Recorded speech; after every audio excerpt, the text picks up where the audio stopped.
You are listening to The Innkeeper by Lifesketcher. Chapter 12:01 No monologue for today. Chapter 12:01 No monologue for today. I think I've already proven that I'm not interested in treasures, Lex said. Otherwise, I would have followed you back in the temple. By now, you've had more than enough time to sell, use, or dispose of the treasure if you manage to find it in time. That was a time bubble which contained the most valuable treasures in the whole universe. If they did not attract me, why would anything else? But if it makes you feel any better, I can swear an oath. You make a good point about the temple. I'll tell you what. We'll make an agreement. If you can truly help me fulfill my objective and be forewarned they are not without danger, then I'll help you get to the middle as quickly as I can. Giselle was slightly suspicious. The oath she had Lex take last time was a very strong one, and he should have felt the binds of it within his soul. That was not the kind of thing anyone would mess with, yet here he was, ready to take another oath to speed things along. Yet how could she have known that her little oath was no burden to him at all, and that he could unravel it when he wished? After all, most people don't have the courage to mess with their souls. So she gave in to the idea. After all, Lex had proved himself competent. She was not opposed to speeding up her journey via teleportation. She handed Lex the same stone as last time, and he did not hesitate from swearing an oath. With a smile, he handed the stone back to her and said, "Great, so let's get started. Where to? Or, in case you don't know the exact location of what you're looking for, you can tell me what it is and I can help you find it." Giselle held up her watch and did something with it. Whatever she was doing was a mystery to Lex, for he could not see any display on the watch. "Before we begin, do you know what this place is?" she asked. "Are you insinuating that this is not just a massive, mysterious maze, with walls that disable all powers?" "No, it's not," she said. "The reason that this place is so massive is because this is an entirely separate realm. To be specific, this is a realm that was destroyed during the Realm War. For whatever reason, the remnants of this realm were absorbed by the Origin Realm. It is currently in the process of being digested by the Origin Realm, which means that its laws are being absorbed by the Origin Realm. The reason why your powers don't work close to the walls is because the walls are constantly absorbing the powers of this place." Lex's casual attitude subsided. The Realm Wars was one of the things he was most concerned about, since it was in his best interest to keep the Midnight Realm hidden, something he literally could not do while using it as an inn. But Giselle did not seem to notice the change since she was focused on her watch. "As you can probably guess, since this is an entire realm, then it contains countless valuable treasures, some naturally occurring, some remnants of treasures and items from when this realm was whole. I obviously am not after every single treasure from that realm, but the number of things I am after are not few, so you should prepare yourself." She looked up from her watch to see an unfazed Lex, waiting for her to elaborate on her current goal. "At the moment I am searching for certain religious artifacts from the Selpak Empire. The history of that empire is truly unique, not just in their realm but in the entire universe, and I'm hoping to get some insight into it through these artifacts." Giselle pulled out a small, rolled-up scroll made of gray rock. It had been sculpted with the utmost care, containing tiny details that were incredibly easy to overlook. But more important than the tiny, countless characters that were etched onto the scroll, appearing as if one could see the shadow of what was written on the other side of the page, was the subtle divine aura it was giving off.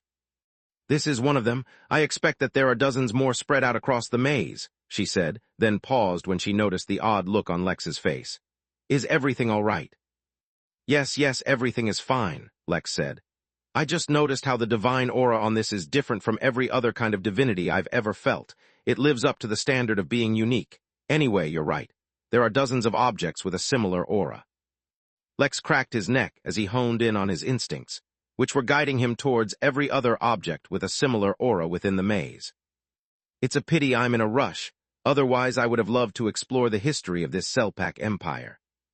Lex couldn't claim to be an expert on divine aura, but he was at least extremely familiar with it. But the aura from this object was genuinely strange. Somehow, it felt more divine than any divine energy he had ever come across, if that made sense. Yet as intriguing as it was, Lex put all his curiosity away and instead put his hand on Giselle's shoulder. The next second, they teleported thousands of miles away. "Wait, I wasn't done explaining," she exclaimed. "There are dangers. I have enemies trying to stop me." "There are always dangers," Lex said casually, and then teleported again. "And there are always people trying to stop you." It didn't take long to reach the first destination, which happened to be at the intersection of various wind currents. The winds blew in a particular direction, following the path of the walls. But if two wind currents ever met, blowing in the opposite directions, they resulted in devastating storms and tornadoes. Where they appeared, there was a castle standing upon a hill, in the very epicenter of a standing tornado that filled the entire gap between the walls. Giselle looked solemnly at the natural disaster before her, and was about to propose a strategy to break through the wall of wind when Lex surrounded the both of them with heaven's furnace, and just chucked it through the walls of the tornado. For a moment she was startled, but when she noticed that the winds were unable to break through whatever technique he had employed, she calmed down, and then looked at Lex warily. "I know you're in a rush, but there's no need to take drastic measures. Those winds contain countless laws. They could easily rip an Earth immortal to shreds." "Yes, I know," Lex said nonchalantly. "That's why I put you in here. Don't worry, I won't let you come to harm." Completely oblivious to the fact that Giselle was not concerned about her well-being, but rather his, Lex took a look at the castle.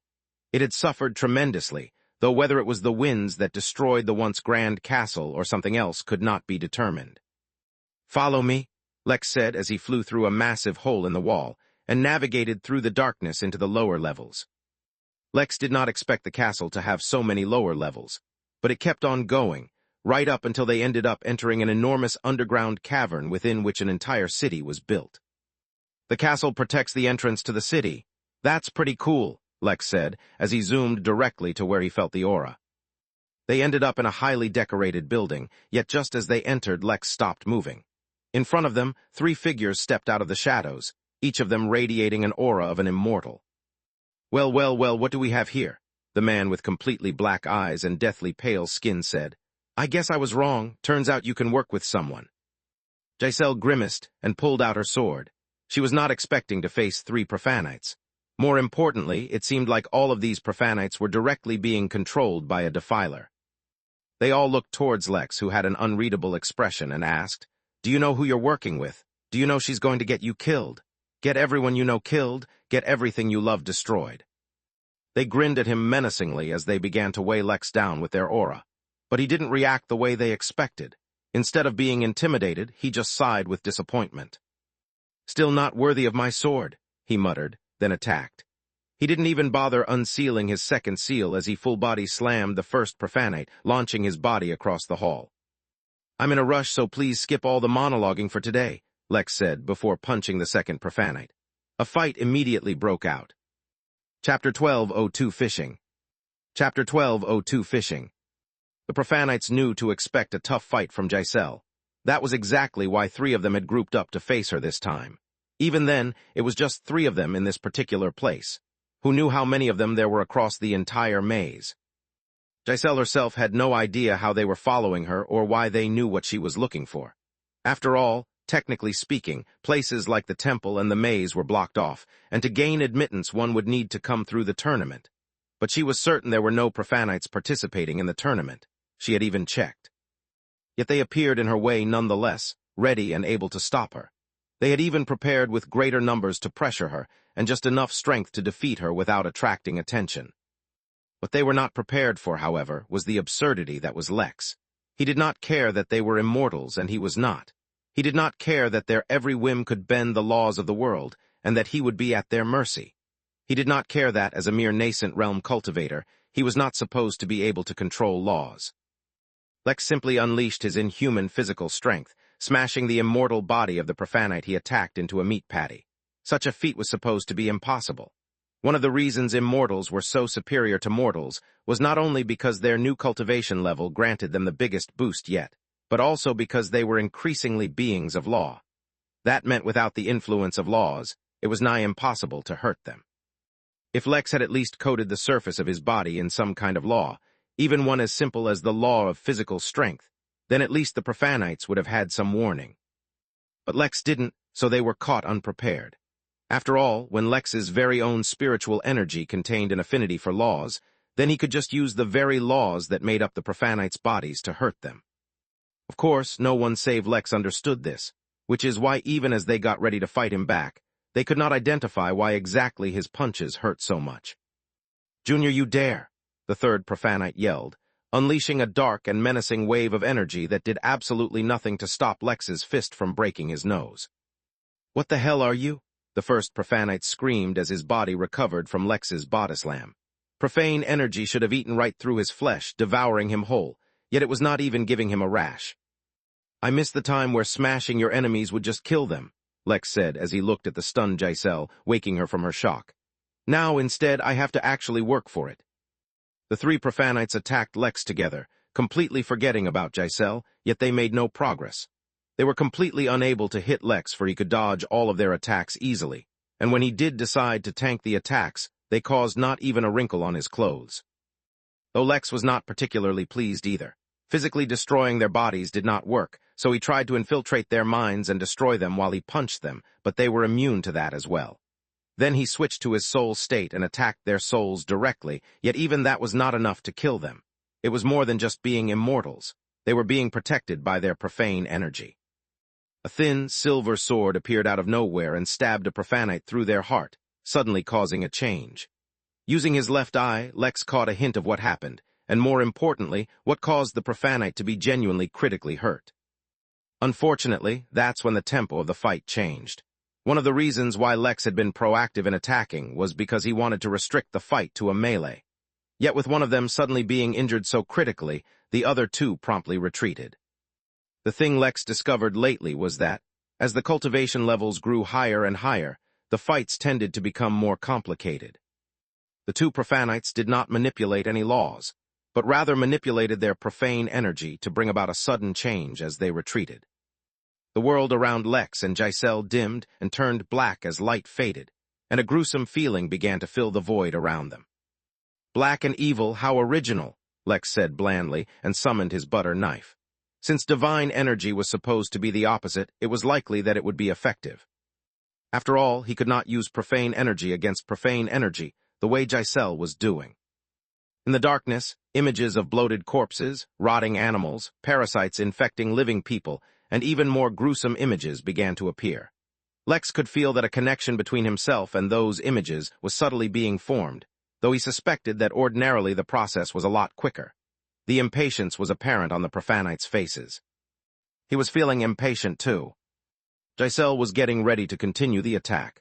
The reason she hadn't attacked yet was that though it seemed like a lot, everything was actually happening very quickly. In fact, barely a few seconds had passed since Lex first attacked.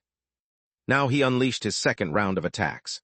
The divine energy released from the butter knife was not white, though it usually was. Instead, it too was a mix of black and red.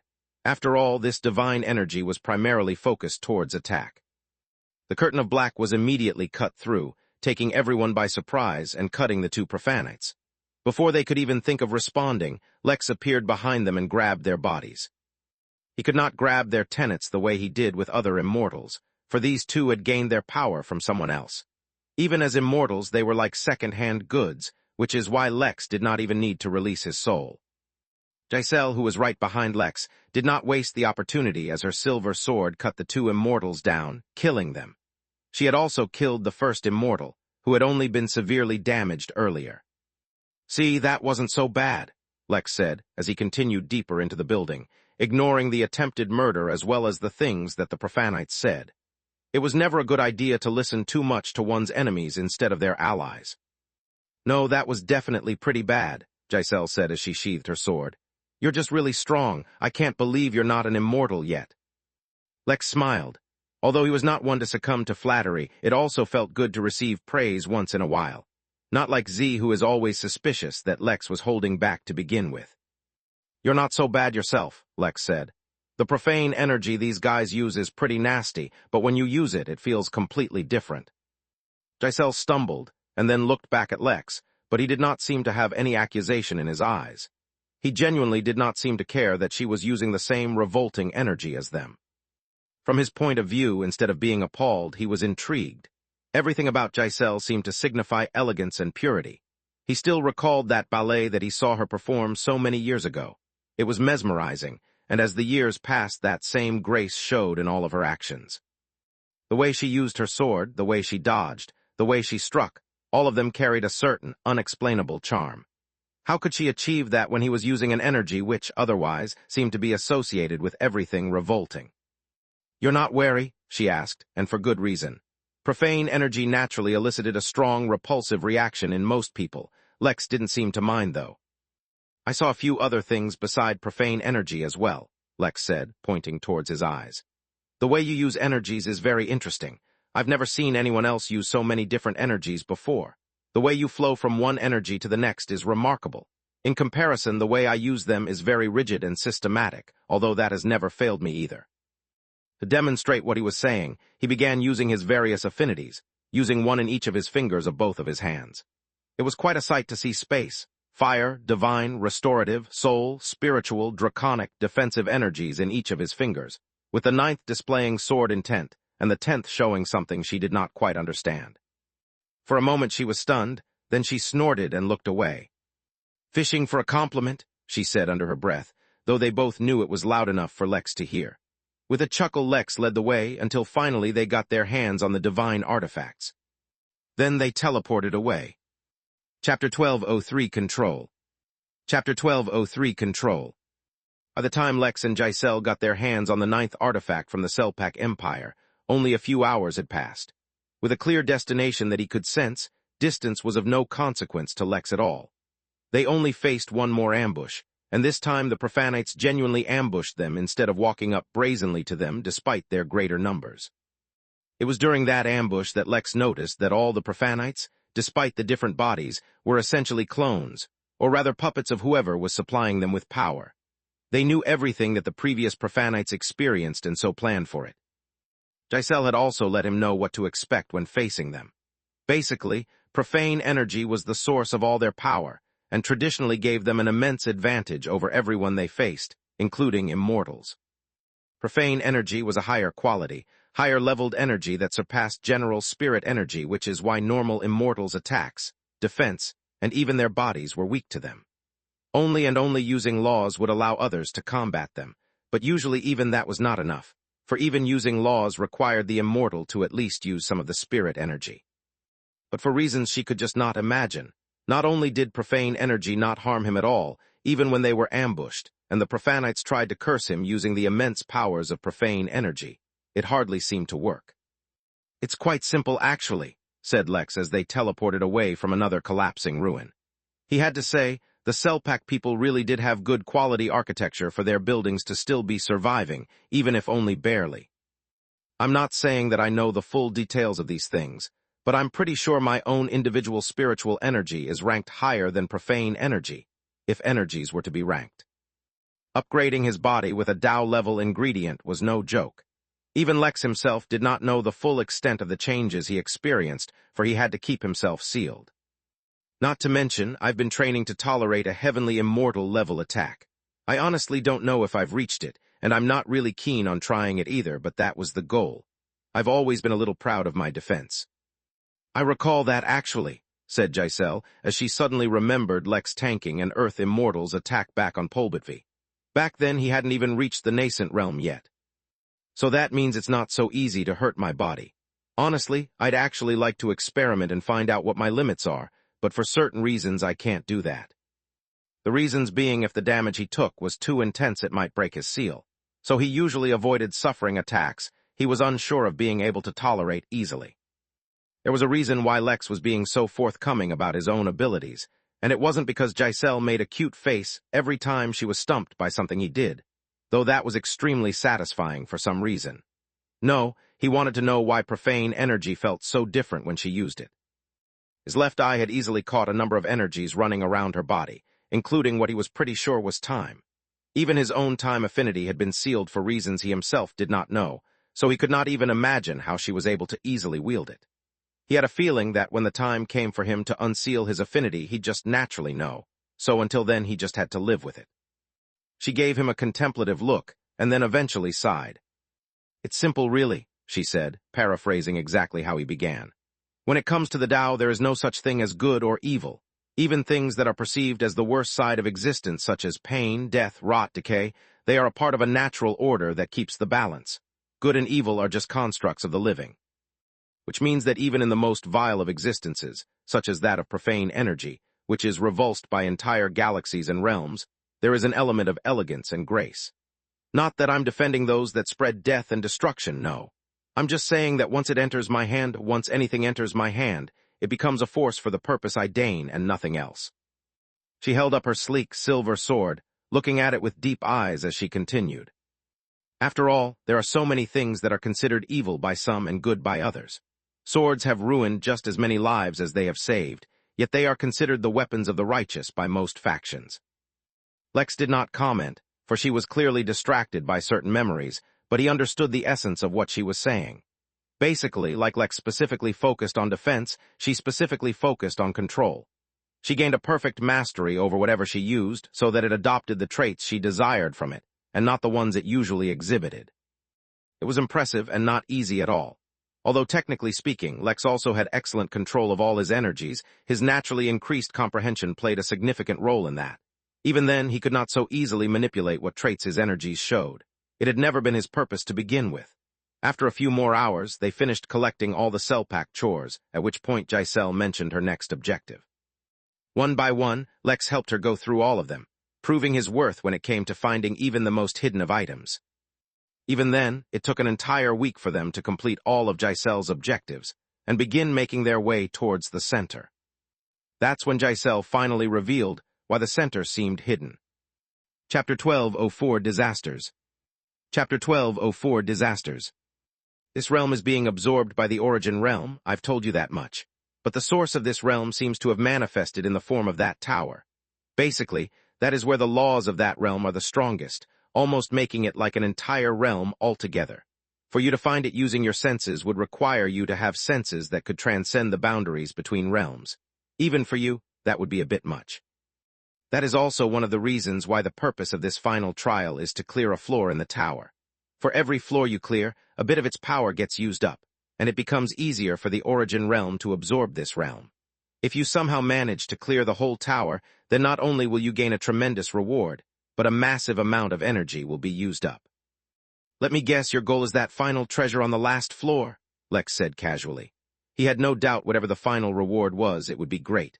Yet he had access to the Tower of Providence and another unnamed tower back in the Midnight Realm. If he ever felt greedy for treasures, he would just go there. Not to mention the fishing well, which could randomly pull out amazing objects. Of course it is, she said as a matter of fact.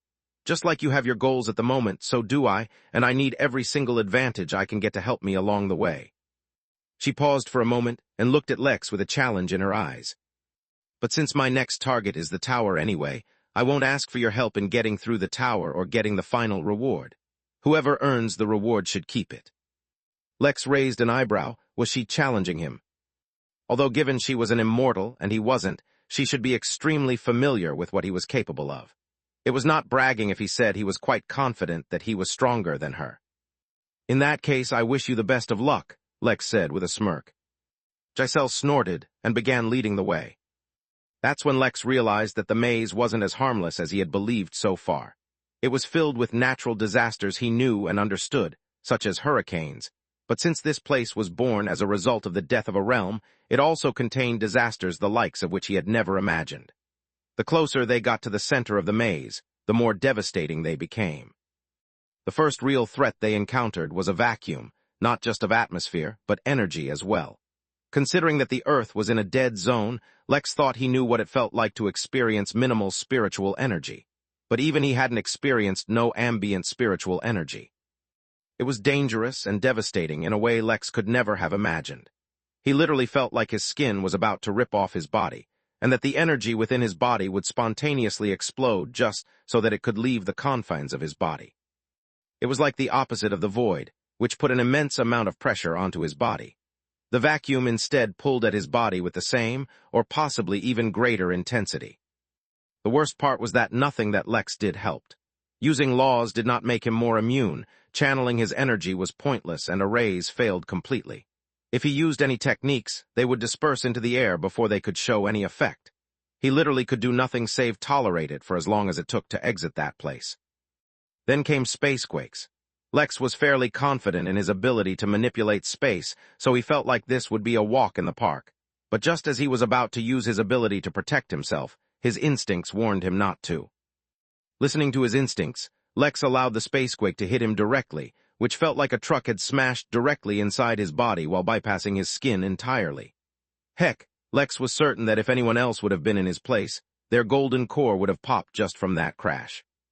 But it also allowed him to understand why trying to use any spatial abilities would be a bad idea. Whenever he controlled any amount of space at all, for any purpose, he experienced the equivalent amount of pressure. An easy comparison was using a weapon. Before he could use it, he had to bear the weight of the weapon. But most of the time that weight was not enough to cause any problems. Yet if he tried to manipulate space during a spacequake, then he would have to tolerate the pressure of the entire region that was experiencing that quake. Even if he aspired to be tough enough to tolerate an attack from a heavenly immortal, he was instantly reminded that in the face of nature he was nothing. He did not doubt that his entire body would turn to mush if he had tried to fight against the spacequake. Even if he managed to survive that somehow, he didn't want to go through adolescence again. In comparison, Giselle was having a much easier time. It couldn't be helped. Even if Lex had a tough body, it was still that of a mortal, while Giselle's had experienced the tempering of tribulations and was fundamentally different. Not that Lex let her know he was struggling for even a second. After the spacequake, they experienced a spirit storm. That was not a storm of spiritual energy which was used for cultivation, but rather a storm made up of the part of a living being which determined consciousness.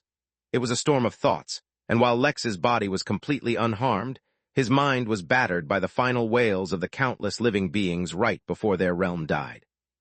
Even someone as tough as Lex could not be immune to the anguish of an entire realm. Chapter 1205 History of Man. Chapter 1205 History of Man. He experienced no physical change, but for a half a second Lex blacked out. His mind shut down from the sheer extent of the despair he was forced to experience as a self-defense mechanism. It worked, and he was saved. But the problem was that he was in the middle of a storm, and so the moment he woke up from his blackout, he was hit by another whale, causing him to fall into another blackout. Giselle noticed that something was wrong with Lex, and moved to surround him with a protective bubble. Yet before she could do anything, Lex woke up again and immediately activated Mind Meld. This was an ability he gained which allowed him to turn into thought itself. Or another way of putting it was that he gave up his physical form to whatever extent he wanted, and turned it into the same spiritual energy which made up this storm. This storm allowed him to realize that his passive defense against spiritual attacks might not be the best, so he needed to work on that. But that did not mean his active defense was weak. His spiritual energy pushed against that of the storm, and he kept it from attacking his mind. After giving Giselle a reassuring nod, he pushed through till they passed the storm. Afterwards they encountered various other obstacles, each of which was challenging in its own way. Realistically speaking, let alone passing through the tower, just reaching it would disqualify most participants if they weren't in the immortal realm. Yet that was not an obstacle for Lex, and after endless struggle they finally made it to the tower in the middle of the maze. Truthfully, it was far from what Lex was expecting. He thought he would be welcomed by a magnificent piece of architecture, radiating an ancient and deep power, or at least something along those lines. Instead, the tower seemed like a mix of all the topographies he had seen in the maze, forcefully pulled up from the ground and joined together in a haphazard way to form a tower. Dirt turned to stone, which turned into wood, and that into flowing water. Each and every section of it was a twisted amalgam of what had made up the realm before. Lex could literally visualize how, when the realm was destroyed, the broken pieces joined together, pulled by all the remaining power, and formed a tower. The opening at the base of the tower was not a door, but rather a dark passage that bent the mixed makeup of the tower inwards. It was large enough to easily accommodate even the tallest of contestants, especially since the behemoth of a tower rose as high as the walls that surrounded it. It was not unexpected that there was no one else around, but what did surprise Lex was a massive sign board hanging above the opening in the tower. At the moment it was empty, but he could see various categories printed onto it, such as contestant, level, and time. Although Lex had seen many incredible sights, that did not prevent him from enjoying the splendor and grandeur of new ones. He stood before the tower and felt like an ant standing in front of a dragon. Not only was the difference in size great, but so was the sheer scale of the power contained within the tower. It had forcefully contained the laws, the energy, and who knew what else from inside an entire realm. Even though Lex had grown a lot, he was still far from being able to compare to the tower. Yet he was about to venture forth in an attempt to conquer it nonetheless. "Good luck in there," said Giselle as she walked up beside him. "You too," Lex said. For a moment they both basked in the magnificence of the tower. Then they stepped in. Lex was immediately teleported to a dark room, where an image began playing in his mind. At first there was only chaos and fire, so that he could not understand what he was seeing. Then the vision began to change, and through the fire he saw a few odd shapes through the fire, moving quickly. Abruptly it changed, and Lex realized what he was seeing. From broken into pieces, the space that constituted the realm returned to a fractured state, and time played backwards in front of his eyes. In a matter of seconds the realm, which reminded him of the crystal realm in the sense that it was one continuous territory from border to border, appeared. It was a perfect circle, and the distribution of all territories in it seemed to follow a certain flow. As time sped backwards in front of his eyes, he could see the land shift and ripple as if it were liquid, changing over the course of millions of years, acting out in perfect synchronization with the countless energies that existed around the lands. Compared to every other realm he had ever seen, this one was in perfect balance, to the extent that it seemed strange to him. Not only were the changes in the lands moving in one particular flow, but so was the movement, progress, and decline of the countless races that inhabited those lands. Then the image zoomed in, and instead of the realm, what he saw was the development of human civilization play out, just in reverse. In a matter of a few seconds, from the peak of a technologically advanced race, mankind was brought back to the Stone Age. In front of Lex was a small boy, walking awkwardly through a small forest looking for something. A twig snapped, and when the boy looked over he saw a dog, skinny and mangy, but much more deadly than an unarmed little boy. It growled and then pounced. The boy jumped to the side, but he was too slow, and the dog bit into his leg. Startled, afraid, and in pain, the little boy went manic, blindly hitting the dog with everything he had in an attempt to save himself. At some point, without realizing, he picked up a small rock and smashed it on the dog's head, causing it to fall limp. At that moment the scene froze and then dissolved. Lex found himself standing inside a forest, and a twig snapped behind him. Chapter 1206, I'll take care of it. Chapter 1206, I'll take care of it. Lex turned around and saw a dog. It was nowhere near as skinny and mangy as the one he saw in the vision, but as an ordinary golden core beast, in front of him it might as well be. The dog lunged at him and broke its teeth trying to bite him. Feeling a mix of shock, fear, and anger, the dog retreated and tried to claw at him, but it broke its nails instead. Lex sighed, and feeling a hint of mercy, he put the miserable dog out of its misery before it could harm itself some more. The vision returned, and Lex saw another scene. He wondered if that counted as him passing through the first level. Wasn't that way too easy? Then again, reaching the tower had been hard to begin with. Maybe reaching the tower already ensured that they had passed the level, but needed to motivate contestants to go through levels, so they added the condition of passing through at least one floor or level. This time in the vision, he saw an older human, though he was at most a teenager. He was leaping from branch to branch, treating the trees in the forest like his home. Yet this was not some casual commute. It was in the middle of a fight with a ferocious ape, who was also swinging through the trees, pursuing him. The two figures clashed time and time again, but in one particular clash the human faltered. He was thrown back, and though he tried to latch onto a nearby branch, it broke. The human fell to the floor with a pointed branch in his hand.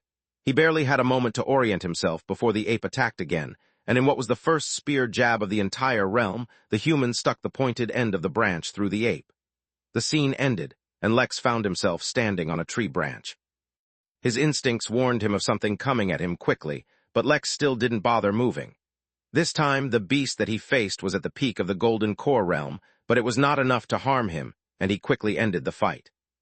The vision continued, and the scene in front of him was very different. There was a caveman and a woman wrapped in animal skins during the winter chill. It had not snowed yet, but the low temperatures were too much for mundane humans to bear, and one of them fell to the ground. The other tried to get her to stand, but she was unable, and soon the chill set in. She was dying, yet the man didn't know what to do. Her eyes closed, and the man lost his mind. He cried out against the heavens and beat the ground in frustration again and again and again, until his hands were bloody, but he could not feel pain. Yet in one of his desperate attacks, he ended up striking two rocks together, producing sparks.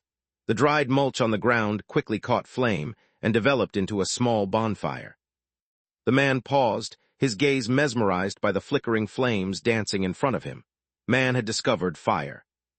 The scene shattered, and instead of an enemy, Lex was assaulted by a deep chill. It was so strong that it easily broke through the defense of his clothes, and even caused his body temperature to drop by a degree, but that was it. It was not so easy to affect Lex. He passed the level. Another vision appeared in his mind, and one by one, step by step, he witnessed all the monumental moments of mankind in this realm. With each step they took, the challenge they faced grew bigger, and the threat Lex faced became more deadly. Yet it was not near enough to actually threaten him just yet. Lex witnessed as humans discovered trading with other tribes.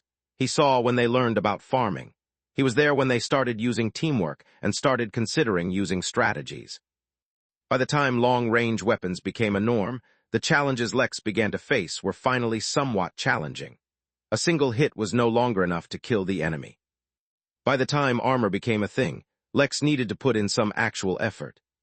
When humans discovered complex tools, it was the first time Lex needed to take a step to defeat an enemy. When humans discovered metalwork, Lex finally had to use more than just physical strength. When humans faced their first tribal war, Lex actually needed to start dodging. Then humans finally came across a beast. It was only equivalent to the Foundation realm, and it was the first trial he witnessed humans fail to pass. Instead of killing the beast, only a few wounded and injured survived. That's when Lex faced enemies in the Earth Immortal realm, who were beginning to give him a tough time. Yet just as Lex defeated his foe, and he was about to witness the next great achievement, Mary showed up on his shoulder, and her expression was far from her usual chirpy stuff. "I have some bad news," she said solemnly. "Someone discovered Moon. Someone kept the World Eater busy while there was an assassination attempt. Luckily, Z was there, so she survived unharmed. Since then, the World Eater has changed locations again, but if they can find her once." Lex's expression became grim, and his mind started working, ignoring everything around him as he thought of solutions. "Did Gerard and Luther get back with something yet?" "Not yet." "Well, send them word. Let them use more drastic measures if need be. We're bringing the deadline closer. Have Velma coordinate everything. Have all forces on standby and ready to take action at a moment's notice." "Got it." "How's Moon doing? What's her progress with her connection to the planet?" "She's fine for now, but as a result of the assassination attempt, her planet took quite a beating. That has slowed down her progress." Lex frowned and turned to look back at the image unfolding in front of him. The humans were finally ready to declare their first king. "I'll take care of it. Make sure the World Eater keeps moving her planet. Don't settle in any one place." Lex opened the buttons of his shirt one by one, and then undid his second seal on his chest, leaving only the final one remaining. Chapter 1207, An Old Enemy. Chapter 1207, An Old Enemy. Lex was more than ready to punch something hard in the face when the next challenge began. But instead of a monster or foe, he faced the weight of responsibility. Since the challenge had occurred as a result of a humankind being crowned, the foe Lex faced was the abstract challenge faced by the first ever human king in the face of an uncertain world, and uncertain future. Oddly enough, Lex found the sensation he faced to be a familiar feeling instead of a formidable foe. It was the feeling of having the weight of countless lives in the palm of his hand. It was the weight of knowing that every word he said could ruin the future of countless lives if it was the wrong one. The feeling was one of measuring someone and finding them guilty of death, of making that judgment over another life, and then carrying it out as well. The weight of that feeling was not solid or quantifiable, yet it was enough to shatter worlds. It could break backs and bend knees, it grind stone to dust and empires to dirt. It was an abstract weight that could cripple even the most capable of minds, but Lex was already used to carrying it. Without any extra effort at all, Lex passed the level and continued on to the next, yet once more the foe he faced was not one he could punch. Rather, he faced the obstacle of famine. Then came crime, greed, and then poverty. He faced every literal and metaphorical challenge that the human race faced in its rise, and despite his intense urge to speed things along, he was forced to move at the pace dictated by the tower. Slowly he saw humanity evolve, and from the Stone Ages they moved, step by step through the ages. The more this happened, the fewer Lex got chances to fight personally, though at some point Lex fell into a sort of trance. Though he seemed to be watching the rise of the human race of a certain realm, Lex in his mind began to see the future of the inn.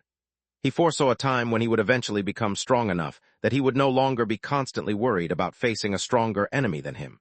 Instead, it was the unseen, abstract foes that nearly shook and devastated the human race that would become his enemies. Of course, such a time was far in the future, but in that moment the future seemed to be laid out in front of him.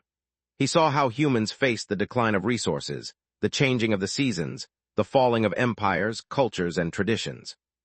He saw how they moved from one age to the next, eventually surpassing the humans from Earth in terms of technology.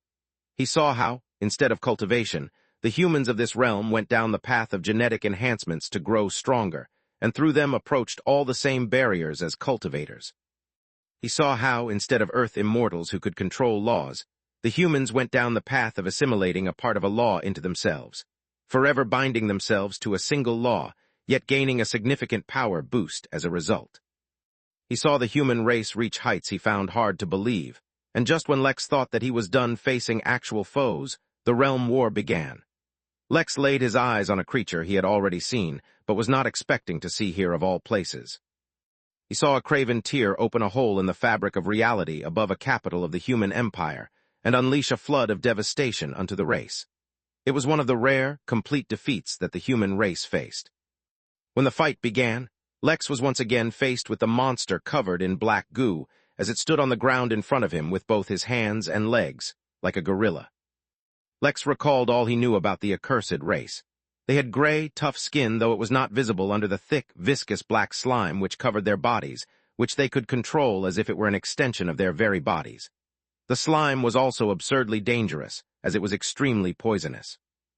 They were also stronger when they stood on land, for the ground acted as an external sensory organ for them, as well as a well of power. Their muscles were formed in a weaving structure, which allowed them to use much more strength than it actually seemed, and they were not limited in how they could move any limb. Lastly, and most importantly, it was basically immortal until the energy core hidden within its chest was destroyed, although Lex strongly suspected he could come up with many ways to kill it now. It was only back then, when he was weak, that he was limited to destroying its core to kill it.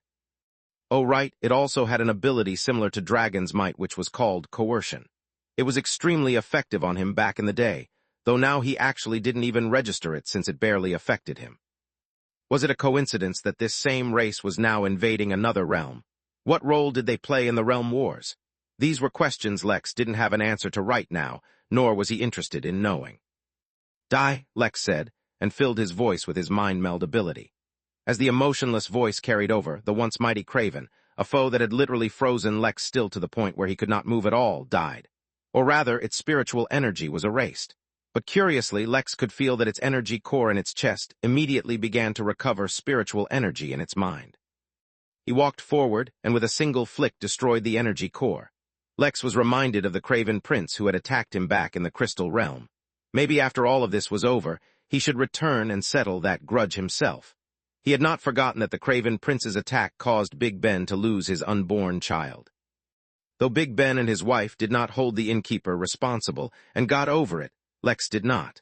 After all, the weight he bore on his shoulders was akin to that of a king. Chapter 12:08 Destiny Anchor. Chapter 12:08 Destiny Anchor. After facing the first Craven, the challenges of the tower once again returned to those of combat, and they quickly became genuinely challenging. It was no longer a matter of one or two hits, but rather of a fight. The Craven, who had become his constant foes, proved themselves to be extremely worthy of the exceptionally deadly reputation they had in the Crystal Realm. Soon, not only did Lex go back from being able to defeat them easily, but he even went from being on the offensive to being on the defensive. For a moment, Lex even considered just ending the trial there and then. It was not like he was interested in the reward, and more importantly, he didn't want to waste time here. He had other things to do. But his instincts warned him otherwise. Since he was already inside the tower, his instincts were no longer being interfered with. It was not that he would be in danger if he tried to quit or didn't finish the tower, but rather that he would regret it. As soon as he reached that conclusion, he thought for a moment. Was this the right time to pull out Naraka? Then he grit his teeth and pulled out the butter knife and put on the invincible tyrant mask.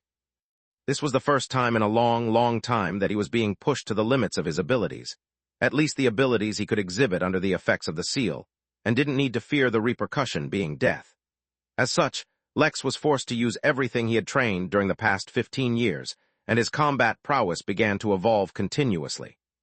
Each challenge he faced was tougher, and yet he rose to meet the challenge. If Z saw him now, he'd scoff again and claim that Lex was holding back. He could not be blamed for underestimating the rate at which he was actually growing stronger. He became more and more precise in his actions, planning each and every action, and just as Lex was getting into the flow of combat, he witnessed the end. The last obstacle of the human race was not even a fight. They were unworthy to even approach that battlefield. Instead, defeated, beaten, battered, the few remnants of the dwindling human race watched from afar as the very core of the realm was shattered. The finishing blow was not delivered by a craven, surprisingly. It was a distant figure that emerged, surrounded by kneeling craven. It was too far for Lex to see properly. All he saw was a large thing walking upright, its four wings spread behind its back, each one significantly larger than its body. It struck a single blow, and the entire realm shattered, and the human race of this realm finally experienced their final defeat, resulting in their total annihilation. When the challenge came, Lex felt oppressed in a way he hadn't experienced for a long time. He was severely weakened in front of the forces of annihilation that were targeting him, and he clearly felt the gap in power between himself and the blow that was about to land on him. Yet even if he was weaker than his foe, he was much stronger than he once was. He did not need to watch helplessly, unable to react in the face of an impending attack. Lex used his Heaven's Furnace to contain the attack. It was, at the moment, his strongest defensive technique, yet it literally served as no obstacle to the falling attack. It did not break or shatter under immense pressure. It simply ceased to exist when the attack hit it. It seemed that there was no hope, yet that was not true. If nothing else, at least his furnace was able to deplete a portion of the attack's might. A split second before it touched Lex's skin, he employed every tactic available to him.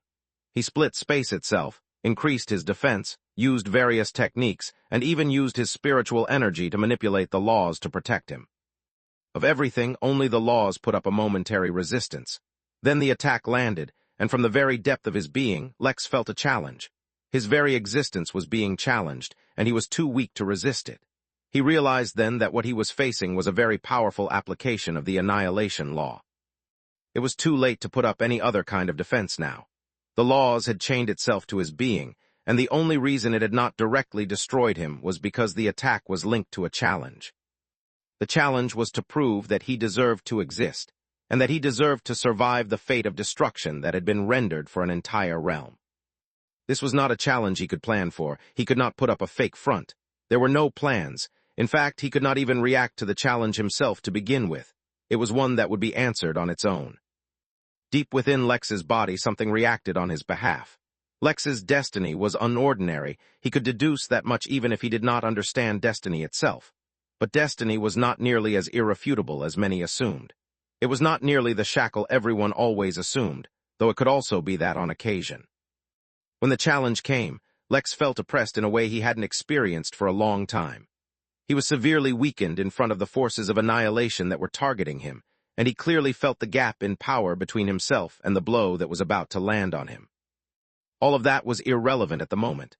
The only thing relevant was that Lex's name was in the top of the guest registry, which afforded him many prizes in the form of anchors. Every guest who had a name in the top 10 of the registry had a destiny anchor. When the law of annihilation challenged him, from deep within Lex, for the first time, the effect of his destiny anchor manifested itself. The law of annihilation, at least at the level it was being displayed, was unworthy of challenging his destiny and his existence. Lex passed the challenge, even if he did not know how exactly he passed. At the same time, countless realms apart, the very being that appeared in the final vision of the realm before it was destroyed felt something. After a moment, it smiled. Interesting, 2 successful challengers. Chapter 12:09 Not Ready. Chapter 12:09 Not Ready. Lex felt the overwhelming power of annihilation, and began to appreciate how genuinely awesome the power of laws could be. He knew that he could not genuinely be hurt during this challenge of the tower, probably, but even then, the power of annihilation felt like it would devour him. More importantly, if the application of the law didn't allow for a challenger to directly overcome the effects of the law, Lex knew this would have been the end of his climb in the tower. Yet the clear loophole was there, and so Lex survived some version of the attack that destroyed a whole realm. He was certain that it was not really on the same scale as the realm-destroying attack, but it was impressive nonetheless. It would have been even more impressive if he knew exactly which one of the many things inhabiting his body allowed him to do it. After passing through the final challenge, Lex was brought to a plain, simple room with a single pedestal in front of him. There was a note pinned to the side, and a golden ring on the pedestal. "Better luck next time," read the note very simply, and a hint of surprise flashed through Lex's eyes. He was fairly certain that he had zoomed through the levels in the tower, but apparently Giselle had been faster. It seemed like he had underestimated her. Lex picked up the golden ring, and was not surprised to find it was a spatial ring. Within it was his prize, or maybe the ring was also a prize, since its storage capacity was even larger than his spatial bangle. It was still nowhere near large enough to fit a planet, but a small country might not be an issue. More importantly, it contained a crystal ball filled with a liquid that was in a constant state of flux, not only rapidly changing colors, but also the texture of the liquid itself. All he needed to do was look at the ball to know that contained within were a portion of the laws of the destroyed realm, the very thing that the Origin realm had been trying to absorb. He was not sure what benefits it would give, but he was certain that the Midnight realm would be greatly enhanced from this. If nothing else, the unique balance that the now-destroyed realm previously operated under was unique enough to covet. There was something about it that Lex felt was immensely important, even if he couldn't understand why. Lex grabbed the ring and was teleported out, back to the lobby he once had entered from. Oddly enough, there was no receptionist around to welcome him. In fact, as he looked around, the entire place seemed deserted. Just as he was beginning to suspect that something had gone amiss, he heard the sound of running, and an alarmed receptionist came into view.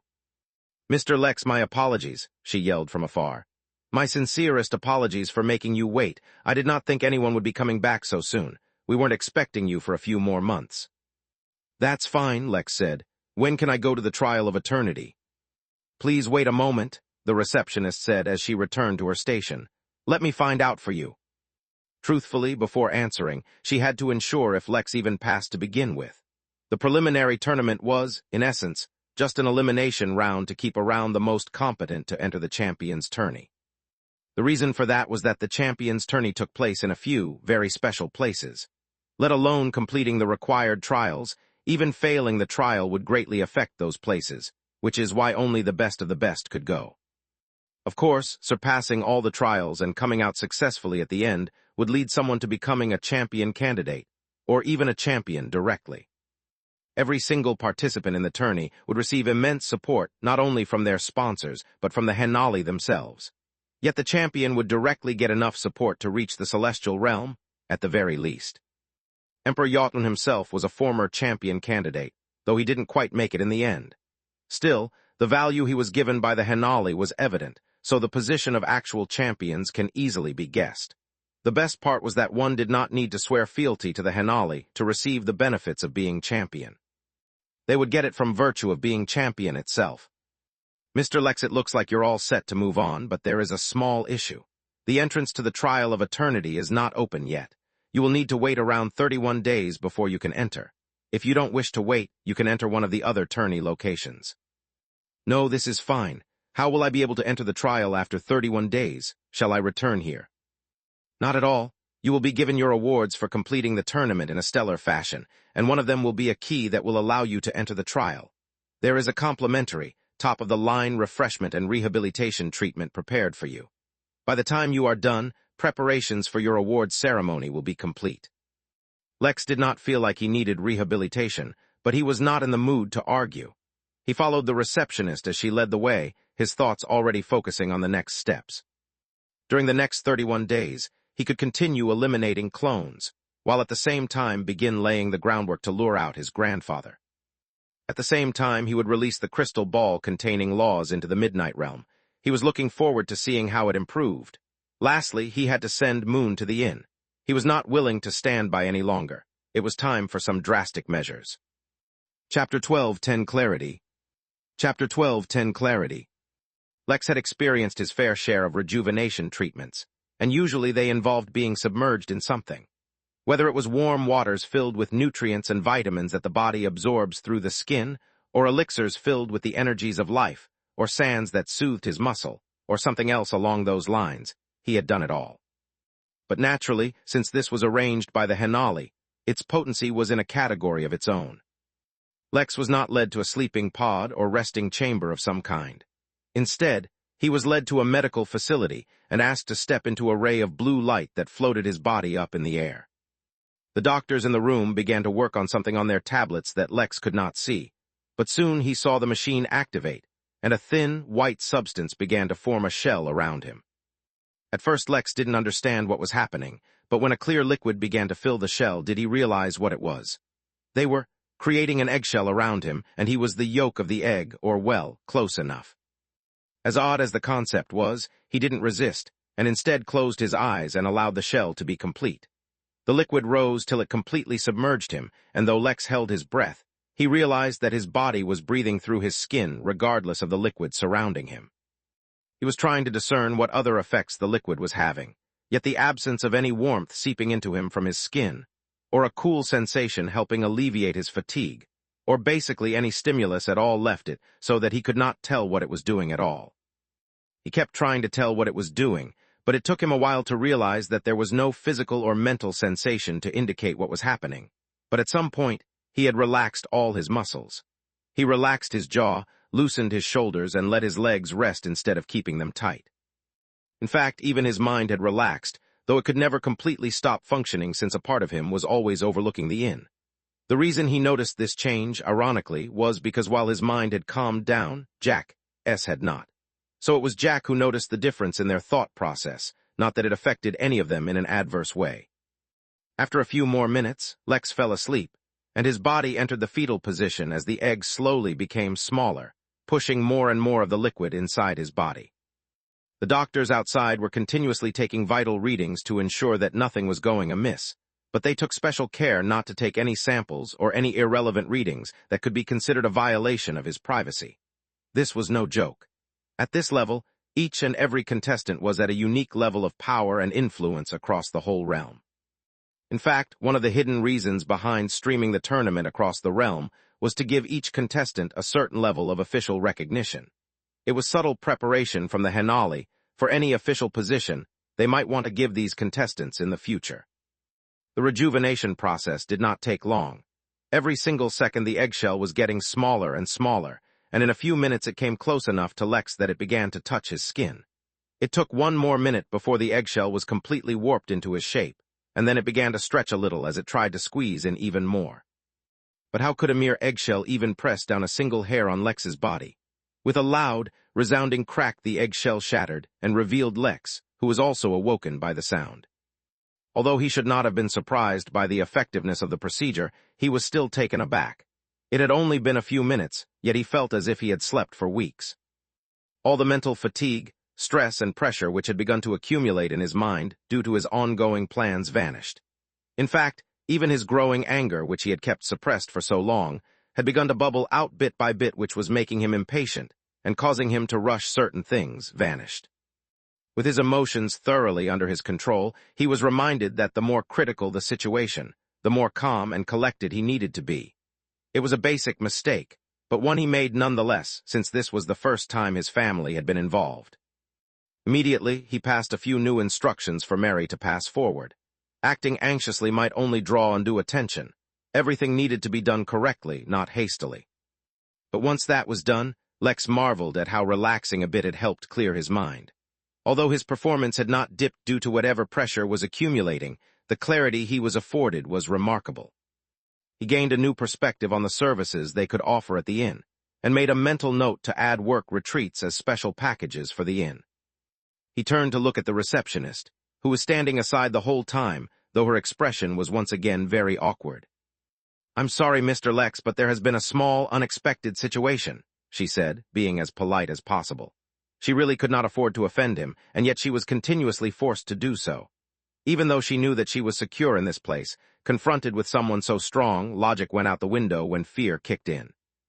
Let me guess, the Henali were not prepared for someone to pass so quickly, so while they have the award prepared, they cannot pass it on themselves. The receptionist froze. He had guessed exactly right. Lex chuckled. "Don't worry, this is within my expectations. Just pass on the awards to me and let me know when I can enter the trial. I have a few other things I need to take care of." Of course, it was within his expectations. He was the one who had purposefully ensured that something like this would happen. Chapter 12:11 Haven't I seen that guy? Chapter 12:11 Haven't I seen that guy? Even though no Henali was present to hand him the award, and the ceremony he attended was one organized just moments prior, due to Lex's urgent need to leave, Nothing about the event felt like it was perfunctory.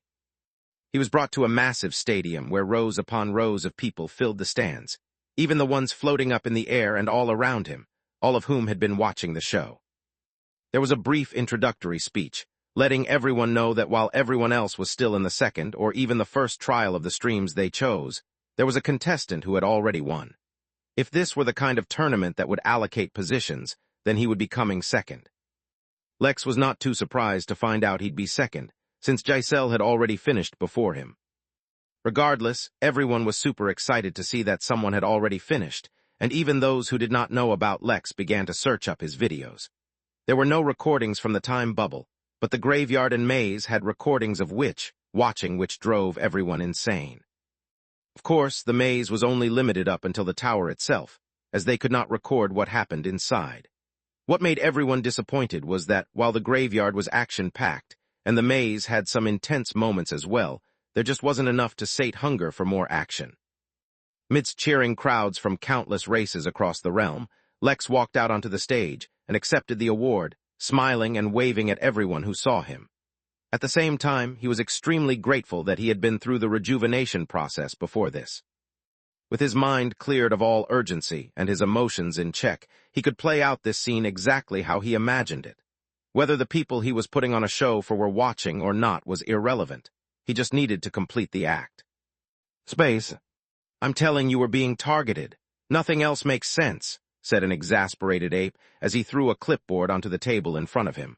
All those around him looked at the documents clipped onto it and resisted the urge to sigh. It was not just the fact that they were being told something for the billionth time, but the fact that the basis of that argument seemed to be true. Over the past few weeks, Sanguis Pluvia had been suffering more losses than they had in years. Yet there were no indications that these losses were anything more than incidental events as a result of other clashes within the vicinity. "I told you it's impossible," said Damien in an irritated tone. "Each and every one of our facilities has been enchanted so that not even other Dao Lords can find it.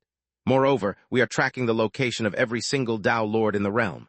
If any of them try to make a move on us, we'll know. So far, the Henali have only discovered what we want them to discover."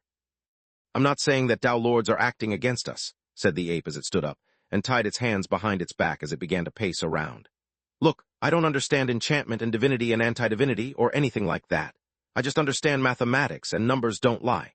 For decades, the number of our incidental losses in any given year have not gone over 0.5%. These are the numbers for an entire year-long period. But just in the past few weeks alone, we have exceeded 0.5% and gone to 1.1%. We have exceeded the annual trend by a large margin in the span of a few weeks. Numbers don't lie, and this is an anomalous result based on operational data we've accumulated over a century." This time, one of the guys on the table was unable to hold back a groan. "Listen here, Einstein," one of them said to the ape. "Every location is secured so no one can divine it, and all of our workers, low-level employees and soldiers have seals placed in their minds so that they can't share information even if they want to. None of our partners know the location of our bases, and even if they did, they are literally traitors to the Henali. Revealing anything is as good as death. Let alone 1%, even if the losses reach 5%, these are acceptable operational losses. With bases across millions of galaxies, it's expected that some of them will suffer attacks from time to time. Heck, just recently one of the facilities I was overlooking was on a planet that was attacked by space pirates. When have you heard of space pirates attacking planets? Never, yet it happened. Another one of my planets was the site of a battle between the Deathsworn and their target. These things happen. It's not a big deal. We have to keep our eyes on the bigger picture." Einstein the ape scoffed. "The bigger picture? You mean like Her Majesty's vessel? Haven't we failed to recreate a vessel for her because every cloning facility with a sample of the vessel has been attacked? And you're saying that this is not targeted?" The room suddenly turned solemn. Even if they could dismiss the ape's earlier claims, they could not just ignore such a sensitive topic. "Again, we cannot conclude that we are the ones being targeted," one of the people in the room said. "Those facilities contain samples by various other forces, and we have identified at least 2 other entities which had their own cloning projects within all those facilities. At best, we're one of 3 who could potentially be targeted. It's not enough to conclude anything. We've literally fooled Dao Lords for so many years. If our defenses were truly lacking in any way, the Henali would not have spared us." "What if it's not the Henali attacking us? Damien, I recall you submitted a report that you suspected your grandson might be responsible. He has already interfered thrice before, once on Earth, once on Polbitvi, and once with the vessel. Isn't he a part of some powerful organization backed by a Tao Lord? I suspected it was him, Damien said, showing no change in expression, but upon investigation it was concluded that it was unlikely. According to our profile on the Tao Lord backing the Midnight Inn, he has a history of non-interference. At times it might seem like he is targeting someone, but that is circumstantial at best. For example, during the previous Midnight Games, it seemed like he was targeting devils by forming the games around hunting zombies, but since then the inn has shown close partnership with devils. In fact, they are the largest demographic inside the inn, surpassing even humans, who are the second largest. The current Midnight Games seem to have targeted planets where we have taken action, yes, but it also includes countless other planets that are being invaded by non-sentient races. It seems the theme of the games this time is rising heroes, which necessitates making use of such planets. More importantly, we've been following my grandson since his name was put on the hit list. He has been documented taking part in the Henali preliminary tournament. There's no way he could have orchestrated the attacks that we've been suffering from. As if to prove his point, he pulled up a video of Lex, standing in front of a large crowd, accepting his awards. He was smiling and laughing at the crowd as he accepted what was no doubt an extremely valuable award, though the actual awards remained hidden within spatial rings, so no one knew what he got. Based on our analysis, he's not been in contact with the Henali or any such forces, so even if he wanted to, it's highly unlikely he could orchestrate something like this. If anyone from my family had to be blamed, I'd think it would be my son and his wife. I've always sensed a hint of danger from them, even when my son gave up all his cultivation. The mood in the room became dim. Damien's son was another person they had their eyes on as a recruit, but his personality was too free-willed. They could not determine if he would join them or not. It was a shame. He would have been a good recruit. Hey, haven't I seen that guy on Lover's Island? Someone in the room suddenly said, pointing at Lex. Yeah, that's the guy with the harem. I even voted to have him killed. Damien, your grandkid, is certainly very talented at pissing people off. Not only did he build a harem, he even publicly gave out his address and invited all angels to come to him. My God, if we can get someone like that in our marketing and propaganda department, our numbers will shoot through the roof. This time it was the ape that groaned. They were being invaded. The number clearly stated it, so why couldn't anyone else see that? It was like their house was on fire, and these guys were content to use the flames to make themselves tea. Chapter 12:12, What Can You Do For Me? Chapter 12:12, What Can You Do For Me? On a particular planet, Horace was, alone, cutting through entire armies of insects, though he wasn't killing at random. Across the globe, he found small pockets of resistance, cut off from everyone else, doing whatever they could to survive. He would, time and time again, venture out alone into the madness of war, with no support and nothing to fall back to, and save them. Not only would this improve the chances of him passing the Ventura test, it had earned him all kinds of nicknames from viewers such as Lone Hero, Knight in Shining Armor, and Poodle. More important than that, it earned him countless gifts and prizes. The rate at which he was growing stronger was ridiculous. It was not even that his cultivation realm was growing stronger. No, within the same cultivation realm, his strength, which he thought had peaked, was increasing exponentially. Finally, Horace managed to make his way through the horde of insects and reached a small village within a valley where survivors were fighting to protect themselves. After some planning and convincing that he could take them all out, Horace initiated the same plan he had used countless times. He placed countless lures within the village which would attract the insects, clearing the path for all the residents to escape. Once they were far enough away, the countless explosives he had rigged in the town would be set off, blowing them up. This plan, which had worked countless times before, went off without a hitch. The entire group of survivors were climbing up a mountain trail when the explosion went off. Not just them, but all the viewers watching across the realm and in the inn paused to watch the explosion before carrying on. Yet what no one noticed was that after the explosion, the sight of the village was no longer an option to be viewed through the Midnight Game stream. That is why no one noticed when two men in suits appeared amongst the wreckage and made their way into a small opening that led deep underground to a hidden facility. The explosion had not affected the underground facility. It was designed to survive that. But what they had not anticipated was that after the explosion, all communication with the outside was cut off. This was troubling, for it might lead their off-planet coordinators to believe the explosion had led to a cave-in, and they might be abandoned. Ordinarily, someone would come and check on them, but with a war going on above them, if they didn't make contact first, they would be abandoned. This was tricky because they were holding sensitive information. For reasons no one could anticipate, the alarm didn't go off when the two suited men entered the base. The security systems turned off on their own, so the two men casually walked in and one by one neutralized all the staff in that facility. Eventually someone noticed and a big fight ensued, but equipped with suits from the Midnight Tailor, the two men did not even need to defend themselves. It was a massacre. I don't understand, said the operating manager of the base as he leaned against the wall, bleeding. How did you find us? Our defenses are perfect. Even Dao Lords can't divine our location. Ordinarily, neither of the two would deign to reply.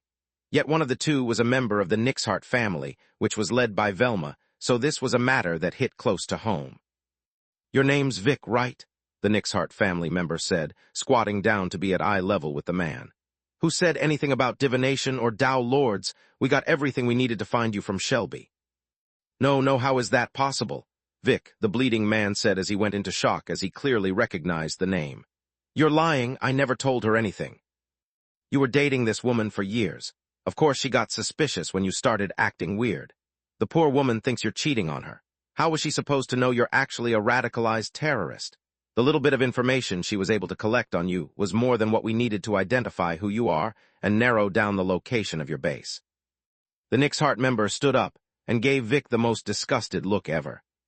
She's a good girl crying her heart out because she loved you. You don't deserve someone like her. You deserve this. A sword stabbed into Vic's heart, finally allowing him to feel the same pain his girlfriend Shelby was feeling. It was the last thing he ever felt. Of course, while the Nixhart member had shared some of the details of how the base was found, he wasn't stupid enough to reveal the main reason.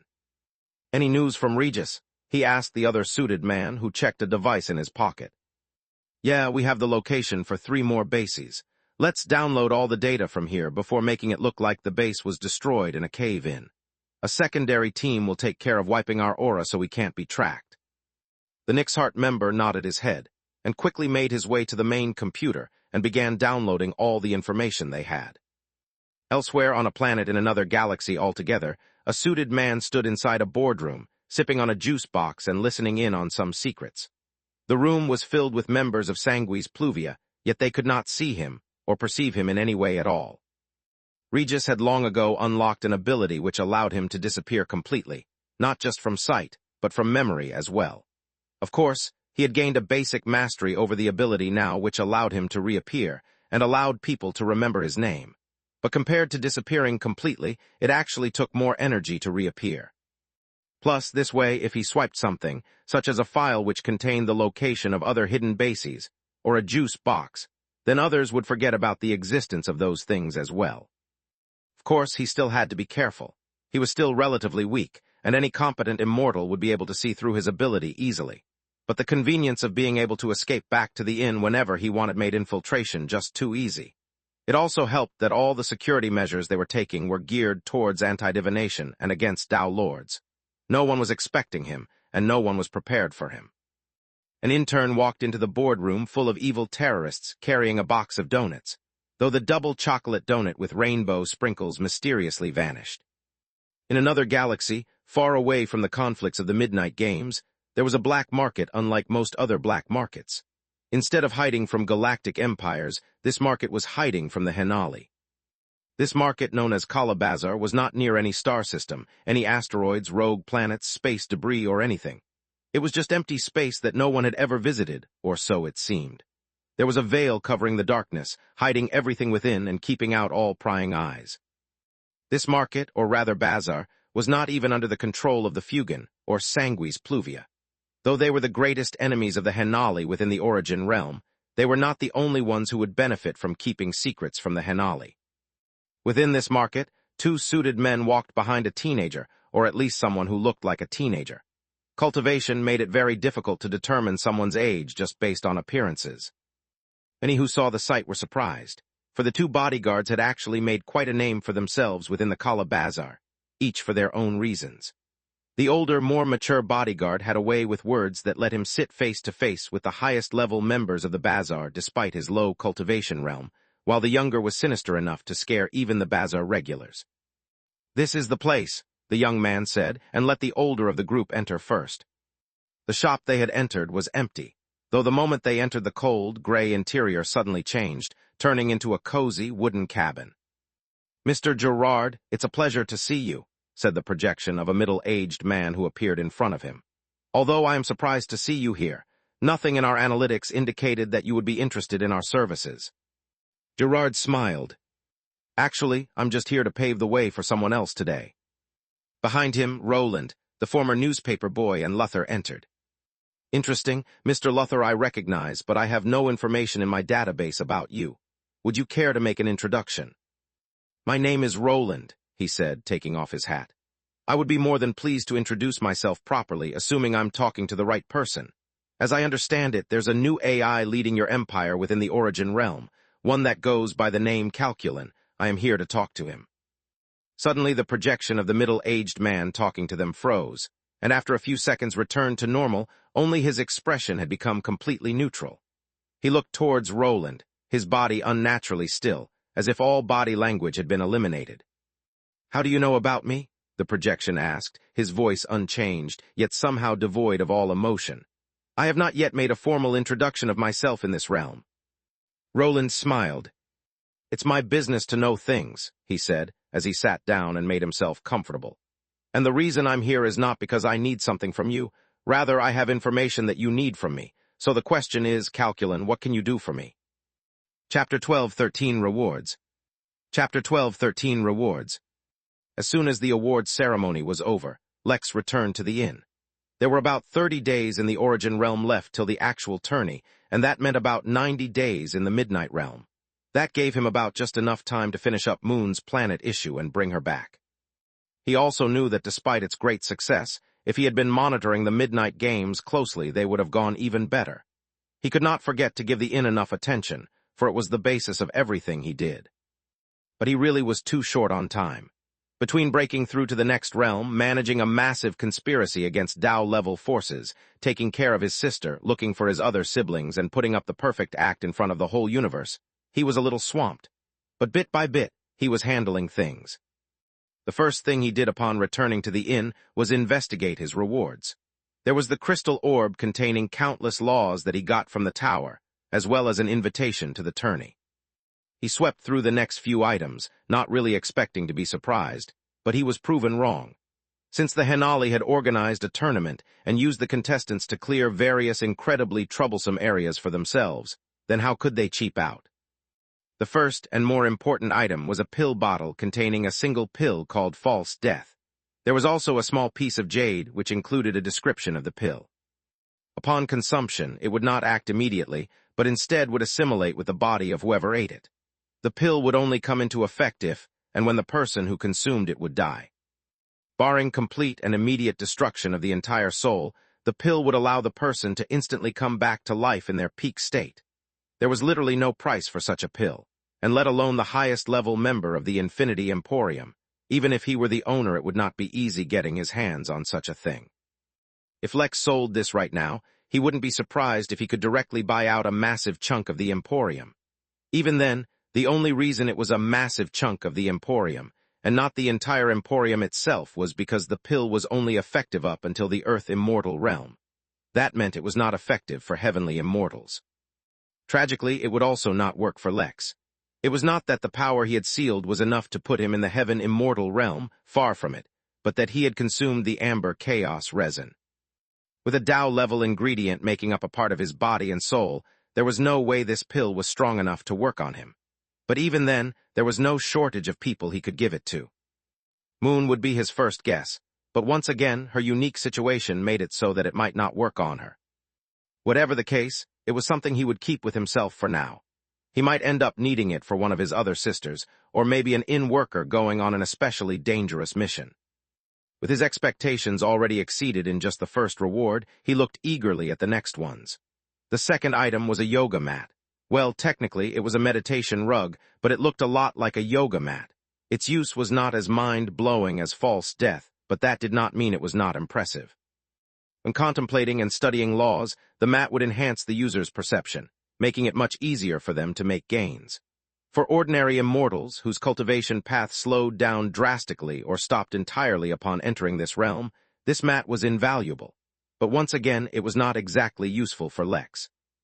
Not only did his cultivation technique innately increase his comprehension, so that this wouldn't be an issue, but he also had access to meditation rooms inside the midnight in which achieved the same effect. In fact, he was sure that sooner or later he'd be able to improve the rooms even more. To be clear, each of his rooms had already gone through various rounds of upgrades already, and their effect was greatly enhanced, but to upgrade them further would cost multiple MT. Even though he had enough authority to increase the effectiveness of each room once more, he literally could not afford it. So much for being rich. Regardless, the second item wasn't bad. He could gift it to someone or use it according to circumstances, but at least right now he didn't need it. Maybe he'd put it in the gift shop. He'd been neglecting that for a while. He looked towards the final item, expecting another great but not at all useful item. To an extent, he was right, though it was undecided how useful it would actually be. The last item was an identity token linked to him. The token could be used not just in the origin realm, but anywhere in the universe to identify as an ally of the Henali. It also contained 1,000 Henali credits, which could be redeemed to request a service of any kind from the Henali.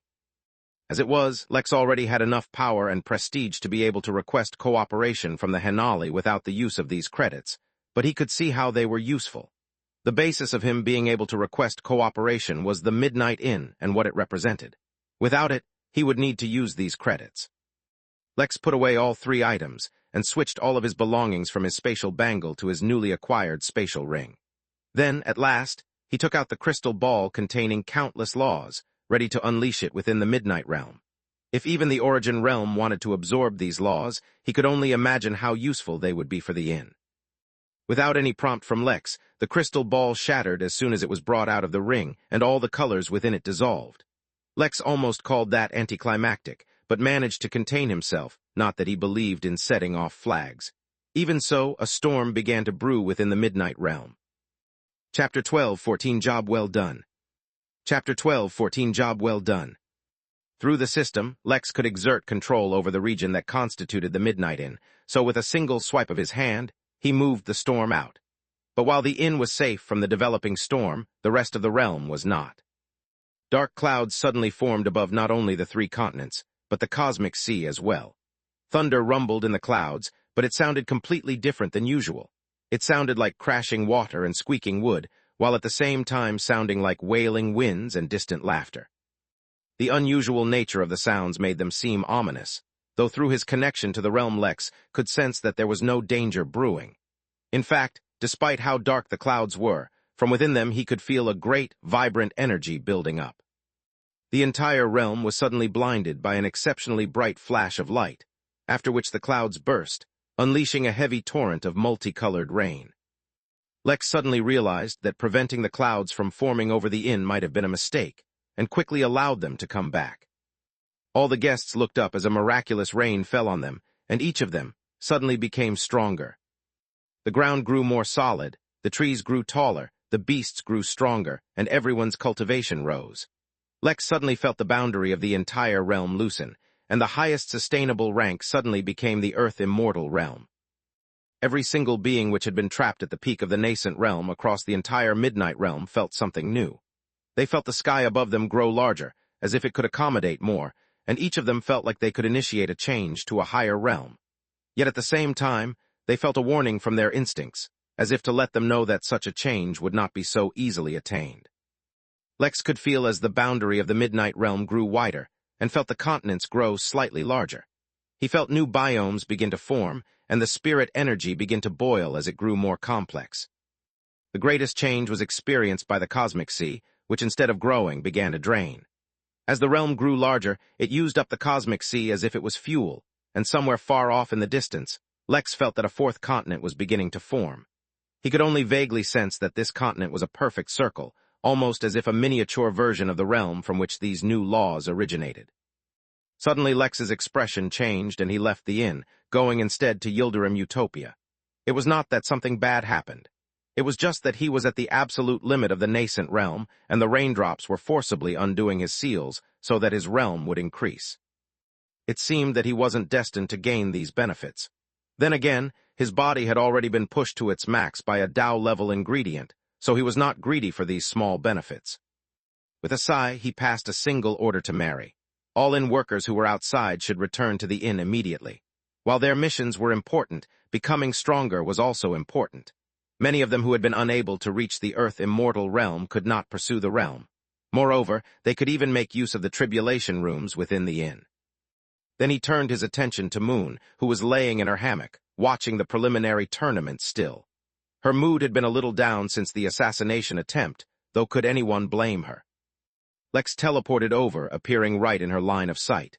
Moon smiled seeing him come, though she was not able to muster up any excitement. Since the fight, the planet had suffered, which in turn drained her of her energy. "All right, let's put an end to this farce," Lex said as he clapped his hands, attracting Z's attention, who had not noticed his arrival. "We've tried doing things the proper way. Now we're going to do things my way." Z extended his spirit sense to Moon. "I told you he holds back until it's time to show off. I don't know what's about to happen, but you can bet he's going to magically solve everything, as if he couldn't have done that to begin with." It was not that Z thought ill of Lex. It was just that he had identified him for who he truly was, a capitalist, and a capitalist only acted at the right moment. "This is going to be a little gross, but just ignore it, okay?" said Lex as he placed his finger on Moon's forehead and began using one of the many healing techniques he had devised the past few years. All of the techniques just basically relied on the healing properties of his blood, and the one he was using now was the most efficient and effective one, which is also why it would be obvious that Lex's own blood would be used. Blood drops started to emerge out of Lex's skin, and then snaked across his skin and into Moon's forehead. Moon's healing capability was beyond anything Lex had seen, and even he could only rival her due to various techniques that were unique in the whole universe. Now that her body and her soul were being nourished by his blood, it was like whatever her physique did gain steroids. "Wow," she suddenly exclaimed, as energy suddenly flooded into her body, and then threw her into her connection with the planet. Yes, Lex was not just healing her, he was also healing her connection to the planet. Technically, it didn't work like that, but it was a fact that his blood could play some role in expediting her assimilation of the planet, so he was going to do just that. One of the reasons Lex had avoided this from the beginning was because he didn't know how much of his blood it would take to actually do this. He didn't know if blood loss would affect him negatively, and the midst of a fight for his family, against his family, was not the best time for it. But now Lex wasn't afraid. If he weakened up a bit, he could hop back in the inn and let the rainwater nourish him back to his peak. Brute force was not the smartest way to do things, but sometimes it was the best option. He was patting himself on the back for a well-thought-out plan when his physique activated on its own. Empyrean resonance, which could enhance every single humanoid being that it affected, began resonating with Moon, who was absorbing Lex's blood. Chapter 12, 15 Golden Core. Chapter 12, 15 Golden Core. Lex had already considered the possibility. He had specifically trained in how to control his physique, though there wasn't exactly an instruction manual for how to control a near-mythic physique that no one had ever heard of in history. But he had a very good understanding of his body, which is why he was fairly certain that he could prevent it from being randomly triggered. What he had not anticipated was that using over a certain amount of his own blood to heal someone would not trigger a random outburst from his physique, but a targeted one. But it was too late to stop now, so Lex kept using his blood to heal Moon. What he did do, though, was to summon the butter knife and use the divine energy to obscure any traces that the activation of his physique might leave behind. At the same time, Z, who felt that something usual was happening, acted promptly and created a spatial barrier around themselves so that none of Lex's aura or energy would leak out onto the planet and its people. For the moment, the situation was under control. Lex used the entirety of his various senses to monitor any changes that Moon might be undergoing, but for all intents and purposes, she was completely normal. In fact, she seemed to be recovering her health and energy faster than normal. But after only a few minutes, it was Lex who suddenly felt a certain level of fatigue and stopped. Even if he wanted to strengthen Moon and speed up her return process, he couldn't afford to be weak. After all, if nothing else, then he would soon be undergoing his tribulations. Yet he didn't return to the inn immediately. He waited to see how Moon responded, yet as soon as he stopped, Moon fell into a kind of trance and laid back down in her hammock. She seemed like she had fallen asleep, but he could sense the vast amounts of energy coursing through her body, restructuring things. Once he was sure that everything was fine, he teleported back to the inn and allowed the rainwater to fall on him. Unlike star rank raises, which allowed everyone to experience a breakthrough in their realms, the rainwater wasn't directly affecting anyone's realm. It was just filling any potential gaps in their existing cultivation that existed, strengthening the existing cultivation that already existed. For countless people, this was already enough to help them raise their cultivation ceiling by multiple realms. It was slightly embarrassing that the people at the inn were receiving free upgrades, while those in the midnight games were fighting for their lives for it. Moreover, this rainwater couldn't be saved either, as it would either absorb into whatever it touched or go directly through it.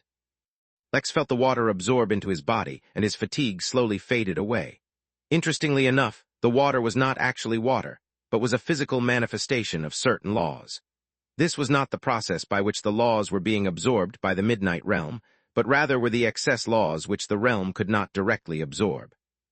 Instead of the laws becoming a part of the realm and creating the fundamental basis of this realm, they were being used to nurture the existing laws.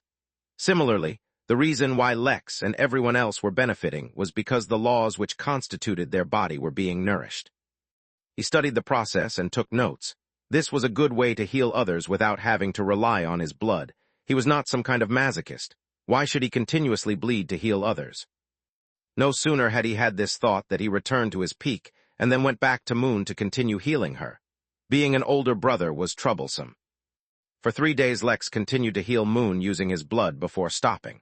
It was not that Moon was completely healed, but that the rain in the inn stopped so he could no longer risk weakening himself. The problem with Moon was that the planet itself was an extension of her body, in a way, which is why even if he bled himself dry, it would not be enough to heal her completely. But the situation was actually much better than expected.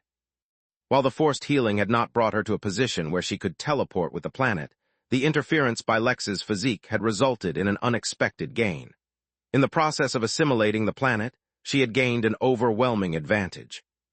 Her own physique had evolved to somehow accommodate the planet into herself. In fact, she felt that it would only be a matter of days before the process self-initiated. If she succeeded, then she suspected that the planet of Yildirim Utopia itself would become her golden core. That statement was an absolutely ridiculous boast, and yet somehow Lex found it to be completely believable. By now, he was getting used to his newfound perspective, which is that impossible usually only meant highly unlikely. The only thing that, in his experience, maintained its indomitable status was time itself.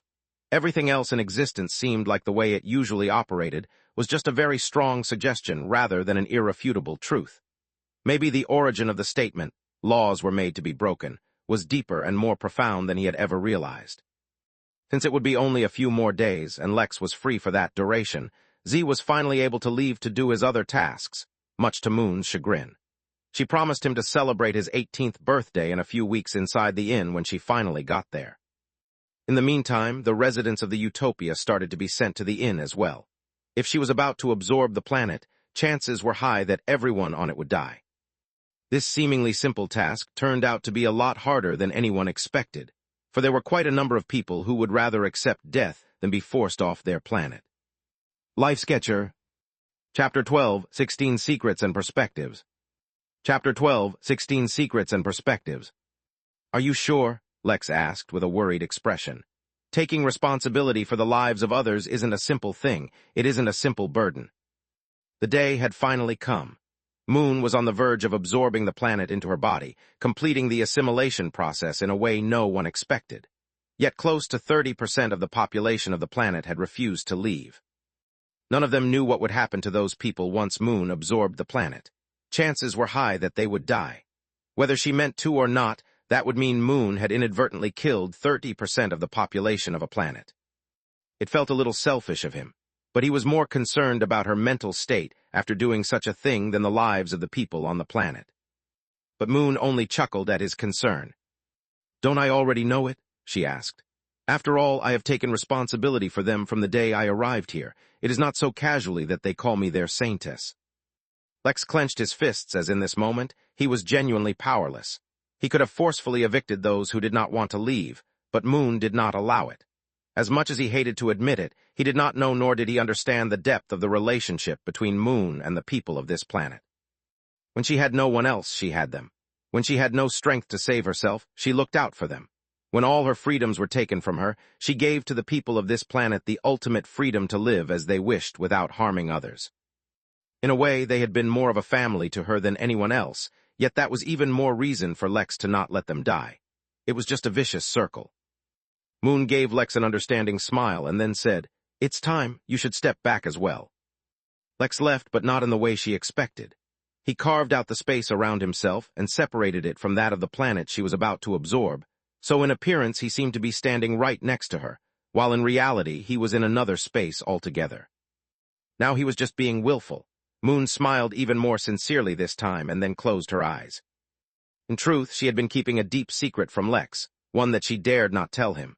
Having her soul fuse with the planet was only possible because of her unique situation, but that didn't mean it was without repercussions. Something more intrinsic to her than her own body was ripped from her and fused with the planet. Naturally, that brought with it endless pain. How many years had she spent in pain? Even she did not know. Concept of time became obscured while in pain. Only through sleep could she normally escape it, for during sleep her body worked to repair the very thing that hurt her. But it was not a proper solution. She never expected a proper solution, never dreamed of it.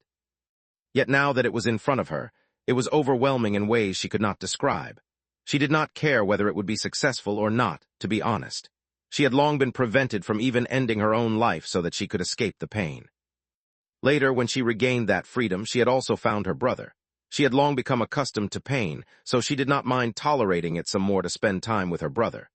Now, though, now she saw an end to that pain, and with it came a conviction she never knew she had. One way or another, today would be the last day she felt this pain. She closed her eyes and stopped holding back. Her body could never be complete because the planet was also her body. Her soul was incomplete, because most of her soul rested within the soils of Yildirim. There seemed no logical way for her to be whole again, and as if through a twist of fate, her brother decided then to use a very illogical way to resolve the problem. For a moment she wondered if Z was right. Did her brother like shining in the spotlight, which is why he waited until the right moment to act? It made sense. Considering he was neglected by their parents, it would make sense for him to crave more attention. In that case, if Moon succeeded, she would ensure to create plenty of such situations for her brother to shine. If she failed, then maybe her brother would do something else illogical and turn the situation around. Now she was suddenly confused about what to do. Fortunately for Lex, Moon wasn't exactly in control of the situation herself. Her body was accumulating energy, and when it accumulated enough it resonated with the planet. Everything from the planet's core to its crust, from the smallest atoms that made up its beings to the most complex laws that allowed it to exist as a celestial body, resonated with something deep within Moon's body, and a change began to occur. Lex, who was watching the situation, was stunned and then fell into a trance. He felt like he saw something his consciousness was not ready to see, and so everything he saw began to automatically seal itself in his memories, lest it affect his path. It was a self-defense mechanism. Yet what he saw was simple. He saw that the life that inhabited the planet was actually a part of the life of the planet itself. It was so simple, yet it affected the way he comprehended the whole universe, which is why the memories needed to be sealed. The way mortal humans had bacteria living in their gut as a key component of what allowed them to live normally and healthily, planets needed other living things on it to live itself. It was such a simple concept, but it could be allowed on so many scales. While these thoughts were being sealed away in Lex's mind, Moon's human body began to fade, just as the planet began to dissolve. Somewhere in the middle, a new body was beginning to form. Elsewhere, far away in the origin realm, Zuri Adissa, the sentient plant that had spread her spores across the entire realm, inhabiting trillions of planets, suddenly raised an eyebrow. She felt something interesting happening to one of her clones. Chapter 12, 17 Sad Planet Eater. Chapter 12, 17 Sad Planet Eater. Zuri genuinely had no idea how many clones she had. She had released them across the origin realm, and over the years they had spread far and wide. Each one grew on its own, and unless it became sufficiently powerful enough, or unless something particularly interesting happened, she would never even try to pay attention to them, even if they died by the masses. It just wasn't worth it. A few people approached her over the years to use her clones as a hidden information network, but that's not how it worked. Honestly, even if she could do that, such a way of life did not coincide with her path in life. But while she was not interested in collecting information for others to use, she was not averse to collecting information in general, especially regarding things she found interesting. Losing control over one of her clones, not because it was dying, but because it was being taken over by another entity, was certainly one of them. Of course, she also immediately felt that if she were to channel a hint of her power into it, her clone would be preserved. The process she was undergoing was not a hostile takeover, but just a passive effect of a greater phenomenon, so she did exactly that. She wanted to see what exactly was happening. As soon as she took over one of the 30,000 clones she had on Yildirim Utopia, she was welcomed to the unexpected sight of the world itself dissolving, its residents included. Yet she felt an unknown power preserve her even as the clone dissolved as well, only to reappear somewhere else. There was no sun or moon in the sky, and the stars were absent as well, yet it was bright as day. The star rating of the planet was not too high, but it was being filled with a unique energy she had never felt before. More importantly, every other living being on this planet that didn't have a certain level of minimum independence was being assimilated by the planet itself. Zuri could not understand where she was, for the laws of the world had changed, and she could not probe her location, at least through her clone, as weak as it was. But as she explored the planet, she found traces of an aura she recognized. It belonged to a human she had met once. Interesting, she murmured, but did nothing else. She wanted to see how this played out.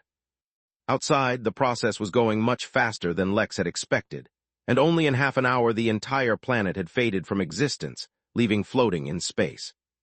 The World Eater who had been protecting the planet seemed genuinely upset at this development, even though Lex was fairly certain that, as an egg with no actual consciousness, it wasn't supposed to be having such feelings. Yet Lex did not focus on that too much. After all, his gaze was fixed on Moon's new body, which was being reformed in front of him. Slowly, it faded back into existence, absorbing a massive amount of spiritual energy into itself, as if it were a bottomless hole. In fact, even when the body fully reappeared, it just floated in space without any reaction at all while a whirlwind of spiritual energy formed around her body, being sucked up by it. Lex used his soul sense, and as soon as he was sure that she was whole again, he grabbed her, extended his senses to the World Eater as well, and teleported everyone to the Midnight Inn. The World Eater, who had become a lot more docile after meeting the Sovereign, did not resist. It was too busy lamenting the loss of its pet. That was why, in the middle of the day, when a massive planet appeared above the Midnight Inn, the entirety of the inn seemed to be drowned in shadow. Everyone looked up expecting to see clouds. Instead, they saw land up above them. Everyone was stunned, and very few actually had a vague idea of what they were looking at. Lex already anticipated the need to give the World Eater its own place. The gravity its body gave off could be negated, but no one liked seeing a massive planet hanging right above them, seeming like it could fall at any moment. But there was a solution for that available right now. Since the system had already indicated that it wanted to hire the World Eater, a platinum key would make it disappear for a while. When it returned, Lex intended for the World Eater to become the inn's messenger, or maybe a member of the Midnight Battalion. How cool would it be if, every time the Innkeeper sent someone a message, a World Eater showed up as the messenger? Or if the battalion rode out to war, but instead of riding on a ship, they traveled on a World Eater? These were thoughts for later, though. Lex immediately brought Moon's body to Nurse Jubilation as Dr. Charles to see why she wasn't waking up, even though he himself could also venture a guess. Her body was absorbing a large amount of spiritual energy even now, and ever so slowly, her cultivation within the golden core began to rise. Since the planet was her golden core now, he suspected she would need to reach golden core perfection, or even enter the nascent realm before she could wake up. Within the Midnight Realm, there were countless ways of expediting that. Soon, Moon was transported to a recovery pod which safely provided her body with pure and easily absorbable spiritual energy to feed her growth. Lex had no idea when exactly she would wake up, but at least now he knew she would be safe. A huge burden was lifted from his shoulders, and he breathed a sigh of relief. "I don't know if now is a good time," said Mary, who appeared over his shoulder, "but you have a meeting." "No problem," said Lex as he let all distractions slip away. "Do we have any new leads on Damien's location?" "Not yet," Mary said, "but word has already begun to spread that you will be appearing in the Trial of Eternity soon." "Good, begin the next phase of the plan." Chapter 12, 18 Drama. Chapter 12:18 Drama. I must say this is a rather bold-fashioned statement, said Jeeves as he fixed Lex's tie, and took a step back to look at his latest piece of work, though its design had been according to Lex's demands. The suit was a thing of darkness, woven from fabric that seemed to drink in the light around it, leaving an unsettling void in its wake. The blackness of the suit was not merely a color, but an abyss, a yawning chasm that hinted at unspeakable things lurking just beyond the edges of perception. The shirt beneath was as black as the deepest night, and the tie, a narrow strip of the same, lay against the chest like a serpent coiled in malevolent anticipation. There was a strange, almost eldritch quality to the suit, as though it had been stitched together not by mortal hands, but by forces best left unnamed, its very presence a silent whisper of vengeance and madness. It was black on black on black, which would have seemed a bit excessive if not for how deeply it flattered Lex's physique. Anyone who looked at him would not be able to look away, either for his handsomeness, which had grown immensely with his cultivation. Having a well-toned body also helped. Yet much more attractive was the sense of danger oozing off his body. Danger tingled the perception of anyone who laid eyes on him, filling their mind with an excitement of living life on the very edge. Ordinarily, Lex would not really have cared much for public attention. It was nice when he got some, but most of the time he was able to do whatever he wanted in life without caring about how others would perceive him. Yet right now he wanted to put on an act, which was not so much an act, and he needed everyone who laid eyes on him to feel his vengeful mood. "Would you like the sheath on your hips or on your back?" Jeeves asked, completely unaffected by the ethereal pull of the black suit. "Waist is fine," Lex said, and stood still while the tailor made a small amendment to his suit to allow him to attach Naraka's sheath to it. Once it was done, Lex looked in the mirror once to admire his visage. "Wish me luck," he said absent-mindedly as he prepared to leave.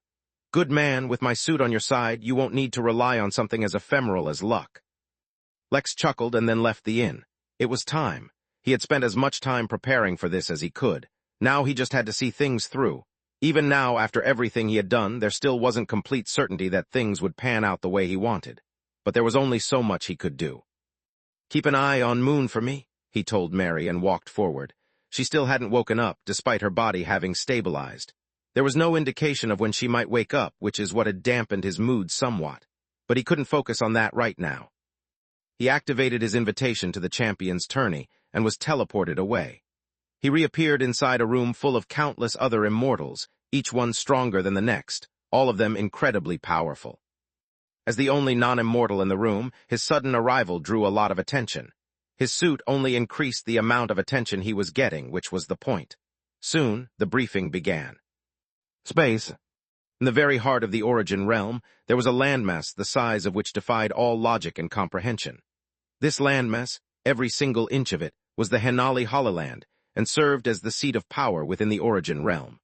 It was a place where even Tao Lords acted respectfully in deference to the owners of this realm. Entering that landmass was beyond difficult, and even approaching it was akin to death, as 6 black holes had been chained up around it, kept on a leash, either as guard dogs or perhaps to be kept in check. It did not matter. What mattered was that beyond the black holes, there were a number of artificially created rogue planets upon which guests were received. On one such planet, a gathering was being held. This gathering was not exactly as prestigious as the Henali Assembly, which was held once a century for the Tao Lords of the realm, but it was a close second, for it invited all the peak powers of the realm. Even representatives of the Tao Lords were present as well, which is why the gathering was filled by peak celestial level and demi-Tao Lord level beings. While they mingled and discussed the future of the realm, a few of them were paying attention to a screen where the champion's tourney was being shown. The masses were deprived of this show, but not them. After all, they were the ones who had sent most of the candidates to be crowned champion. "Who's that?" asked an especially effeminate voice, as a flower petal moved, pointing towards a handsome man in black. "Ah, that young man is one I have been keeping an eye on," answered Zuri, a mysterious gleam passing through her eyes. "Zuri, have some shame. That human is at least a few hundred millennia younger than you. Just because you like to spread your clones does not mean you need to find children to help with the job." "Fine, crack jokes," Zuri said, not at all minding the humor. "I guess that means you don't want to know the drama that's been unfolding all around him." These beings at the peak of the realm barely got any free time. Most of them had never even heard of Lex, let alone focus on his problems. They had their own fair share of problems to focus on. Oh, drama, and enough of it to attract your attention. Now I have to hear this. Chapter 12:19 Archangel. Chapter 12:19 Archangel. The story is quite simple, Zuri said as she watched the scene unfold in front of her. Lex was one of the favorites of the preliminary games and was even the first person to have a prize ceremony in that tournament, though he was the second one to finish the tournament itself. Regardless, as the story goes, not only was he a favorite with one of the most astounding performances, rumors spread that he didn't even need to attend the preliminary tournament to begin with, as he has a very strong backer. But, as the story goes, apparently his backer has told him to rely on himself for all personal matters. No one knows why, but many suspect that he is being groomed as an heir. Being competent and self-sufficient, after all, is one of the greater traits of the heirs of such powerful people. Yet for all the ability he has displayed, he is constantly plagued by hardships. It's come to everyone's attention that apparently he has a sister who suffered some kind of incurable injury or disease. She has fallen asleep and isn't waking up. Before that, she suffered from various assassination attempts. Get this, from their own grandfather. For the past few weeks, he has been trying to get in contact with the Henali one way or another for a way to heal his sister. But they obviously do not want to make it too easy for him, since they obviously want him to depend on them. Rumor has it that he was told to accumulate 100,000 Henali credits to heal his sister. While all of this happens, he's began looking for his grandfather as soon as the preliminary tournament ends, but he hasn't been able to get a single lead. The aura he's giving off right now is probably a result of being pressured by the monumental task of accumulating so many credits to save his sister in time, and driven to rage by his inability to find his grandfather. If he wants to fulfill even one of those tasks anytime soon, he has no choice but to participate in the champion's tourney and perform well. It's no wonder he's reacting so strongly, especially when his own backer isn't actually helping him out. Well, that is interesting, said the flower, but I was expecting a little more for it to have caught your attention. That's because there's another piece of news in this situation that even he himself doesn't know yet, Zuri said with a knowing smile. As it turns out, he has other sisters as well. The middle one has virtually no presence, so no one knows much about her, but apparently the older sister was recently recruited by Eden Corp. It seems that, despite being a human, she has displayed such an absurd affinity with divine energy and the angelic arts that she's en route to become an archangel. If flowers could drop their jaws, then what the flower was doing now was exactly the equivalent of it. While Lex's backer was relatively unknown despite there being some knowledge about his traits as a Tao Lord, and the angels were different. They had an established hierarchy and position within the universe at large. While Eden Corp was just one facet of the angel's influence, it was a significant one. But the fact that his sister was on the path to become an archangel meant that she was recognized to have massive potential. All archangels were demi-Tao lords, and if they were able to break through that rank, their status would be upgraded further. Wait a minute, isn't Lex's backer also a Tao lord? The flower suddenly asked. She refrained from saying his name directly, as that was rude and would attract the attention of the said Tao lord. Yes, Zuri answered with a knowing smile, aware that her friend finally understood why Zuri was interested to begin with. So rumors are that Lex is being trained to be an heir, and his sister is up for the position of archangel. The humans haven't had a Tao Lord candidate for countless years, and now they suddenly have two and their siblings. The flower couldn't help but raise its voice, attracting everyone's attention. Yet Zuri only smiled and looked at her screen. She had only mentioned knowledge that was easily attainable in public. She had not made mention of the fact that she was also aware of Lex's other sister, who was far from ordinary. As someone who herself was not a Tao Lord, she was in no position to give someone such a title, but Lex's other sister most definitely also counted as a Tao Lord candidate. That meant there weren't two candidates from one family but three. Considering the fact that there was nothing publicly known about his other sister, there was always a chance that the number might even be 4. Zuri was not one to conspire against others. It wasn't in her nature. But that did not mean she had to abstain from watching such a good show. Plus, having kept an eye on Moon for so long, she was fairly certain that her situation was not nearly as bad as it was made out to be in public. Lex was putting on a show, and she was interested in watching it. Oh, did I mention that the Dragons have made an entry into the Champions Tourney this year? Zuri continued. And it just so happens that the chances are very high that the Dragon contestant will run into Lex. Wait, right? You don't know about that either. So apparently, Lex has some drama with the Dragons as well. Zuri began to regale those who would listen about the various stories surrounding Lex. Anyone and everyone could see that the situation was turning into a boiling pot and would erupt soon. Still, the situation was not critical enough for all the attending dignitaries to pay close attention to Lex. But for the sake of staying updated on this entertaining situation, they kept an eye on Zuri's screen. Chapter 12, 20 Lines of Power. Chapter 12, 20 Lines of Power. Lex met the gaze of the countless immortals in the room before going to find a corner to sit in. He restrained his aura, as he was not here to pick a fight. He was here mostly to get his process started and make an impression. By being able to effortlessly ignore the simultaneous gaze of hundreds of immortals without so much as batting an eye, he had proved himself. Others also did not pick a fight or bother him, not because they were good-tempered people, but because they were all there for the same purpose of being briefed. Had that not been the case, the strong, ominous presence given off by his suit would have surely provoked someone. Some time passed and more participants came, until eventually a hush fell over the room and all was silent. A projection of a man appeared in front of everyone. No, not a man. Lex sat up straight as he identified one of the more mysterious races in the Origin realm, the Ulin race. At a glance he looked like every other human, until you got a good look at him and noticed the lines of power within his body. Lines of deep blue, pulsing energy passed through his fair skin like a river cutting through land. Those lines, naturally formed in various artistic patterns, supposedly contained entire rivers of spiritual energy too vast and rich for any mundane race to tolerate. Lex paid close attention to them, sensing a subtle sense of danger each time he saw the lines pulse, and a few shimmerings appeared around them.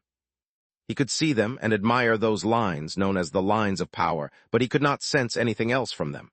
There was no affinity of any kind, yet they did not contain pure spiritual energy either. How strange. Lex was mildly curious about the Ulin, for more than once he had heard Vera talk about them, yet hadn't been able to learn much about them. Seeing one now, Lex suddenly realized that he couldn't even sense his cultivation level. How unusual. "Congratulations for being here," the man said, his voice deeper than anyone might have expected. "Being here means you are either the best this realm has to offer, or have been deemed worthy by powerful forces deserving of admiration. Yet being here only means you are at a starting line. Whether it was your training, your perseverance, your background, all of them could only get you to the finishing line. Now what you do from here is up to you." Lex could not help but chuckle internally. He had given plenty of speeches to large crowds, but now he was the one being given a motivational talk to. What you are competing for now is not a light honor. It is not a title to adorn your name with. It is not a plaque to add to the decorative walls in your homes. You are competing for a chance to become Henali's champion, and in each age there can be only one. A champion is not a mindless brute who wields great strength, nor a wise old strategist who can peer into the future. A champion is he who can bear the weight of expectation, represent enormous honor, and not let it interfere with getting the job done. Whether it is an impossible trial, an impossible enemy, obstacles no one expected, new dire situations, a champion is one who can deal with them all. Know this, the Henali would rather choose no one than choose a weak champion, for a champion is he who clears all obstacles. He is an all-rounder with no weaknesses, only strengths. In exchange for selecting a champion, the Henali will put their full force behind nurturing him or her until they stand at the very zenith of this realm. There is no better example than the previous champion, the Jinn of Narcom, Zarkon al-Azif. A hush fell over the room as the Ulin mentioned Zarkon. Lex, too, knew about him since he had done some research about the champion's tourney. Jinn were a rare race, hardly found anywhere, and usually did not reach very high levels of cultivation, unable to reach the immortal realm. Usually. The previous champion, Zarkon, was a serious underdog who appeared out of seemingly nowhere. He took the whole tourney by surprise and became the contested champion. But his legend did not end there. By now he had reached the heavenly immortal realm, and though that was nowhere near the peak of the realm, Zarkon's legend was growing ever stronger. To date, he had never experienced a defeat since he became champion, and it was said that he never failed the Henali on any mission they sent him to. When he was sent to the Fugan battlefields, the battle would end. When he was sent to explore new corners of the realm, he would come back with riches and treasures. It was as if Zarkon could make any wish the Henali had come true. The high society of the Origin realm, his name was one that was commonly brought up. That is the name, the legend that you aspire to. Remember that as you venture forth and face the challenges that are in store for you. The first challenge is in a place you will surely have heard of, It is called the trial of eternity. If an artificial hush had fallen onto the room before, the hush now was genuine. Everyone had naturally heard of the trial of eternity.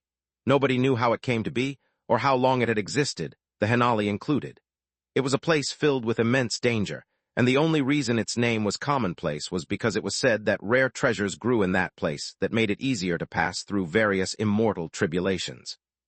Yet venturing in and coming out successfully was a tribulation unto itself that few succeeded, and that was but the first venue for the champion's tourney. Chapter 12:21 Development. Chapter 12:21 Development. Your objective in the trial of eternity is simple. For reasons, as of yet unknown, the Henali have detected signs that the barrier that keeps the trial of eternity inside a segregated zone of existence is beginning to unravel. These are very early signs of even if it does end up happening, it will still be thousands of years in the future. But there is no need to wait until the problem has grown to treat it. You only have one mission in the trial of eternity, with another bonus objective that is not mandatory or even expected. Your mission is to identify the reasons behind the weakening of the barrier, and your bonus objective is to resolve the issue. The time frame for this mission is 3 years. If within 3 years you are unable to complete the mission, it will be treated as a failure, and you will be sent to a subsequent portion of the tourney based on your performance. Now then, I am going to brief you on the conditions inside the trial of eternity. I'm sure you already know some things, but it is best to give you a full detailed report.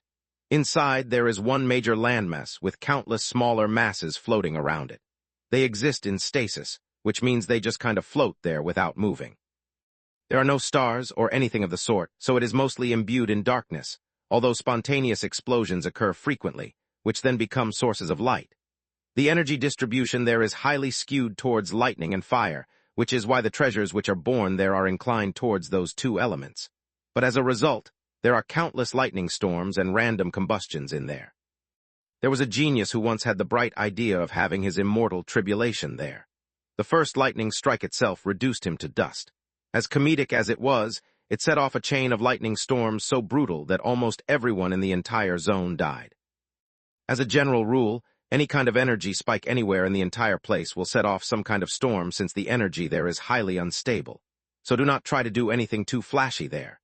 In fact, one of the reasons why all of you have been selected to enter the Trail of Eternity is because if we send in stronger cultivators, the storms they might cause will be even bigger, which might end us causing more harm than good. Now the wind patterns.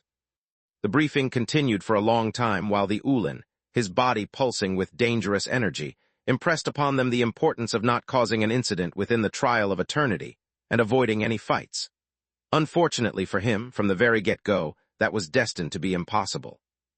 Lex felt various gazes on him, all of them hostile, and he was absolutely certain that at least one of them was from a dragon. He also hoped another one of them might be from his own grandfather. But in the very likely event that it was from someone else, he at least hoped at least one member of Sangui's Pluvia was there. According to Roland, they had major plans for the champion's tourney. Lex was partially right in that there was a dragon staring at him, but he was also extremely wrong in guessing that only enemies were staring at him. "What's wrong with Lex?" Anakin Indiana McLean asked Alexander and a few others using his spirit sense. "Has he entered his goth phase? Isn't he a little old for that?" "It's because he's never had a girlfriend," Larry responded, sounding utmost morose, as if the failings of his friend brought him great personal pain. "You know why he's like this," Alexander responded seriously. "You've all heard the rumors. We should make contact as soon as the trial starts and offer our help." "Offer our help?" asked Naaman, feeling incredibly blue. "And who is going to help us out? Have you forgotten how exactly we got into this mess?" "No, I haven't forgotten," Alexander said, glaring at Naaman. "If someone hadn't gone around spouting nonsense about people lying, we wouldn't have been sent inside the freaking Trial of Eternity." Naaman, who had the uncanny ability to detect when someone was lying, also suffered from a huge curse. As soon as he detected a lie, he was forced to whisper that it was a lie. He himself was completely unaware of it happening, though he knew it was something he did, for it got him into a lot of trouble frequently. But then Alexander sighed.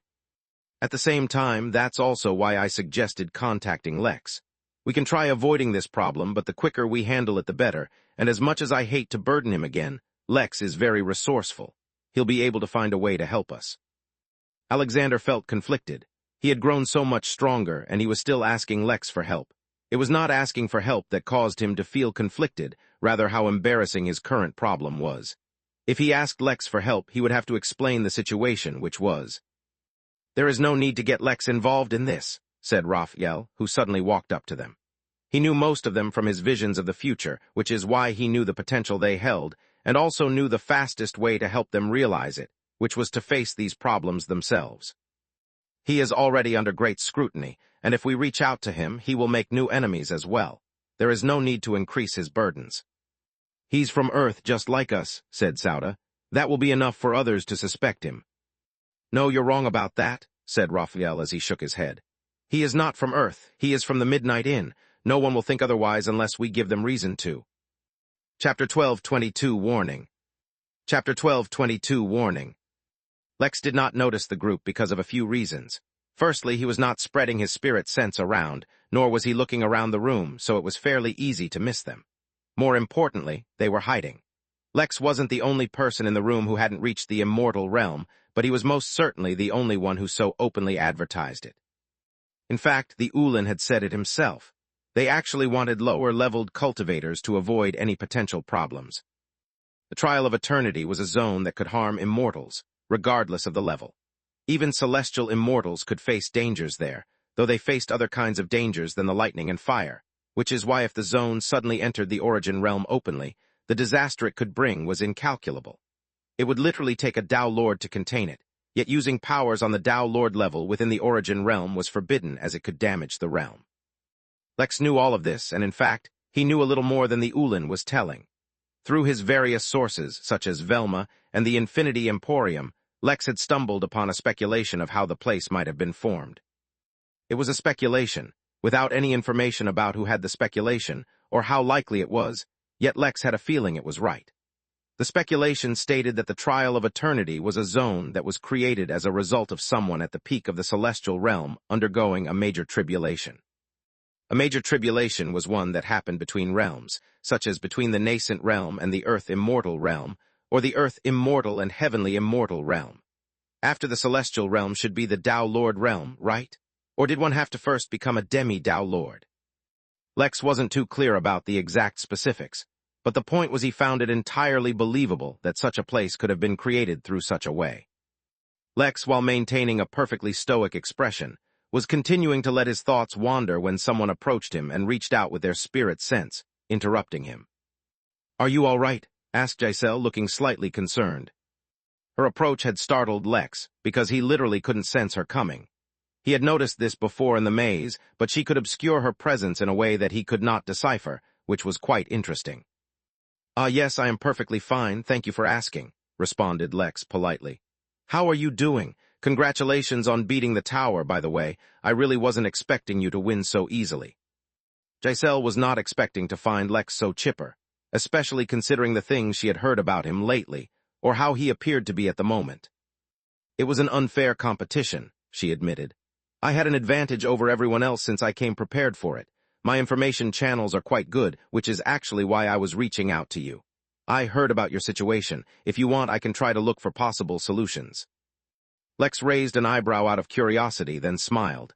It was true, Giselle's information sources were quite incredible, and he didn't doubt that she had some advantages.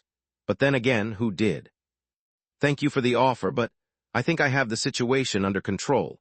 If I ever need your help, however, I won't hesitate to reach out." "It's not so easy to find me," she began saying, but Lex cut her off. "Yet I found you once before, did I?" he said with a smile. "Don't worry about it. Instead, let me ask you a question. Do you have something planned for this trial?" She nodded, not expounding on the matter prematurely. "I suspected as much. In lieu of our cooperation, I'll give you a heads up. The situation inside is going to get really messy. In fact, unless you're well prepared to face extreme conditions, I would suggest that you skip out on this trial altogether. It's uncertain how things will turn out." Giselle paused and looked at Lex deeply. She then looked at his suit, and then took a look around the room as if she understood something. "Thanks for the heads up," she said seriously. "But I will be participating anyway. This might end up working in my favor. After all, you've already seen that I myself am not without adversaries of my own." Lex slightly nodded, and then the two split apart, not speaking to each other anymore, though countless had already witnessed the exchange. A short while later, once the Ulin had sufficiently impressed upon everyone the dangers they were about to face, he proceeded to discuss how they would be entering. The Trial of Eternity is entirely cut off from the origin realm, even if it is technically inside the realm itself. As a result, one cannot teleport in, and there is no physical entrance either. The only official way to enter it is to use a ship specially designed for travel between realms, capable of traversing any obstacle, even in the absence of space itself. It is also the only official way to exit, so upon completion of the mission you will need to inform the respective people, who will organize an exit trip and let the Hanali know of the situation. That also means contact between the origin realm and the Trial of Eternity is largely cut off, and it is very difficult to get any information across, so be careful. Afterwards, the Ulin directed the crowds through a corridor towards the impressive vehicle that could travel through the void. Jack, who was entirely in a different realm, suddenly started to pay attention to the world through Lex's eyes. He wanted to learn everything about void travel, so that one day he could allow the Jolly Rancher to do the same. Chapter 12, 23 Tenets I. Chapter 12, 23 Tenets I. Stepping into the ship, Lex felt like he had walked into another space entirely. The space inside the ship was strangely artificially solid, so much so that it felt slightly suffocating. Yet perhaps that was exactly the kind of thing needed for a vessel to traverse through the void safely. Naturally, with the Jolly Rancher, Jack would have to come up with a better solution. Lex found a corner for himself to sit in and closed his eyes. Though he was curious about the ship, he had to sell the act at the moment, and he was well aware that he was under supervision even if it didn't seem like it. It will take roughly 96 hours to get to the Trials of Eternity, and once there each and every one of you will be dropped off at a different point. This is for your own safety. Once, every year the ship will make a round to see if there is any progress. If you manage to complete the mission, you will still have to wait till the return of the ship to be credited for it, don't forget. Lex entered a meditative trance, ensuring that he was in his peak state as they approached their destination. This was a long time coming, and even if he was absolutely certain in his preparation, that did not mean that there was no risk. In fact, most cultivators did not pass their first tribulation. Lex had not forgotten that the first time he encountered a tribulation, which was inside the Midnight Inn, the devil that had been experiencing the tribulation died. He then added tempering rooms and tribulation rooms to the inn to help train people in the various obstacles tribulations bring, as well as help them reduce the dangers of it. In fact, over the past few years, he had trained his body in both the fire tribulation and lightning tribulation rooms, until he was totally immune to the kind of tribulation he expected to face.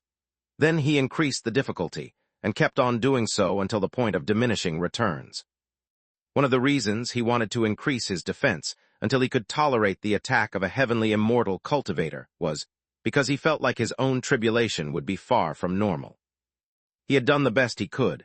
Now all that was left was to finalize his tenet. This was something he had done extensive research on, and unfortunately came to the conclusion that there was no such thing as a best practice when it came to tenets. There was only what best suited the specific immortal. But what were tenets to begin with? That was one of the first questions Lex asked himself, alongside questions like which ones should he choose, and more importantly, how many should he choose? The answers to those questions were manifold. The root difference between mortals, who in this context were not non-cultivators, but instead were cultivators up to the nascent realm, and immortals was that ordinarily, mortals could at most sense that the universe operates based on some kind of code, system, rule, divine providence, etc., based on their cultivation path and belief. The essence was that there was something that controlled the actions and reactions of everything in existence, and which ensured that everything always acted in accordance with those rules.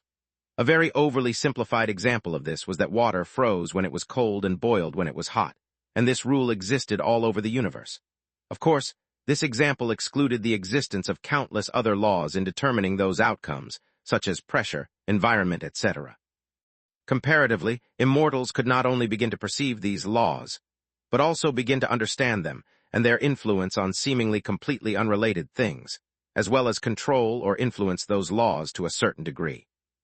For example, an immortal may be able to bypass the requirement of temperature change to bring about the freezing or boiling effect in water, by directly influencing the laws that dictated the behavior of water itself.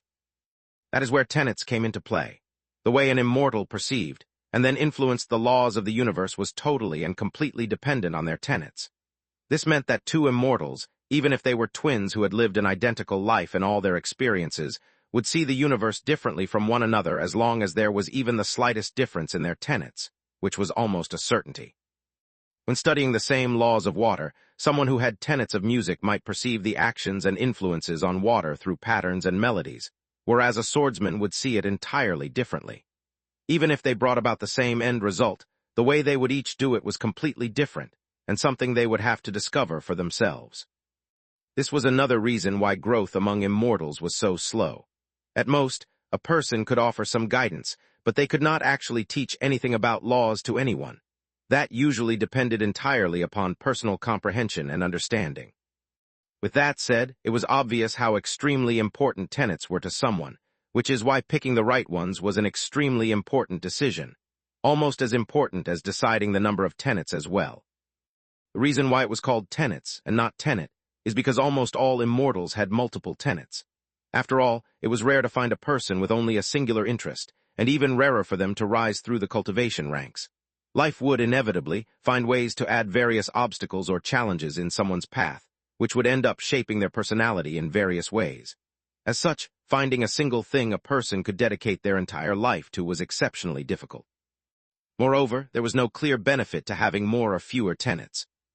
Considering that a tenet could be literally anything, from a way of life, to an abstract concept, to something entirely imaginary that did not actually exist in reality, it was almost expected for an immortal to have at least 4 or 5 tenets. After all, usually, what most people did when selecting a tenet was picking something they had a natural affinity for, or something they were dedicating their life to. Chapter 12, 24 Tenets II.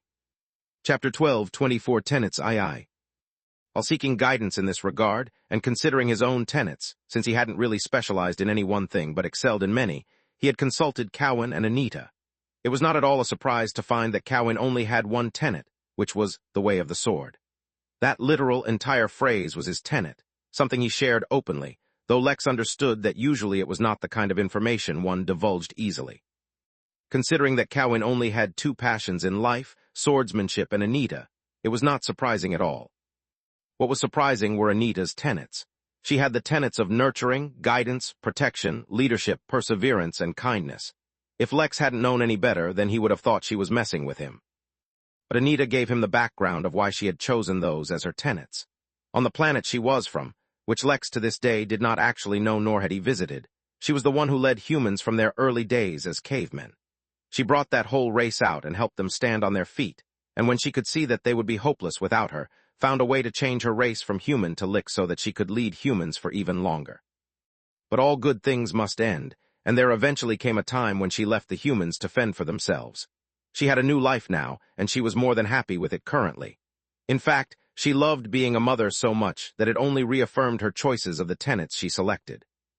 Perhaps motherhood and maternal instincts would have better served her as tenets, but there was no point in bringing it up now. Tenets could not be changed. Even John, who had lost his cultivation entirely, would regain the same tenets he lost if he were to ever return to the Earth immortal level. One final reason why selecting the right tenets was exceptionally important was because not only did it literally affect one's strength and standing within the immortal realm, but that growing realms in the immortal realms was no longer about absorbing energy. Sure, there was still an element of that, but it gained a new aspect to it, which was comprehension of laws. The more one was in sync with their tenets and could comprehend the complexity behind various laws, or maybe even just one law, the higher their cultivation would rise. Without comprehension, absorbing energy would be fruitless work, and without absorbed energy, there would be no way to put those new comprehensions into practice. With so much pressure put onto a single decision, Lex had thought long and hard about it. Naturally, as was his tendency, he thought of various comedic tenets he could take, such as the tenet of capitalism. Although that thought started out as a joke, it led him into contemplating it for weeks. Whether he wanted to admit it or not, if he became more capitalistic, without regard for his influence on the rest of the universe, he could definitely expand the Midnight Inn at an accelerated rate. He thought about the tenet of lava, of defense, of attack, and many more. He had also thought about setting himself up on the path to supremacy. After all, without strength, he would lose everything he had gained. It was not a decision he wanted to make lightly. Yet now, more than ever, he was attracted to the thought of it. He and his siblings would not have suffered if his parents had just been a little stronger. He would not be scampering around, plotting conspiracies just to come face to face with the man who used his sister if he was much stronger. He was certain that he would face many more challenges, personal, and for his inn in the coming future, and without strength all of them would become meaningless. All it would take was one strong enemy who took him by surprise, and everything would be over. The kind of tenet he would pick would naturally influence him as well. They would shape how he thought, how he acted, literally how he perceived the universe. It was a single decision, and its repercussions would follow him for the rest of his life. Yet now, more than ever, Lex was leaning more and more towards the pursuit of power. Somewhere in the back of his mind, he knew that he had already made a decision. He was just allowing himself these few, final moments of thought and contemplation before he adorned that weight onto himself. The 96 hours that the journey was supposed to take flew by faster than ever before, and when Lex opened his eyes, the ship was already within the trial of eternity. The moment was upon him, and he knew he could back out no more. This would be a defining moment for Lex, not because he was becoming an immortal. No, instead it was because everything he had been through before this, whether it was getting the inn, bagging his first guest, getting an amazing reward, finding an overpowered cultivation system, growing ridiculously strong, receiving guiding advice, all of it, each to a certain degree, was through external influences. That was not to say that Lex had not made his own decisions. He had. But in most things, he was just reacting to a problem, trying to resolve it. This would be the first time he was making his own decision, acting to preemptively negate many problems and take control over the direction of his life. He stood up, and his aura naturally became even more honed and deadly than it was before. Silently, his second seal unraveled, and he touched his third seal from over his clothes. The time was nigh. One by one, the various passengers on the ship were sent out until it was eventually Lex's turn. When he appeared in his new location, he was surrounded by complete darkness, his suit blending in perfectly. He could have been completely undetected if he chose to hide, but he did not. Targeting him. Chapter 12:25 An Attempt.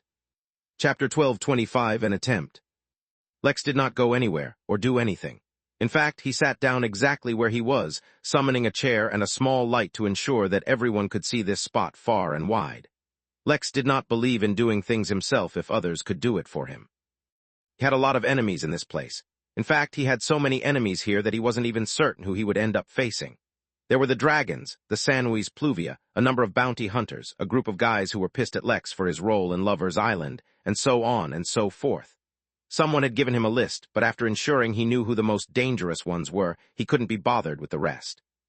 Considering the extremely volatile nature of this place, Lex did not expect most to take action against him easily. Only the very bold or the very stupid would make such a move. "It's rude to stare," Lex suddenly said out loud, and looked in a certain direction. As if his gaze itself was enough to control the world, a low yet warm light appeared where he was looking, revealing a tall, dark shadow. "You are quite astute," the shadow said as it began to come closer. "I have spent a considerable time in the shadow plane. Once you understand what to look for, it's very easy to pick out a shadow, even in the dark." "You are also quite arrogant," the shadow observed before rippling. A dark figure stepped out of the shadow and revealed itself before Lex, though his identity was still hidden. Lex did not care about the insult, however. He just looked at the figure with disappointment. "You're not him," Lex said. Even though the opposite person's identity was hidden, Lex could tell it was not Damien. All he needed to do was check if their bloodlines were the same. "After all the effort he's taken to goad me into coming out, I thought he'd at least take the opportunity to meet me." The dark figure only shook his head. "You give yourself too much importance. You are a mere speck of dust in the larger scale of things. A little attention from some important people has made you think you're the center of the universe.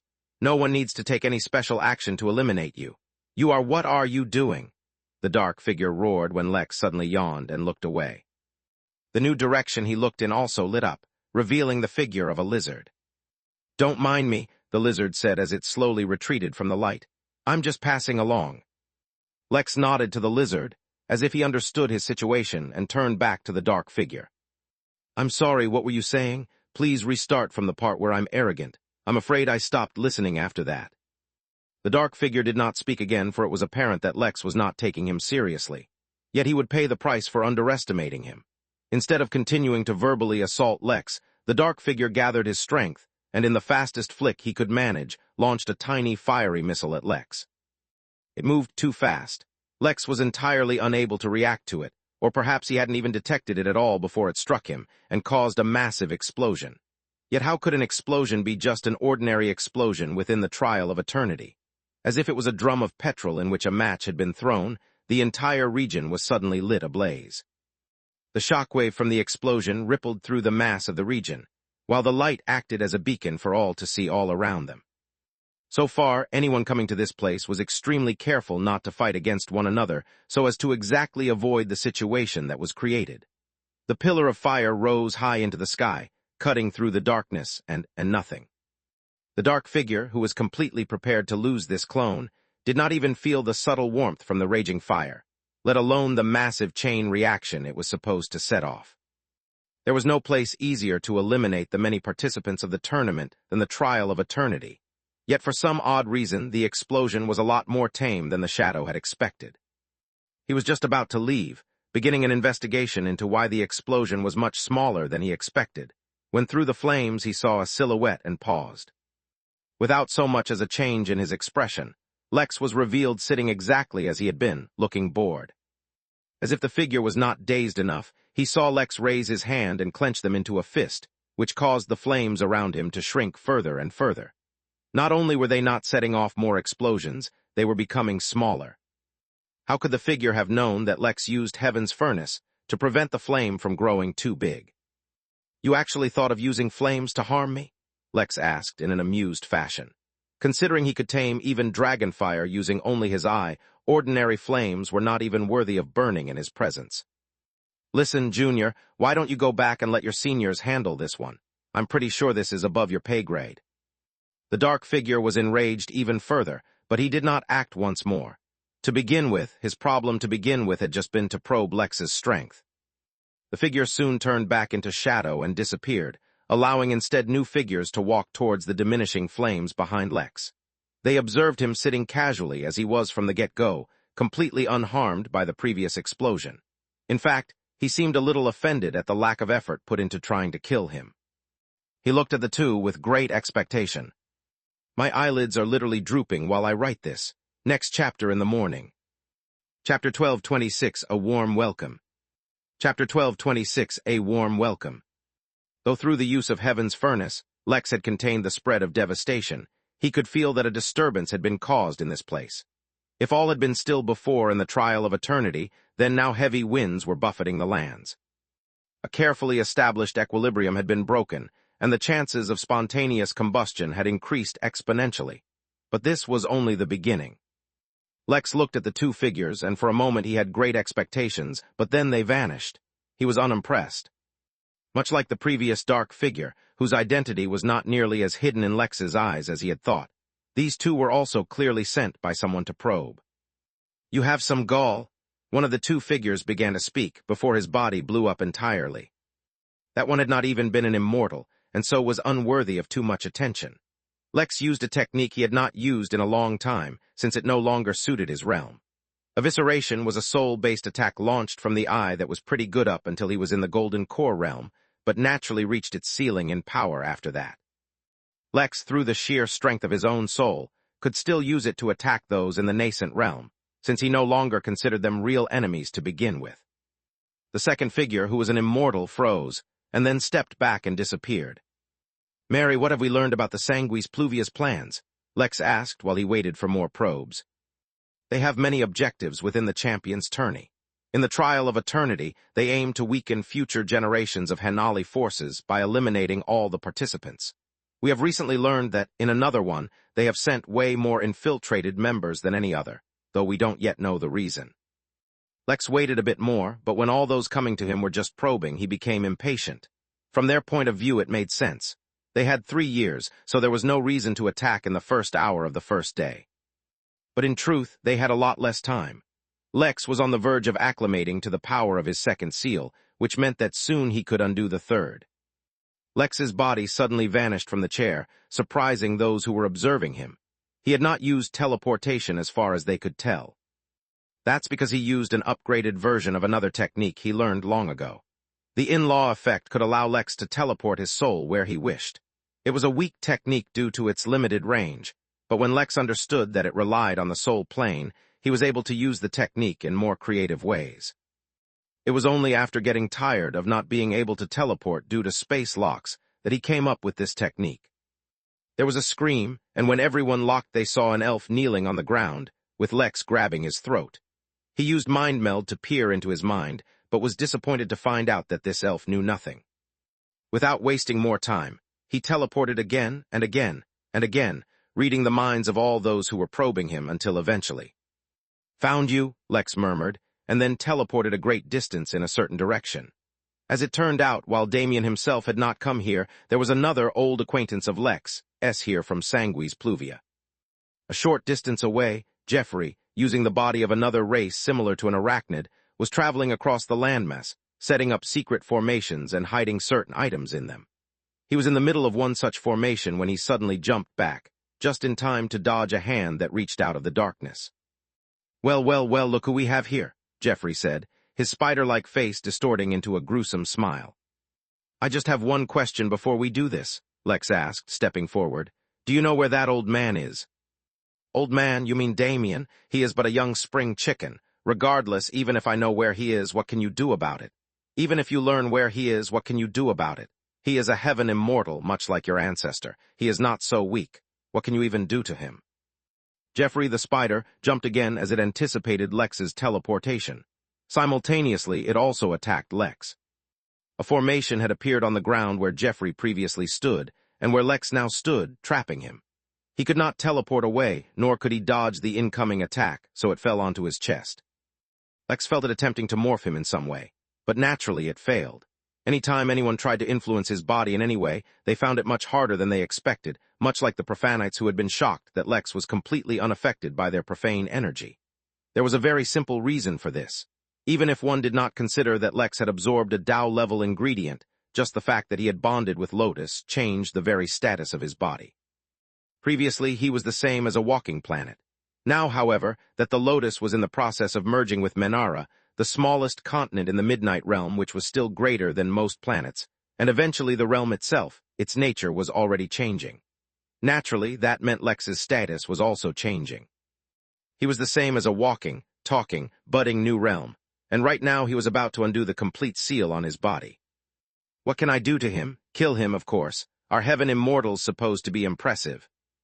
Lex crushed the tiny treasure in his chest, sealing his power, and in the microsecond before his tribulation appeared, teleported to Jeffrey and grabbed onto him much faster than the twisted spider could react to.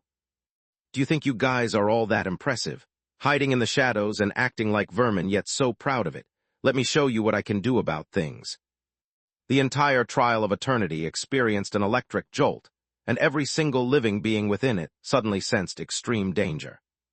At the same time, with his full power unleashed, Lex spread out his senses and located every single person who had come here to hunt him down. Might as well give them a warm welcome. Chapter 12:27, Just Getting Started. Chapter 12:27, Just Getting Started.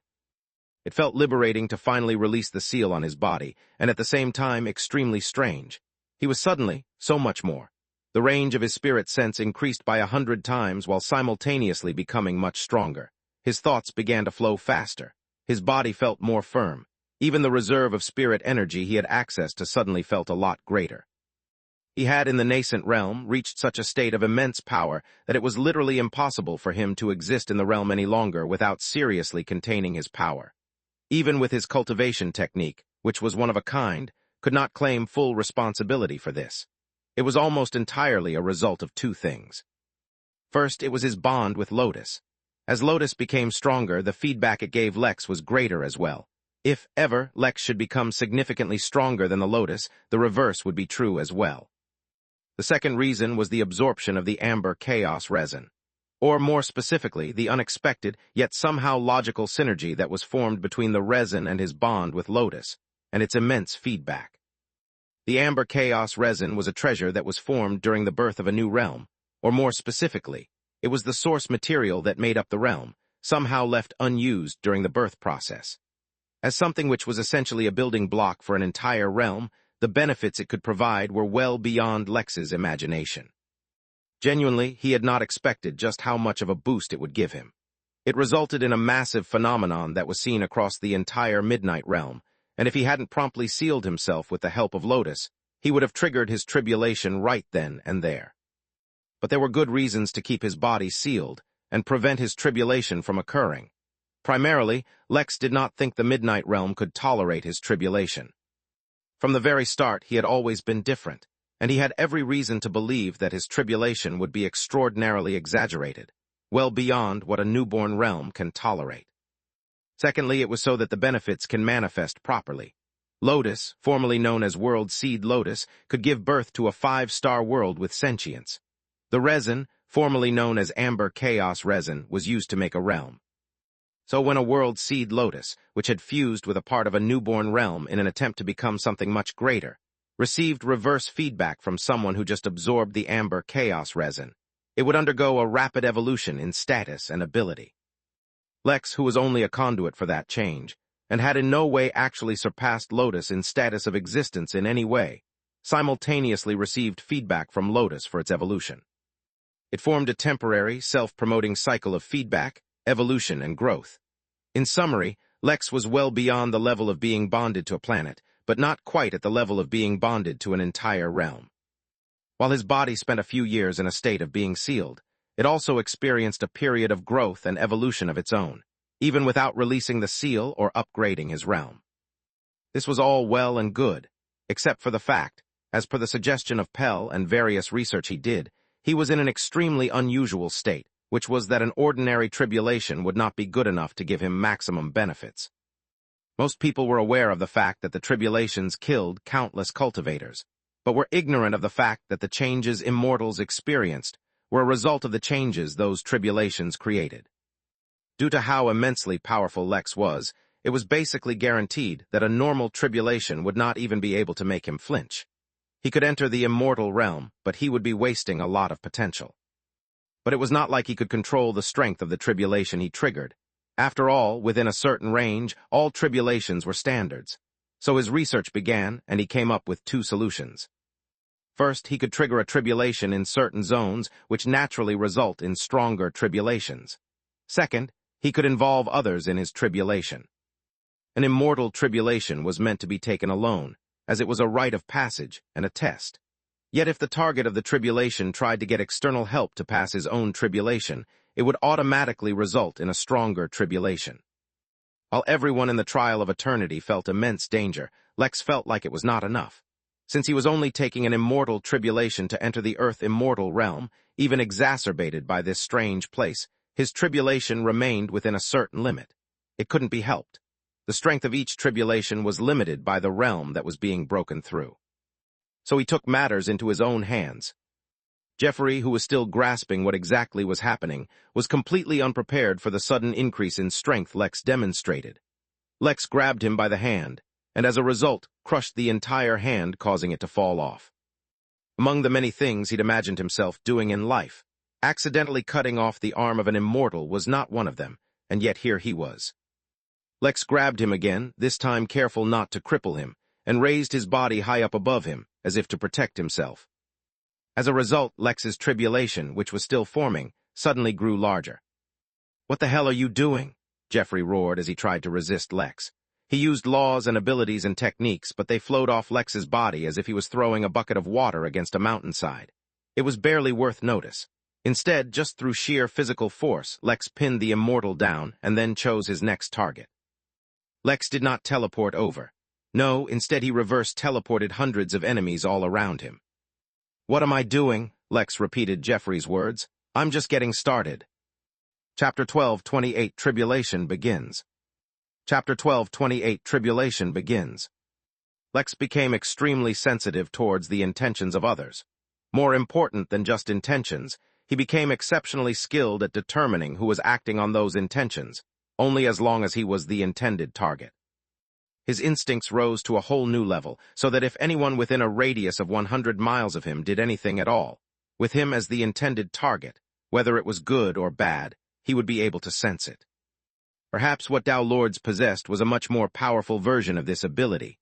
He was still not certain how it worked, besides that his instincts were responsible for it. As a result, anyone and everyone within 100 miles of him who was observing him with the intentions to harm him or take advantage of his weakness were teleported over. By the time this happened, an entire 1 second had passed since Lex had broken his seal. Coming to terms with the immense danger they felt, as well as the rising, tingling sensation all over this special zone, combined with forcefully being teleported somewhere, all these people were a little overwhelmed. That was unfortunate, because things only became more chaotic from there. Arcs of lightning suddenly started appearing within the darkness of the Trial of Eternity, and each of them, from across the entire realm, were traveling towards Lex and the little tribulation support group he had formed. Everyone's hair stood on end, and not just because they sensed the danger. The static charge in the entire zone was being built up, so much so that it was affecting even immortals. A particularly massive bolt of lightning flashed in the air above Lex, revealing thick, pitch-black clouds which had begun gathering above him, and the hundreds of immortals around him suddenly felt their heart drop. They ran, they teleported, they flew. They tried everything and anything, yet they could not move from their exact spot. Lex was not even touching them. He had simply placed his right hand in the air beside him, but what only a few saw was that Lex's hand was not floating in the air. Rather, it was pressing down on space all around them. Without overcoming Lex's hold, no one could move through this space or manipulate it in any way. The most absurd, horrifying thing was that Lex used no spiritual energy or affinity to do this. He used just pure, brute strength. Lex displayed a fraction of the power wielded by a sentient planet within its domain, through the sheer size of their existence and the unimaginable capacity for energy they contained. They could exert absolute dominance within their territory. That is one of the things that made sentient, conscious planets so dangerous. Fortunately, most sentient planets were usually in a state of slumber and were not conscious. None of that had anything to do with Lex, though. He was awake, and he was exerting the simplest form of control he had available to him at that moment. "Friends, since you all came to see me, let me put on a performance for you," Lex said, his voice reverberating not only around him, but through the entire zone. Then, without any forewarning whatsoever, a bolt of lightning as thick as a bus flashed through the endless, pitch-black clouds and struck Lex. Lex himself had been completely unprepared for the strike, and it struck so fast he had no way of even considering blocking it. Yet he did not need to block it. The lightning burned his body, inside and out, yet for some reason the pain felt so good. It was as if, through the pain, Lex was removing dead and decaying parts of his body, and in their stead growing new, fresh, and vibrant body parts. Lex opened his eyes, filled with energy and excitement. It even seemed like a streak of lightning flashed through his eyes, yet those around him were not in as good a mood as him. The lightning tribulation would always and only strike the intended target unless the others interfered on their own. But frozen still in place, they were totally at Lex's mercy. Hundreds of immortals stood like honor guards around Lex, who experienced his very first tribulation strike. Then the thunder roared, and its impact was even greater than that of bombs. Unable to move or do anything, the immortals suffered the full blast of the shockwave released by thunder. Many of them just grimaced and ignored the sudden ringing in their ears. Some of them, however, coughed out blood and became pale. They couldn't understand what was happening. They were immortals. They had already passed their tribulations, yet they could not even survive the sound of Lex's first tribulation strike. Storms began to brew across the entire zone, and entire energy currents flowed towards the black clouds, fueling them. Considering that this was only Lex's first tribulation, he was supposed to be struck with 9 rounds of lightning. Then, each time he went up a level within the immortal realm, that number would go up by 9. That rule changed for heavenly immortals, but that was not pertinent to Lex at the moment. "Come, the party has just begun," Lex said as his body began to float up into the air. "Let's invite more friends to join." Lex grabbed Jeffrey by the head and used his mind meld to peer into his mind. Yet there was a seal on his innermost thoughts. Only some outer, unprotected thoughts could be accessed by Lex, and even as strong as he was, he could not break through that seal at the moment. Yet it hardly mattered right now. All Lex wanted was to find more enemies, and Jeffrey knew the exact location for all the Sanguis Pluvia agents within this zone off the top of his head, which served to benefit Lex. He teleported away, bringing his honor guard with him, yet that only seemed to enrage his tribulation. It felt like Lex was trying to escape, and so another bolt flashed through the entirety of the zone, chasing him down to strike him. Yet the massive bolt of lightning could not even break Lex's skin. Instead, it only made him smile. The countless immortals all around him suddenly trembled. What kind of maniac had they encountered, Who would be pleased upon being struck by lightning? Not even the worst of masochists, surely. But apparently, Lex was exactly such a person. Chapter 12:29 Fool. Chapter 12:29 Fool. The sound of thunder did not just shake the ground, it shattered it. Thick chunks of dirt broke off from the ground and flew out into space around the massive landmass, while endless crystals, treasures, and corpses were revealed underneath. As a result, the one massive landmass was losing integrity, making it dangerous for everyone within this zone. Yet for all the dangers it was bringing, Lex's tribulation was ironically also making the zone safer for everyone. Any ordinary disturbance would have set off a chain of explosion or lightning strikes, but with his tribulation growing stronger, it began attracting all the energy within the realm, directing it towards the clouds in the sky. Jeffrey, whose body was completely immobilized under Lex's grip, looked at Lex for a second and then up at the clouds. Something flashed in his eyes, though he was careful not to reveal any signs of it. But he did not need to reveal any signs. 100 miles all around Lex, wherever he went, was completely his own domain. Everything that happened within, as long as it was related to him in any way, would directly be revealed to him. Not only did he notice Jeffrey's subtle movement, he even knew what he was planning. Unlike him, Lex did not suppress his smile. Each of them were plotting against the other as each second passed by.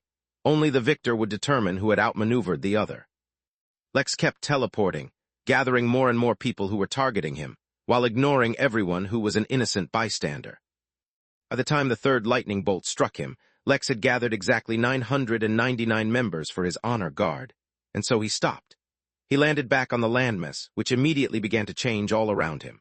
A circular platform formed around where he stood, rising higher into the sky, while all those who he had gathered were lined up in circles all around the platform in 9 total rows.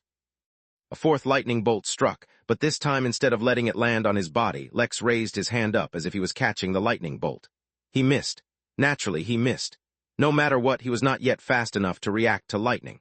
But it hardly mattered, for even the fourth bolt, which was larger and more terrifying than the ones before, still could do nothing to him. The following thunder shook the very souls of all those around Lex, causing many of them to cough out blood and suffer numerous injuries, yet they could not escape. Horror flashed in their eyes. Who exactly was Lex? What kind of tribulation was he undergoing? This certainly couldn't be that of an Earth immortal, yet at the same time it lacked a certain quality contained in those that struck heavenly immortals. What was going on? Yet only one figure, who stood in the distance, beyond 100 miles, recognized the signs this unique tribulation was displaying. It was an immortal tribulation, meaning a tribulation one underwent when becoming an immortal, yet at the same time, it resembled the tribulation a planet experienced before it could truly gain sentience. The only time the lightning bolts were so thick was when it was striking a planet. Lightning arcs in the black clouds up above began to illuminate the entire dark zone, revealing sights that had never actually been seen before.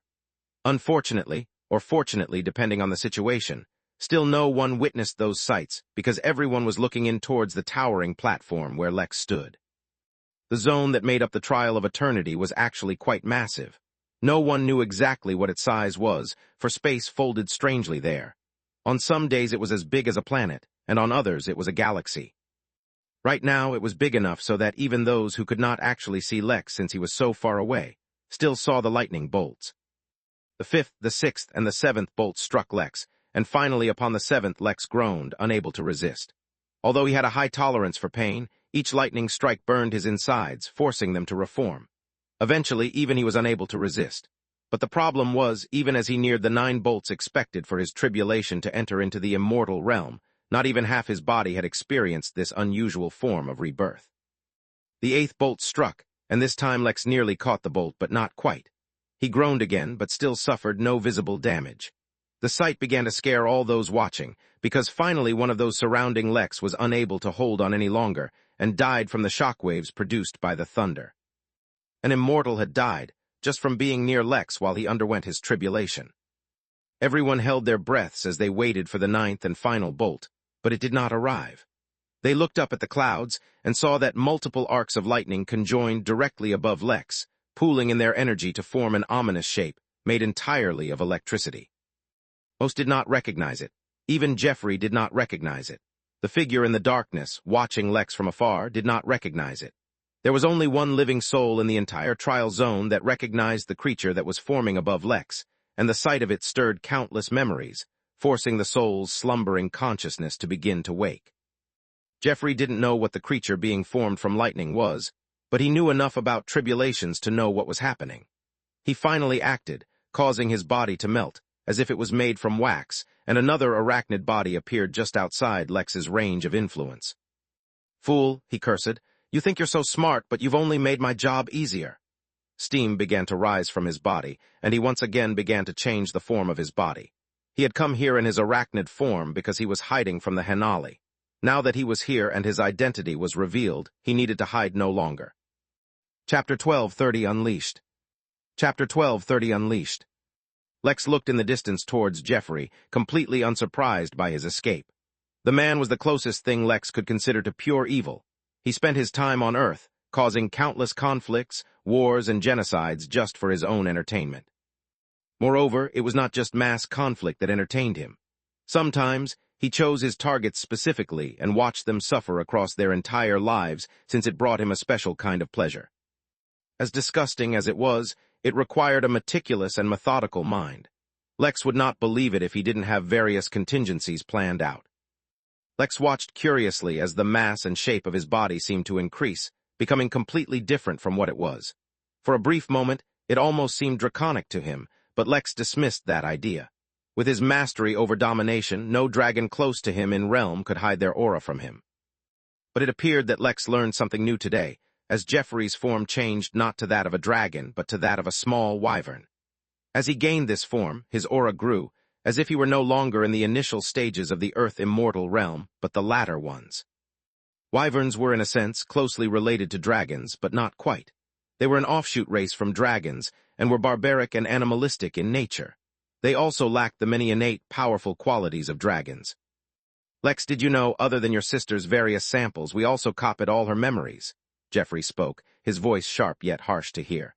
"How do you know the one that you have is the real moon? What if she's just another clone we have, brainwashed to think she's the real moon?" Jeffrey laughed as he spoke, as if the thought of doing exactly what he said gave him deep, immeasurable pleasure. "How would you ever know? How would you know that the one you saved was the real one? But then, even if you did save her, how does it feel knowing that we can sell clone slaves of your sister wherever we want? She'll be a member of every harem in the realm. She'll be in every brothel, too dirty to even afford a building. How does it feel, Lex, knowing that she'll be standing on every street corner in the universe, and there's nothing you can do about it because you're about to die?" While laughing maniacally, Jeffrey revealed a multicolored crystal in his hand, the very presence of which caused all the energy in the realm to boil. He crushed it in his hand, and the shards of the crystal dissolved in thin air, yet the effects of it being broken continued to spread.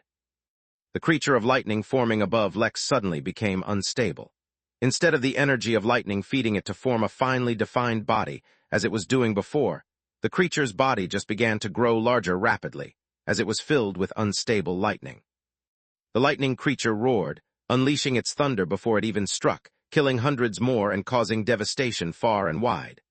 Lightning started to rain all across the land, scorching the ground, hunting for any living being. Yet even as chaos reigned all around him, Lex did not move from his platform, nor was his platform even slightly shaken. He looked at the laughing wyvern in the distance, but felt not a single fluctuation in his emotions. "Remember these questions, Jeffrey," Lex said calmly, yet his voice traveled across the land anyway. "I will be giving you an answer for each one of them very soon." Lex drew Naraka, and as much as he wanted to use it to slice Jeffrey's neck with it, a mere wyvern was not worthy of his blade. Instead, the creature above him gave off a different feeling. It carried a primordial aura, even in its unstable state, as if it were born at the very start of the universe. Even long forgotten by the residents of the universe itself, the laws of the universe never forgot, and brought forth its ancient visage from across the ages as a challenge for Lex's tribulation. Whatever the creature was, it felt dangerous enough already, but once Jeffrey broke the multicolored crystal, whatever it was, the creature grew only more dangerous. He had finally entered the territory of things where he could not passively take things and had to act. But that was fine too. For too long his sword had been sheathed, hungry to reveal its sheen to the universe. A foe from the forgotten ages of the universe, one whose mere image carried a weight and pressure equal to that of dragon's might, was a worthy first foe. Although there would be no blood upon defeating it, the concept of first blood was symbolic to begin with. Lex looked up and met the gaze of the creature, who narrowed its eyes at Lex. almost as if it was sentient. It roared defiantly, as if meeting its gaze was sacrilege, and unleashed devastation as it spread its wings and dove from the sky, its nebulous figure falling directly towards Lex. "You are the past," Lex whispered as his emotions welled up for some reason. Something deep inside of him told him that the history of this creature was far from simple, but that did not mean Lex would buckle to it. Domination began to spread from his body naturally as Lex's heart raced, filled with fighting intent. His sword intent, which he had honed for countless years, revealed itself like the bright rays of the rising sun, illuminating the entire realm with its light. The only thing not overwhelmed by the light of the sword was the dark outline of Lex's figure. "But I am the future." He raised his right hand up in a ferocious swing, the weight of which caused a quake in the landmass across the entire zone. Finally, on the 9th lightning strike, his raised hand met the bolt of lightning, which was in the shape of a mysterious creature, and unleashed all the power he had sealed for so long for the very first time. Chapter 12:31 Too Fast. Chapter 12:31 Too Fast. To be clear, while Lex unleashed all his power, this attack was far from the strongest attack he could unleash. He had not even used any of his numerous affinities, nor had he used any glyphs or arrays to empower this attack, nor had he used domination, or even considered using laws. What he unleashed was simply the physical strength of his body, as well as his sword intent.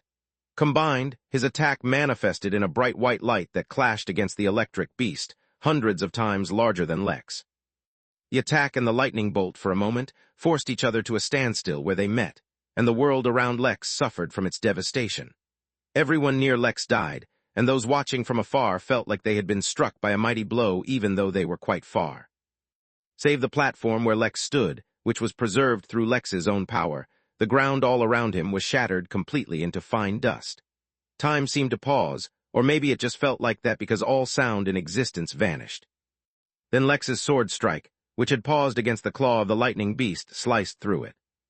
The once dark zone of the trial was suddenly filled with blinding, pure white light and absolute silence. The storms raged and formed into devastating hurricanes not of wind, but of pure energy. The ground erupted in 1,000 different places, and a deep ocean of lava buried deep underground found cracks to escape through, resulting in countless volcanic eruptions. The wild energies of the realm, instead of being depleted by the massive tribulation, were aggravated. Like the dense rains of monsoon, lightning beat at the ground, or rather specifically at the erupting volcanoes, like water falling from the clouds. Yet all of this devastation happened in silence, for the air itself had been blown away by Lex's strike.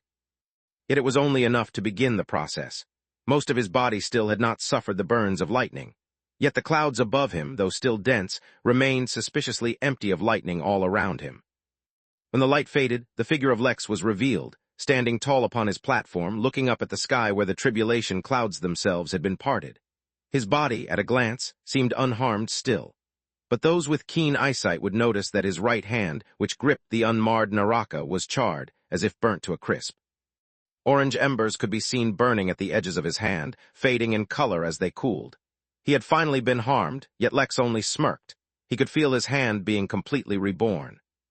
Rather than saying that this final lightning strike was strong enough to hurt Lex, it would be more accurate to say that it was finally strong enough to begin the process of converting his body into an immortal one. Yet it was only enough to begin the process. Most of his body still had not suffered the burns of lightning.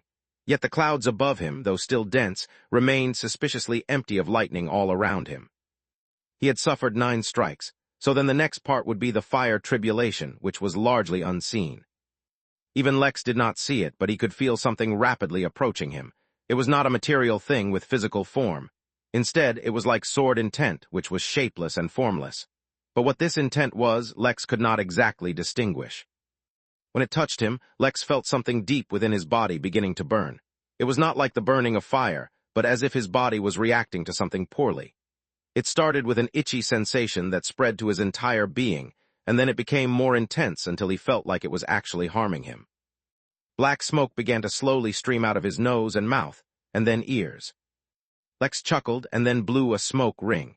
His fire tribulation had begun, and though it did not cause as much of a ruckus as his lightning one, it was most certainly just as serious. More importantly, there was absolutely nothing Lex could do to increase his chances of survival. During the lightning tribulation, he could at least weaken the lightning before it struck his body. But with the fire tribulation, he just had to hope that his body was strong enough. Since that was the criteria, though, Lex was not concerned at all. Freed from the first step of his tribulation, he turned to look towards the frowning wyvern in the distance. Jeffrey had truly not expected Lex to survive that tribulation. It was genuinely strong enough to directly kill even 3rd or 4th level Earth immortals, yet Lex took it head-on. His plan had failed, but all was not lost. The environment in the trial had changed drastically, and it looked like he was standing on the site of Armageddon. With how chaotic the environment was, it would be much easier to kill the others. He just had to be extra careful not to get himself hurt. But first, Jeffrey turned to look towards Lex, and was startled to see Lex standing just a few feet from him, his skin starting to crack as black smoke escaped from within. "You asked me a few questions, I believe," Lex said, his voice incredibly hoarse. "About how I feel. Why don't I answer that for you now?" "Ha," Jeffrey snorted. "Are you really threatening me in the midst of your tribulation? You should be running and hiding, not." The wyvern's words were cut short when the cold, silver blade of Naraka cut through his neck, faster than the wyvern could follow. The head slowly slid off from the neck. Now, if he were immortal, that would have killed him. But the annoying thing about immortals was how difficult it was to actually kill them.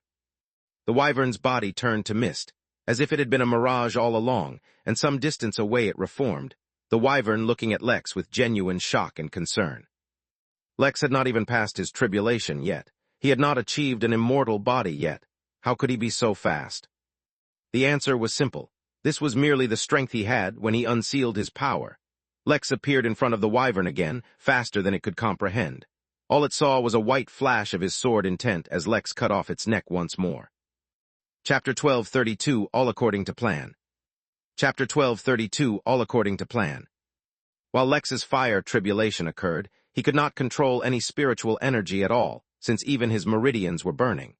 In fact, since his muscles were burning as well, he should not have been able to exert much strength either. In reality, he was already physically weaker than he was when he fought against the lightning bolt. But Lex had the confidence to dominate against anyone in the immortal realm, at least when it came to physical abilities. Once matters of laws got involved, he was not arrogant enough to think that he could suddenly surpass everyone. After all, even if he had been playing with laws for a few years, most immortals had been learning about laws for at least a few decades or centuries. He had seen how abstract the world became once laws got involved, so Lex would not make a flat statement that he was unbeatable in the same realm as he had always been. He needed to get used to the rules and combat as far as immortals were concerned. But as far as physique was concerned, Lex did not even fear dragons. "How does it feel, Jeffrey?" Lex asked in his raspy voice, holding onto the wyvern's head as its body disappeared. He did not allow the head to disappear, putting it instead in his spatial ring. Even then, when the wyvern was reformed some distance away, it had a new head. "How does it feel knowing that I can clone your body as much as I want, and feed my cattle wyvern barbecue for the rest of eternity using only your body? I'm getting pretty good at decapitation. Maybe I can practice skinning next, get myself a wyvern pelt." Lex closed his eyes, but even then his aim never missed as he swung Naraka and cut through the wyvern's neck. His sword hungrily drank the wyvern's blood, becoming stronger and more effective against its kind with every drop it absorbed. This was not a feature of the sword Lex knew about, but he was definitely enjoying it. Every second they fought, Lex was getting weaker and weaker as his insides burnt. Yet even in such a state, Jeffrey could barely follow Lex's silhouette as he moved, which infuriated him to no end. "You do not scare me, brat," the wyvern spat. "You cannot cause me any real harm. I see this for what it really is, a desperate attempt to scare me off while you approach your weakest state. You're hoping to survive by hiding during your weakest moments, but your plans are flimsy and easy to see through. One way or another, you will die today, so go ahead." Lex cut his head off again and then paused. The burning finally reached his brain, which made him feel lightheaded. Jeffrey was right in the sense that he was approaching his weakest moment, but he was wrong about one thing. Lex's plans were not as simple as they appeared. After all, so far, everything had been going exactly as he anticipated, with only a few minor details changed. Jeffrey spoke again. Lex knew he was speaking, but he could not hear him. Either the nerves associated with hearing had burnt away, or his eardrums had, or maybe that part of his brain was being fired. There was no way of knowing, and it was actually a little scary that Lex could not really do anything to increase his chances of survival. but he had immense confidence in his survival of this tribulation. Not to mention, it hadn't even truly started yet. So far, only his body was burning, his soul and spirit were as of yet untouched. Using his instincts to guide him, Lex once again attacked Jeffrey. The resistance his sword felt as he sliced through the wyvern's neck let him know that he had hit his mark once more. But that's when he felt like the tribulation was about to enter its next phase, which meant he also had to put his plan into the next phase. He jumped, and the next moment Lex reappeared on the platform. Jeffrey roared in anger because his body had begun to fear Lex. When Lex moved, his body had flinched on its own, as if fearing the mere human. It was unacceptable. Fortunately, the moment had arrived. Jeffrey mustered his strength and launched an attack on Lex, determined to kill him during the tribulation. Though Jeffrey would suffer a mild backlash for interfering with a tribulation, he would accept it in exchange for Lex's death. His attack, a red beam of fire he breathed out, swiftly approached Lex, but as it touched the boundary of the platform he was standing on, it dispersed. At some point, undetected by everyone, Lex had laid out numerous protective formations inside the platform where he stood. Such blatant goading infuriated the wyvern even more, causing it to unleash its strongest attacks as it battled with its sanity and its desire for revenge. Never had it been so humiliated. It was always Jeffrey doing the humiliation, always him, yet now he was being played by a mere human. While the wyvern unleashed its fury, the figure who had been watching everything from a distance shook its head in disappointment. Wyverns were the cousins of dragons, some would say, but they were the disappointment in the family. The figure stepped forth into the light, revealing deep purple scales adorning its reptilian body and massive wings. He was a newborn dragon, whose early years had been spent on the black dwarf that served as the holy land for the newer generation of dragons, being slowly nurtured to match its noble heritage. It had been sent away from his nursery prematurely to participate in the inane champion's tourney, all for the sake of reaching the heretic Lex and bringing him to justice. How dare he bear the name of Dragonsbane? He would suffer the consequences. Yet this newborn dragon, while considerably strong, was also smart. There was no reason to take any enemy at his strongest. Now that he was weakened considerably, it was time for the dragon to make his move and bring glory to his race. Please vote for Eldrim in WSA. Chapter 1233, A Real Dragon. Chapter 1233, A Real Dragon. Usually, dragons were arrogant beyond measure. It was one of the defining characteristics of their race, and one of the most significant reasons why they did not band together like most other races, keeping themselves weak relatively speaking. Other races usually all lived close to one another, built entire societies living in close proximity, and aided each other, or at least traded with each other. Dragons instead were extremely territorial, to the extent that some strong dragons monopolized entire galaxies for themselves, keeping other dragons away. At most, they would tolerate only their own descendants within those territories, that too until they were strong enough to carve out their own territories.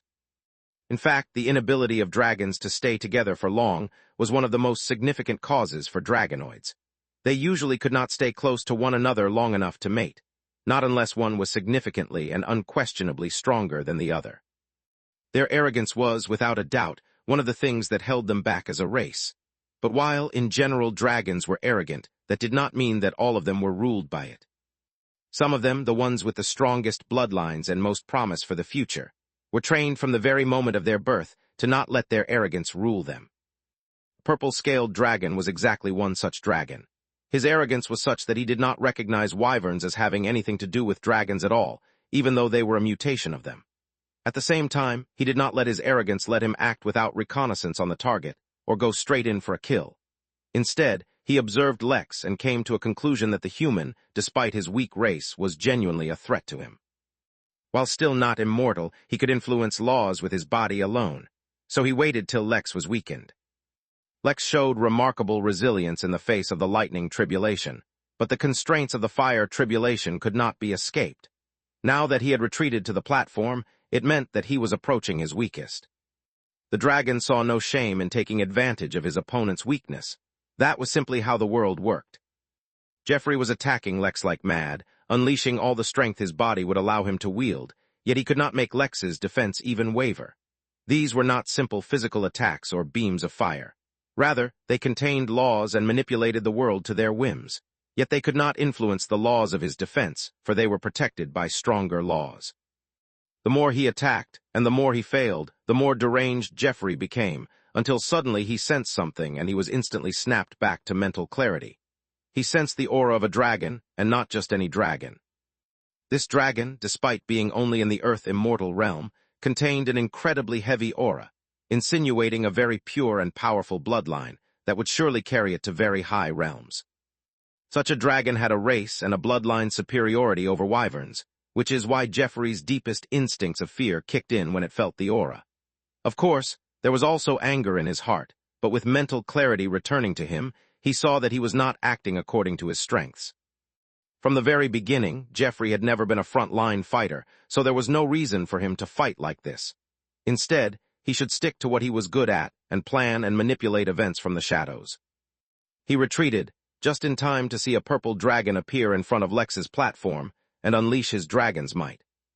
His timing was pretty good, for exactly at this time, Lex's fire tribulation was approaching the next level.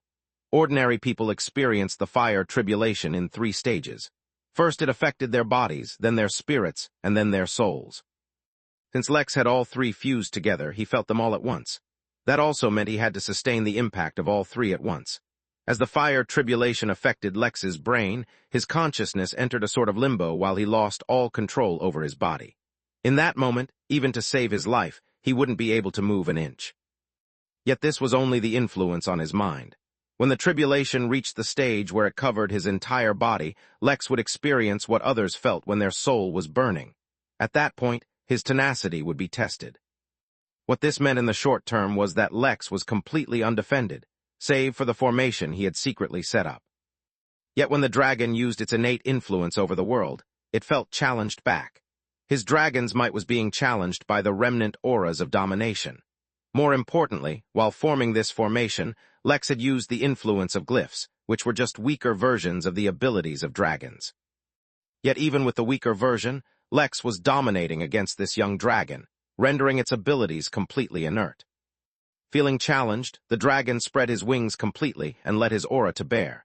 Dragon's might was only the simplest of a dragon's abilities. It had greater ones to use, and it was not afraid of using them. His purple scales suddenly changed, almost becoming liquid flames as it lunged forward at the platform. Since the dragon willed it, so it must be.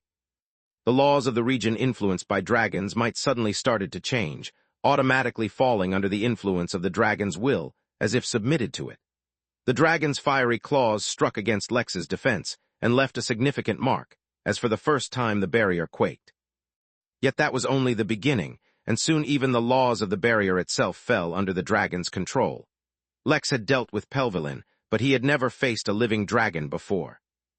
Now he was finally a witness to its might, except that he could not actually witness it. A moment later, the barrier fell. Chapter 12, 34 Heal. Chapter 12, 34 Heal. Lex had always excelled at defense, even after he stopped using Regal Embrace. Even without the cultivation technique, the foundation and understanding it gave him were beyond what could be so easily achieved. Upon that foundation, he built a deep and thorough understanding of defense by studying various powerful techniques, formations, and various associated concepts. He was quite confident that his defense would not be so easily overturned. He was correct. It was not easy. It actually required a dragon with a powerful heritage to become serious to break through his defenses. In the entire Origin realm, the number of Earth immortals who could have achieved that were not many compared to the whole. They were all exceptional, each and every one of them. Under ordinary circumstances, Lex would not encounter such beings. But the problem was, the more he pursued the extraordinary, the more he would encounter such unique and exceptional beings. In that case, building a defense that, for example, 80% of those in his realm could not overcome was actually incredibly impressive. But for Lex specifically, it was a catastrophic failure. That meant he was still weak to those 20% of beings. He did not need to be more powerful than just the masses. He needed to be the absolute best. Otherwise, in situations like his current one, where the best from across the realm were gathered together, there were bound to be those among the 20% who could break through his defenses. That distinction between amazing and the absolute best was being able to overcome even those exceptional races who had unfair advantages that humans lacked, such as the dragons themselves. The dragon, seemingly made of purple flames, was not surprised that his assault worked. Instead, The fact that he had to get serious just to break through a measly barrier confirmed for him that taking on Lex when he was weak was the smartest solution. He covered the distance to Lex in an instant, his body tense under the strain of the strength it was using. There was a massive explosion, shattering the landmass once more and causing an enormous dust cloud to fill the air.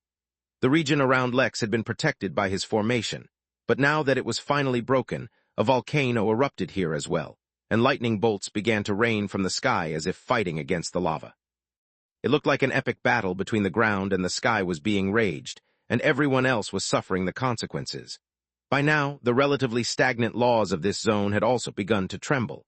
Compared to energies, which were in a constant state of flow, laws were usually firm and fixed. But what made this palace so dangerous was that enough stimulation could cause the laws to waver, which is when the real chaos happened. For better or for worse, it seemed that was the direction the zone was going in. Jeffrey, who had distanced himself from the dragon, looked out at the region of the explosion with a frown. Eliminating a dragon would be tricky, yet his failure to do so would reveal his true identity as a wyvern. If that happened, many things would be in jeopardy. Yet if it made the situation any more dangerous in an attempt to eliminate the dragon, his own safety would come into question. The wyvern was already considering its future plans when its pupils constricted as the dust cleared. He had expected to see devastation, of which there was plenty, but what he had not expected to see was the image of the purple dragon pressed into the floor in front of Lex in a prostrated stance. The dragon was trying to get up. It was genuinely doing its best to resist, but an invisible force kept it down. The pure momentum of his attack had caused him to crash into Lex. Considering the sharpness of his claws and the heat of his flames, it was no surprise that a hole was burned into Lex's suit. That was the extent of the damage, though Lex was still unharmed for the most part. It was uncertain if his charred skin on his chest was due to his own fire tribulation or the dragon's attack. Either way, such minimal damage would do nothing to even a mortal, let alone Lex. The reason the situation had turned out like this was simple. Lex had lost complete control of his body as he felt like even his memories were burning. As a result, his body let go of all its restraints, and a 10-feet region around Lex became his absolute domain. His domination, which he had trained and honed for so long, using not just a heavenly immortal dragon but various other powerful auras as well, not to mention the natural enhancements his aura received from the boost in his personal rise in the cosmic ascendant spectrum from bonding with Lotus and absorbing the amber chaos resin, was completely unleashed in this region in full force. Much like when Lex encountered Pelvilin's body for the first time and was faced with his dragon's might, the purple dragon encountered Lex's domination. The difference was that at that time, Pelvilin's dragon might have been in a relaxed state, not to mention the complete and total loss of its soul, which was the only reason Lex could even tolerate it to begin with. Lex was far from being relaxed, as his entire being was burning, which resulted in his domination being unleashed in full force, albeit in a smaller region. Lastly, since Lex knew he had pissed off dragons, he had been specifically training to make his domination more effective against them. All of that resulted in the fact that, through sheer unconscious aura alone, Lex had caused a dragon to heal. Any semblance of sanity Jeffrey had reclaimed completely evaporated as he saw the sight. He knew that, as was his habit, he had provoked Lex excessively. The difference was, unlike every other weakling and human he had ever provoked, Lex actually had the capability to hurt him. A dangerous glint flashed through his eyes as he began contemplating something desperate. But he was so focused on Lex, he did not notice that in the distance, another human was slowly approaching him, one with a metallic sheen. Chapter 12:35 Disappointing. Chapter 12:35 Disappointing. Larry genuinely thought he got over the trauma of meeting that old, mature man back on Earth. The very one he and Marlowe had gone after to capture, the one who set up the entire Dershaw family's demise, the one who kidnapped those who remained.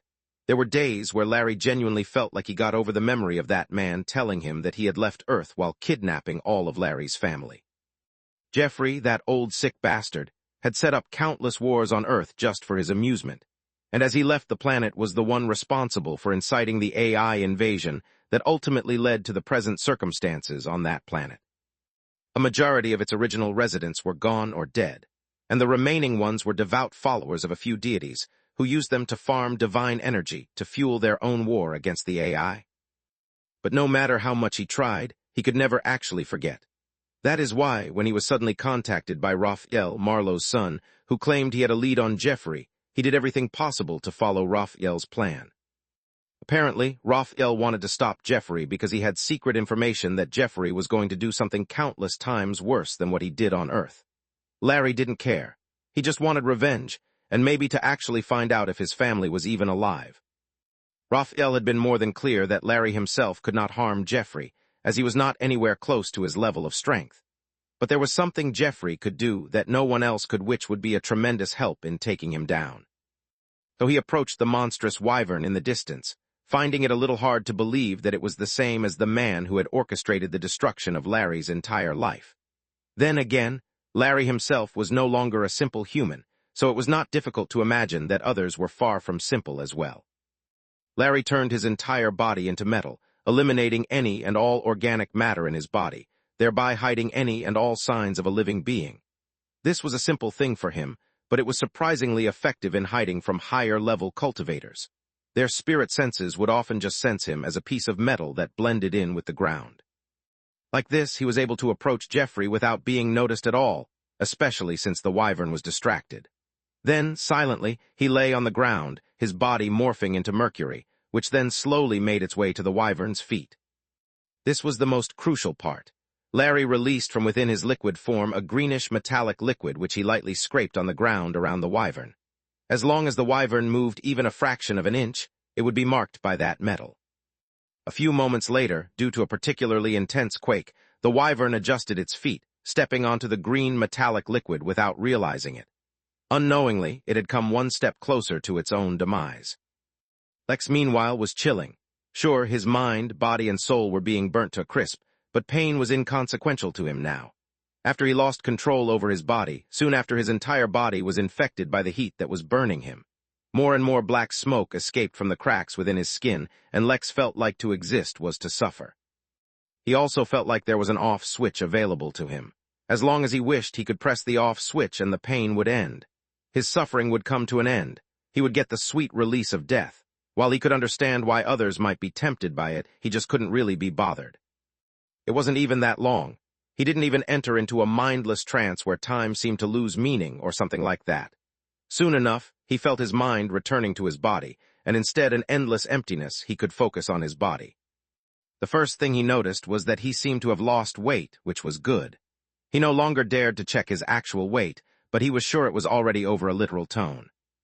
But besides that, he noticed that the process of conversion that had begun with the lightning had been brought further along by the fire tribulation. It was as if the lightning only started the process in the outer layer of his body, while the fire tribulation completed it deeper within. Only that it wasn't complete. Lex could slowly feel his control over his body returning, and he felt that his condition was terrible. It was genuinely incredible how thorough and evenly spread out the burning was. He could see how this would kill almost anyone else. For better or for worse, he could feel the burning process come to an end, and his body forming some kind of connection to the universe itself, and a massive surge of vitality feeding into his charred body, filling it with strength and life anew. But at the same time, it felt hollow. As someone who had been dealing with laws for a while already, he could tell that his body could deal with laws now. But since he had an affinity for laws, he could always do that. He was just better at it now. It was disappointing and confusing. Lex expected so much more. He tried to figure out what was missing when the vitality came flooding in, and his internally charred body began to morph into something much greater. Yet more importantly, the vitality, if that was even the right word for a kind of energy that would perfectly rebuild his body, mind, and soul, and elevate them to a whole new level, began to condense into something solid within him. Yet just as it was on the verge of formation, his connection to it became stronger, and Lex suddenly realized what was missing. His body had been converted, but his tenet was not formed. Now, with this immortal vitality under his control, he could directly form whatever tenet or tenets he wanted. Yet there was a catch. The amount of energy he had access to was limited, so for each tenet he formed, he would be dividing the energy equally. It did not matter. He already knew what he wanted, and it was a single tenet. The energy converged, and Lex finally gave form to the tenet he had been trying to decide on for a long time. Chapter 12, 36 Eyes. Chapter 12, 36 Eyes. Supremacy, it was one word and it did not require much explanation. It was self-evident. The tenet that Lex chose, after considering his numerous affinities and abilities and strengths, the tenet he decided on was supremacy. That was not to say that Lex was giving up on anything he already had, far from it. It was precisely because he didn't want to give up on anything that he went for supremacy. For a while he contemplated perfection, but it did not have the same feel to it. In anything and everything that he wanted to do, he wanted absolute supremacy. To be absolutely sure this was exactly what he was thinking, he even checked a dictionary for the definition. Supremacy was the state or condition of being superior to all in authority, power, or status. Lex wanted supremacy in everything he desired to pursue. Regal embrace put him on the path to having the best defense in the universe, but Lex put himself on a much harder path. He wanted the best defense, the best offense, the best speed, the best of everything, which is why in any and everything that he did, he wanted to be supreme. He wanted his domination to be so strong, Dragon's might was compared to it rather than it compared to Dragon's might. He wanted his defense to be so impenetrable that all hope would be lost at the mere thought of overcoming it. Lex wanted his attack to be so devastating, just the thought of it would be enough to defeat his foes. Whether it was his ability to manipulate space, or his ability to heal, or his ability to talk to a pretty girl without his mind shutting down, he wanted to be the best at them all. Since his goal was to become the strongest so that he could run his inn in peace, which was essentially an impossible, unachievable goal, then why should he limit his impossible goal? Why not aim for something even more impossible? So that is exactly what Lex did. It seemed laughable, it seemed childish and out of reach, but Lex was already in the habit of doing impossible things, so there was no reason to stop now. He formed his tenet of supremacy, and forevermore the way he looked at and interacted with the universe changed. Every law, every aspect of the universe itself presented within his eyes as a battle for supremacy. He saw how each and every law fought with one another, pushing, pulling, and forcing themselves not only on reality, but on each other as well. There were no defined territories for any law, and every law in existence was simultaneously in war with every other law, doing its best to impose itself on every other facet of reality.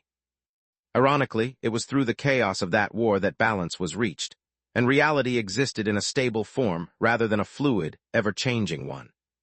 The memory that had been sealed in his mind, of how the world was actually alive, unsealed, and Lex realized that even that was, in a way, a battle for supremacy.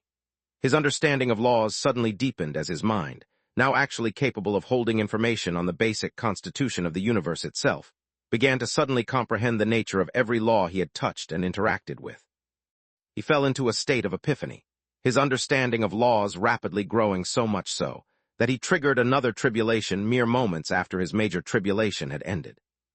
Lex had officially become a level 1 Earth immortal, and before the process could even properly be completed, his tribulation for level 2 began. The tribulation this time would consist of 18 strikes. The first strike fell, attracting the attention of the dragon kneeling before him and the wyvern out in the distance. But that did not hold their attention for long, as the final reason for Lex choosing to break through inside the trial of eternity came into play. Every time Lex crossed a major boundary, he caused some kind of phenomenon. He had a feeling that the one he would cause this time would be far more exceptional and significant than any he had caused before, so having it appear within an independent, sealed zone cut off from the rest of the realm was a good idea. Unfortunately, Lex severely underestimated the extent of the phenomenon he caused this time. After all, this time, he was directly connected to the immortal energy of the universe that formed his tenet, and so his influence spread across the whole universe. The darkness of the trial of eternity, the empty space of the origin realm, the sky of the midnight realm, the crystal realm, and every other single realm in the entire universe where humanoid beings existed, a phenomenon occurred. There was a figure of a man, shrouded in gold and black, his features completely hidden. Only his eyes, closed, could be seen clearly, and since only they could be seen, they drew the attention of all.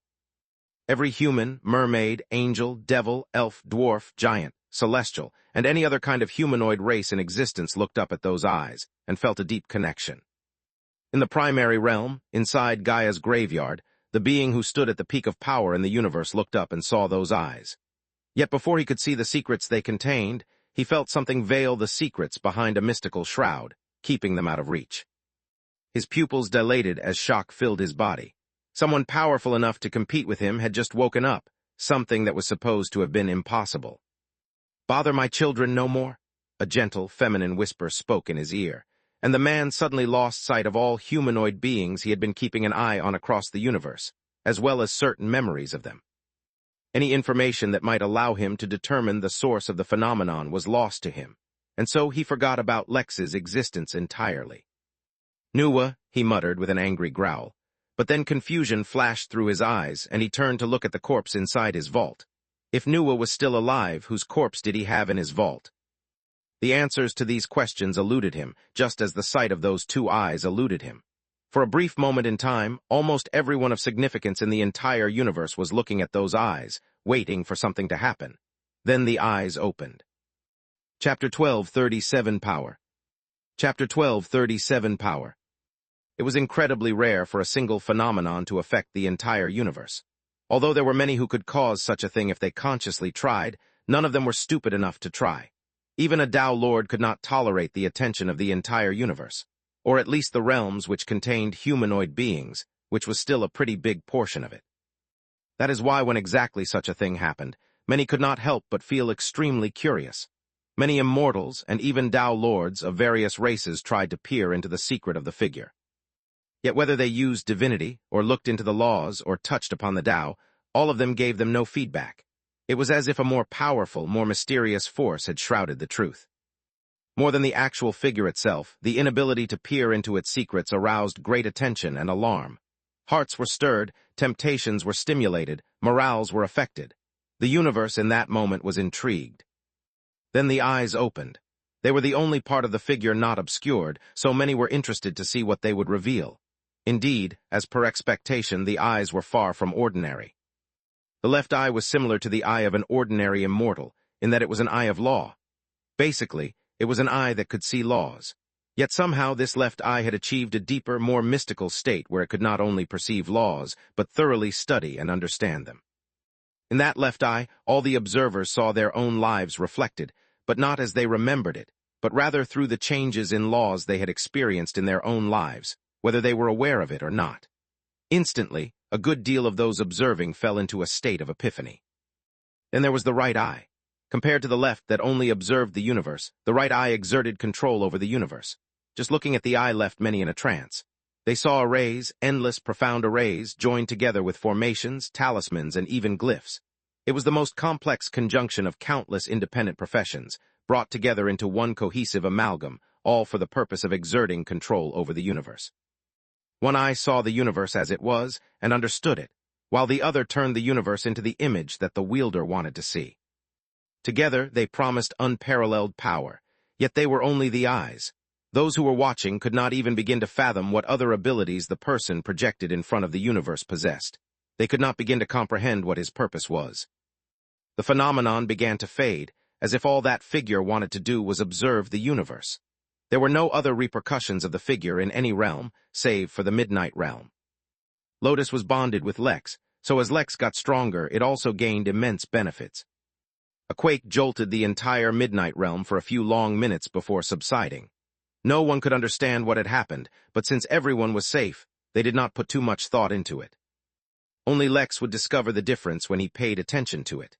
Menara, which Lotus had been trying to absorb for so long, had already become a part of it, and now the rest of the realm began merging with him as well, though it would take a long time and a lot of energy.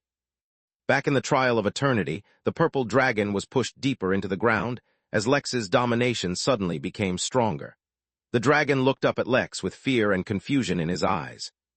It could tell that the tribulation had ended, and that he had become an immortal, so why were there still lightning bolts striking him? Lex himself, meanwhile, was woefully ignorant of the fact that he was undergoing another tribulation. Part of it was because he was so strong, the lightning did not affect him nearly as much as it would affect others. Another part of it was because he was still getting used to his tenet, and beginning to understand how he would use it to influence the laws of the universe. Even though Lex himself was a bit of a cheat, and had been handling laws since before he became an immortal, in truth it was extremely dangerous. The slightest mistake could have crushed him completely. Even now, as an immortal, he would not be influencing laws directly. Instead, he would use his tenet to influence laws, bringing about certain changes. What changes he could bring were dependent both on his tenet, as well as his intention. Since he chose his tenet to be supremacy, he would interpret every facet of every law through the lens of supremacy. For example, if he wanted to freeze water, he would influence the battle between the forms of water itself, shifting the balance of the battle from the liquid state to the physical one. Temperature no longer had anything to do with it, not unless what he focused on was shifting the balance in temperature, causing it lose in the battle to hold on to its energy, causing a rapid drop in temperature which would in turn cause the liquid to turn to solid. The ways to achieve the exact same result were endless, and which ones he chose would determine the outcome, as well as how that outcome was achieved. He could also embody his tenet in himself, strengthening his body and enhancing his understanding of laws. The deeper his comprehension of laws, the easier it would be to rise to higher realms. Come to think about it, his understanding of laws was pretty decent, and the energy in his body was completely saturated. He might be able to go through another tribulation soon. Lex had not even completed the thought when he felt something tingly. He opened his eyes and looked up to see the 18th lightning bolt of his second tribulation forming. It was the exact same lightning beast he had fought before, and it looked angry. Lex smirked. Chapter 12:38 Another Tribulation. Chapter 12:38 Another Tribulation. The universe looked different in his eyes. He could see so much more about everything he looked at that he actually found it a little absurd. How could there be so many secrets in every little thing all around him that he never discovered his entire life? It was astounding. He was rapidly learning a lot about everything each and every moment, and though he expected that to slow down eventually as he spent enough time in this realm, it was at the moment increasing his comprehension of laws tremendously. Abstract concepts no longer seemed abstract. Instead, they made so much sense he wondered why he had never seen the simple truth before. At the same time, he also knew why. This body of his, everything about it was different. He could truly understand why this was called immortal, while even the nascent realm, as powerful as it was merely mortal. The tribulation had changed him on a fundamental level, and the strange energy he felt fill him right after had finished the process. Even though Lex was now suddenly privy to many secrets of the universe, he still did not understand exactly how the tribulation changed him and what that energy was. But he wasn't focused on it. Instead, he realized something very significant, something he had been blaming the system, and to a degree Mary with as well. There were certain secrets of the universe his mundane body, no matter how resilient it was not equipped to handle. In fact, Lex recalled the subtle sense of oppression and rejection he felt when he learned the name of the realm after Heavenly Immortal, which was the Celestial Immortal Realm. It did not appear to be a big deal, but just the name hid many secrets which, if he learned, would have severely affected him. Or maybe it would not have affected him too much, considering how abnormal his body had always been. But there would have been some consequences. Even knowledge had a certain weight, he just never knew it before. If that was the case, he could finally understand why the system was so secretive about many things.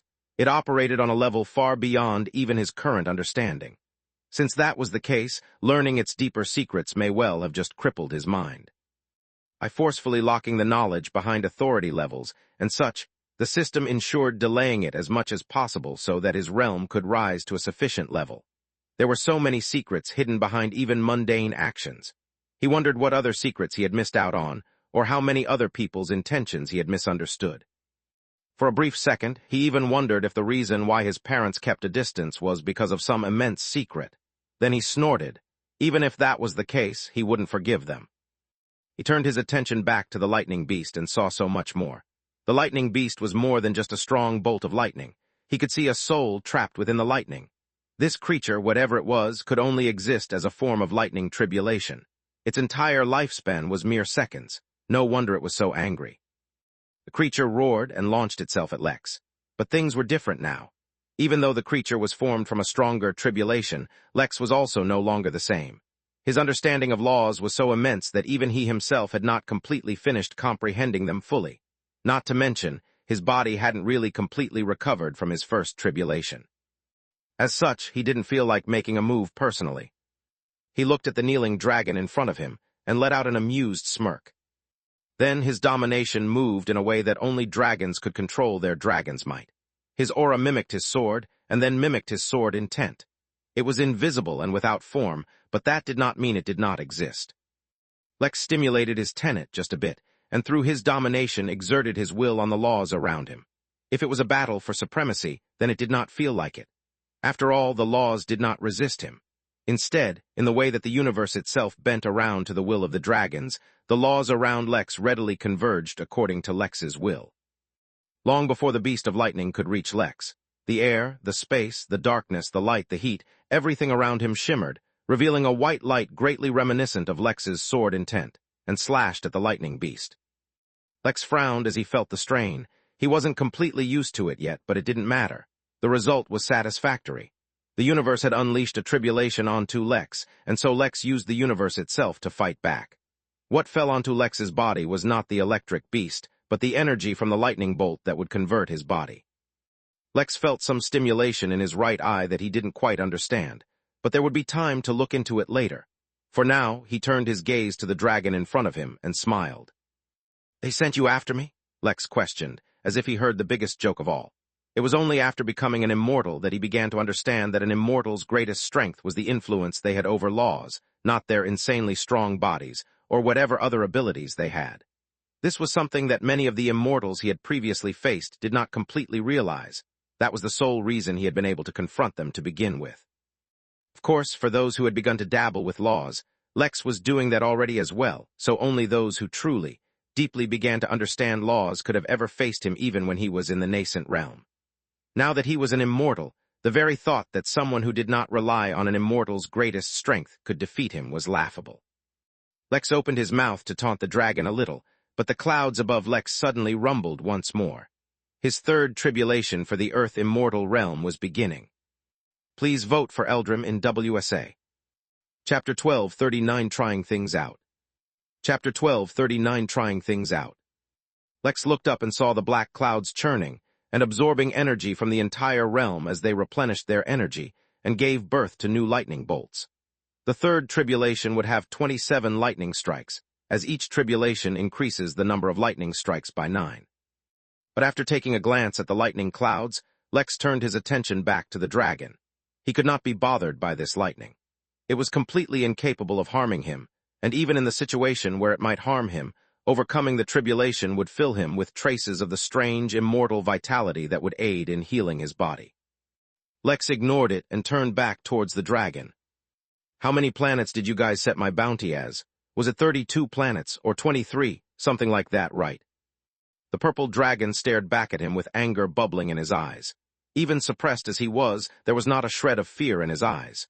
There was only anger and being made to kneel, at being humiliated. Lex withdrew his domination, freeing the dragon from his suppression. Lex genuinely expected the dragon to immediately attack him, and he did roar out angrily at Lex the moment he got free. Shockwaves blasted Lex and broke the ground, while even more chaos was stimulated within the zone. But to Lex's immense surprise, the dragon did not attack. After he vented much of his anger through the roar, the dragon stood its ground and stared at Lex, as if deep in contemplation. Lex shrugged and turned back to the wyvern in the distance. So far, it had put up a lot less resistance than Lex expected. From what he had gathered, Sanguis Pluvia were planning something pretty major in the tourney. But that was also fine.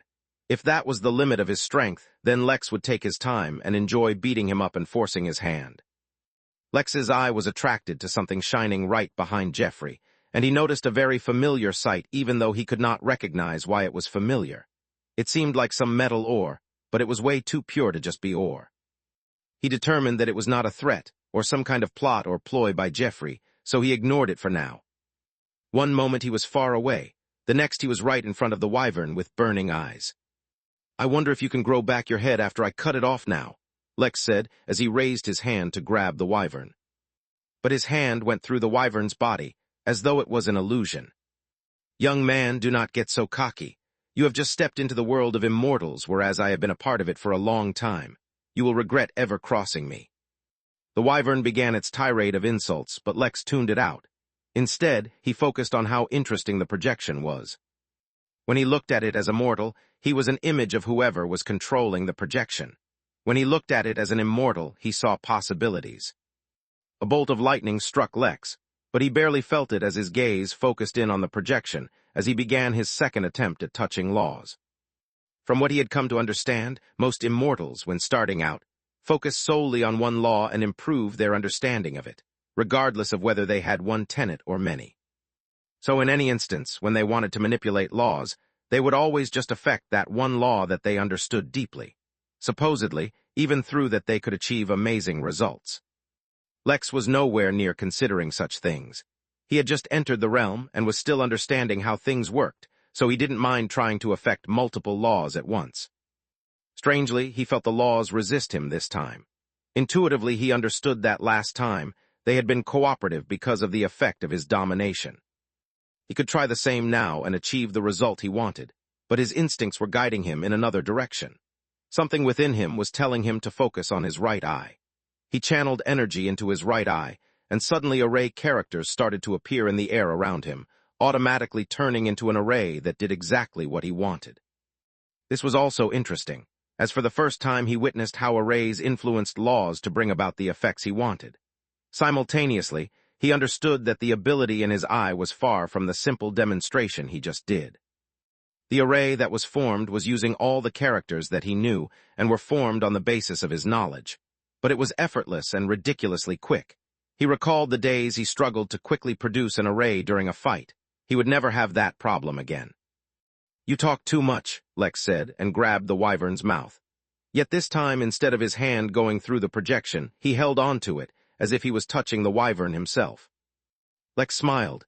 He recalled when abstract things happening within the Midnight Realm confused him, but right now they made so much sense. Lex was not touching the projection, nor was he touching the wyvern. What he was touching was the connection between the projection and the wyvern, and through it affecting the wyvern itself. Unfortunately, since Lex was still new to this, his application of his ability was still weak. By touching the connection, Lex could not transmit enough strength to actually hurt the wyvern, but it was enough to shut him up. Lightning struck Lex once more, and a slight electric buzz traveled from Lex to the wyvern, who was standing in shock, staring at Lex. The electric shock seemed to wake him up, and he finally reacted, breaking free of the connection. The projection in front of Lex disappeared, but that only made Lex chuckle. How could it be so easy to hide from Lex, especially now? Chapter 12, 40 Unholy Laws. Chapter 12, 40 Unholy Laws. "There's a change of plans," Jeffrey said, as he furiously flapped his wings through the turbulent winds. Black clouds had covered the entire zone, and the lightning tribulation was only getting bigger and bigger. Ironically, because of how much energy the clouds were sucking up, the amount of chaos in the zone was not nearly as bad as it should have been. It was as if the excess energy that filled up the zone was being sucked up into the tribulation cloud, stabilizing the place. Though, at the moment, it still looked like the world was ending. Instead of catalyzing the eruption of the zone, killing everyone in it, we have to refocus our energies towards eliminating a single, anomalous immortal. There was no indication of who he was talking to, or if he was using some kind of device, but the stern expression on his face was quite revealing of the kind of response he was getting. "It's that Lex Williams, Damien's grandkid. He's even more aberrant than the dragon that entered the trial." The dragon was literally forced to its knees. There was another period of silence before he spoke again. "Yes, I think so too. I'll keep him occupied while you..." The wyvern suddenly turned mid-flight and looked above himself when he saw the flash of a lightning bolt. Lex was right above him, standing in the air with his hands in his pockets, ignoring the lightning strike as usual. "Go ahead, finish your call. I'll wait," he said. Instead of responding, the wyvern growled. Much like the dragon, Jeffrey's scales started to turn into brown flames. At the same time, the wyvern summoned a suit of armor that appeared over its flaming body. Its aura became more powerful, and Lex's casual expression turned more solemn. Still new to things, he couldn't quite understand what happened, but the previously weak wyvern suddenly became dangerous. There was a certain law embedded within the armor, though Lex couldn't recognize it at a glance. Whatever it was, though, it was incredibly potent. Jeffrey took the initiative and attacked. At the same time, a bolt of lightning struck Lex. The timing would have been really good if Lex weren't ridiculously strong. Aware of his overwhelming advantage, Lex took this opportunity to better understand his new realm. He raised his hand and used a very common technique to put up a barrier in front of him, while simultaneously trying to add the law of defense to it. He noticed that the technique itself seemed to have certain laws within it, yet when Lex tried to impose his own laws, the existing laws resisted it. The resistance was not strong enough to succeed, but it was enough to make his application of the technique seem clunky and unskilled. Jeffrey crashed against the barrier, and was thrown back as if he ran headfirst into a trampoline, which was strange because that is not at all what Lex imagined happening. Before he could investigate, two sensations distracted him. The first was his instincts, this time guiding him to use his left eye on the wyvern. The second was, once again, his instincts, but this time it was warning him about the incoming lightning bolt. Even as an immortal, Lex could not actually complete with the speed of lightning, so by the time he processed the danger, the lightning bolt already struck him. For the first time, Lex groaned. It was not the powerful impact of the lightning itself, nor the burning of his flesh, that caused him to groan. Rather, it was the furious imposition of the lightning on the laws that made up Lex's own existence. It was as if the lightning was trying to smite those very laws. He looked up and noticed that the clouds above him were mutating. They were no longer just absorbing the chaotic energies of this zone, but also being influenced by the chaotic laws themselves. Lex grinned. Back on Earth, he'd read many books that depicted powerful beings and cultivators who became too powerful or had lives that were too long, and as a result became depressed or lost their emotions. Nothing could stimulate them anymore, and they grew bored with life. But the opposite seemed to be happening with Lex. Not only did he not get bored with his existing life, but his life continued to become so much more interesting the more powerful he became. The universe was so interesting. The challenges, the secrets, the obstacles it held were all so stimulating. Since Lex could see the fluctuations in the laws, he could understand how bizarrely complex they were, and felt supremely insignificant in front of the vastness of the universe. But that feeling of being small did not demoralize him. Instead, it let him know that there was still so much more to explore. Even if he spent a lifetime trying to understand laws, he could never grasp them completely. Fortunately, he was immortal now. Until the nascent realm, the average human cultivator had a lifespan of 500 years. But from the Earth immortal realm onwards, there was no lifespan anymore. He would live until he was killed. So he could take his time and fully experience everything this world had to offer. Suddenly feeling invigorated facing the increased threat of the lightning tribulation, Lex stopped holding back, to an extent, and unleashed his aura. Come on, old man, show me more of this realm that I have stepped into. Show me all of your tricks. Just be mindful not to run out of tricks before me, or it might now end well for you. Lex activated his right eye while looking at the armored wyvern, and suddenly he began to gain a deeper understanding of the law that was infused with his armor. He still wasn't sure what it was exactly, but it was close to something that felt like festering decay. Perhaps there was no one word in the English language that could accurately describe what that law was. But it was intriguing how a concept could become a law. Lex suddenly felt the urge to try as well, and the grin on his face faded as he reached out deep into the universe and tried to personify the one most unholy of laws that he deeply identified with. Against the flaming, armored wyvern trying to kill him, Lex unleashed the law of capitalism. He wanted to see what effects this could bring about. Chapter 12:41 How to Kill. Chapter 12:41 How to Kill. Jeffrey was a level 4 Earth immortal. It wasn't the highest, but it took him years of effort to get here, moving from one realm at an excruciatingly slow pace. The progression was so slow, it was torturous, which is why he liked torturing others as well. Why should he be the only one to suffer? Yet never before in his life had he ever suffered the way he was suffering now. Lex was insufferably strong even before he became an immortal, to say little of when he actually gained an immortal physique. Moreover, he was already proficient in manipulating laws. That was not an ability immortals just gained. They had to train and practice for it. Jeffrey himself took over 70 years before he could successfully manipulate laws. It was not without reason that most immortals that Lex encountered did not use too many laws against him. It was because they weren't good enough at it to use in a fight. To top it all off, it hadn't yet been an hour since he became an immortal, and he was already overcoming his third tribulation. He'd almost caught up to him in cultivation. Compared to before, where Jeffrey was just strongly irritated at Lex, he now began to genuinely hate him. But a genius though he may be, the one thing Lex could not compete with him in was in craftiness. The wyvern attacked, holding nothing back. The armor itself carried an immensely powerful law that actually made the armor more of a weapon than a defensive equipment. Jeffrey combined the armor's attack with his own flames, and even manipulated laws himself as well. He sharpened his claws through the use of laws, ready to tear through Lex's defense this time. Just as his attack was about to reach Lex, the irritating human did something. Jeffrey felt the air around him get thick, and a powerful force begin to restrict him. Before anything could happen, Jeffrey unleashed his attack. His sharp, flaming claws, which contained a lethal curse in them, gouged Lex, forcing its way through the resistance. But something strange happened. Instead of carving through Lex's body, his claws fell harmlessly on him, suddenly devoid of all strength. If someone were looking from afar, it would seem like Jeffrey was feeling the material of Lex's suit. Lex, on the other hand, suddenly became a little pale, but he grinned. The cost of randomly using laws he didn't completely understand was much greater than Lex expected.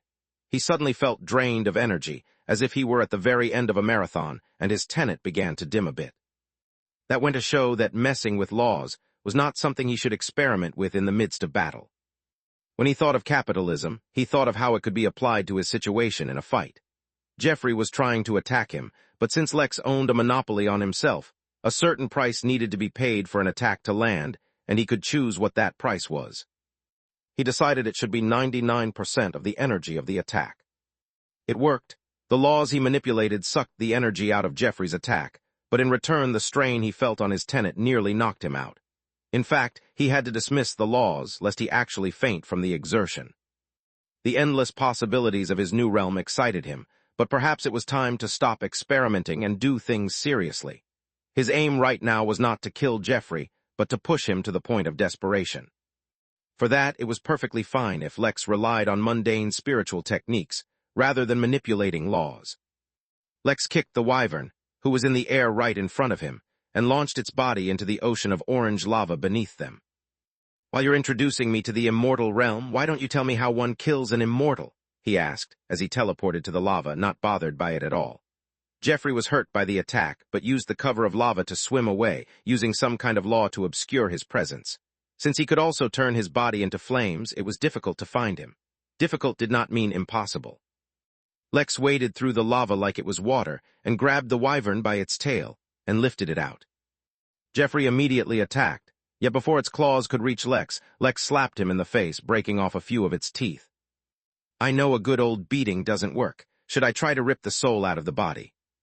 Lex turned his hand into the soul state and grabbed Jeffrey's slimy soul. If he wanted to make Jeffrey desperate, he had to let the wyvern think that Lex was genuinely trying to kill him, but was falling just short. He squeezed the wyvern's soul, but interestingly enough the soul suddenly became formless and slipped through Lex's fingers. Lex raised an eyebrow. That was new. "Maybe the trick to killing an immortal is to destroy their tenets," Lex said, teleporting away and reappearing in front of the escaping Jeffrey once more. This time his hand tore through the wyvern's chest first before transitioning into the soul state, trying to reach for the tenets. Yet before he could reach them, the armor Jeffrey was wearing moved on its own and slammed into Lex's face, throwing him back. The timing coincided perfectly with a lightning bolt, and though Lex was not injured, he had to admit the lightning was beginning to hurt. Maybe he should start resisting it soon. "How about I suppress you using laws?" Lex asked as he flipped his body and got ready to attack the wyvern once more. "Do you think if I smother you in some kind of law, that will kill you?" Instead of answering, Jeffrey only growled and pulled out more weapons. The two dashed towards each other and fought. Each of their clashes was like a clap of thunder, which was confusing because there was real thunder all around them. Another lightning bolt struck Lex just as he punched Jeffrey, forming a circuit and allowing the electricity to pass through the brutalized wyvern. "Why aren't you talking anymore, Jeffrey? I thought you loved talking." Chapter 1242, Passing a Threshold. Chapter 1242, Passing a Threshold. If one were to see Lex, it would seem like he was extremely angry, yet that was far from the truth. Even as he beat Jeffrey up, Lex had a firm control over his anger, keeping it thoroughly suppressed. He was not here to vent his anger. No, he was here to kill Damien, destroy Sangui's Pluvia, and make anyone who harmed Moon pay dearly. For that, he needed absolute precision. That was why, on a surface level, he felt various emotions. He felt the excitement of a new realm, the curiosity over what the universe had to offer, the feeling of getting revenge by beating Jeffrey. But deep down, Lex was in full control of his every action, making sure he never went too far and never ruined the plan. That was why, when each and every hit he landed on Jeffrey became stronger slowly and steadily, it was actually a deliberate thing. He wanted it to look like he was becoming more and more comfortable with the realm, making Jeffrey feel like death was creeping up on him. "Enough," Jeffrey roared after Lex slapped him one more time right across the face. The wyvern took to the air and summoned hundreds of barrels, each of them giving Lex an ominous feeling. He was reminded of the extremely lethal poison that Jeffrey used back on Polbitvi. Lex had learned that the poison was actually something called Jaha liquid, sourced from a place called Jahal Bog Realm. It was not just lethal to people, it was hazardous to the realm itself. The danger Lex felt from these barrels, which too were made of void wood like the very ones used to contain Jaha liquid, was much more serious. Jeffrey didn't even launch the barrels at Lex. Instead, he detonated them in the air around himself, revealing a thick purple gas which had been contained within. Lex felt a keen sense of danger, and his left eye immediately looked into the gas. He did not know what it was, but he could see what it would do. It was not poisonous. Rather, it influenced any and all energy it touched, rapidly causing it to transform into another kind of energy, one that was extremely volatile. His left eye simultaneously saw many ways in which it could be handled, so he chose the most destructive one. Back when he was immortal, he used glyphs to recreate dragon fire. As an immortal, he was no longer satisfied with just using dragon fire. Much in the way he had harnessed dragon's might and turned it into domination, he wanted to create a flame of his own that was much stronger. His right eye was activated, and instead of a glyph forming in his mouth, hundreds of millions of array characters formed microscopic arrays within his throat, while the blood, muscle, and other components that made up his body rearranged themselves to create a formation. He visualized the sensation of immense pressure building up in his body, and it was manifest.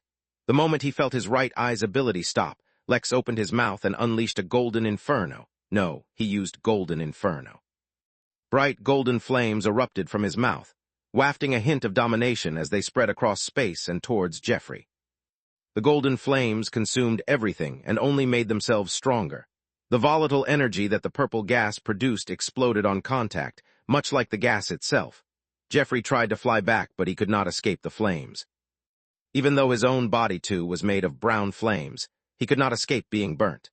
An ear-piercing scream screamed through the entire zone before coming to an abrupt halt when Lex appeared in front of him and cut his head off.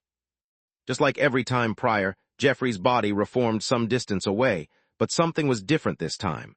Lex's eyes flickered as he took notice of the change. Jeffrey's body had healed, and even his head grew back after being cut. Yet the burn marks on his body were still there, scarring his brown scales. From a distance, the purple dragon saw everything and felt a hint of danger. Lex was taking everything a dragon had and was reproducing it, but better. He was truly living up to the name of Dragonsbane. Meanwhile, the fight continued.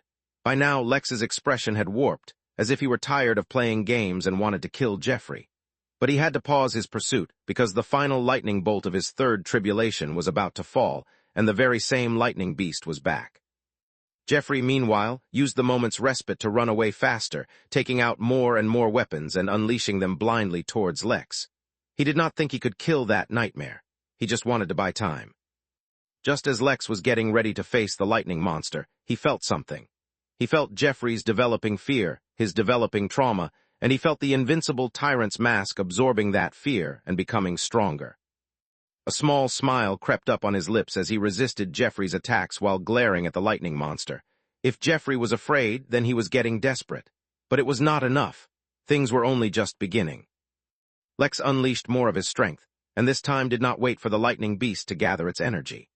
His sword intent covering his sword, he flew through the air towards the black clouds, gathering all his strength, bearing his domination in full and even subtly using some laws to strengthen him. His tenet had not recovered from its exhaustion, but he could still use it a little, except that Lex made one mistake. In taking the lightning monster seriously, he used a little too much strength, causing a reaction in the laws around him. Something in his mind clicked, and he realized that it was not just his domination that made law manipulation easier. His sword intent did so too. Perhaps there were other things as well which could make law manipulation easier, like the effects of his right eye. Lex's sword strike cleaved through the black clouds. From all around the trial zone, the survivors who were huddling and hiding from the lightning and the volcanic eruptions felt the sharpness of his attack and looked towards Lex from a distance. They felt like that attack had surpassed some kind of barrier. Indeed, it had passed a threshold. It allowed Lex to gain enough new understanding about laws to immediately trigger his level 4 lightning tribulation. Chapter 12:43 Calculated Risk. Chapter 12:43 Calculated Risk. Lex felt the hair on his body rise as his instincts tingle. The first 3 tribulations for Lex were hardly a problem. Besides the last attacks, which required his attention, he could largely ignore them. Yet even before its first strike, Lex felt danger from the fourth tribulation. This was also something he had known about. While the immortal realms were divided into levels, each set of 3 formed a small group. From level 1 to 3, an immortal was considered to be in the early stage of their realm. 4 to 6 was the middle of the realm, while 7 to 9 was the peak of the realm. At the same time, the difficulty of the tribulation for each stage increased proportionally. Now that he was facing the fourth tribulation, Lex actually felt threatened. This was not because Lex wasn't strong enough to take it. Far from it. It was because after becoming an immortal, he hadn't had an opportunity for his body to heal and recover to its new peak. Even though he was in no danger, the fire tribulation had weakened and exhausted him severely. It was also a little unfair to ask someone who had just entered the immortal realm to face a fourth-level tribulation. Let alone learning about how to effectively manipulate laws, Lex didn't even understand the limits and abilities of his body yet. He was more than certain that the things he could do were far more than what he had explored so far. After all, he had absorbed a Tao-level ingredient. He was sure the mutations to his eyes had something to do with it. Exploring further would yield even more results. But fair or not hardly mattered. Since the tribulation had come, he would face it. In fact, he suddenly recalled something. He had tribulation rooms in his inn, but to improve them further, he needed to collect various types of lightning and fires himself. He wondered if he could capture genuine tribulation lightning. Lex accessed his spatial ring and took out an inhaler and sprayed it in his mouth. This was one of the many items he had prepared beforehand for this fight. Lex was not arrogant enough to believe he could take on such a massive organization without aid, so he had procured the best and most effective medicines for Earth immortals available at the Infinity Emporium. Instantly a rush of energy filled him and began to heal him. Speaking of healing, shouldn't his own healing be even better than before? He'd have to experiment to find out. He turned his gaze towards Jeffrey, who had run away. But distance meant nothing to Lex. He teleported over to Jeffrey, his sword fully coated in sword intent and domination, and slashed with the same strength and intensity as the one he used against the lightning beast.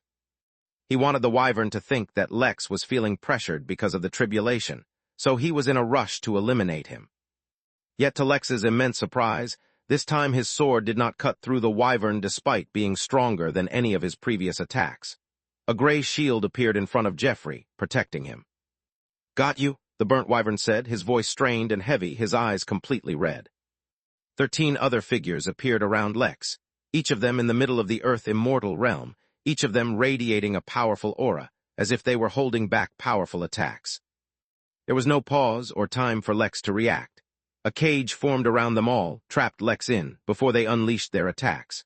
At the same time, as if the clouds themselves were coordinating with the attackers, the first of his 36 lightning strikes for the fourth tribulation fell. Jeffrey, who had secretly been afraid that Lex wouldn't fall into their trap, let loose a roar as he unleashed his own attacks, venting all his emotions. "This cage is a little small. Let's make it bigger," Lex said through his spirit sense, making sure all his attackers heard him. His figure was not visible under the barrage of flames, sword strikes, missiles, divine punishment, and lightning strikes, yet his voice was clear and relaxed.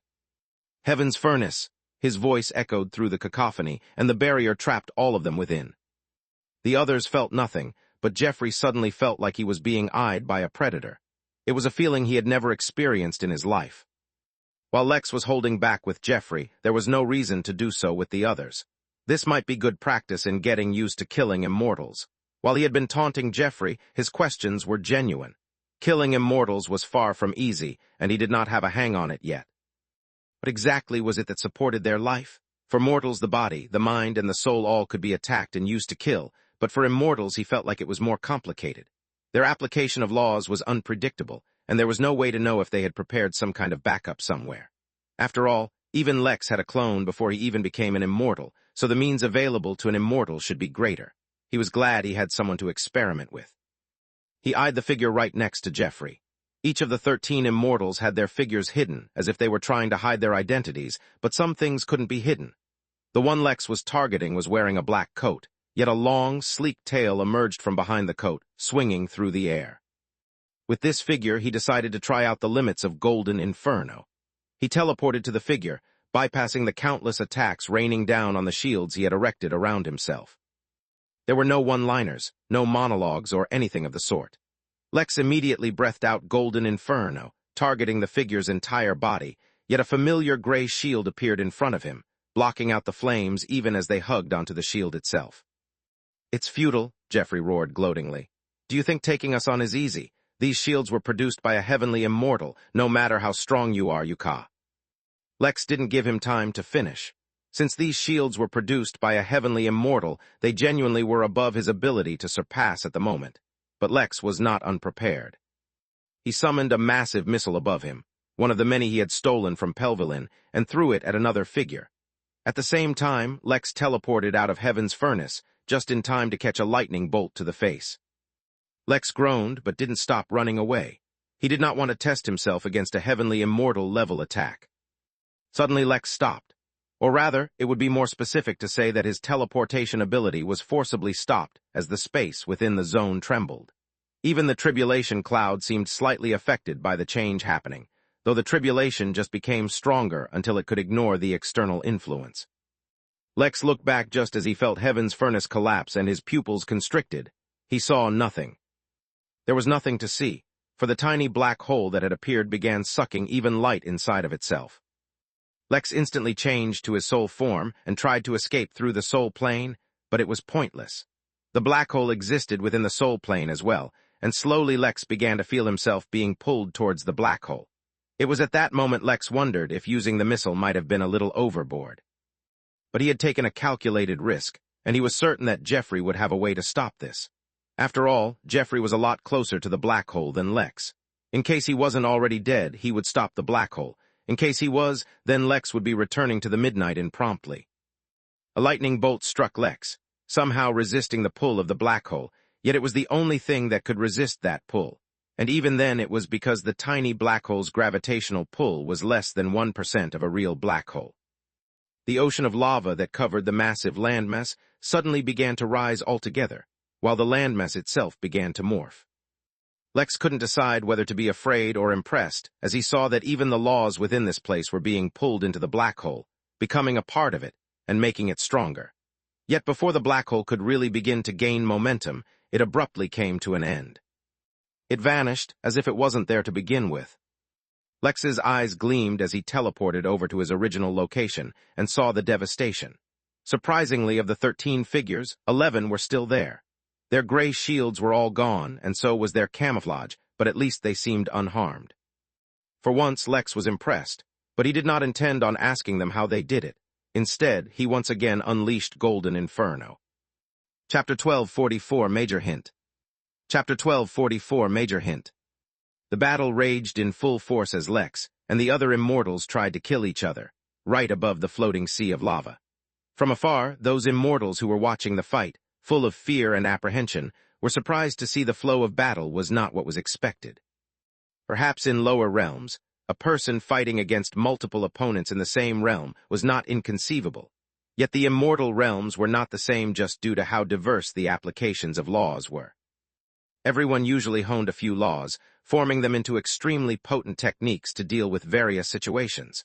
When multiple immortals fought together, even if all of them were bad manipulating laws, their sheer number would make it difficult for a lone immortal to fight against them. To do that, the lone immortal would have to have such a strong control over laws, just to ward off the various laws targeting him, that he may as well be multiple levels above the whole group within the immortal realm. Yet the situation they were currently seeing was as far from that as possible. Not only was Lex's level weaker than the rest, he was actually actively experiencing the tribulation to enter the middle levels of the immortal realm. Despite his serious disadvantages, instead of Lex fighting off the 11 immortals, it was the other way around. Sword in hand, Lex was altering the landscape of the zone as each of his strikes cut through the lava sea and left deep gorges in the landmass. Golden flames burned in the skies, morphed into mythical beasts as they attacked each of the immortals. Lightning bolts struck Lex from the sky, but dozens of tornadoes, formed from lava, rocks, and devastating winds, crashed into the escaping immortals. 11 immortals fought off Lex's calamitous attacks while trying to distance themselves from him, but it was impossible. The longer Lex fought, and the more he became accustomed to his power, the better he was able to control laws. Instead of reaching for some ambiguous, unfamiliar laws, The moment he tried manipulating space, he realized how easy it was for him. Combined with his natural affinity for creating barriers, Lex began arranging blockades around their battlefield, closing the immortals in. The only reason most of them managed to survive so long without being completely overwhelmed was because they had numerous tools with them that helped them survive. Some tried to practice the ancient wisdom that offense is the best defense. Unfortunately for them, Lex was a master in the realm of defense. He kept domination blasted on full, which was no longer a simple aura technique, though nothing about it was simple to begin with. The laws within the region of domination became extremely cooperative with Lex, changing on their own to suit his desires. The problem his enemies were facing was that to reach Lex, their attacks had to first cross domination. Even if the attack crossed the distance, broke through Lex's shields, and somehow didn't give him enough time to dodge, they would lose most of their lethality when the laws contained within the attacks were influenced by domination. Simple physical attacks Lex brushed off as if he were facing the wind. He was confident that his physical stats were at par with, if not superior to a peak Earth immortal, most likely superior, which is why, even if an attack did land on him, it hardly hurt him. A desperate stalemate formed where the 11 immortals were holding on for dear life, resisting all his attacks through teamwork and the use of treasures. But it was evident to all that unless something changed, the outlook for them was extremely poor. Somewhere far away within the zone, there was a poorly made building from some of the rocks laying around. It was simple and crude, but since it was so simple that it attracted no attention. Something about it also prevented others from wondering why this simple, crude building could survive the devastation wreaking havoc across the zone. Within that building, Giselle sat within a formation and looked into the distance helplessly. She was here to harvest all the extra, chaotic energy within this place to charge a special treasure she had. But before she could even complete her setup, she noticed one very critical thing. All the chaotic energy within the zone was diminishing rapidly. She looked up at the dark clouds above Lex, and saw how they were greedily sucking in the energy of this place. That didn't make sense. This zone was a zone that even celestial immortals could not survive, so why was a tribulation for an Earth immortal taking up so much energy? Even if it was 4 tribulations instead of 1, the lightning could never be as lethal as that for higher realms. So why then were Lex's tribulations absorbing so much energy? The answer was quite simple, though there was no reason anyone could guess it. Lex's body had traces of Tao, not to mention the influence Lotus had on it. To transform even an inch of Lex's body required vastly more energy than any other human in his realm. So the energy that the clouds were absorbing from the zone were not going into making the lightning strikes more dangerous, though that inevitably happened, but into making the lightning strike potent enough to transform Lex's body. Helplessly she closed her eyes and continued to control the formation, hoping to gain at least some energy before it all gets used up. Alexander and the rest sat around a campfire roasting some meat. They had no idea what was happening within the zone because they were hiding in a specially prepared treasure. They had many things to do here, but since they were severely underpowered for this zone, they were just sitting things out for now. After all, Raphael told them that soon enough, this place would become, if not safe, then at least not completely lethal for them. Outside, the fight, which had long reached a stalemate, suddenly changed. The more he fought, the more Lex became familiar with his new abilities and gained a finer control over his power. Once Lex reached a level of control he was satisfied with, he kicked things up a notch. He had really only learned one sword technique, Inferno Blade, which consisted of various attacks. He clicked his teeth and produced a small flicker of golden flame which he coated his sword with and attacked. Inferno Blade, Judgment. Lex attacked the nearest immortal, some kind of worm that wore an armor containing laws related to misconception. As a result, most of Lex's attacks would never land on the worm itself, but just narrowly miss it. But with domination focused solely on the worm, Golden Inferno's unquenchable hunger to burn, even overcoming other laws, his sword intent, and the absolute peak brute force he could muster, Lex managed to overcome the effects of the armor. He cut through the 10-feet-long worm as if it was air, cutting its body in two. Lex had cut other immortals before as well, yet this time was different. Even though Inferno Blade, Judgment was not an attack at the immortal level, Lex had learned something important during the fight. Usually, immortals manipulate laws to produce certain effects. But they could also produce actual or physical changes, and if they were on a significant enough level, they would elicit a change in laws as well. These immortals, much like Jeffrey, had some way that Lex could not yet detect which would allow them to recreate their bodies if harmed. Yet with the overbearing power of domination, Golden Inferno, his sword intent, as well as the massive force produced by Inferno Blade combined with his own physical strength, all laws were rendered ineffective. Lex saw the change happen with his left eye. For a moment, the worm gave off feelings of consumption, greed, and harvest. It was unusual, as Lex could not understand why the worm, in the midst of combat, started radiating these auras. Then he saw domination twist them as the golden flames burned them. He saw his strength cleave through them, and all the rest of his attacks consume them in some way. All of his attacks, together, fought a great battle against those sensations. It was a battle for the right to exist, but more importantly, in Lex's eyes, it was a battle for supremacy, one that those feelings lost. Something in Lex's mind clicked, as he realized that his tenet had battled the worms somehow, and Lex emerged victorious.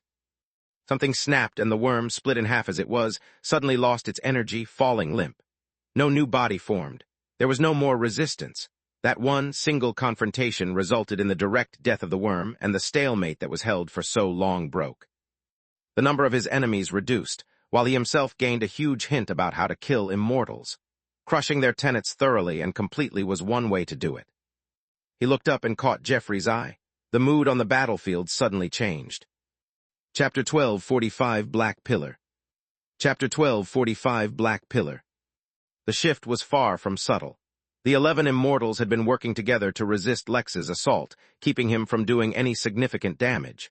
Their strategy, while defense-oriented, was not bad. They did not need to harm Lex themselves. After all, they'd already learnt that if they took out overpowered treasures, so could he. So instead of pushing him, they were just holding him at bay and letting the tribulation do the damage. The tribulation was already at the level where Lex could no longer simply ignore it. The energy within the lightning bolts could nourish Lex, evolving his body further, but the laws within were purely harmful. The plan was sound, but it could no longer work. Not only was Lex acclimatizing to his new realm a lot faster than any of them anticipated, he had enough brute power to kill them. His application of his strength to overwhelm an immortal's tenets was actually one of the hardest ways to kill another immortal. There were many, much more efficient and effective ways to kill them, but they were not things one would easily stumble upon. Immortals, in general, did not spread the ways in which other immortals could be killed. It was not enough to be a secret, but it was at the level where a new immortal without sufficient connections or background would have trouble finding out. That was not a problem for Lex. In fact, he already had a very thick document he'd purchased from the Emporium with this information, but he hadn't read it yet. If things became critical, he'd peek into it. For now, he was satisfied with slowly building up the pressure. Lex teleported towards Jeffrey as if intending to take him down with the same power, yet the others acted as well. They couldn't let Lex take the initiative anymore, and so preemptively attacked him. But with each passing moment, Lex was becoming stronger. A flash of lightning struck down at him, but with his right eye he created a barrier right above him which blocked only the laws within the bolt. It lasted for a split second, but that was long enough to eliminate the laws from the bolt. This way, Lex didn't need to actually put effort into blocking the lightning bolt. It was more convenient to just bear the damage to his body. 9 of the immortals suddenly surrounded Lex, and instead of attacking him or blocking his assault, joined hands together. Lex felt the hair on his body suddenly stand up as he sensed danger. He tried to teleport away, but encountered an obstacle he had never faced before. Instead of space being blocked or affected, the laws governing space all around him suddenly felt out of reach, as if they had suddenly become muted. Without them, regardless of how powerful his space affinity was, he could not use it at all. But it was not just space laws that disappeared around Lex. Almost every law he was familiar with changed, replaced instead by this foreign sense of oppression. Lex immediately felt a strain on his tenet. His tenet, which was supremacy, was what Lex used to influence laws. That meant that despite his spiritual energy having an affinity for laws itself, the part of him that was the most sensitive to laws with his tenet. Conversely, if his tenet could influence laws, then laws could then also be used to influence his tenet. That was why when the unusual change happened his body, spirit, and soul were fine, but his tenet felt like an immense weight had been dropped on it.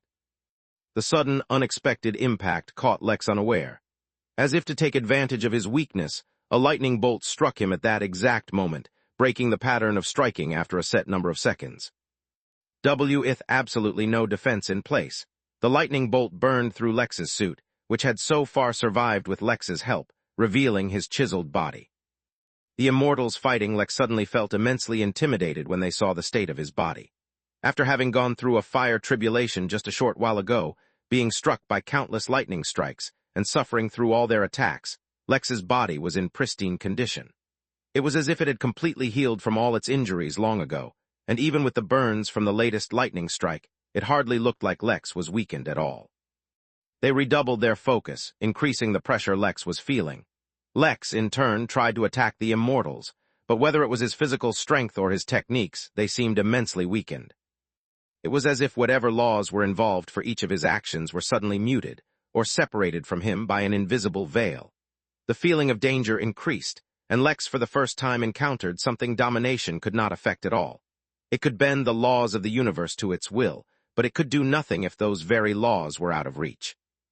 A part of Lex's mind found this situation very interesting. This was a very innovative way to attack other immortals, tenets, and reinforced Lex's beliefs that attacking tenets was one of the most effective ways to kill an immortal, though he was certain there had to be other ways to do it as well. Lex coughed again as the pressure on his tenet increased. He wasn't able to easily discover a way to resolve his predicament. There were a few techniques he had not used yet, but he wanted to keep those secret for as long as possible. After all, the fight had just begun. Lex activated his left eye, trying to gain deeper insight into what it was that was oppressing him and hiding all the other laws. He saw a massive black pillar covering the area all around him, pushing away all the other laws in the region it occupied. The pillar did not actually exist, but was only a manifestation of whatever it was that was keeping him suppressed. He could not understand what it was, but he could see what it was doing to his tenet. Chapter 12, 46 Consequences of His Genius. Chapter 12, 46 Consequences of His Genius. According to Lex's understanding of how tenets worked, the more he used it to influence a law, the more it would be drained. The greater his own understanding of that particular law, the less the strain would be, whereas conversely the less he understood a certain law, the more strain he would have to endure.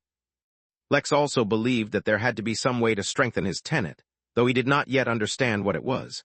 The stronger his tenet was, the longer he could influence laws and to a greater extent. Based solely on those things, Lex assumed that the Black Pillar was actually some obscure law that Lex had never encountered before, or did not understand. The other immortals were, somehow, strengthening or boosting it to the point where there was no other law around him and no escape for him.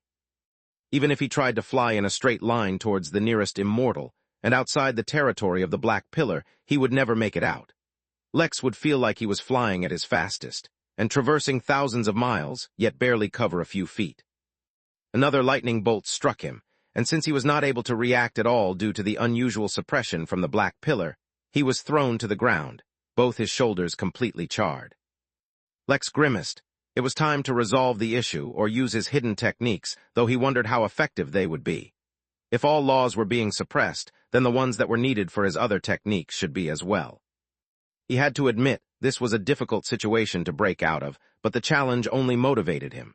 Since Lex had decided to walk the path of supremacy, how could it ever be easy? He had chosen to walk the path filled with adversity, and this was his first major obstacle. Lex narrowed his eyes and focused. He did not try to control the Black Pillar. Not only did he not know what that was, he was certain the strain of trying to control it would immediately exhaust his tenet. Instead, he tried to apply the same principle the Black Pillar was using. It had been strengthened to the point where it pushed aside every other law. So if Lex managed to reach out to and strengthen some other law, it should be able to push aside the Black Pillar. Lex's soul, spirit, and body were much stronger than his peers since he had trained them to be. His tenet, as of yet, received no such training, but its special nature made it especially suited for a fight. Completely unaware that the amount of energy he used to create his tenet was vastly more than an ordinary immortal, Lex used his tenet to reach out to the one law he was intimately familiar with, defense. Even more than space itself, Lex was familiar with the laws of defense for the very start of his cultivation journey and much of his progress. He had been mired in them. He reached out, using his tenet to sense the law, but his tenet did not have any range. It could not extend beyond his body and reach out to any laws that were not physically touching him. Maybe in the future he might learn how to, but for the moment he was restricted. So instead of manipulating those laws, Lex reached out to them. He reached out to the law of defense and summoned it to him. Although Lex was no longer a user of regal embrace, its mark was left in every pore of his body. His affinity for any law associated with defense was vastly greater than any other, and though Lex barely ever used them, it did not mean he was not aware of them. Lex lifted his sword and recalled another technique he had learned, but had not used in a long time. When he had learned Inferno Blade, he had also learned a defensive sword technique called Stalwart Guardian because of how easy it was for him, but Lex rarely ever needed to use it. Now he used those techniques, fueling them with his sword intent, even though he was not being attacked technically. There was a vacuum of laws around him, yet he summoned them to him. His tenet fought against the pressure it was under and reached out despite it. Neither suppression nor oppression affected the use of his tenet, for the path of supremacy was destined to be one filled with trials and obstacles. The summons of his tenet were augmented by his sword techniques, which sent shivers down the black pillar. Naraka hummed. It did not know how, it did not know why, but it felt that something was preventing it from using its full strength, and so the sword hummed. It lent Lex its strength, which he used to practice out Stalwart Guardian, under the intense gaze of 10 hostile immortals. In the face of absolute suppression and superiority, Lex fought back and summoned the laws of the universe to himself. While the black pillar tried to suppress him, he tried to replace it. His actions, his intentions, and the consequences of both of them formed a literal and metaphorical battle for supremacy for the laws around himself against the black pillar. Lex, by pure happenstance, embodied the very nature and soul of his tenet, something most immortals did not achieve for a very long time, causing the strength of his tenet to explode temporarily. The pillar trembled, and the immortals summoning it suddenly paled. Then it broke, and the laws of the universe quivered to rush back in, but they were pushed aside. The area around Lex was the domain of absolute defense, and hundreds of laws associated with it came rushing in, trembling with excitement. In that moment, Lex understood how to better use his tenet, and he understood what an immortal's domain was. But instead of feeling happy, he groaned and looked upwards. His fourth tribulation had not finished, yet his fifth tribulation had been provoked. Chapter 12, 47 Double Tribulation. Chapter 12, 47 Double Tribulation. The immortals looked at Lex, horrified. What kind of monster were they facing? How was it possible for a single, new immortal to fight against the concentrated efforts of 9 immortals using their tenets together for a single purpose? How was it possible for Lex to personify his tenet so easily? Even if a person knew about the benefits of personifying their tenets, actually achieving it was not easy. But that was, in a way, a benefit of a single, simple tenet. It was much simpler to resonate with it. As a consequence, it lacked the versatility of more complex tenets. The immortals were in genuine shock, yet listening to Jeffrey's advice, they had already planned for failure. That is why only 9 immortals worked together to summon the pillar, not 10. The 10th was setting up their subsequent attack. Yet the momentary delay, their shock robbed them of the opportunity to continue attacking Lex. Now that Lex had learned a new way to attack tenets, a new way to use laws, and a new way to use his tenet, he wanted to test it out, especially since he gained an innate understanding of something called a domain. Simply speaking, a domain was an area within which the laws were completely under an immortal's control. It reminded Lex of sealed domains, which were areas completely cut off from the world and had their own laws sometimes. Regardless, the concept of domains was very interesting, and Lex could understand through very recent experience why an area where he could not access any law would be dangerous. Simply said, 9 immortals joined together to put Lex inside a domain. Lex got the feeling that ordinarily, Earth immortals might not be able to control domains. It seemed overpowered, not to mention that he had never heard of or ever encountered one before. He looked forward to testing out how useful it was, though he felt restricting it to a single law was very wasteful. If he could incorporate a few more laws, and maybe even add elements of his domination and golden inferno in it, it would be an incredible sight to behold. But that might be easier said than done. Even he knew that the only reason he could maintain his domain right now was because of the temporary boost his one tenet got. Without it, Lex would not be able to use a domain again. He also had a sneaking suspicion that it was easier for him to use a domain than normal, because he partially had the status of a newborn realm, which naturally contained laws. Lex immediately moved, bringing 3 of the immortals within the range of his domain, where the only laws to exist were related to defense, stripping them of power and making them just as weak as Lex had been a short while ago. They were both dumbstruck and horrified, yet they could not escape for the very same reason Lex hadn't been able to escape. While they ran, moving at their fastest speeds, the distance they actually covered was insignificant. Lex gripped his sword, ready to attack, but discovered a flaw in his own domain. It only contained laws of defense, which meant that even his own attacks would fail. Never mind, he was content to attack these immortals the way they attacked him. Using his right eye, Lex conjured protective shields around the immortals, placing them in the most secure place possible. It was so secure that even they couldn't even move if they wanted to, for their barriers left them no room to move, much like how once Lex relied on formations to control space within the Midnight Tavern. To think he could do things like that on his own now. Once he had the three immortals trapped with the barriers, he immediately strengthened the domain as much as he could. He did this by decreasing the size of the domain as much as possible to waste less energy, while continuously practicing moves from the Stalwart Guardian techniques. The three immortals immediately paled, and one of them started to bleed through his skin as if his very body was being squeezed. Those immortals who were outside woke up from their reverie and attacked Lex furiously, but to no avail. As soon as their attacks entered his domain, they would lose their strength and disappear. Jeffrey, who was watching all this from a distance, grimaced and began to formulate a plan of escape in his mind. He wouldn't mind abandoning his allies. The others, too, finally began to feel the same desperation that had long gripped Jeffrey. One of the three immortals died, his body blowing up as if a bomb had been set off inside of him, and the other two were not far behind him. Lex's eyes gleamed as he finally confirmed another way to kill immortals, though this also ultimately targeted tenets. His next idea was to test the mind, affecting their personalities, making them behave contrary to their tenets. He wondered how that would affect them. Yet before the next two immortals died, before the other immortals thought of a way to resolve the threat that was Lex, and before Lex finalized his next plan of attack, there was a change. A bolt of lightning struck Lex from his fourth tribulation, but Lex's domain easily blocked it. Yet something happened immediately after that which was not supposed to even be possible, let alone happen. Lex's fifth tribulation, which was only supposed to trigger once his fourth one was complete, struck him down with a bolt of lightning, almost shattering Lex's domain.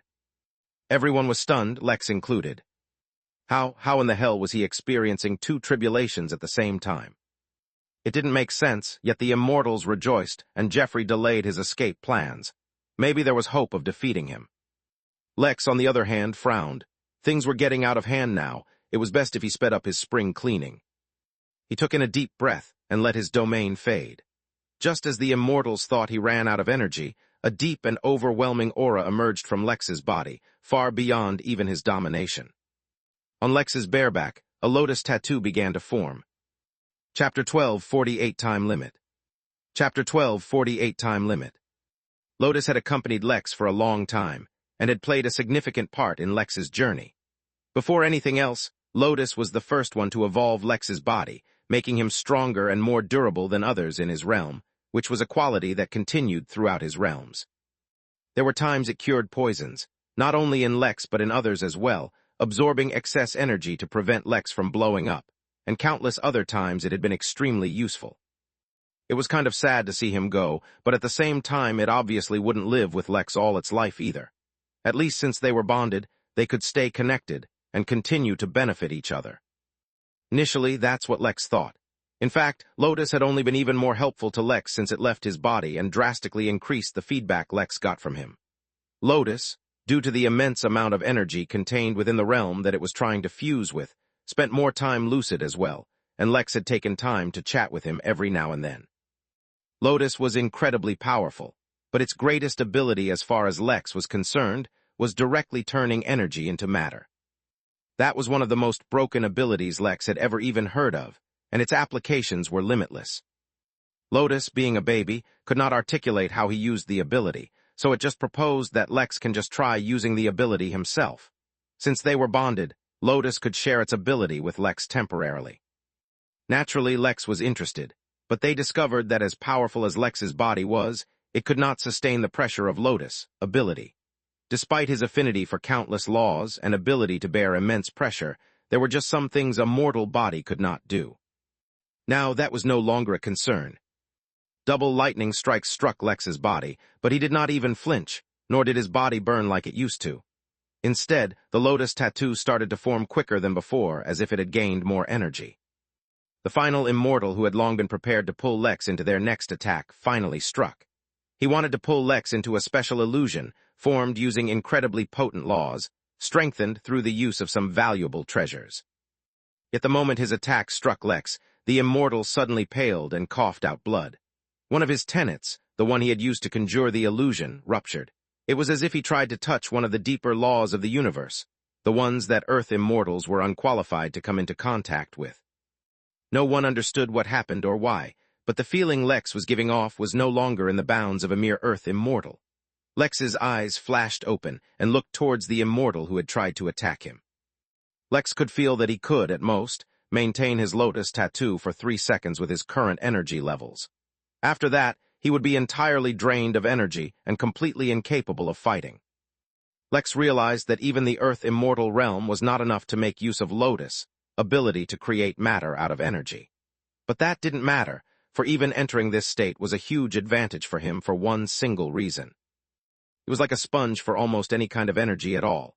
He could absorb them without any reservation and use it to maintain his lotus tattoo. This included any and all attacks targeting him. He was also better able to manifest his status equivalent to a sentient, budding new realm, which was the reason all the immortals felt pressured around him. It was actually the pressure of someone far superior to them on the cosmic ascendant spectrum. Lex could no longer teleport. It consumed too much energy, so instead he dashed towards the injured immortal and grabbed him. Too weak from his recent injury to escape, and too suppressed from Lex's aura to resist, the immortal could only watch as Lex grabbed him. Then Lex discovered another way to kill immortals. Constrained by his rapidly dwindling energy reserves, Lex made use of another minor ability he gained as a result of the tattoo, which was to suck the energy out of anything he touched. In less than half a second, the immortal was drained of all his energy, becoming a literal husk. His tenets withered out and his soul just extinguished. Lex, on the other hand, gained 3 more seconds of energy to sustain his tattoo, bringing him to a total of 5.5. "We need to abort the mission," one immortal said as he retreated, but suddenly found a barrier restricting him. It was not one of Lex's shields that blocked them. Rather, it was Jeffrey's. The moment Lex began to emit his dangerous aura, the wyvern did not hesitate at all. It erected a massive barrier around his comrades and saluted them for their sacrifice of buying him time. Lex, who was feeding on and could feel Jeffrey's desperation and fear, smiled. Under a rain of lightning strikes, he discovered yet another way to kill an immortal. Empowered by the lotus tattoo, Lex discovered that his physical strength transcended to another realm altogether. All it would take was one slap to completely overpower any laws connected to an immortal, preventing them from using any laws that would allow them to recover from the complete and total obliteration of their body. It also prevented them from saving their souls at the last moment, transferring it from their existing body to the new one. 10 seconds later, even though he had plenty of energy left, the lotus tattoo faded on its own. It seemed like he could not escape the time constraint in the end, but that was still good enough. Wiping the sweat off his brow, Lex turned towards where Jeffrey ran. It was time to follow him. Up above in the sky, the final bolt of his 4th tribulation had already turned into a lightning beast, but it had not attacked Lex yet. Instead, with eyes filled with intelligence, it looked at the clouds for the 5th tribulation to end, so that it could accompany a partner. Chapter 12:49 Illusion. Chapter 12:49 Illusion. Traveling to and from the Trial of Eternity required special means. The Henali had arranged for the zone to be checked once a year, but Jeffrey naturally had his own means of exiting the zone. Since their original plan was to make this place so dangerous that everyone in it would die, of course Jeffrey did not plan on staying here. Although this exit was quicker than anticipated, an emergency exit had been prepared from the very first day. It was not a ship that could traverse the void, but a portable wormhole that could forcefully create an entrance within the zone. The wormhole's very presence in this place would spell disaster for whatever location was linked to it, but since when did Jeffrey care? The delay caused by the other immortals being trapped with Lex even bought him enough time to set up everything for his escape, and then leave. The problem was that now that the wormhole had been opened, he couldn't enter it for some reason. As soon as he attempted to come near the portal, his body began to subtly emit a green light which forced him to keep his distance. He had no idea what this light was, where it came from, or why it was preventing him from leaving. Every second he tried to enter but couldn't, he felt more and more fear grip his heart. Was this planned by Lex? Was that the reason he was targeting the others first? He had done something to him, preventing him from leaving. The more he thought about it, the more he believed it. After all, this is exactly what he himself would do. He would play with his target, relishing their pain and anguish as they realized that there was no hope to begin with. Then, just as they had that realization, he would arrive in person to watch their demise. Lex suddenly appeared in front of him, looking from him to the portal, and then back at him and at the green glow on his body. He didn't understand what was happening, but he could get the gist of it. Something was preventing Jeffrey from leaving. This was actually counterintuitive to his plan, but he might be able to make it work. "Go on, leave. I won't interfere, promise," he said casually, and actually moved aside to give Jeffrey away. But the more he was like this, the more Jeffrey was sure that Lex had something to do with this. Jeffrey grimaced. Since when was he the one who got plotted against? Since when was he the one who suffered? He was the one who plotted against others. He was the one who caused fear and misery, not the other way around. The Wyvern looked at Lex with deep hatred. Since he was a schemer, naturally one of the things he was most cautious of was being schemed against. He had contingency plans just in case he was ever trapped, just like right now. "You're going to regret," before the Wyvern could complete its curse, Lex slapped him across his reptilian face. Since the Lotus tattoo was gone, the slap was not enough to end his life, so he was safe. "Haven't I heard that one before?" Lex asked out loud. "Yet I'm still here, though I can't say how much longer you'll last." Instead of moving to kill him, Lex did something else. He grabbed the Wyvern by the neck and began seeping into his thoughts. Although he had a seal inside his mind, protecting the most important secrets, Lex didn't mind trying to break through it. He was already stronger than he was a short while ago, so he might be successful. A lightning strike struck Lex, and though it burnt his skin and charred some of his muscles, he was mostly fine. Jeffrey, however, also received a bit of Lex's tribulation lightning and couldn't help but scream. Lex, meanwhile, didn't bother at all and continued to pry into the Wyvern's mind. He even used his left eye to try to determine if he could undo the seal. Jeffrey, meanwhile, grit his teeth and decided to do something desperate. Within his body, he had a certain high-quality crystal that was completely hidden, undetectable to even Lex through the Wyvern's body. With nothing left to lose, the Wyvern glared at Lex heatedly, as if he wanted to eat Lex whole and crush the crystal. Lex suddenly sensed danger and tried to dodge, but as if his tribulation was sentient, it struck him exactly then, causing him to freeze momentarily. The fraction of a second's delay was all it was needed. Jeffrey's body blew up. There was no build-up and no real warning. It suddenly exploded with such immense ferocity that the lightning tribulation clouds in the sky were disturbed, and a massive fissure broke through to the depth of the landmass. The dark zone was suddenly filled with so much light that it was nearly blinding. The light was quickly followed by a searing heat that threatened to cook even immortal meat. As if a chain reaction had been set off, all the laws of the zone which were edging towards chaos suddenly went haywire, acting without rhyme or reason. Liquid fire rained from the sky. Solid ice shot out from within the landmass. Lightning, misshapen and formless like gas, slammed into the ground, causing devastating destruction. The zone fell onto the verge of destruction, and it seemed like Jeffrey was able to complete his mission after all. It just took a few extra steps. Somewhere far above all this chaos, even above the now dispersing black clouds, the Wyvern's body slowly reformed. As he saw the clouds disperse, he finally sighed in relief. The accursed human was finally dead, though admittedly Jeffrey had paid a great price for it. "Oh, is this what you have planned?" A voice boomed through the sky, freezing the Wyvern. The Wyvern looked up and saw the damned human. Except instead of appearing normally, the human's figure was massive, filling up the entire sky. "Suicide bombs? How original," he said, as if he didn't sound too impressed. At that moment, Jeffrey realized that he was trapped in an illusion, and he didn't know since when. Chapter 1250, Glad You Could Make It. Chapter 1250, Glad You Could Make It. Lex had trained and strengthened all his abilities, so how could he leave Mind Meld behind? But compared to his other methods, which could be forced, Mind Meld required an element of subtlety, at least for those in a similar realm as himself. This could change if Lex drastically increased his spirit and mental power, but it was something he had never focused on before, so he was not at an overwhelming advantage for now. That is why, the moment Lex slapped the Wyvern, he had actually already put him under the influence of the Mind Meld. But since he was concerned that the wyvern might be able to detect signs of infiltration in his mind, within the illusion as well, he made himself try to search the wyvern's brain while allowing the wyvern to secretly resist.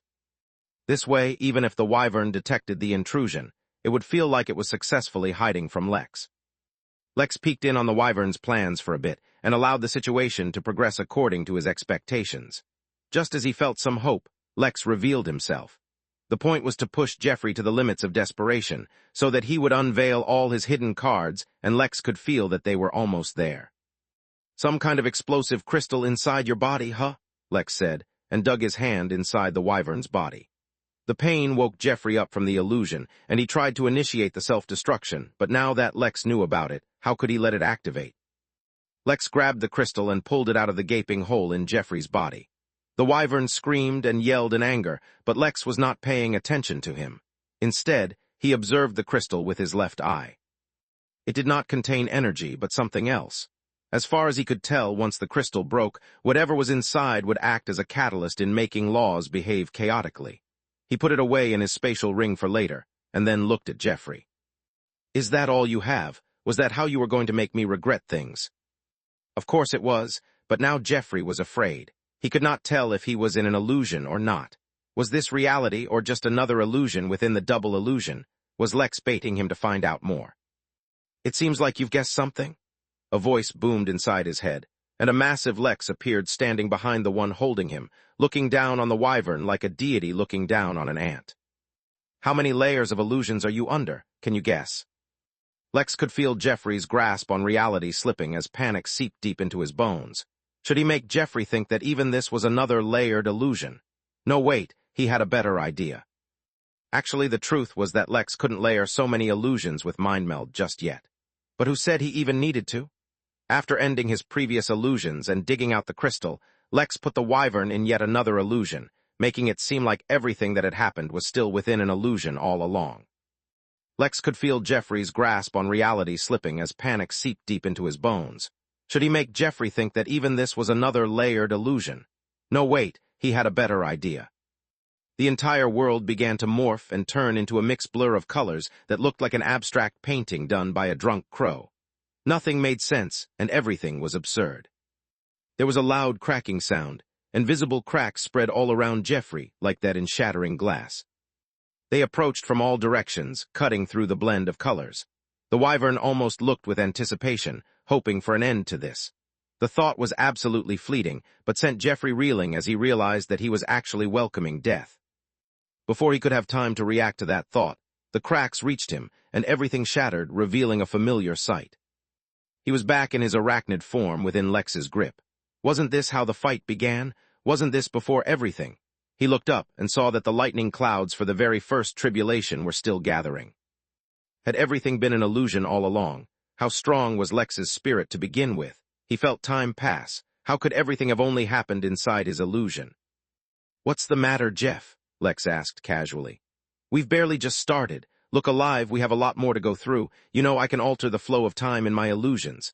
A second in reality is equal to 100 years, and we haven't even passed the first second of our battle yet. I feel like we're going to have a great time getting to know one another." Of course, everything Lex said was a lie. He could not affect the flow of time in his illusions, though he could mildly affect perception. But did he even need to affect the flow of time? As long as his target believed he could, that was enough. Wild, desperate panic took hold of Jeffrey's heart, and the immortal wyvern began experiencing a panic attack. For immortals, such a thing was much harder to achieve than for mortals, which is why it was also much more dangerous. There was another name for not just panic attacks, but all kinds of mental diseases for immortals: heart demon. A heart demon formed within Jeffrey's mind, as his sanity tried to figure out what was real and what wasn't. Outside the illusion, Lex smiled. That was actually easier than he thought. Getting besieged was actually much harder than triggering a heart demon, which had been one of his objectives all along. After all, the thing about heart demons was that, like all demons, they could be completely controlled by devils. In fact, Lex had once met a heart demon named Pramod in the first Midnight Games, which is how he got the idea to use one. But the heart demons which infected immortals were much stronger and more difficult to control. Fortunately, Lex was well connected. From his spatial ring, Lex summoned a small bead and crushed it.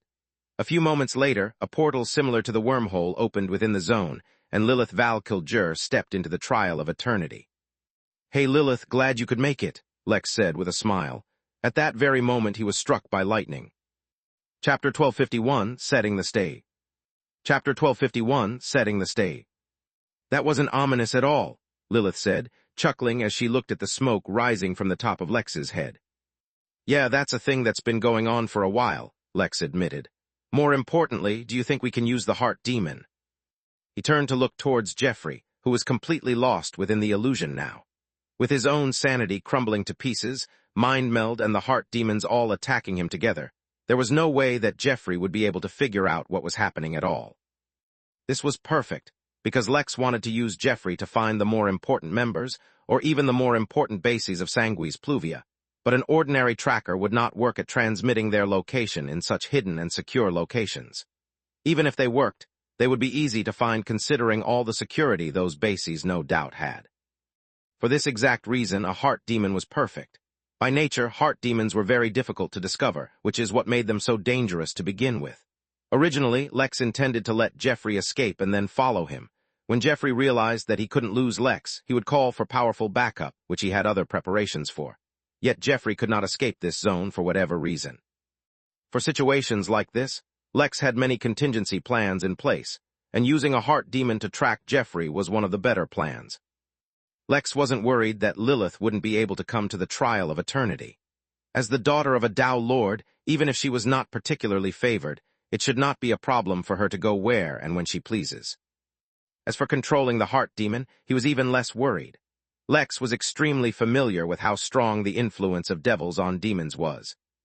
"Should not be a problem," she said, and placed a hand over the wyvern's heart and closed her eyes. After only a few seconds, she withdrew it. "The heart demon will hide until the right time, then strike. I've also bonded with the demon, so it will stay under my control wherever it goes. I'll also be able to locate it anywhere in the origin realm, as long as a Tao Lord doesn't hide it." "Great, how are Gerard and the rest doing?" Of course, Lex knew the answer to that question. Mary kept him updated, but it was only polite to make some small talk with those helping him infiltrate the largest terrorist organization in the realm. "Well, the time limit was too short, but he did what he could. Everyone will be in place." "Excellent, I'll just kick things off here and then finish up my deal with the dragons. Let everyone know that we'll be starting soon." "This should be exciting," Lilith said with a charming smile, and then exited through the same portal she entered.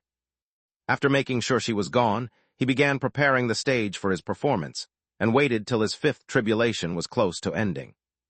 When there were only a few strikes left, Lex threw himself back while launching Jeffrey's body far away, as if he had been struck from a devastating lightning strike. The wyvern suddenly woke from the illusion of the abstract color field where Lex had trapped him, and looked around, his eyes filled with hysteria. He laid eyes on a devastating crater that filled the landmass, charred completely black. On the other side of it, he saw Lex, kneeling on one knee and holding his sword like a walking stick for support. His entire body was covered in lightning burns, and he seemed incredibly weak. He looked up, and saw that the final strike of the fifth tribulation was forming, taking the shape of a different lightning beast at last. Yet with two lightning beasts staring down on him, Lex did not have the luxury to pay attention to Jeffrey at all. For a brief moment, the wyvern was unsure if this was reality or an illusion. But his mind snapped, and he no longer cared. There was no use in protecting secrets if it got him killed, and if he revealed them and got freedom from the illusion, then all the better. Just to be safe, he activated his last contingency plan, and then flew into the sky as fast as he could, flying directly into the lightning beasts. Lex did not try to stop him, and as soon as he came close, Jeffrey's body was burned to ash from the lightning. Back in the origin realm, within a certain pod, was an egg that suddenly cracked. A small reptilian head popped out, its eyes not filled with wonder but panic and fear. Yet upon seeing its familiar surroundings, it relaxed.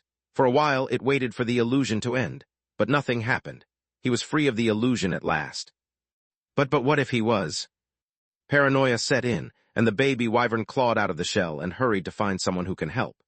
The reason he burnt his body to a crisp using tribulation lightning was because it could burn away all causality, eliminating any and all tracking methods, just in case. But what he never expected was that Lex was not tracking him through some spell or technique, but rather through a heart demon. So long as Jeffrey was alive, the heart demon could follow him effortlessly, unless he overcame the heart demon himself. Back in the trial of eternity, Lex smiled, but then looked up at the sky solemnly. He was not afraid of the lightning beasts, far from it. Rather, Lex was greatly worried about somehow eliminating both the beasts without somehow triggering yet another tribulation. Growing stronger was great and all, but he had a war to fight. The timing was a little inconvenient. As if they could sense his thoughts, the two lightning beasts growled in anger and then spread their wings. It was time for their showdown. Chapter 1252 Cut Through. Chapter 1252 Cut Through. Everyone in the trial of eternity felt a change take place. Just as they had felt a jolt when the first tribulation was triggered, they now felt the zone calm down. It was as if all the excess energy within the zone had been sucked dry.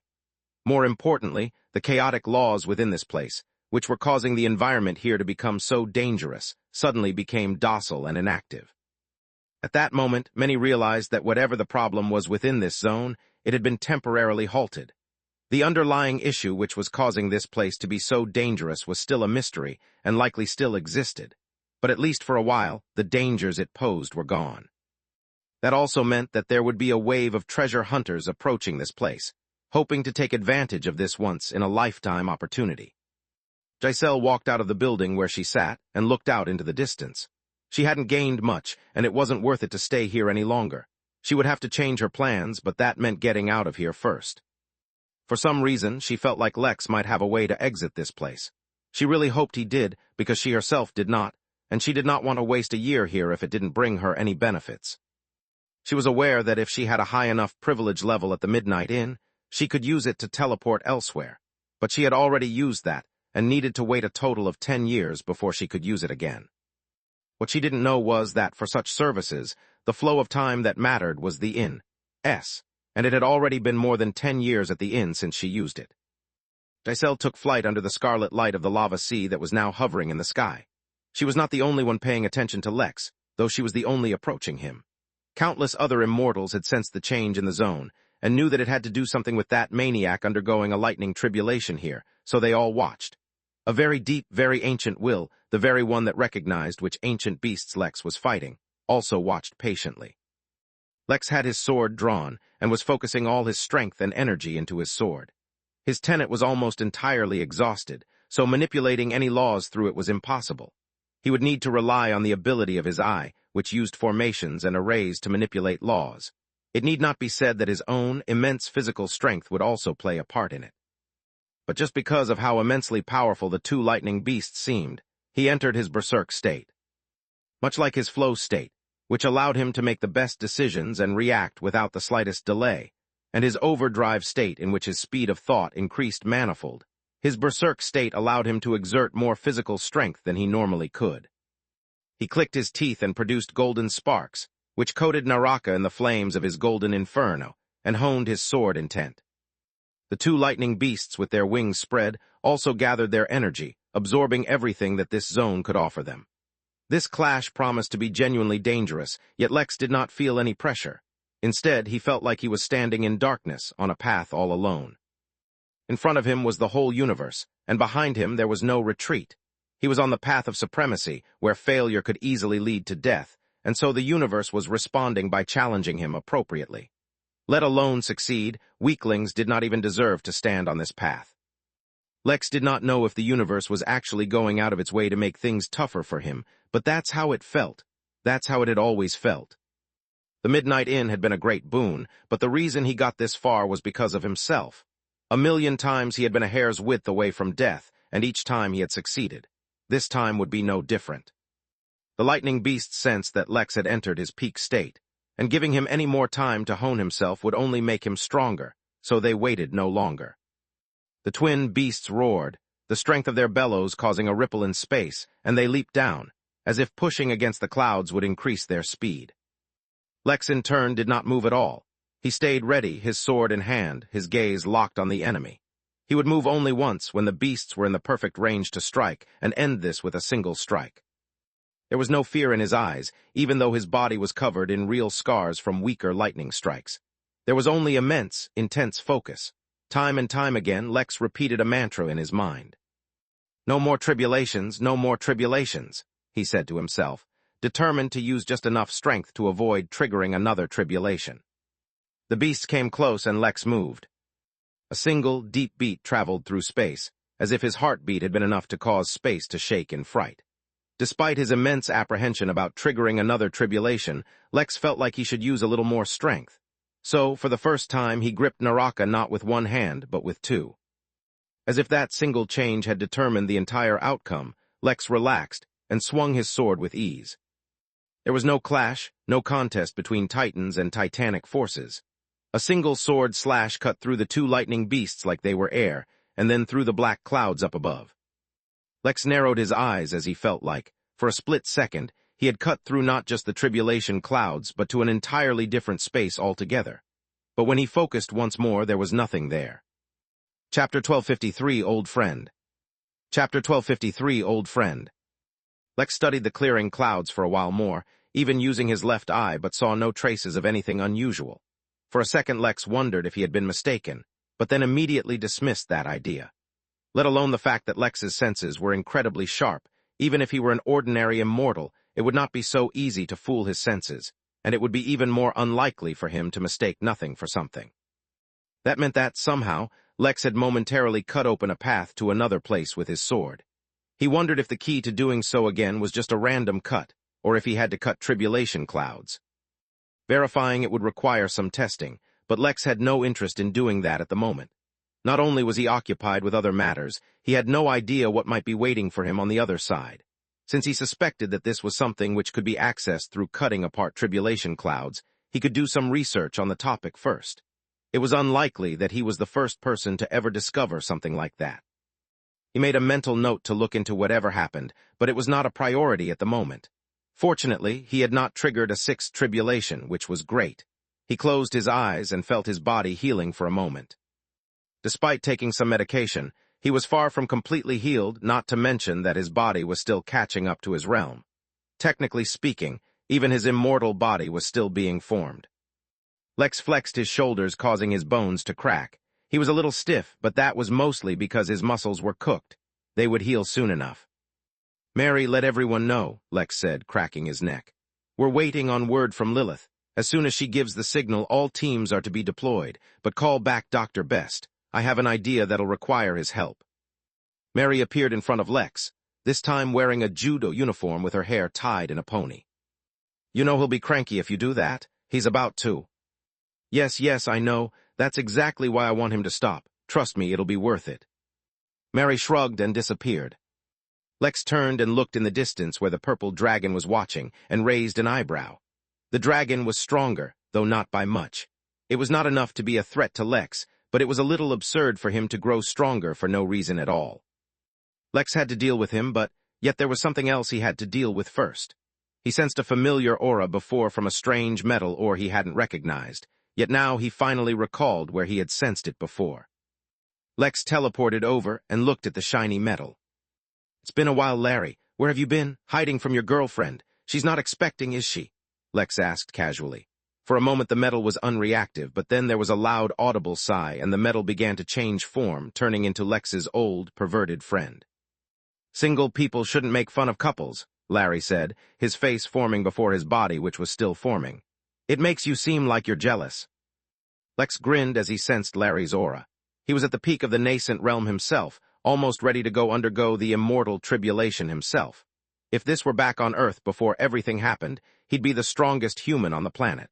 Unfortunately, too many things had changed since then.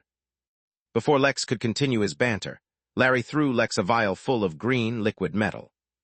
"Don't ask me what it is or where it came from, only Raphael knows that. But with this, you should be able to track down Jeffrey, at least that's what Raphael told me."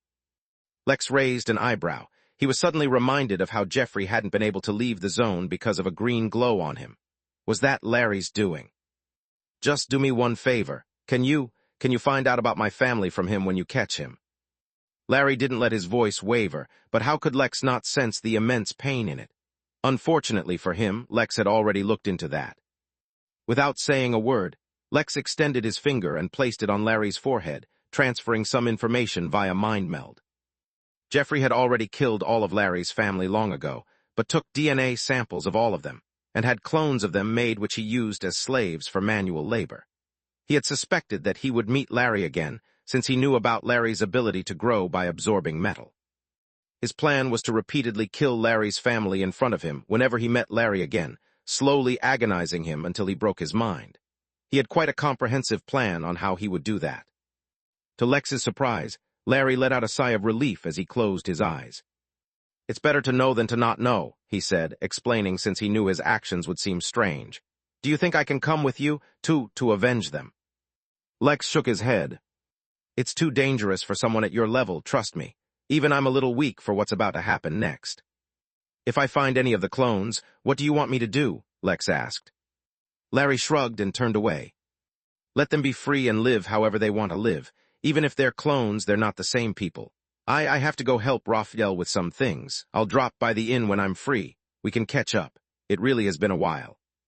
"I'll look forward to it," Lex said, and let Larry go away. He felt sorry for his friend, but he also felt very curious about what Raphael was doing. There was more to his old teacher's son than he realized. Chapter 1254 Arrogance, I Can Do Better. Chapter 1254 Arrogance, I Can Do Better. With nothing else left to do, Lex turned and looked towards the dragon. Truthfully speaking, involving dragons into his plans was a risky move on his part. Unfortunately, it was necessary. When facing an enormous organization that even the Henali struggled with, Lex wanted each and every asset he could gain, and dragons were one of the most powerful races in existence.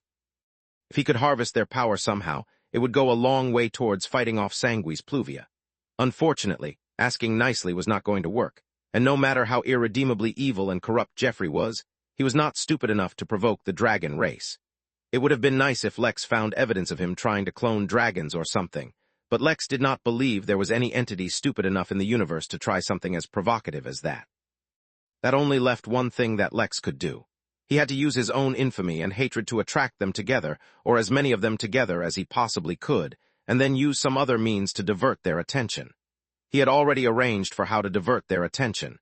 He only hoped that it actually worked, or that the dragons didn't do anything unpredictable. Speaking of dragons, Lex used his treasure-finding glyph to search for the most valuable thing nearby, and quickly grabbed it before putting it away. He owed Vera a considerable debt now, with all the prophecies she kept giving him, only telling him to pay what he thought that revelation was worth. The crystals in this zone which could help in passing tribulations were extremely valuable, and should make a dent in his debt to her. He wasn't really too worried about paying her back, but it would be nice to get some variety to shake things up. He couldn't just rely on the inn for everything and get lazy. With that done, Lex teleported to the purple dragon who had locked his legs. No matter what happened, he was determined to not kneel in front of the human once more. Suddenly, Lex realized why he had grown stronger. It was not enough to face Lex, but it should be enough to put up some resistance against Lex's domination.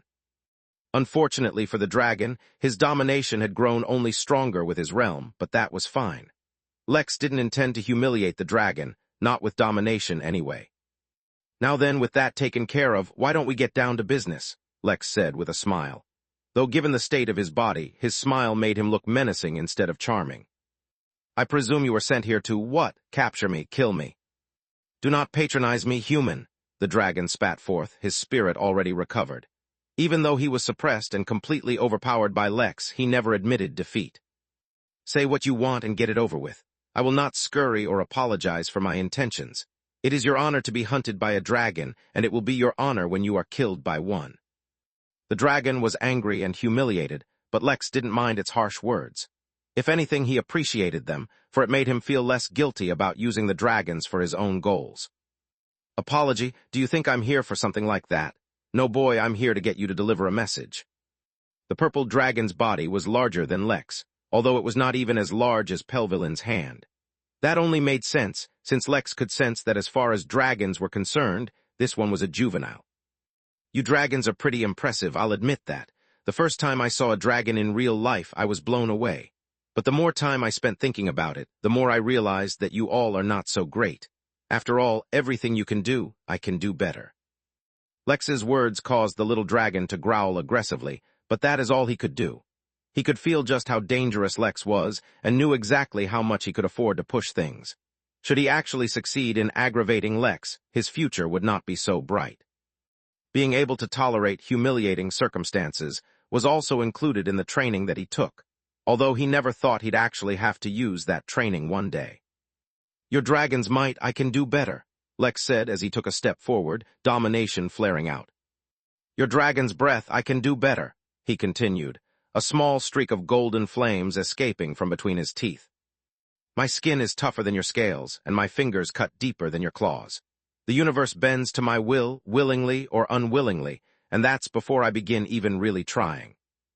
Lex did not summon his lotus tattoo. Since he literally could not for now, he did trigger momentarily and flashed a much stronger, deeper aura. He approached the dragon and grabbed its face, pulling it down so that Lex could look it right in the eyes. "Your whole species is so arrogant. You put a bounty out on my head without even understanding the situation, and then sent a newborn dragon to take me down without understanding my strength." For a moment, Lex continued to stare into the purple dragon's eye, its entire body under Lex's control. Then he grinned. "But even arrogance I can do better," he said, his voice radiating with powerful pride. "The reason I didn't hurt you is so that you can act as my little messenger boy. Go back to your elders, let them know. Within the same realm, there is no dragon who can stand against me, and only at a higher realm is a dragon worthy of becoming my mount. Dragonsbane is not a name I chose for myself, but in the future when the universe sees me, they will see me standing atop the head of a true dragon. If you have the guts to face me, then come. The universe will witness your challenge of me, and the universe will witness your failure."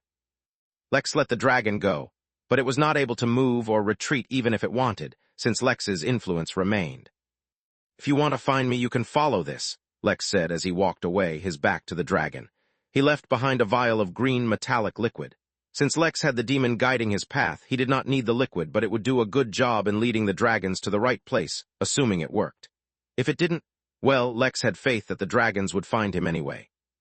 Truthfully, after spending so many years with Pell, he knew better than anyone just how wide the scope of a dragon's power truly was. Chapter 1255, Difficult Decisions. Chapter 1255, Difficult Decisions. Lex was about to return to the Midnight Inn when he sensed a gaze fall on him. If someone even as much as thought about him within 100 miles of his body, Lex would be able to sense, which is why it was so easy for him to detect someone looking at him. Much more than that, Lex even sensed the emotions within the gaze. They were filled with curiosity, but much more than that, they were filled with a competitive spirit. "How was it? Did you find what you were looking for?" Lex asked, even before Giselle revealed herself. "Unfortunately not," said the ballerina, without divulging that he was responsible for that failure. Even then, Lex could easily surmise what had happened.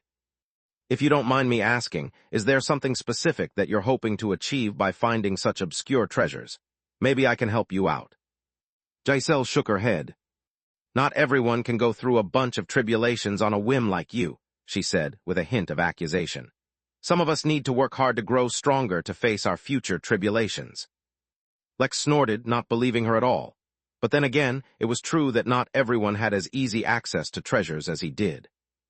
"I'm kidding. I just have a challenge coming up that I'm preparing for. Some of the treasures I'm searching for are to buy others' help, while some of them are to genuinely aid my own growth.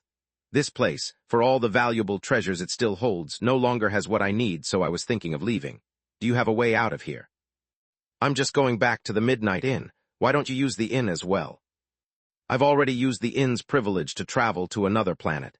I can't use it for a few more years. If I have to spend time in some place, I might as well spend it here. At least I don't need to pay rent." Lex let out an amused chuckle. "Trust me, you can use the privilege again. It's been a lot more than 10 years since you probably last used your ability, at least within the inn." Lex held out a golden key for her, but she produced one of her own and left. A moment later, Lex also left. He didn't know how much time he had before Lilith sent word, so he had to recover as much as possible. The faster time flow of the Midnight Inn was perfect for that, not to mention that he needed to check up on some things. Giselle, who returned to the inn after years, was stunned the moment she returned. It was not just the world eater in the sky that shocked her, or the exceptionally nourishing spiritual energy, tinged with elements that she could not find anywhere else. It was because she could feel the faster flow of time. This was definitely not the case the last time she was here. Giselle had been to her fair share of other realms, and generally speaking, the flow of time was slower, not faster than the origin realm. The flow of time was usually determined by the size and maturity of a realm, but even then, lately there had been fewer and fewer realms with faster flows of time. It was like there was a universal trend for realms to reach a flow of time closer to the origin realm. In fact, the ongoing trend was to reach an even slower flow of time than that, as the flow of time even in the origin realm was steadily slowing down. It was just that such a process occurred over a few million years, which is why it was not noticeable right now. Giselle knew a few things that most in her realm did not, mainly concerning the ongoing realm wars which were wreaking havoc across the universe. The fact that the Innkeeper was so openly displaying a realm with a faster flow of time was a blatant challenge to some immensely powerful entities. She felt afraid. Spending even a second here was incredibly dangerous. She wanted to immediately use her privilege to escape this place and teleport to another planet. At the same time, she was immensely tempted. The faster flow of time would not only aid in her cultivation, it could rapidly increase her understanding of her affinity with time. She dared not directly peer into the secrets of the law of time, but developing her affinity and letting the natural influence her affinity allowed her over time should not be a problem. She was caught between two immensely critical decisions. Ultimately, her thoughts went to Lex and his overwhelming performance within the trial of eternity. Even though, on a universal scale, he was still incredibly weak, she had to admit that even the topmost forces of the universe might have trouble making someone that powerful. Of course, she herself did not count. She was an exception due to her unique circumstances, and was more than certain that if she went all out she could go toe-to-toe with Lex. But when she considered that he had only just entered the immortal realm, she felt slightly inferior. She clenched her fists and directly went to rent out a meditation room of the highest level. At the same time, Lex walked into his personal meditation room and looked at the giant, slumbering dragon there. Pelvelin, or rather Pel, Jr., was wearing the midnight in uniform, meaning that the massive dragon was wearing a suit. This was not an aesthetic thing, though Lex had to admit that the dragon looked quite dashing. Instead, the purpose of the suit was solely to help the soul trapped within the body to be able to move the body. In the distance, Jeeves was standing on a stepladder, hand-stitching something near the tail of the dragon. Lex ignored him, appeared near the head of the dragon, and gently laid out the cultivation mat he had received as a gift before sitting down. It was time for his first cultivation session as an immortal. Chapter 1256, Casually Growing Stronger. Chapter 1256, Casually Growing Stronger. His cultivation technique automatically informed him about how cultivation changed now that he was in the immortal realm. For the most part, cultivation was now divided into two steps. The first, as usual, was to absorb energy into his body and refine it, though that too had become more complex than it was before. Basically, prior to the immortal realm, cultivators in general just generically absorbed spiritual energy. Yet that was no longer sufficient within the immortal realm. Now, he needed energies of a higher level to cultivate. If, for example, he were in an environment such as Earth, which only had low levels and concentrations of energy, not only could not cultivate at all, but replenishing his energy reserves would also take much longer than usual. In essence, a planet with a 2-star rating would barely be sufficient to sustain his level. But he would need the environment of a 3-star planet to be comfortable and have sufficient energy to cultivate to reach a higher realm. One of the reasons Lex did not need to absorb energy to directly reach level 5 Earth Immortal Realm was because his body was already oversaturated with the highest quality energy he got from cultivating within the Midnight Realm.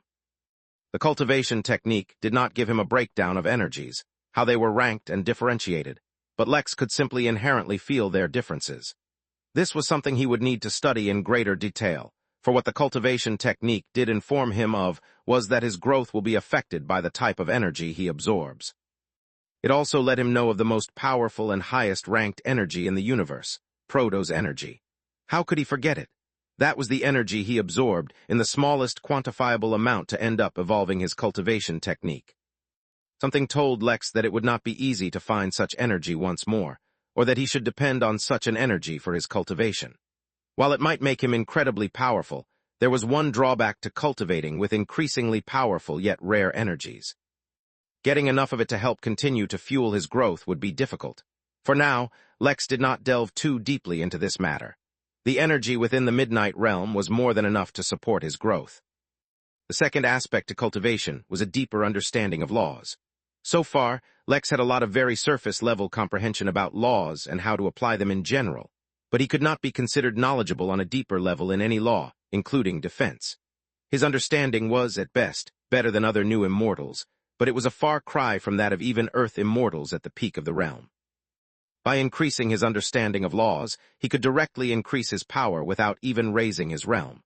By absorbing higher-level energy, he could directly increase his energy reserves, but more importantly, his immortal body and its parameters. All of that was the traditional way one cultivated within the immortal realm. Lex, of course, had an additional way of training due to his unique cultivation technique, and it was what he had been doing all along. He could absorb the strengths of any treasure he consumed, any energy he absorbed, or anything he was touching. So by sitting atop the dragon and cultivating, he could more effectively draw the strengths of dragons into himself and make himself stronger. This was very important, for Lex was not truly as arrogant as he had presented himself to be in front of the dragon. He had not forgotten that a majority of his newfound strength and abilities came from absorbing the strengths of dragons. That was not even considering the fact that glyphs, which had become an integral part of his combat capabilities, were essentially just a way for dragons to learn to use their powers. The way that the laws of the universe naturally just willingly changed around dragons' desires was actually quite scary. Lex knew for certain that the powers dragons could wield was greater than that. After all, he had spent years with Pell in his ring. The only reason he had even given that ring to Moon to begin with was because he had upgraded it slightly, giving Pell the ability to launch a powerful soul attack. It could act as a secret protective weapon for her. Regardless, the point was that a more mature dragon, at the peak of the Earth immortal realm, would be much more dangerous and challenging than the one he had faced in the trial zone. Not that he was increasing his strength to fight dragons. He was increasing his strength to become the best. Once he had absorbed everything he could from the dragons, he would move on to other powerful races. He'd already made a list of some impressively powerful ones he'd learned about, including Reiju, Phoenixes, and even Jinn. But getting his hands on their corpses, the way he had with this dragon, would not be simple. These were matters for another time. Lex closed his eyes and began cultivating. It felt so easy, it felt so simple. When Lex was a mortal, spiritual energy traveled in his body via meridians, but now that he was an immortal, it flowed freely through his body, yet that did not cause any chaos either. There were patterns to the flow, traveling through a certain sequence, orbiting his golden core, which was also the seat for his tenet when it was inactive. Lex felt his mind tremble as he came to a realization that the outline of the flow of his energy formed the array character for supremacy. As the flow of energy within his body gained momentum, his body subtly started to absorb energy from outside. His cultivation technique kicked in, absorbing the strongest, most powerful attributes that the dragon underneath him could provide. Yet almost immediately, Lex felt a certain blockage. Something deep inside of Lex sensed that the gains he could get from the dragon were limited by his own body. And though his technique could strengthen and enhance his body beyond anything he was supposed to ordinarily achieve, it could not change what his body was on a fundamental level, and so ultimately remained restricted. This sensation did not come from his cultivation technique, but something deeper and more inherent to his existence. Then his physique activated, in conjunction with his cultivation technique. Lex was under the impression that his physique could only work on other humanoid beings and not himself, yet that's exactly what was happening. His physique was actively and subtly changing his body, allowing his cultivation technique to absorb even more from the dragon than it was already doing. Chapter 1257 Heart. Chapter 1257 Heart. Lex immediately felt the changes, and felt his physique activate as well, yet instead of being alarmed by it, Lex paid more attention to it now. He wanted to gain complete control over his physique so that it would stop randomly being triggered. It had been fine for now, but it could cause him some huge issues down the line. Since Lex's brain had evolved when he became immortal, now able to directly peer at the secrets of the universe, understand them and comprehend them, it was much easier for him to pick up on things now. He immediately perceived that there was a lot more to physiques than it seemed. Unlike bloodlines, which had a definitive origin, physiques could occur randomly and did not need a history in one's family tree for it to occur. That meant their origin was not simple, which became evident to him as he observed his physique in action for the first time as an immortal. There was something fueling his physique, but whatever it was escaped Lex's vision. Even his left eye couldn't trace the source. That definitely aroused his curiosity, because Lex was under the impression that laws were the underlying cause for everything. They defined all of reality, and so should have been at the root of all occurrences. Yet Lex could see countless laws working on his body under the influence of his physique, yet they were being directed by something else. The actual laws at work did not attract Lex's attention at all. Those were just the ordinary operations of laws. Anything and everything that occurred within the universe was as a result of the normal operation of laws. That was not the same as what immortals did, who could wield laws as they desired, bringing about changes and results outside their normal operations. Then again, he had merely stepped foot into the immortal realm, so it only made sense that Lex was not privy to the deeper secrets of the universe. He fell into a meditative state, conscious of his changes, allowing them to happen while studying them. At the same time, his body was rapidly recovering from its injuries, finishing completely entering the immortal realm while at the same time evolving beyond the function that the human body was designed for. Even when humans became immortals, the makeup of their bodies did not change. Even though they no longer relied on many of the functions that the base human body was designed for, it was not like the body just removed those organs. Instead, it made those organs stronger and gave them additional functions to suit their new realms. Well, Lex's body, under the effects of his physique, took that a step further. It pulled from the heavenly immortal underneath Lex and added it to his own body. His kidneys, like the dragon's, gained the ability to filter not just the blood within his body, but the energies as well. Lex's brain evolved, even though it had recently undergone an upgrade upon becoming an immortal. Not only did he gain a finer control over his entire body, but the way it stored memories altered just a bit. Mortal human brains did not have the capacity to exist for very long periods of time, which is why normally when humans lived for too long they started to get bored, numb, or depressed. Cultivation naturally evolved the brain to resist these, and make the brain more suitable to exist for hundreds of years. Immortals' brains took this to a whole new level. But that didn't change the fact that the origin of the brain was based on that human brain, which still affected how humans processed the universe around them. Comparatively speaking, dragons, who were born as immortal beings, had brains that were designed to constantly wield greater power as the years went by, and were adapted for infinite life. Although Lex's consciousness, or spirit, was no longer restricted to his brain, the evolution of the brain was still reflected in an evolution of his spirit. While the changes to Lex's other organs were still subtle for now, and would require a long period of cultivation to complete the evolution, the changes to his heart were the greatest and the most drastic. The muscles that made up the human heart, known as cardiac muscles, were special because unlike other muscles in the body, they never got tired. They were also strong enough to pump blood across the entire human body, which was no easy feat. The muscles that made up the dragon heart were even more special, not in the least because they had to pump dragon blood which was thick and viscous like flowing lava. Just like every other being, the heart of a dragon contained the strongest best that their body had to offer, making it nigh indestructible. It was not as durable as a dragon's scale, but compared to all the other muscles in a dragon's body, its heart was the most resilient.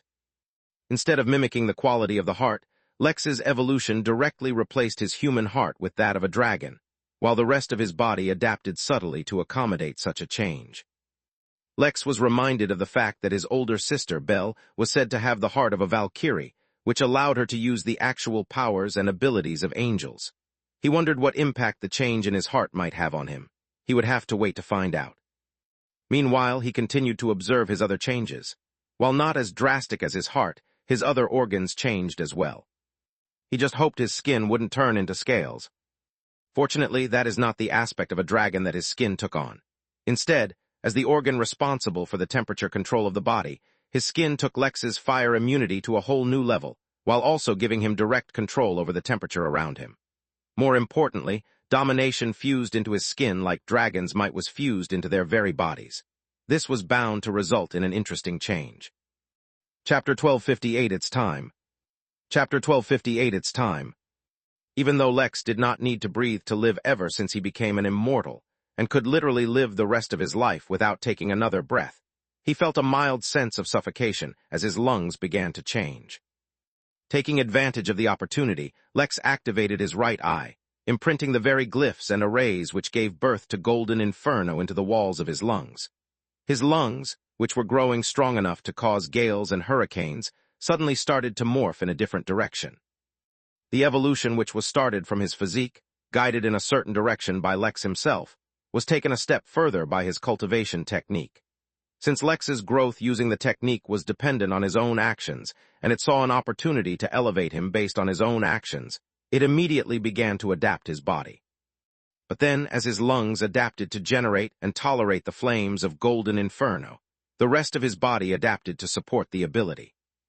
His stomach gained the ability to digest anything and everything, becoming a way in which he could absorb energy from any material in case he needed it. Lex's gallbladder, his spleen, his intestines, his pancreas, everything evolved, shedding some of its older functions and gaining new ones to suit his new status as an immortal.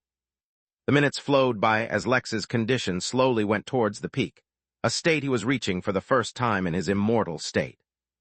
Pel Jr., who had inhabited the dragon body for years already for the first time, felt a change within it. Over the past few years, it had steadily been growing stronger, nourished by the energies of the realm. To a small extent, that nourished Pel Jr. as well, but for the most part it just oppressed the soul further. But now, for the first time, it sensed movement in the opposite direction. The energy and strength within the dragon's body was finally heading towards weakening, even if it was only barely comprehensible. It was like a small, thin stream of water was escaping a giant dam. At the current rate, it would probably take years to deplete the dam, if ever, considering it might replenish on its own. But at least it was a positive change as far as Pel Jr. was concerned. It was especially pleased since, with the addition of the new suit, it would be able to move about within certain limits. He was extremely excited to go out and move around for the first time. Outside, Leonidas was overlooking the expansion to the Midnight Battalion, watching them form the Midnight Mech. He had heard many stories of how well the previous battalion implemented it, and wanted to live up to their legacy. Who knew that with a new battle on the horizon, many soldiers from the previous battalion once again signed up. Although they had not trained for combat for years, they retained a certain edge that even those who had specifically trained for combat did not have. More importantly, even though they had more combat experience than Leonidas, they did not raise an issue with him leading them. Unfortunately, not all the previous members joined the battalion, not because they didn't want to fight, but because they were more effective alone than in a group. Z, who was deep in the wild lands of the inn, stood at the edge of a canyon, looking down. He was not wearing the usual inn uniform, but instead he was wearing a hoodie, jeans, and a pair of headphones. Jeeves nearly fought with him for asking for such a set of clothes, but in the end he relented.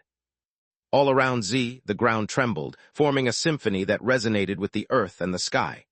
He raised his hand, as if he were a conductor in front of an orchestra, and the ground crumbled, forming a new canyon.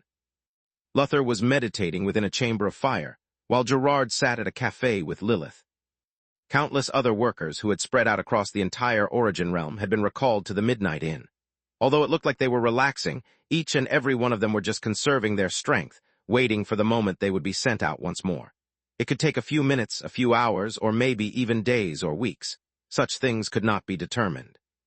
From within Jeffrey's heart, the heart demon looked out and took in everything, reporting its location to Lilith constantly. The more it felt how panicked Jeffrey was, the more it grinned. The wyvern had long since gone through numerous cleansing techniques, ridding itself of any tracking methods. But no matter what it did, it felt like Lex was always watching him.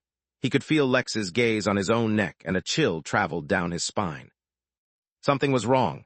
Something was very wrong, which it tried to explain to its superiors, but none took him seriously. Finally, feeling desperate, he reached out to Her Majesty.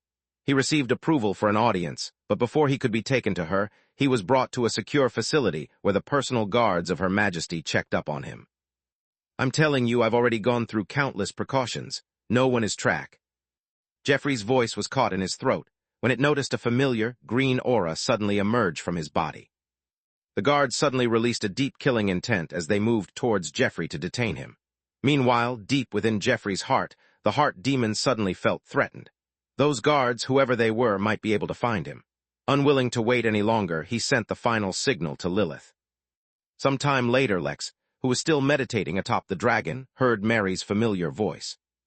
"Lex, it's time," she said.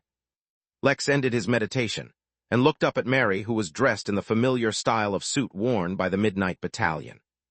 Finally, Chapter 1259, Panel Upgrades. Chapter 1259, Panel Upgrades. There was a sudden, invisible change that occurred throughout the Origin realm. It was not a shift in the energies of the realm, nor a change in the major powers that existed within. It was a change in destiny. Such things were actually a frequent occurrence, for the future was in a constant state of flux. Destiny, too, was flexible, at least in how it occurred, even if the ultimate final outcome was a little less flexible. There were countless such subtle laws that flowed and guided the direction of existence towards what it should be.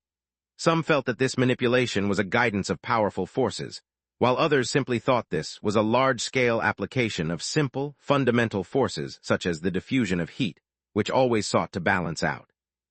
While the underlying cause for such things was open to debate, the fact that they existed and were measurable and comprehensible was a fact. Which is why as soon as the change occurred, a mysterious force which seemed to be waiting for it covered the change, so that it was imperceptible. The change and the veil appearing to hide the change happened at almost exactly the same time. No one would notice, at least for another few minutes. Even after they noticed, they would not understand what happened for a little while longer. Hundreds of people appeared across the realm and then disappeared. Armies started moving out and then vanished. At the same time, in-workers teleported to hundreds of new planets and silently connected them to the Midnight Games without anyone noticing. For now, no new armies arrived on those planets. Yet in the Midnight Inn, the countless guests who were watching the games suddenly noticed a new screen pop up. It was small, so that it would not intrude on anyone's viewing experience, and one could turn it off if they wished. Yet the fact that it appeared so suddenly surprised them. When they enlarged the screen to see what it held, their breath caught. This was no new competing world, nor was this a planet at war being invaded by insects. This was the Midnight Inn. An army stood in front of them, thousands, no, tens of thousands strong, all wearing the vaunted suit of the Midnight Battalion. Lex watched the screen as well. The first time that he had sent out the battalion, he had unlocked the battalion panel, which gave him access to formations that the battalion could use together. That is how the Midnight Mech was born. But he could do nothing else, for every other aspect of the panel was grayed out. Mary had told him he probably needed to recover system functionality to 20 or 25% before getting more functions. Now that he was at 40%, he had unlocked 2 more functions. One was augmentations, of which Lex had unlocked a few.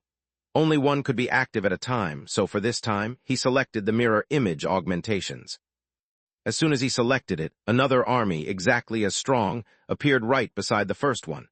They looked completely identical to the first one, and gave off the exact same aura. With a single selection, Lex had doubled his army in size, though the strength of the mirror image army was only 50% of the real one. It was tragic, but that didn't change the fact that Lex had created a new fighting force out of this air. More importantly, they could still use the other functions of the battalion panel. The third function he unlocked was a simple one, an effective one, but also one that cost 1 MT to use. It was called Bargain and gave the battalion a 20% discount. What that meant was that the battalion would spend 20% less spiritual energy, take 20% less damage, suffer 20% less exhaustion, and so on. Most common negative influences on their combat ability would be 20% weaker for the next 1 week. After that, he would have to pay another MT. This was also limited to 1 million battalion soldiers. So if, for example, the Midnight Battalion contained 1,000,001 soldiers, the cost would become 2 MT. Lex wasn't concerned about the cost, though, even though he was practically bleeding MT to host the Midnight Games. If the viewers tipped the battalion, he would naturally make his money back. A hush fell upon the inn as all the guests tried to understand what was about to happen. They felt like there was about to be a big change in the games, but why had there been no announcements about this?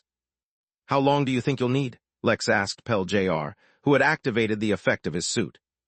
10 minutes, give or take, Pel Jr. answered. 10 minutes within the inn meant that it would be around 3 minutes in the Origin realm. He could make it work. "Don't be late then," Lex said as he prepared to leave. "Don't forget to connect the planet as soon as possible." Lex nodded. "Hey, Mary," Lex called as he disappeared from his meditation room, appearing on a random planet the inn was connected to. Now that the system has recovered a lot of its functionality, shouldn't it be easier to connect to new planets? Actually, there have been some changes. Within a realm already connected to the inn, as long as you approach any celestial body, you can purchase a ticket for it. How long the inn takes to connect to it depends on the star rating of the place, but in general, the speed has decreased drastically. Now, instead, you have to purchase higher-level tickets to connect to new realms, though establishing a connection to any new realm should take a year at minimum. The year is according to the flow of time of the realm you are connecting to. Lex nodded, then looked at the coordinates of the place where Gerard was supposed to be. Traveling across galaxies was not something an Earth immortal should have been able to do easily. But Lex did not care about what should or should not be easy. A moment later, he disappeared once more.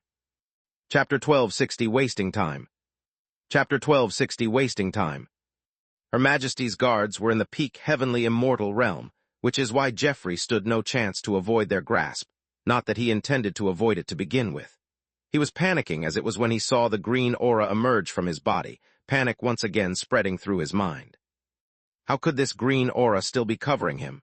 Not only had he ditched his previous body, cleansing the connection between them through tribulation lightning, he had then proceeded to repeatedly cleanse his mind, body and soul, so that there was no chance for Lex to trace him at all.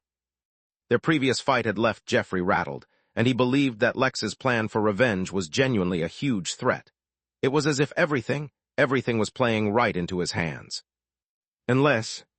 Geoffrey began looking around frantically, exerting his mind to try and determine if he was still in an illusion. This had to be fake. This had to be, unless. As Geoffrey's sanity slowly unraveled, the heart demon within him smiled remorsefully. Were it not for the two incredibly dangerous guards outside, this would have been its opportunity to devour Geoffrey's heart and take over his body, effectively becoming a new Geoffrey. Unfortunately, it could not. "What the hell is this?" asked the first guard, a tall, slim orc. He peered into Geoffrey's body, trying to understand what that unusual green light was. The other guard, who looked like a massive leopard, scanned the planet they were on, observing for any anomalies. It detected signs of teleportation, though it couldn't locate where it happened. "Geoffrey, did you betray us?" the orc asked as he choked the baby wyvern's neck. No, why would I betray you? I've been trying to tell everyone that we're being targeted." "Of course we know we're being targeted," the orc scoffed. "But even the best of the Henali Dao lords cannot find us. Of that we have made certain." No, it's not the Henali who are targeting us, nor are they Dao lords. It's Lex. It might be the Midnight Inn. There is something seriously wrong with him, trust me." A puny human, barely entered into the Earth immortal realm? Is he even worthy of targeting us? As far as the inn is concerned, we have already started to observe it on the insistence of Einstein. If the owner of the inn makes a move, we will know. "Bersh, someone teleported onto the planet, but I can't find them," the leopard said after a few seconds, startling the orc. The orc narrowed its eye, beginning to wonder if Geoffrey's claims had some truth to them. At that very moment, Geoffrey's body disappeared from the orc's hands. "Do not worry, brother Geoffrey," Lex's voice boomed over the entire base, suddenly forcing it to enter into a state of emergency. The two heavenly immortals reacted instantly, attacking the source of the voice, but what they attacked was a mere illusion. As soon as it was destroyed, another illusion appeared of Lex holding Geoffrey. "I will not let these guards hurt you. Just like you said, brother Geoffrey, Sanguis Pluvia is too focused on defending against the Henali. They did not expect some other force to act against them at all. The weaker the infiltrator, the less likely they are to notice." The two heavenly immortals focused on the illusion and immediately saw through it. It was being projected onto the planet using some kind of treasure. The actual person who kidnapped Geoffrey had already left the planet. Just as they thought they had been duped, they sensed another spatial fluctuation. By the time they arrived at the location, the person had come and once again left the planet. "Lock down the planet. We've been discovered," said Bersh the orc. Yet while that was what he said, the two immortals began acting against the infiltrator. No matter how powerful Lex was within his realm, he could not contend against a heavenly immortal yet. A moment later, when he reappeared on the planet, he discovered that he could no longer access space laws, effectively preventing him from teleporting. The two heavenly immortals appeared right after, ready to capture him, but paused when they saw the sight of two heavenly immortal-level missiles hanging above a smiling Lex. "Come now, guys, do you really think I'd be underprepared after good old brother Geoffrey told me everything about you?" Meanwhile, the tiny wyvern within Lex's grip seemed to have gone insane, repeatedly muttering, "This is an illusion," to itself. It is impossible for Geoffrey to betray the organization. The fact that you would even suggest such a thing reveals just how little you know about us. "Oh, but weren't you accusing Geoffrey of exactly that just a moment ago?" Lex asked, cocking his head. Before he could get an answer, the two heavenly missiles behind him fell out of the sky. Lex lost all control of them, unable to touch them at all, and they became inert as well, unable to explode. The two immortals struck again, this time grabbing onto Lex. But instead of an illusion, he was a clone, and as soon as he was attacked, the clone popped. Another Lex appeared in the distance. The two immortals frowned.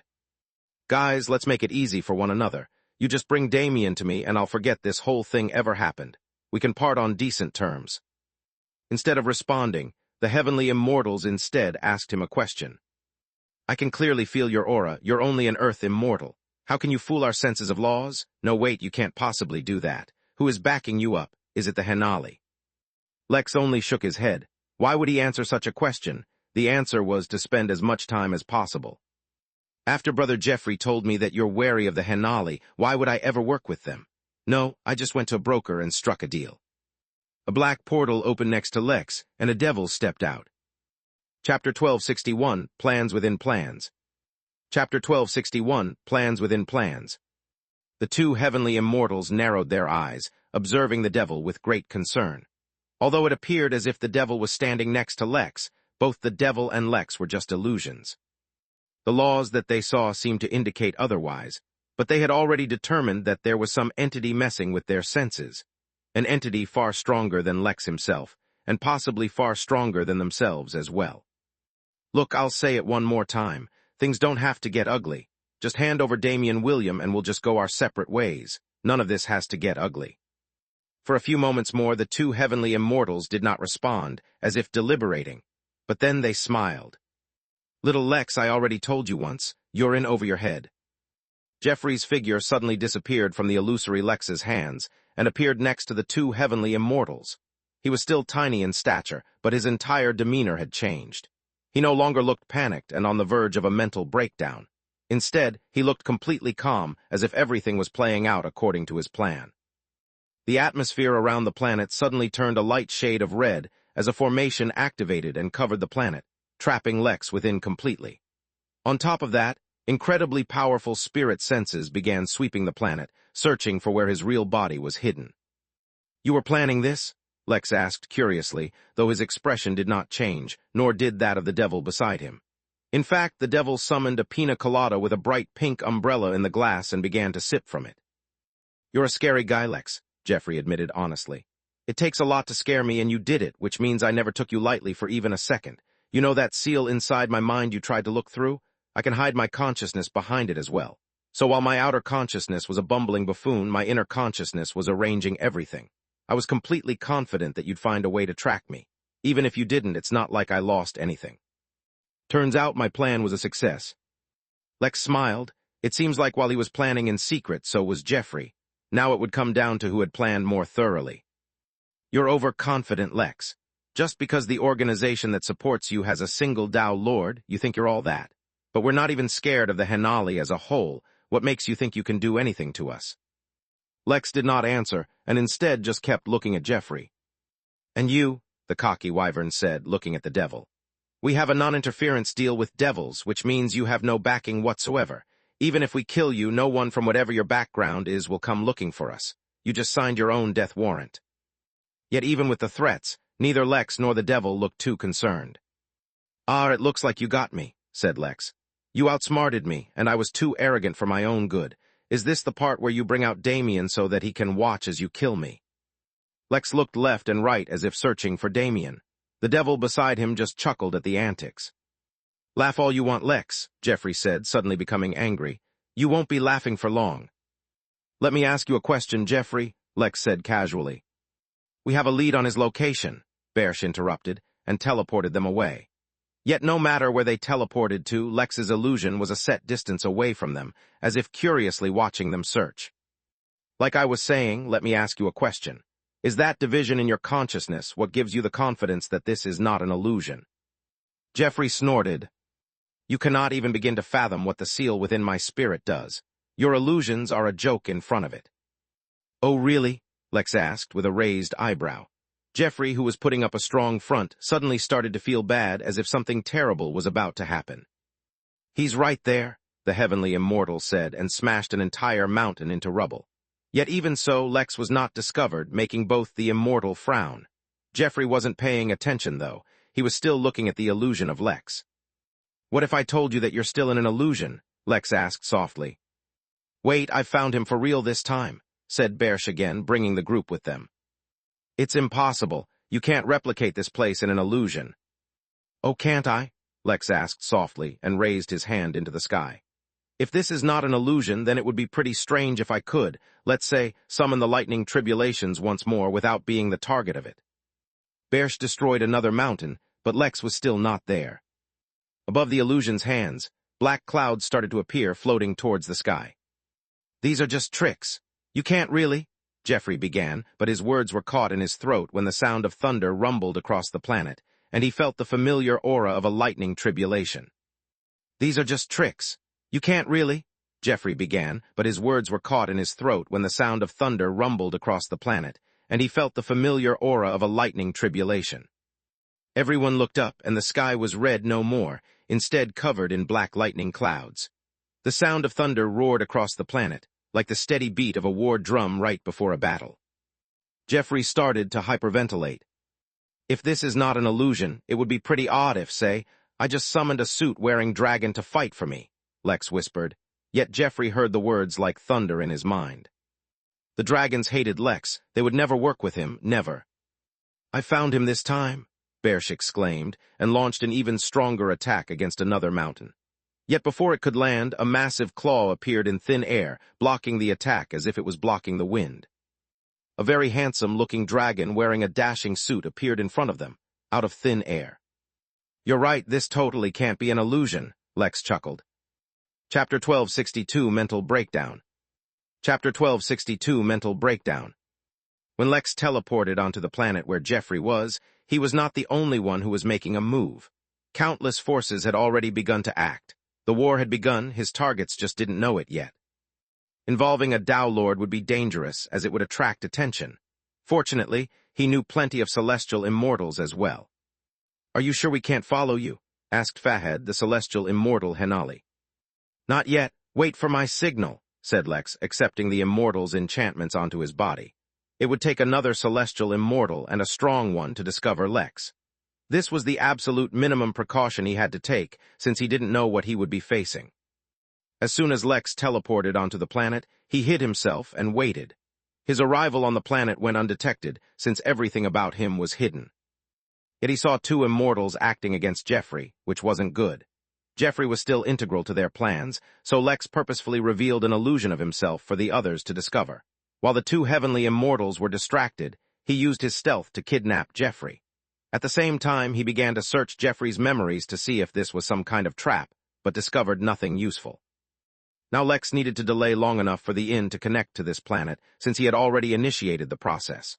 Hopefully, the dragons would also trace Jeffrey till here, since the green aura was apparently still on him.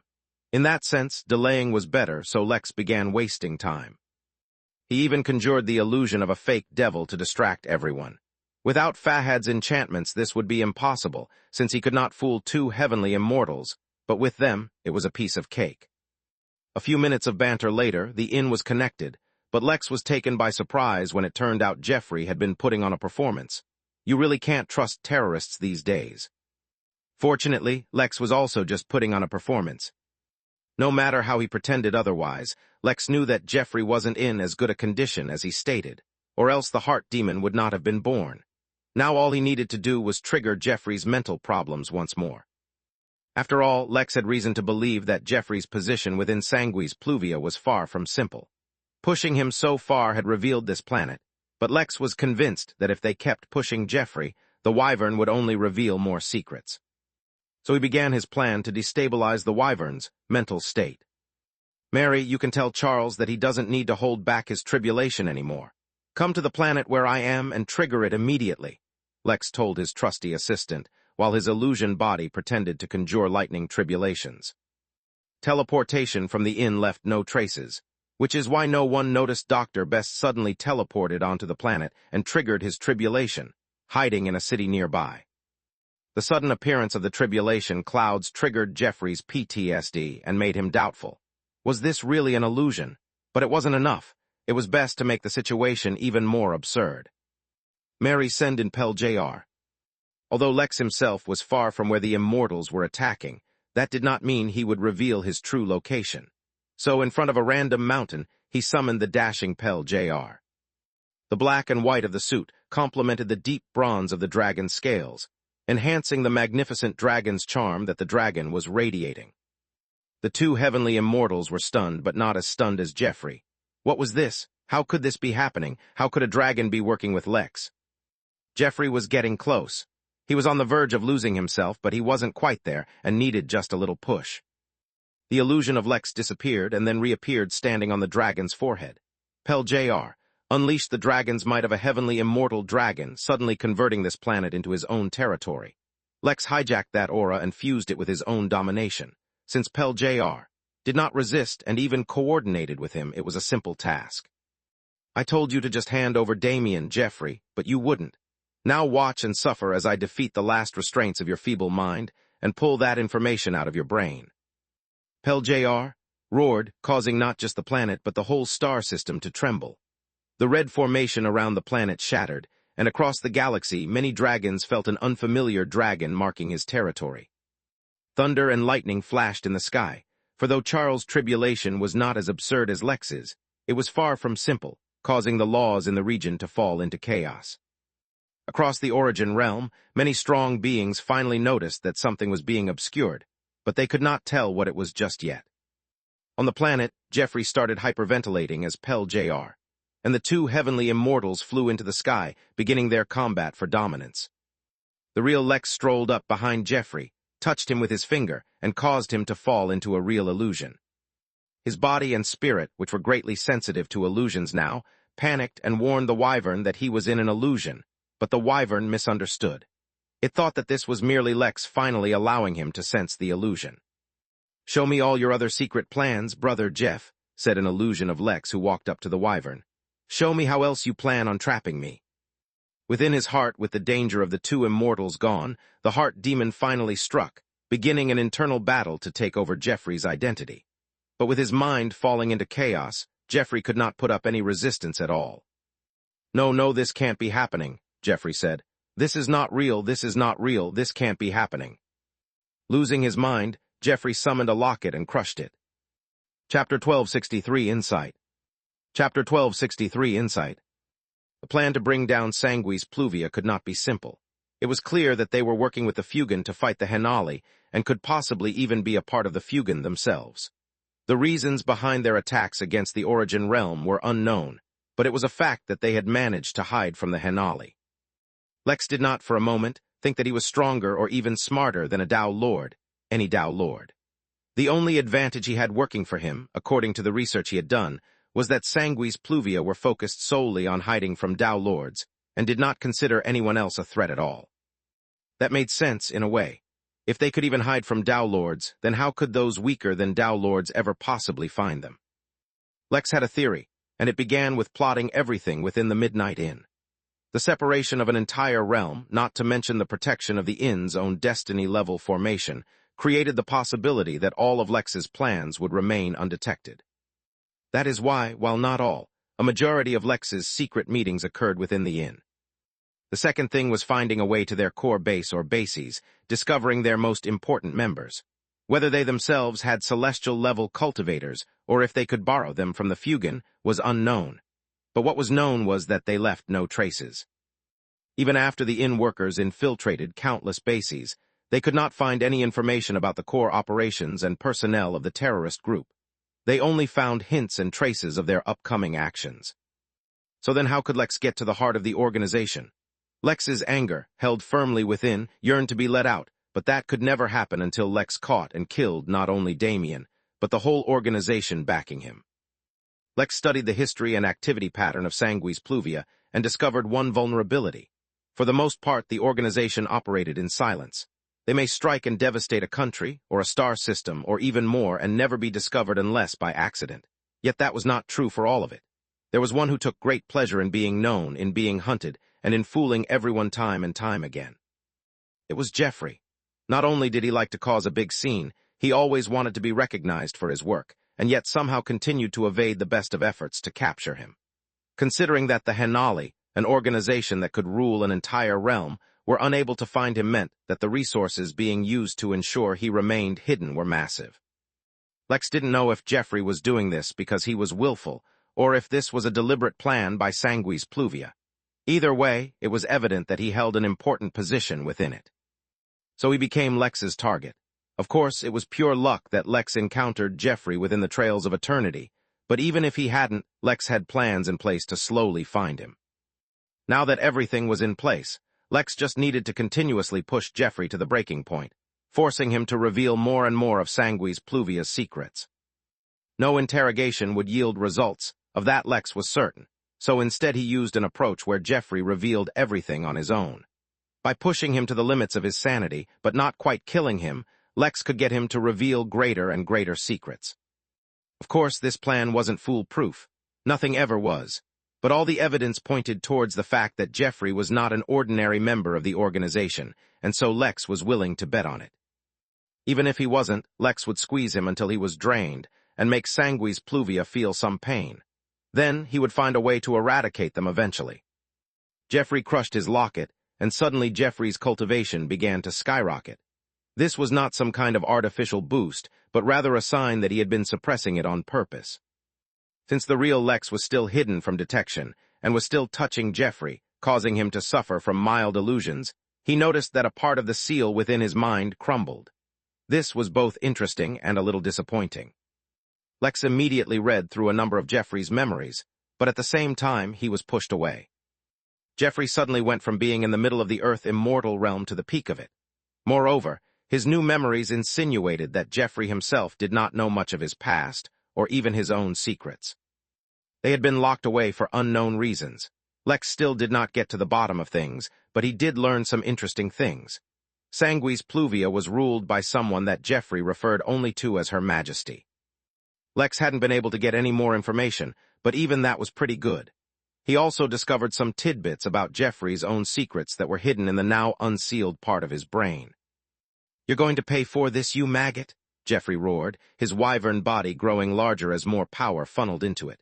With burning red eyes, he looked towards Lex's illusion, but he wasn't there. "You can't hide from me," he declared, a feeling of pride swelling within his chest. A sudden sharp pain shot through his neck, and Jeffrey's vision began to change. He saw his own body, and he saw Lex, casually sitting on Jeffrey's back holding his sword. "Who the hell is hiding from you?" Lex scoffed. "I'm a little disappointed. I knew you were a demented little worm, but who knew that you don't just make clones of others? Even you yourself are just a clone. I wonder where the real you is." Chapter 1264, Say Her Name. Chapter 1264, Say Her Name. Suddenly, a lot of things made sense to Lex. Jeffrey's obsession with cloning, or perhaps it was the obsession of Sanguis Pluvia, was quite notable. Damien had taken up to cloning, but he was at most trying to recreate a perfect clone of Moon, which was harder than it seemed for reasons he could not understand. Jeffrey, on the other hand, liked to clone anyone he came across, or anyone who attracted his attention.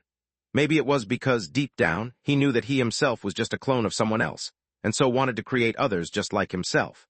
Whatever his personal or mental issue was, it was a fact that this Jeffrey himself was a clone, though that knowledge had been sealed away so that he himself did not know. It was only upon undoing a part of the seal on himself that this knowledge came out, and it clearly brought Jeffrey a lot of distress. After Lex cut off the wyvern's head, he destroyed the soul fragment within, and observed the rest of its body regrow its head. I understand making clones of oneself using a technique. The soul is the same, and even the clones are still yourself. But creating biological clones just creates new souls to inhabit the body, just living inside the clone as its own person. Why would one do that? Do you think the real you uses the clones as a backup in case it ever dies? Will the real Jeffrey crush your soul and take over this body if it needs to? As the body grew back its head, the wyvern twisted and attacked Lex. But the attack went through the body like it was nothing, and the rage in the wyvern's heart was suddenly replaced with a hint of fear. Was it still caught in the illusion, even after undoing its seal and raising its power? How was that possible? Guessing what the wyvern was thinking, Lex asked it a question. "Are you so sure that you really unsealed yourself? Or maybe do you just think you unsealed yourself? Whereas, in truth, we're still back in the trial of eternity, with only a few seconds having passed in reality. The name is quite apt, don't you think? Within the trial of eternity, you are facing an illusory trial that will last all of eternity." The anger in the wyvern's heart suddenly faded, and doubt once again rushed into his mind. No, you're just messing with me. This can't be happening," the wyvern muttered. From within the wyvern's heart, the heart demon attacked even more.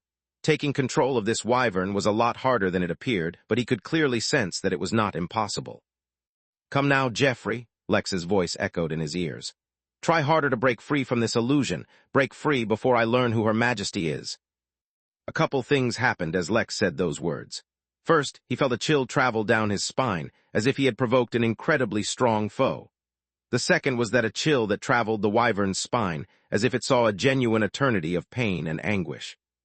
"If you know her," the wyvern roared, its eyes suddenly turning red from madness. "Even in illusion, if you know her name, your demise is written. Her name is C." "No," the two heavenly immortals who were fighting the dragon roared as they sensed something. But it was already too late by the time they sensed what was happening. The wyvern tried to yell the name, as it finally completely lost its mind. Even though the seal still existed within its mind, it began to crack, and the heart demon grinned as it attacked his psyche even more. But it had only uttered the beginning of her name when everything changed.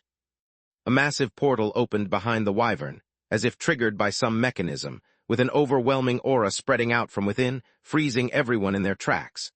Lex was frozen where he stood, and the enchantments all over his body shattered, revealing his true body. The wyvern froze in midair, tears and snot covering its reptilian face. The heart demon within Geoffrey's heart could not move. In fact, even its thoughts were frozen still, so that it did not even know it was frozen to begin with. Even the heavenly immortals were not spared, frozen where they were, fighting against the handsome dragon. Only Peljar, protected by the immense power of a heavenly dragon, was not frozen, though he was still suppressed to the ground. Lex, who was staring right at the portal, saw something emerge from it slowly. At first he could not understand what he was seeing, due to the enormous size of the creature coming out. But eventually he realized what it was. It was the tip of a cobra's face. The cobra was gold, with streaks of red, blue, and green covering its magnificent scales. The cobra was in the celestial realm. Lex could comprehend that much. But within the celestial realm, where its strength lay, Lex knew not. It did not matter. He was prepared even for this. "Mary, send word," he said in his mind. "You must not utter the name of Her Majesty." A booming voice roared across the planet, shaking it to its very core, and nearly causing it to collapse in on itself. The cobra was not even looking at Lex, or anyone else. In fact, it looked incredibly pissed at Geoffrey. But the more it was like this, the more Lex was determined to push the wyvern further. Clearly, the identity of Her Majesty was a huge and sensitive secret which would upset many things. Since that was the case, he was determined to learn of it today. Since Sanguis Pluvia had crossed him, then it should be prepared to suffer the consequences. "Good attempt, Jeff," Lex's voice suddenly echoed across the land, attracting even the cobra's attention and driving Geoffrey further into madness. "But in my illusions, I am king." A portal opened behind Lex, from which Emperor Jotun walked out wearing a grim expression. Since he was assigned by the Henali to represent them at the inn, naturally he was one of the first Lex was able to recruit into this plan to rid the origin realm of this vermin. The situation on the battlefield changed once more, but the greatest change was the spreading crack on the seal in Geoffrey's mind. It could not hold on much longer. Chapter 1265 Unleashed Rage Eye. Chapter 1265 Unleashed Rage Eye. Lex had a wonderful impression of Emperor Jotun, at least as far as his competence and strength went. The man worked closely with the Henali and was the sovereign for a very large intergalactic empire. That was not the kind of thing a weakling could achieve, and even among strong men, it required a certain level of influence and power across the realm. It required a kind of foresight many did not have, and a kind of brain that could encompass countless variables. Most importantly, it required unquestionable personal might, so that others would not covet what was his. But even though the arrival of the Emperor freed Lex from the restraints of the Cobra's aura, Lex could tell that the Emperor, as strong as he was, would have an uphill battle in front of him. It was a little unbelievable that a random celestial summoned by Sanguis Pluvia was so much stronger than the Emperor, which is why Lex didn't think that the Cobra was just a random celestial. Chances were high that he was very close to the top of the organization. There was an element of irony in the fact that Lex was closer to uncovering the very core of Sanguis Pluvia without being even the slightest bit close to discovering Damien's location. But if Lex helped take down Sanguis Pluvia, then even if he didn't find Damien now, he would be a lot easier to find. "You cannot hide from me, Geoffrey," Lex's voice echoed in the wyvern's ears like an infernal howl from the very depths of Garvitz. Up above the planet, a dragon fought with two immortals, causing quakes and tremors that traveled through space to the stars. Somewhere unidentifiable, the Emperor was exchanging blows with the Cobra. Oddly enough, their fight caused no explosions. The planet was collapsing in on itself, irrevocably set on the path of destruction. Soon, it would explode or shatter or suffer death in some other way. The laws all around them vibrated like strings on a musical instrument, producing music that could literally change the universe. Gravity fluctuated, becoming stronger and weaker with every second. It even started to change its direction. Water turned solid without turning to ice. The ground exploded upon the slightest touch, turning to gas without losing its solid state. Jeffrey had once tortured a human on Earth called Jackson Pollock, and then killed him when he got bored. The world around him felt like the wyvern had been transported into one of the paintings he used to do, or maybe that was Lex's intention to begin with. Was this all by design? Lex could no longer hide, so he didn't try to. Wielding Naraka, he honed his sword intent and attacked the wyvern with the intention to kill. Yet before the sword met flesh, he heard the sound of glass cracking. Within the wyvern's mind, his seal finally shattered completely. The heart demon, filled with excitement, slithered into the depths of his mind, but then froze. Within the depths of the wyvern's mind, there were a pair of fierce eyes looking down at him. The heart demon did not even have time to scream before he disintegrated into dust. Lilith, who was connected to the heart demon, suddenly felt a pair of eyes looking at her. Those eyes, as menacing and conniving as they were, did not scare the devil. She merely snorted and let the aura of the eyes wash down on her, yet nothing happened. Even if she was not a favored daughter of her father, it was no simple task to attack the daughter of a Tao Lord. As the energy faded, Lilith absorbed the last of the wyvern's memories, and her eyes widened. "Damn, that's good," she exclaimed in genuine appreciation before teleporting away. Lex waved his sword, filled with the intent to kill, yet something unexpected happened. When the seal within the wyvern broke, its aura did not explode. It did not gain higher cultivation levels. Instead, his body disintegrated as if it was an illusion to begin with. Lex's sword only cut through the air. Lex frowned, but before he could try to figure out what happened, he felt a hint of a familiar aura, one he had only felt inside the inn. From the space where the wyvern died, a powerful aura began to emerge as if it was coming out of nothing. It was like a pale imitation of a Tao Lord's aura, as if it was a copy of a Tao Lord's aura, diluted to a billionth of what it really was. Just mere exposure to it brought Lex to the verge of death. No amount of strength or defense could save him from this. The heavenly immortal dragon collapsed, the suit on its body evaporating as if it had never existed. The Cobra and the Emperor, who had disappeared as they began their fight, reappeared, thoroughly suppressed and barely managing to stay away. The planet from underneath them disappeared, as if it had never existed. The star extinguished its own light, as if it dared not shine on the space where that aura existed. In a different realm, Jack fell to his knees, losing all strength, startling everyone. The only reason Lex wasn't already dead in the fraction of a moment he was exposed to the aura of the Tao was because within his body, he already contained a trace of Tao, absorbed from the chaos amber resin. Yet even that could allow him to exist for only so long. It was enough. Lilith teleported to Lex, hovering a hand over his body, extending whatever protection she had to him. "You're not going to believe this," Lilith said, her voice filled with immense surprise, excitement, and heartfelt admiration. "Even I can't believe this. You are either the luckiest or unluckiest living being in existence. Through sheer dumb luck, or maybe through means I cannot comprehend, you have done something impossible. Either the Innkeeper is protecting you in secret, or someone else is, because there's no way you did this on your own. I might even get to meet Lord Father for being involved in your plan." Lilith laughed in a mirthful voice, completely ignoring Lex, who was suddenly gasping for air beside her, or the eyes that began to open in front of her. Every other being around them was dead, with the stronger immortals barely holding on, and even that too because the time that had elapsed was too short. Yet Lilith cared not at all. Lex, whose mind was reeling at being exposed to the Tao, tried to understand what had happened. But he couldn't. The only thing that made sense was itself the most illogical. Was there a Tao Lord hidden inside the seal in the wyvern's mind? But why?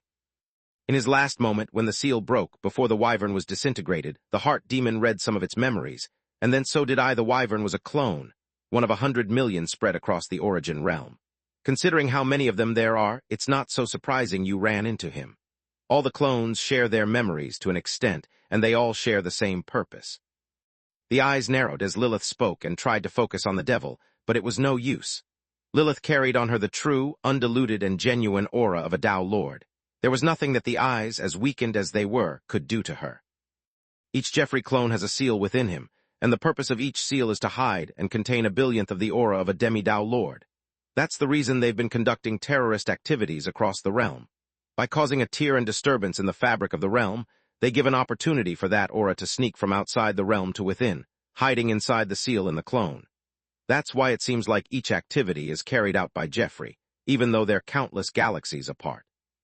It's because they're just clones. Each and every terrorist act is conducted by a different clone, ready to absorb and hide the aura of the demi-Tao Lord. Not to mention, there's a reason why Tao Lords haven't been able to locate Jeffrey after he conducted such an attack. It's because his aura is hidden by the Tao. Lex wiped the sweat off his forehead, but was alarmed to see that he was sweating blood.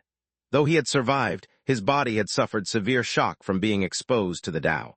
In fact, though Lilith was protecting him from further harm, he was already extremely weakened. But that's not all. There's a kicker, one that I find almost unbelievable. The reason why Damien was so focused on your sister was because he suspected that after some strengthening and modification, your sister's body could actually host the demi-Tao Lord, continuing to hide her as she was smuggled into the realm, one piece at a time. Chapter 1266 Unleashed Rage II. Chapter 1266 Unleashed Rage II. The Origin realm shuddered under the anger of those eyes, yet Lilith laughed without a care in the world. Or maybe, just maybe, it was shuddering under the weight of Lex's anger. His brain was sluggish and his body was on the verge of shutting down, but even in such a state there was a faint hiss of recognition within his own eyes. It seemed like the star system had ceased to exist, and the Origin realm was holding its breath. Something big was about to happen.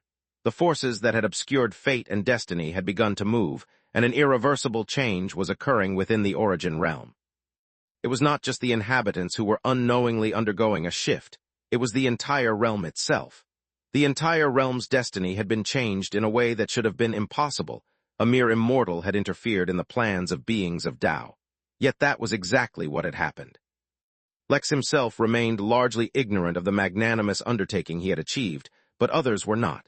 Yet, for now, they were content to watch. Since Lex had begun, he should be allowed to play out his hand. Can you imagine that? The body of a mere mortal, housing a demi-Tao Lord without a seal, allowing her to exist within the Origin realm without suffering rejection. It's unimaginable. Nobody else believed it either, which is why Damien was undertaking the project alone. But just thinking about it is insane.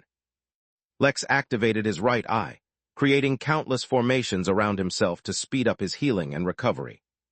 But seriously, none of it is as crazy as a mere immortal interfering with a Tao being. Do you realize how crazy that is? It's literally impossible. Beings of Tao will know anything and everything you do to interfere with their plans, even if you don't know you're interfering with their plans.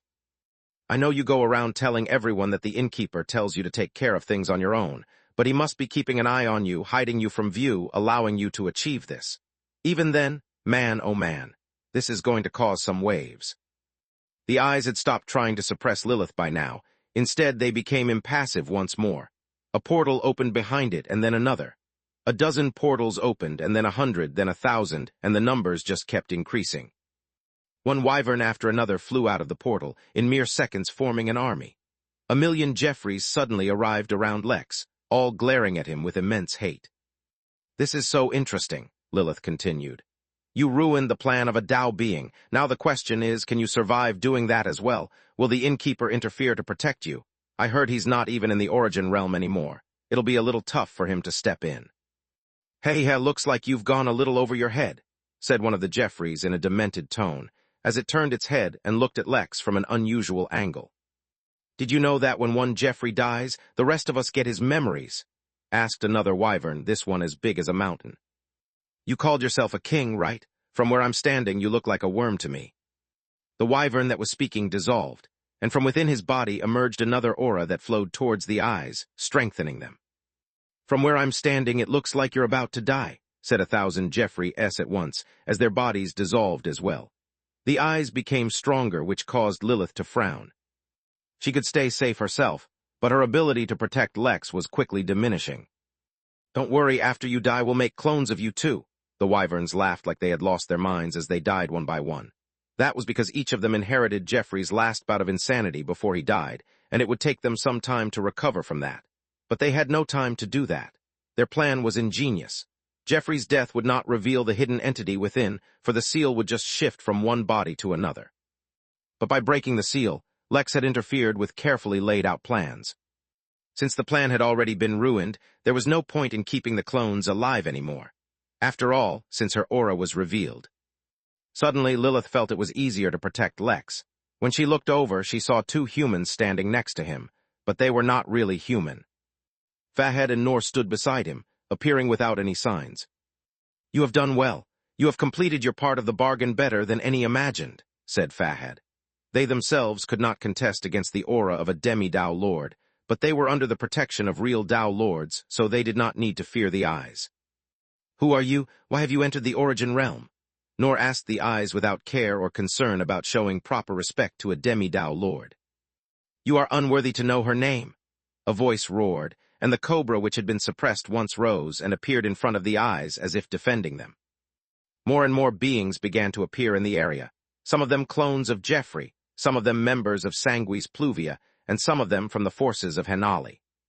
A grand army was assembling in this place, ready to unleash absolute devastation. The plans of a demi-Dao lord were ruined. How could there be no fallout? Fahad frowned and spoke out loud to Noor. "Her origin is still obscured. If we can trace who she is or where she came from, we can better counter her. It's difficult for a genuine Dao lord to make a move within the Origin realm, but if we understand her more, it might be easier for someone to take action." "You will know nothing," the cobra roared and unleashed its power, attacking Fahad.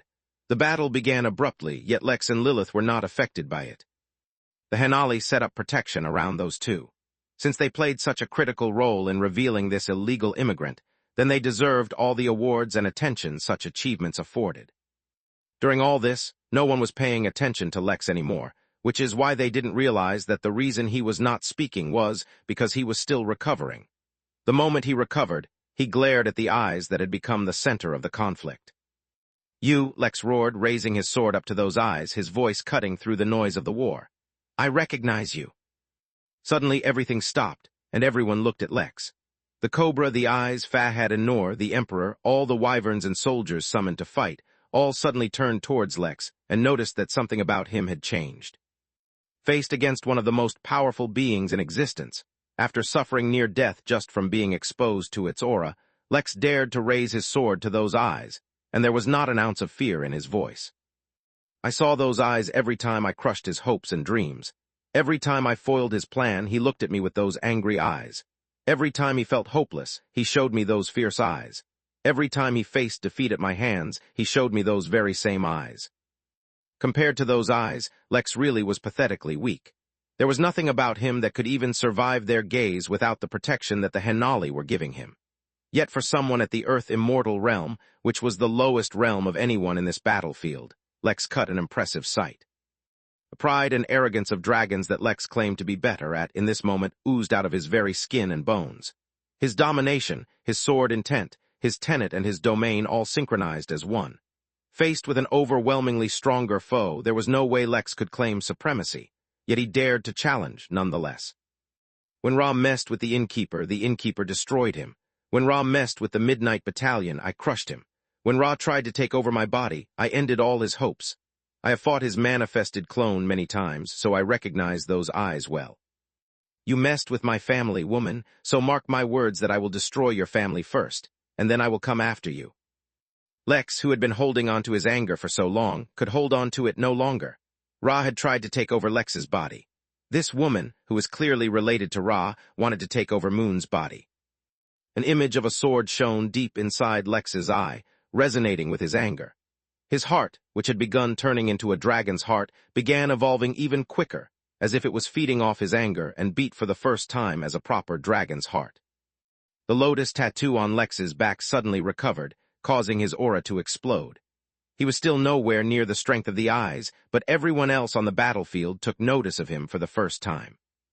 From elsewhere deep in the Origin realm, a heavy voice rumbled. "Sekhmet, daughter of Ra, you were banished from the Origin realm, yet you dared to return. In that case, stay here forever." Chapter 1267, Unleashed Rage I. Chapter 1267, Unleashed Rage III. Sekhmet, daughter of Ra. The identity of the mysterious being behind Sanguis Pluvia had been revealed, which should not have been as simple as it was. If it were so simple, that one only needed to peer upon the eyes and recognize the familial traits the eyes bore, then there were many who should have recognized her long before Lex. As a being of Tao, Sekhmet had naturally taken precautions to protect her identity from being discovered. Let alone recognizing her from her eyes, even if she stood in full view of everyone, no one should have been able to peer into her identity. This was further exacerbated by the fact that when the Innkeeper attacked Ra, all information about and related to him was wiped from existence, at least on lower levels. That meant very few beings in existence even recalled Ra's children. At least, they did not recall them as children of Ra. The fact that of everyone here, Lex was the one who overcame these minor obstacles as well as the powers of Tao, made everyone pay even more attention to him. More and more, they began to truly suspect that the mysterious and enigmatic Innkeeper had taken Lex as an heir. There was no other explanation for what was going on. Lilith, who was also observing, wondered momentarily why Lex would be affected by the oppression of the aura of Tao if he was unaffected by other aspects of it. But she didn't think about it for long. Who was she to question how a Tao Lord did things? Maybe that was just the Innkeeper's way of keeping Lex from becoming complacent. Much more importantly, Lex had now ruined the plans of a Tao-level beings twice, on various levels. It was as if his very existence was expressly pushing the boundary of what was and wasn't impossible. Lex himself, however, was focused on Sekhmet. It seemed that, for whatever reason, he and his family were intimately tied to Ra and his progeny. Once or twice might be a coincidence, but so many times made him think that something deeper was at play. The very first guest he had at the inn was Bastet, while the first great enemy the inn had was Ra.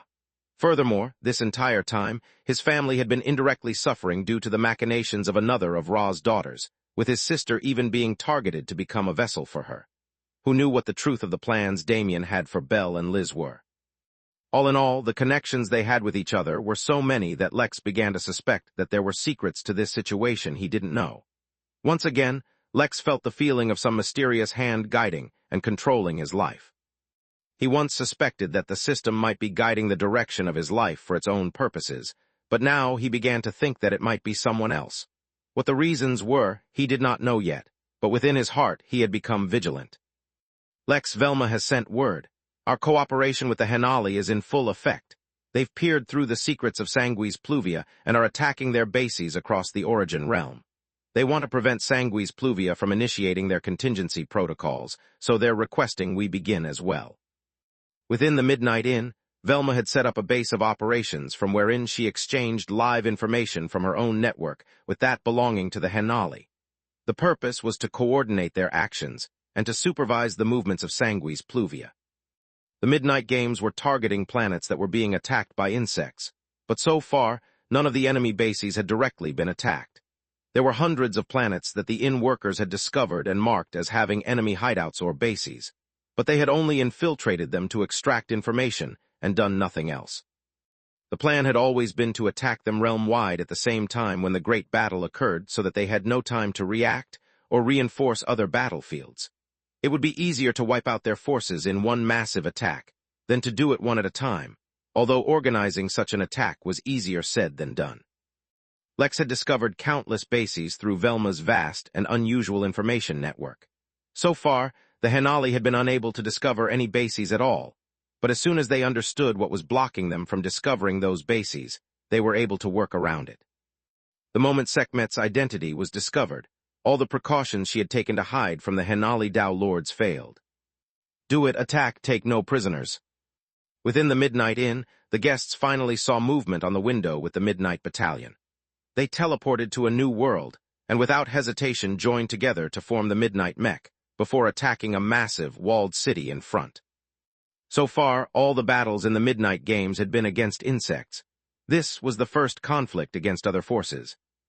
Wait, is that the mechanical Hydra? A guest suddenly gasped in astonishment as he spotted something in the window.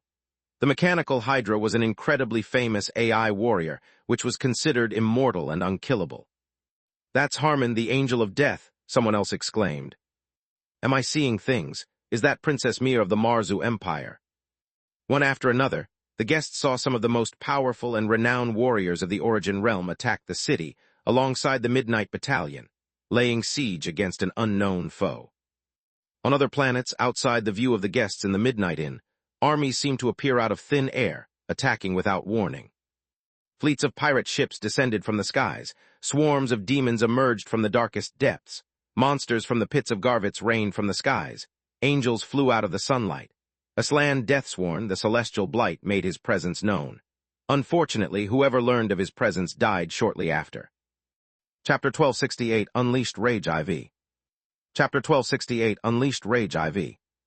On a densely populated planet, a tall, muscular human wearing an orange hoodie walked around one of the largest cities. With a certain range of him, random people seemed to suddenly die, though the range was so vast that no one connected him to it.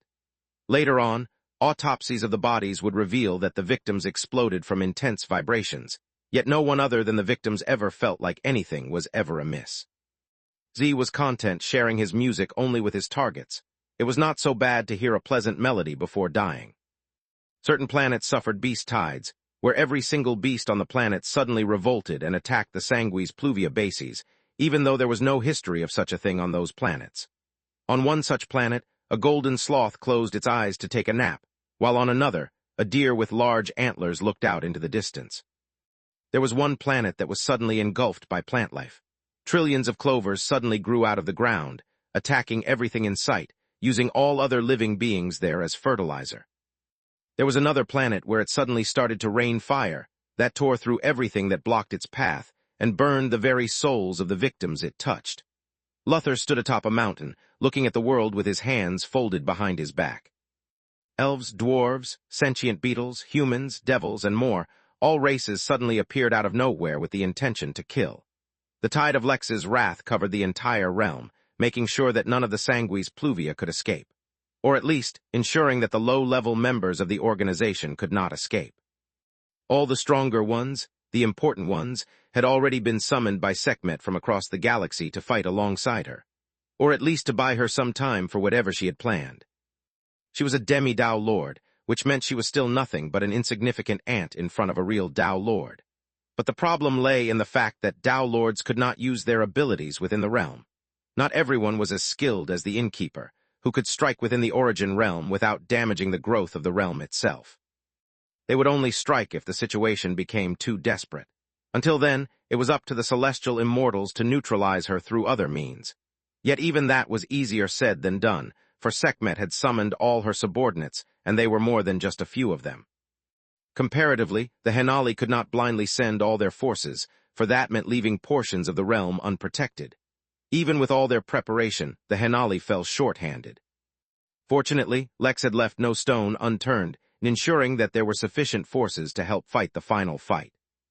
Elsewhere, far away from the star system where the fight with Sekhmet was taking place, there was a golden dragon peering through space, looking at it. Around it was a gathering of countless dragons, completely unprecedented in the known history of the Origin realm, for the dragons never really gathered together.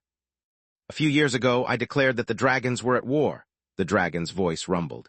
It was funny, since in size the golden dragon was much smaller than the other dragons gathered, but not a single one of them dared look down on him. Instead, they all looked down at their feet in complete and total deference.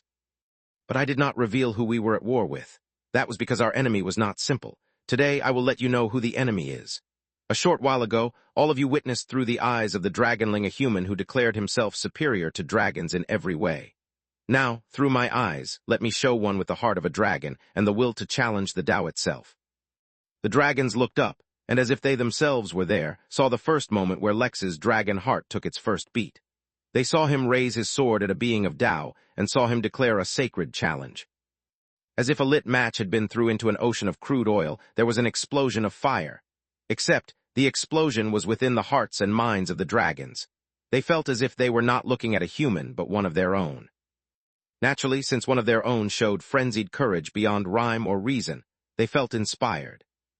Yes, this is how it should be. When a dragon is crossed, even beings of Tao should fear and tremble. Instead of seeing Lex's actions for the insanity that they were, the dragons took it as the highest, purest, most devout display of the dragonkind's creed. In this universe, nay, in all of existence itself, only the dragons were supreme. Let the world, let the realm, let the universe itself feel the wrath of dragons, the Dragon King declared, and opened a massive portal leading to the battlefield. An endless thunder of dragons unleashed their dragon's roar, and took flight, blotting out the skies as they traveled through the portal and joined the fray. The dragon kind, however, did not move just yet. He watched his kind take flight, as if a general watching over his armies. Yet his gaze, which was previously locked onto Lex, moved to the side just a little. In a corner of the battlefield, Charles Best was undergoing his thunder tribulation, protected from the chaos of battle by the Henali. Naturally, since they were working with Lex, they had to protect his allies as well. "Little Charles, it looks like you did not die back then," the golden dragon murmured. "To think of all the powerful beings from back then, it is you, a small little elf, who survived." The dragon's eyes seemed to lose focus, as if he was suddenly transported into a distant past. Chapter 1269 Tsunami. Chapter 1269 Tsunami. War raged all around Lex, destructive on a level that he could not even comprehend. Heaven Immortals alone had a mastery of laws so intricate, while simultaneously so immense that Lex could not even understand what was happening. Reality was akin to a drug-induced hallucination, except the monsters in this situation were quite real. Sekhmet made no move and continued to consolidate her power, and the Tao Lords of the Origin Realm made no move either.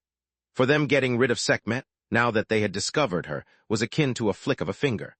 The problem was that the repercussions of that finger flick might extend to a lot more than just Sekhmet herself. One of the reasons why the Innkeeper was never prosecuted for using his powers in the Origin Realm was that he had such fine control over his power that it did not negatively impact the realm at all. Secondly, it was a display of power so immense that it gave the Henali genuine doubt about whether they could handle him or not. In such a situation, considering how amicable the Innkeeper was, it was best to push matters under the rug. But even among Tao Lords, not everyone had such precise control of their powers.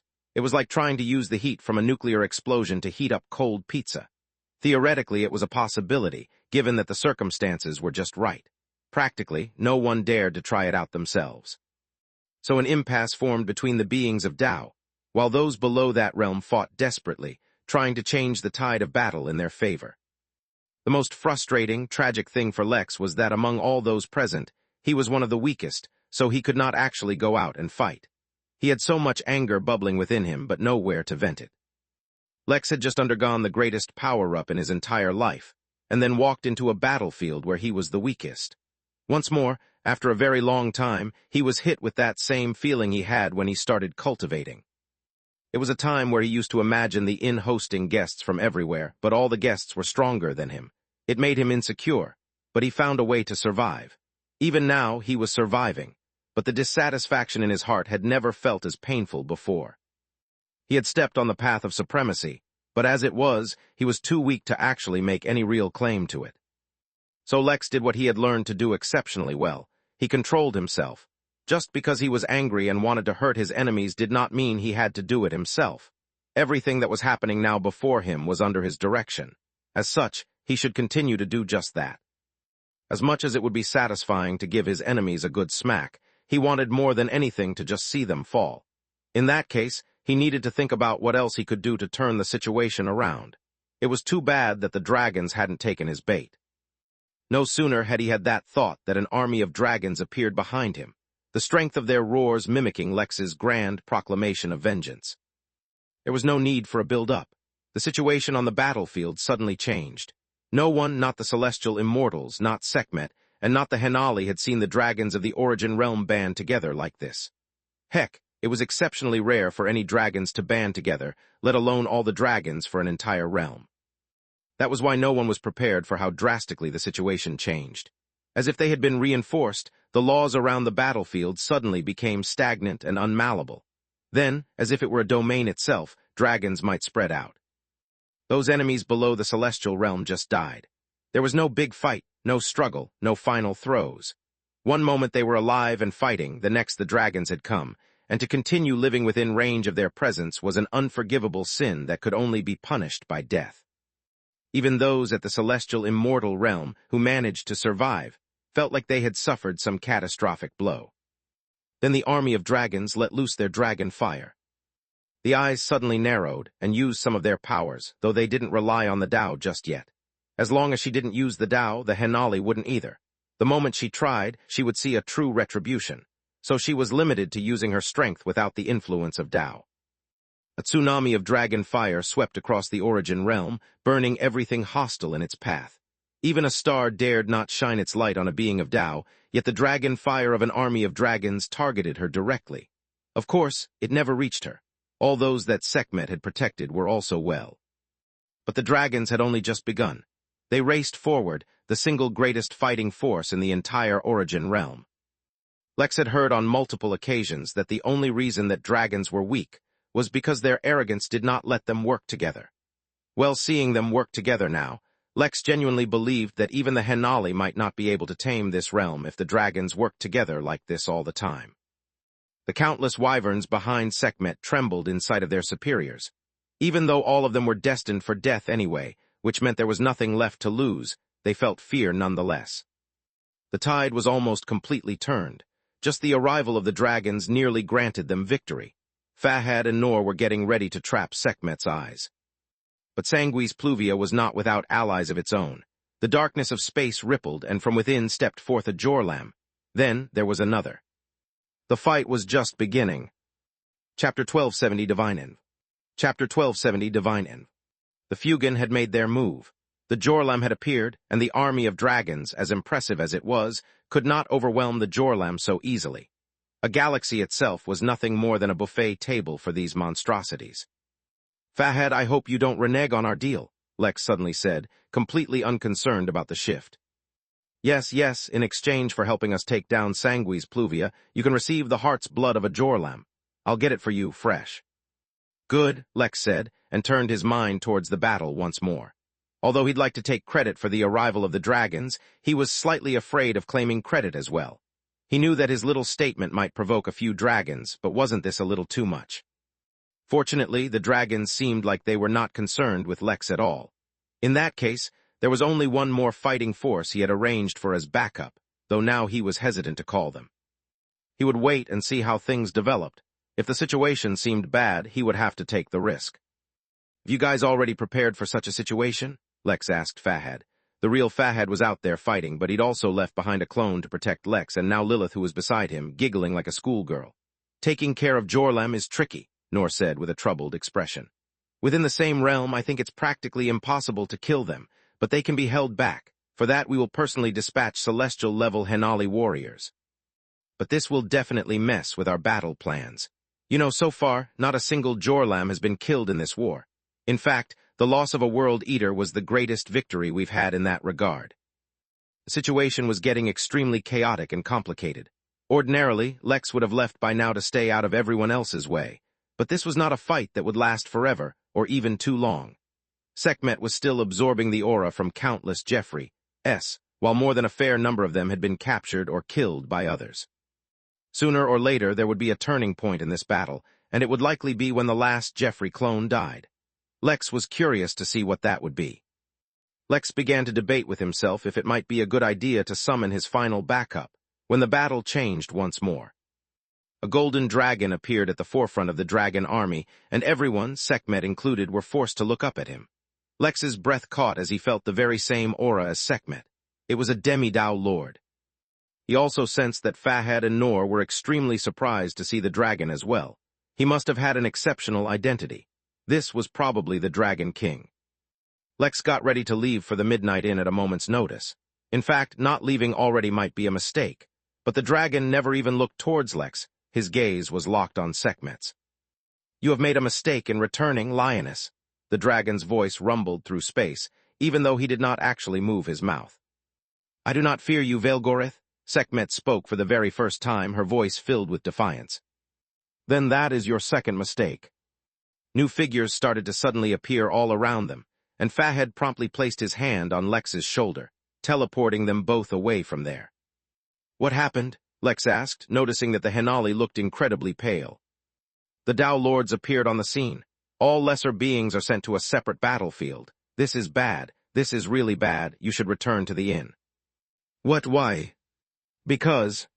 Fahad didn't have time to finish his sentence. An endless plain appeared beneath their feet, and all the Henali, Sangui's Pluvia, and Fugan forces appeared here as well. Then more and more beings started to appear, and in the distance Lex even saw entire planets beginning to appear, floating above the endless plain. "It's too late," Nor whispered. "We've been sent to the Mirage. No one can leave until the Tao Lords let us out. The fight will continue here, and it will be much more desperate." Lex frowned and tried to exit to the inn, but felt something preventing him. This was not like those times that space was blocked or was too weak to support teleportation. He directly felt something restraining him from returning. "Can people still come in?" Lex asked suddenly. "Of course," Nor responded. "In fact, everyone still fighting the Sanguis Pluvia will most likely be sent here. The Mirage is a special place under the control of the Tao Lords. No damage here will reflect onto the Origin realm. Likewise, nothing happening outside will harm us here. Something very serious must have happened for them to send us here. It was most likely the appearance of that golden dragon.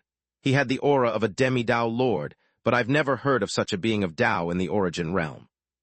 Yup, the situation was rapidly getting out of hand. In that case, might as well truly mess things up. "Mary, send my agreement to the Divine Envoy. It's time to get the other deities involved in this mess." Within the Midnight Inn, an inn worker suddenly set off and delivered a letter to a guest in a certain room. Finally, the guest whispered and then disappeared. On Earth, the very same guest reappeared in a lavish castle, filled with noble women wearing the most elaborate pieces of jewelry. First, the same guest put on a ceremonial robe covered in perfect diamonds, before walking into the inner chambers of the castle where a gorgeous woman sat on a throne. "My lady, Lex has agreed to your demands. We can now move out." Alyssa Harmony, the winner of the first Midnight Games, former YouTuber and current divine envoy of the deity of diamonds, smiled. Chapter 1271 Honing. Chapter 1271 Honing. Alyssa dismissed the messenger, and then got on her knees in a pious pose, ready to pray. She put on a crown which had a massive diamond known as the Kohinoor as its centerpiece. The history of that diamond was one filled with blood, which was apt considering that it was now being used to connect to the deity of diamonds to bring news of war. She performed a complicated and elaborate ceremony, after which she felt the gaze of her deity fall on her. "Your Majesty, I have acted according to your will. I have found a means to import the highest quality diamonds from other realms discreetly. Yet the importer has a request." "A request?" a rather smooth, relaxed voice repeated. "If this person can procure diamonds according to our requirements from other realms and bring them to us without attracting attention, then I do not mind catering to their requests." "They have requested aid in a war they are fighting." "That's fine," replied Adamas, the deity of diamonds, sounding bored. "Send the Swarovski Legion." "I will do it immediately. The Sanguis Pluvia will not know what." "Wait a minute," Adamas suddenly said, appearing in front of Alyssa as a projection. "Did you say Sanguis Pluvia, the one requesting our aid, is fighting against them?" "From what I understand, he is the one who orchestrated the whole fight," Alyssa answered, feeling confused.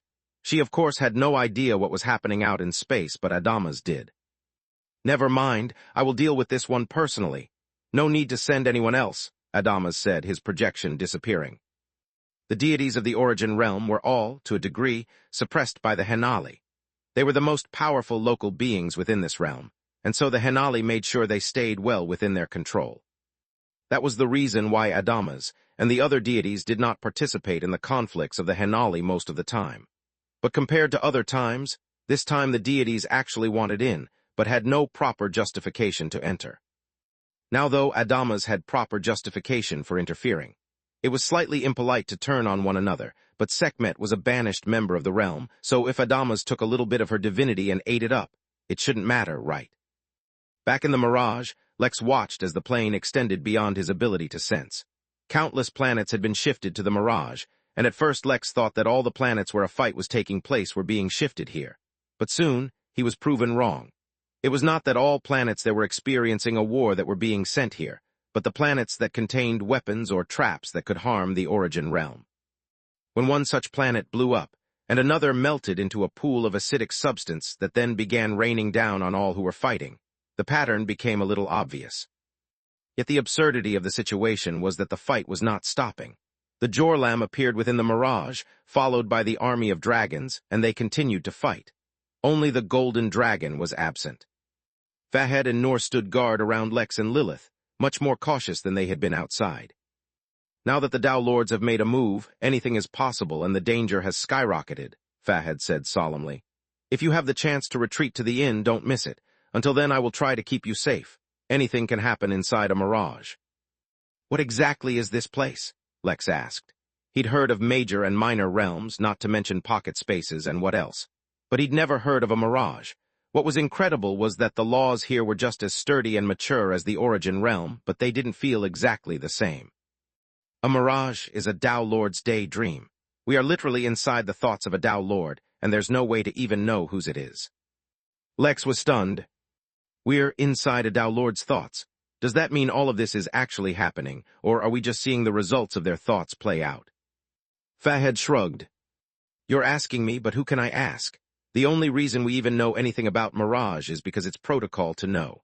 Even as Henali ourselves, we are not qualified to learn about Tao Lords. Lex was about to ask more questions, but he suddenly noticed something. Some of the new fighters who were being teleported into the Mirage had divine energy. When he focused on them, he noticed them wearing bright and prominent jewelry. That meant that the deity, or at least the deity's followers, had taken actions, which was good. Divine energy was one of the most difficult to counter. No sooner had this thought occurred to him that he noticed something else. Some people were using profane energy. Previously, Lex did not know what it was, so he never noticed, but now he could sense it. When Lex focused, he found a small group of warriors on a distant planet, controlling the insects that were devouring the planet itself. I'm going to take this opportunity to hone my blade, Lex said, and Naraka trembled in his hands out of excitement. Are you sure, Lex? Fahad asked. This is not exactly an organized or controlled fight. A random Jorlam attack could wipe you out, even if you're fighting enemies on your own level. What wants to fight people on their own level? That sounds boring, Lex responded. More importantly, I'm sure it can't be called honing if I'm in a safe environment. Don't worry, I'll keep myself safe. I'm very attached to my life. Even though Lex said that, Fahad and Noor followed him, even if they retracted their protection. As an heir to a Tao Lord, there was just no way they could allow him to go unprotected. Lex didn't care. A moment later, he teleported to the planet with Profanites. Chapter 1272 Distractions. Chapter 1272 Distractions. Profane energy was a dark, all-consuming energy that ate and absorbed everything into itself, able to corrupt and destroy everything. In comparison, divine energy was a purer energy that could transform into any other kind of energy it needed to be and accomplish miracles. In theory, both energies could not be casually wielded and required very specific circumstances or beings to be able to control. Lex was already beginning to learn about laws, though he hadn't technically spent any proper time contemplating it. The next thing he needed to understand were energies. Different energies enabled different things, and using the right kind of energy in the right circumstances would produce a greater effect. Prior to the immortal realm, cultivators were too weak for the variance in energy performances to matter, which is why they randomly just absorbed energy. Yet what mortal cultivators deemed as spiritual energy was actually just a mix of countless other energies. If, for example, Lex absorbed energies that were more inclined towards laws associated with the cold, and used them to fuel his golden inferno, the resulting effect would not be anywhere near what he would produce if he used energies which had a propensity for fire or explosions. Such a simple concept was easily understood and needed no contemplation. It was the further subtleties of energy that Lex needed to ponder. For example, even energies had hierarchies, and higher, rarer-level energies decayed into more abundant, yet weaker and more common forms of energies. Similarly, weak and abundant energies could be fused to form higher levels of energies, but that was too difficult a task, and not something Lex could achieve just yet. Moreover, the energies were extremely complex, as different environments would produce the same kind of energy, but different affinities. This was the kind of extremely complex and esoteric subject that could not be pondered or comprehended without sufficient mental power. After all, sword intent was also a kind of energy, yet it was created solely and completely through a wielder's state of mind. How that was possible confounded Lex. After all, if all that was required was the state of mind, then it was theoretically possible for a complete, mundane mortal to have a sword intent that could hurt immortals. Of course, it was only theoretically possible, and for such a thing to actually happen was completely absurd and impossible. The point was that energies were not as easy to understand as they seemed, and required some study. "Hey guys, nice to meet you," Lex said as he teleported right in the middle of the Profanites. "My name is Lex." The Profanites were startled by Lex's sudden arrival, and all attacked him, not that Lex made any effort to dodge or block. He let their attacks fall onto his body, and then studied how he was affected by them. "Hey guys, nice to meet you," Lex said as he teleported right in the middle of the Profanites. "My name is Lex." The Profanites were startled by Lex's sudden arrival, and all attacked him, not that Lex made any effort to dodge or block. He let their attacks fall onto his body, and then studied how he was affected by them. What better way was there to study energies than by being attacked by them? The Profanites' eyes widened in horror as they watched Lex rub his chin as he let their attacks fall onto his body, without so much as flinching. It was not just energy. They were using the complete influence of profane energy to attack his very being and corrupt and destroy it. Profane energy could even corrupt laws, deceiving them into thinking they were something else. Of course, that only happened at higher levels of application of profane energy, but the point was that it was not something to be scoffed at, yet it could do nothing to Lex. Lex scrunched his brows and looked at the Profanites. "Why'd you stop attacking? I was still studying the effects. Here, maybe this will motivate you." Lex waved his hand and spurred his tenet just a bit, influencing space all around them, forming a cage. The Profanites, who were wreaking havoc on the entire planet, suddenly became Lex's playthings. Fahad and Noor, who were observing in secret, felt dumbfounded. Was this called honing oneself through battle? It looked more like bullying kids. Yet considering that Lex's cultivation level was actually below those Profanites, who were at the peak of the Earth immortal realm, there was nothing that could be said about it. The more Lex behaved nonchalantly, the more the Profanites fearing him, to the extent of summoning the Defiler who gave them access to profane energy. As the Defiler took over, the body language of all the Profanites suddenly changed, and they looked at Lex in unison, as if they were completely in synchronization with each other. "You dare to stand in my way, vermin?" they spoke together, forming a chorus. "Do you know who I am?" "Not really, but if you won't attack, I will." Lex was distracting himself with his intention to study energies. In truth, he was suppressing a great deal of frustration. As the orchestrator of this massive battle, he had already done what he could. The chips had fallen, and Sangui's Pluvia was doomed. But Damien was nowhere in sight, and he himself was too weak to vent his anger on the actual people responsible. He could, at most, just fight those random underlings being summoned in this mirage. In a way, his revenge was being exacted, about as much of it as there could be, but at the same time he was left feeling dissatisfied. So he decided to share that dissatisfaction with as many people as possible. When Lex attacked, even with the Defiler controlling the Profanites' bodies, they could not defend at all. In a matter of minutes they were dead. Fortunately, Lex took the opportunity to read their memories. He was mostly just interested in learning about their understanding about energies, but he also learned something interesting. The Defilers had since long ago been hunted down to the point of extinction within the Origin realm, with only a very few of them surviving. The survivors were hidden where they could not be found, yet Lex learned about a special project they were working on within the Champion's tourney. He wondered if Giselle would be interested in learning about it.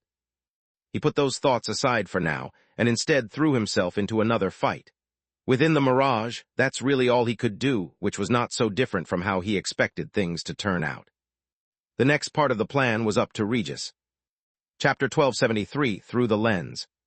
Chapter 1273, Through the Lens. Whether it was honing himself, learning about laws, learning about energy, or getting used to his new realm, all of them could be achieved in the same way, which was to throw himself into the fray. The planets which had appeared within the Mirage were actually like small islands of safety. Since the planets were filled with countless innocent people, the Henali forces avoided targeting them, and the forces of Sangui's Pluvia did not specifically target them, which did not necessarily mean they were going to survive. It just meant they were the safest places around, relatively speaking. Not that Lex needed to specifically stay in a safe place. The immortal realm had subtleties and complexities he had yet to understand, and the higher immortal realms were no doubt much more powerful than just the Earth immortal realm. But Lex too had his unique advantages. His danger sense was much, much stronger now. It was as if his instincts were no longer sensing danger, but were directly divining danger, which allowed him to grasp a perfectly clear view of how to escape. From a certain point of view, it could be said that Lex was only a hair's breadth away from danger. But for Lex, the breadth of a hair under the guidance of his instincts might as well be as vast as an entire realm. Amidst the rippling chaos of the battlefield, Lex flitted about like a kite in the wind, completely unharmed from the surrounding carnage. The irony of the situation was that any of the attacks around him would be enough to cripple him if not kill him, and would have an effective radius far larger than he could escape ordinarily. But there were so many of such attacks that they constantly canceled each other out, or at least diminished each other. That created the perfect playground for Lex, who fought countless villains, saved countless people, though whether they were actually saved was yet to be seen, and learned numerous secrets from reading people's minds. At the same time, he gained a deeper understanding of his own tenet. In essence, a battle between two forces was just a struggle for supremacy, regardless of the scale. The scale of the battle was beyond Lex's perception, yet just by being within it, he could sense a subtle, invisible balance forming as a result of a push and pull. Two large forces were fighting each other, attempting to crush one another and gain ultimate supremacy, with countless smaller forces all trying to influence the struggle as well. That was the larger battle for supremacy, the one for dominance over one another, but besides it there were countless others as well. There were infinite battles that were being fought, not to achieve some larger goal, but for mere survival. Those smaller battles were like a fight between individuals and a force of nature. It was like ants fighting against the rain, where a single drop of water might be the death of a few. That too was a fight for supremacy. They were fighting to survive, and the invisible hand of death was clawing at them, trying to pull them within its grasp. This was a battle for supremacy that began as soon as one was born, one between the living and death, but the struggle became greater in moments of great peril. Something within Lex trembled, as he felt like he touched upon something he was not yet ready to understand. It was only the unique circumstances of the mirage that allowed him to see it. In fact, Lex felt that he was ready to face another tribulation, but that it would not be triggered until he exited the mirage. Even if Lex did not want to continue sensing the invisible forces of the universe, trapped in the mirage he had no choice, let alone that he was extremely greedy for knowledge and understanding. The laws of the universe were visible to Lex through the lens of his tenet, which revealed to him the obvious battle between two enemy forces. The vast number of immortals dying all around him revealed a harder-to-detect battle, one fought by all living beings. Upon closer scrutiny, Lex noticed another invisible battle for supremacy taking place. It was all those who were weaker than the enemy they faced, yet continued to fight on, and even managed to put up a good fight. The battle of supremacy they were fighting seemed to be against something much more esoteric than death. Lex could not understand it, so he decided to intervene. One by one, he saved those on the verge of death or gave the slightest helping hand and watched the tide of the battle change. The more often he saved them, the more he gained bits of understanding, until he finally realized what it was, and something within Lex trembled once more. Lex groaned, great, now he had two tribulations waiting for him. The speed of his growth was astronomical. Even when he began cultivation, he was not as fast as he was now. It seemed the level of comprehension his cultivation technique afforded him was much greater than that of ordinary Earth immortals. Since growth in the immortal realms was heavily dependent on comprehension, the more secrets of the universe he learned, the quicker he would grow. Fortunately or unfortunately, each secret Lex learned was so massive that it automatically triggered a tribulation, pushing him up levels. The battle for supremacy that he noticed with great effort was that of those fighting against fate, or destiny. Much less obvious and apparent than death, destiny was like an invisible hand, guiding, forcing everyone along to a destined event even if the path was not determined. Yet it could be fought against, but matter what, Lex never saw a single person succeed against destiny. Each tiny victory, they had just changed the path or route that destiny led them on, but not the destination. Unaware, everyone would stop fighting the moment they stepped onto a slightly more preferable path. For the weak, the path they stepped on in the middle of battle was not dying immediately. If they kept at it, they might survive the whole ordeal. But would they actually survive? For too many, death and destiny were pulling them in the same direction, gaining the upper hand in that particular battle for supremacy. Chapter 1274, Hurin-Kaken. Chapter 1274, Hurin-Kaken. Death and destiny were the two most common forms of hidden battle, and were prevalent everywhere, which is why Lex ended up sensing them so easily. But he got the sense that there were other battles that he was not able to sense, battles that were, ironically, closer to his power level and ability to influence, but were harder to detect. "Lex, I have some news," Mary spoke directly into Lex's mind. Once Sekhmet's identity was revealed, whatever means she used to hide her bases across the realm failed. One of Roland's sources, a Civ smuggler, identified a possible high-value base, but we do not have any way of getting to it at the moment. It's in the unexplored regions of the Origin realm, and the inn is not linked to any planet nearby. Civ smugglers were something Lex recently learned about. They were basically groups that smuggled entire civilizations or races from their origin planet to another, more habitable one for various reasons. This was a highly lucrative, yet illegal profession due to the immense potential for harm they had. Lex was about to say that she should share this information with Hanali forces and use them to explore the base, but something interesting happened. His instincts told him to keep this knowledge hidden, and that it would yield something interesting if he did. Take my identity token and send someone to the Infinity Emporium. I have had them prepare emergency teleportation formations for this exact purpose. Give them the coordinates and send a team over. Be discreet and be cautious. We don't know what we can expect there. Also, keep this silent for now. Lex had no idea what was happening with the Tao Lords or how long they would be. The conflict in the Mirage extended for minutes to hours to well over a few days. He was kept up to date on the war around the realm by Mary. There was good news and there was bad news. Within the first day alone, over 90% of all Sangui's Pluvia occupation across the realm was destroyed. No one was interested in taking prisoners, so there were few to no survivors. A majority of all those who were discovered were sent to the Mirage, where the war was being fought with no holds barred, without regard for collateral damage. The problem was that the projected strength of Sangui's Pluvia was actually much greater than what had been discovered. It was not just Damien who was missing, but a few minor deities with affiliations, as well as countless traitors who the Hanali already knew of. The obvious answer was that they had taken refuge with the Fugan, but according to reports shared by the Hanali, that was unlikely. While the two organizations were acting as allies, they were far from being completely friendly. Taking refuge with the Fugan essentially meant becoming their slaves or cannon fodder. Something was missing. Their Damien and the rest had been sent on some mission before all this began, or as soon the slightest anomaly was detected, they all went into hiding. Considering the fact that even Sekhmet's identity had been revealed, Lex did not think there was any point in the weaker forces hiding. In that case, they were probably on a very important mission, at least that's what Lex thought. It was on the 4th day of combat, right after Lex cleared another planet using only illusions, that there was finally a change. Lex, I have updates on the base, Velma said. It was not a base, more like an emergency safe house large enough for an entire army. It looks like it was recently used and emptied in a rush. They left a lot of their equipment behind, as well as documents and files. It looks like whoever was using it was expecting to come back soon, or maybe they didn't have time to care about these things and just ran for it. Did you learn anything valuable? Lex asked. 2 things. First is that whoever was here originally came here searching for something called Gladicus Necropolis, and I feel like this was a very important mission. The second is that whoever was here made contact with an organization called Heavenly Overlords Association, or HOA for short.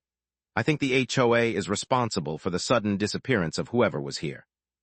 As for anything else, the base is still being investigated. I'll update you if I find out anything more. Lex nodded, though he was pretty sure he already learned whatever his instincts were guiding him towards. They reacted pretty strongly the moment Lex heard the name Gladicus Necropolis, as if it was exceedingly important. At the same time, his apprehension towards sharing the information disappeared. It seemed like it wasn't that he couldn't share this information with the Hanali, but rather that he needed to get his hands on it first. Chances were high that the Hanali might not have divulged this news to him, which aroused his interest. What was so special about Gladicus Necropolis that merely the name was to be kept secret? Go ahead and share this news with the Hanali now. If they want to search the base, let them. In exchange, try to find out what you can about the Necropolis or the HOA. Back in the Origin realm, from where Lex had been sent to the Mirage, a number of beings had surrounded Sekhmet already. The Tao Lords themselves still had not made a move, but it was also no longer necessary since the pair of eyes were firmly under the Golden Dragon's control. Moreover, Adamas had appeared, and under Hanali's supervision was siphoning away Sekhmet's divine power. It would not be a critical wound to her. This was only a part of her to begin with, but even the slightest reduction in power of an enemy was worth celebrating. Hold on, a voice suddenly boomed, causing everyone to freeze. The voice was tinged with the fury and wrath of a Tao Lord. The whole reason all of this extra precaution was being taken was so that a Tao Lord didn't use their actual power, yet now someone was doing exactly that. "Sekhmet, what have you done?" The voice boomed once more, and a Hinali appeared in the crowd, causing everyone save the Golden Dragon and Sekhmet to look down at their feet. In front of them was Hurin Kakin, the Hinali Governor-General of the entire Origin realm. "Have you revealed the necropolis to the universe?" Many there didn't know what he was talking about, but many did. Either way, this much was clear.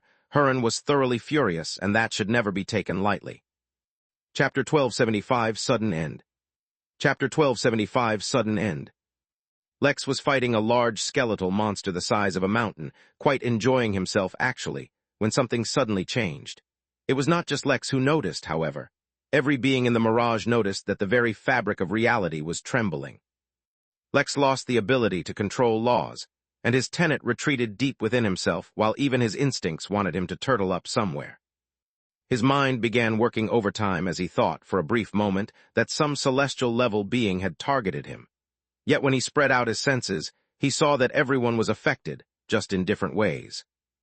For example, the other Hinali forces also trembled as they felt an immense power spread across the mirage, while the forces of Sanguis Pluvia were all reduced to dust.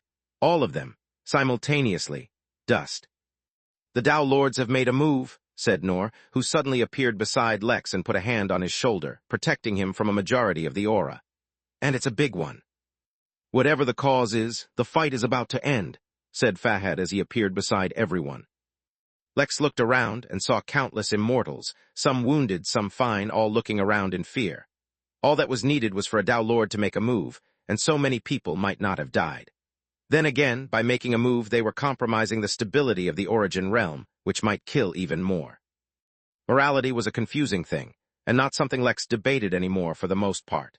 It was easy when morality was deliberating the rights and wrongs of stealing candy from a baby, for example, but not so much when every action one made influenced the lives and trajectories of millions, billions, or trillions. Instead, Lex looked at the world underneath his feet. Once the mirage ended, it would go back to where it originally came from. Lex looked at the ground and used his right eye to cast a formation, deep within the planet itself. Some time ago, Lex got the idea of leaving behind legacies, treasures, and great opportunities for others. He'd left quite a few in the Midnight Realm, but not in the Origin Realm yet. Lex himself had benefited greatly from the legacies of others, as well as a few lucky treasures, so now that he was powerful, he felt like leaving something for others as well. In a few moments the formation was formed. It was not too complex and not too formidable either, but for the weaker beings on this planet, it would be a treasure. The first formation grabbed all the existing minor realms around the planet and pulled them together. It would not form a larger minor realm, Lex could not do that yet, but the formation would flood each minor realm with a lot of energy, turning it into a treasure land, giving birth to extraordinary plants and natural treasures. Every 10 years, pillars would randomly rise across the planet, and lead whoever touched it to a minor realm suited for mortals and body-tempering cultivators, which contained some of Lex's knowledge on cultivation, as well as a few treasures for healing, cultivation, technology, so on and so forth. Every 50 years, the pillars would be different, and instead teleport chi-training cultivators to a different, slightly more mature minor realm. The pattern would continue to increase, with every 100, 500, and 1,000 years bringing about an opportunity for higher-ranked cultivators. Just like ending this war was nothing more than the wave of a hand for a Tao Lord. Leaving behind an elaborate mechanism to disseminate cultivation, knowledge and treasures required Lex to merely look at the planet and use his right eye's ability. He didn't know why he had this urge lately, but it wasn't something fundamentally bad, so he didn't think much deeper into it. "It's ending," Nor said even as her form disappeared. Fahad disappeared as well, and the entire mirage began to fade, yet Lex did not reappear where he had left from. Instead, Lex found himself in a place with complete darkness. It was not the void, nor the depth of space.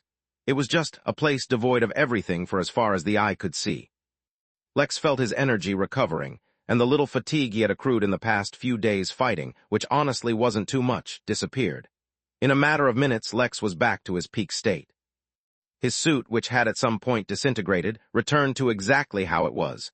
A simple wooden table appeared in front of him, upon which was a cup of steaming tea. "Please drink the tea," said a figure that appeared beside the table. He, or it, was a floating, abstract being that looked like it was put together by layering different cloths atop one another. Its hands, compared to the cloth that made its body, looked like leather sleeves, one black and one brown. The figure looked like it came out of a children's cartoon and did not feel threatening at all, but Lex was certain that it was much stronger than himself. It was even stronger than Fahad and Noor. For your fruitful cooperation with the Henali, the Governor-General of the Origin Realm, as assigned by the Henali Confederation, owner of the Origin Realm, wishes to meet with you. The tea will protect your body from suffering harm in his presence, and will be beneficial to your cultivation as well. Oh boy, Lex muttered and reached for the teacup. Governor-General of the Origin Realm? That sure sounded a lot like the boss of the Henali, who would no doubt be a Dao Lord. Lex had obviously met Dao Lords before, and was just a few days ago exposed to the aura of a demi-Dao Lord. But that was just it. Simply existing in front of a demi-Dao Lord nearly killed him, without any hope of escape. Now he was going to meet a Dao Lord, and though the tea would protect him, would it protect his secrets? Mary told him that he would be fine. He supposed he would find out. He chugged the tea, which tasted like mint and honey, not bad. Chapter 1276, Just a Dao Lord. Chapter 1276, Just a Dao Lord. Please take a seat, the figure made of cloth said, and Lex suddenly found himself in a cozy sitting room with countless auburn lamps. The room seemed simple and plain, but Lex could feel that nothing in this room was as it seemed. If his tenet had not completely sealed itself up, hiding completely from being exposed to laws, he might have seen the truth of things. As it was, Lex could only use his eyes, and even then the ability of his left eye seemed to have gone dormant. His spirit sense completely withdrew into his body, as if it was exhausted from overuse. In truth, Lex's body was reacting in the most appropriate way possible. Since he was an immortal now, and was capable of being the cosmic weight of some secrets, he inherently knew that he should not, in any way, seek to understand anything about Dao beings. Lex sat down on a sofa and found that the piece of furniture filled him with a reinforcing power. His body became stiff, but at the same time, he was aware that it was the strongest, most durable his body had ever been. It also brought him new insight about how amazing the effects of the Yin were, which could allow him to casually meet beings of Dao, whereas in reality it was a lot of effort. Though to be fair, whenever a Dao Lord would visit, much like his body was reacting by restraining itself, the system ceased most of its functions to hide. Lex heard a door open behind him, followed by a few gentle footsteps, but he could not turn to look. "Please excuse the formalities," a warm voice said from behind Lex. "Unfortunately, due to some unfortunate circumstances, my state is slightly unkempt, and it is not appropriate for me to appear in front of people. I hope you do not mind." If it was the governor speaking, and Lex suspected it was, the man was awfully polite.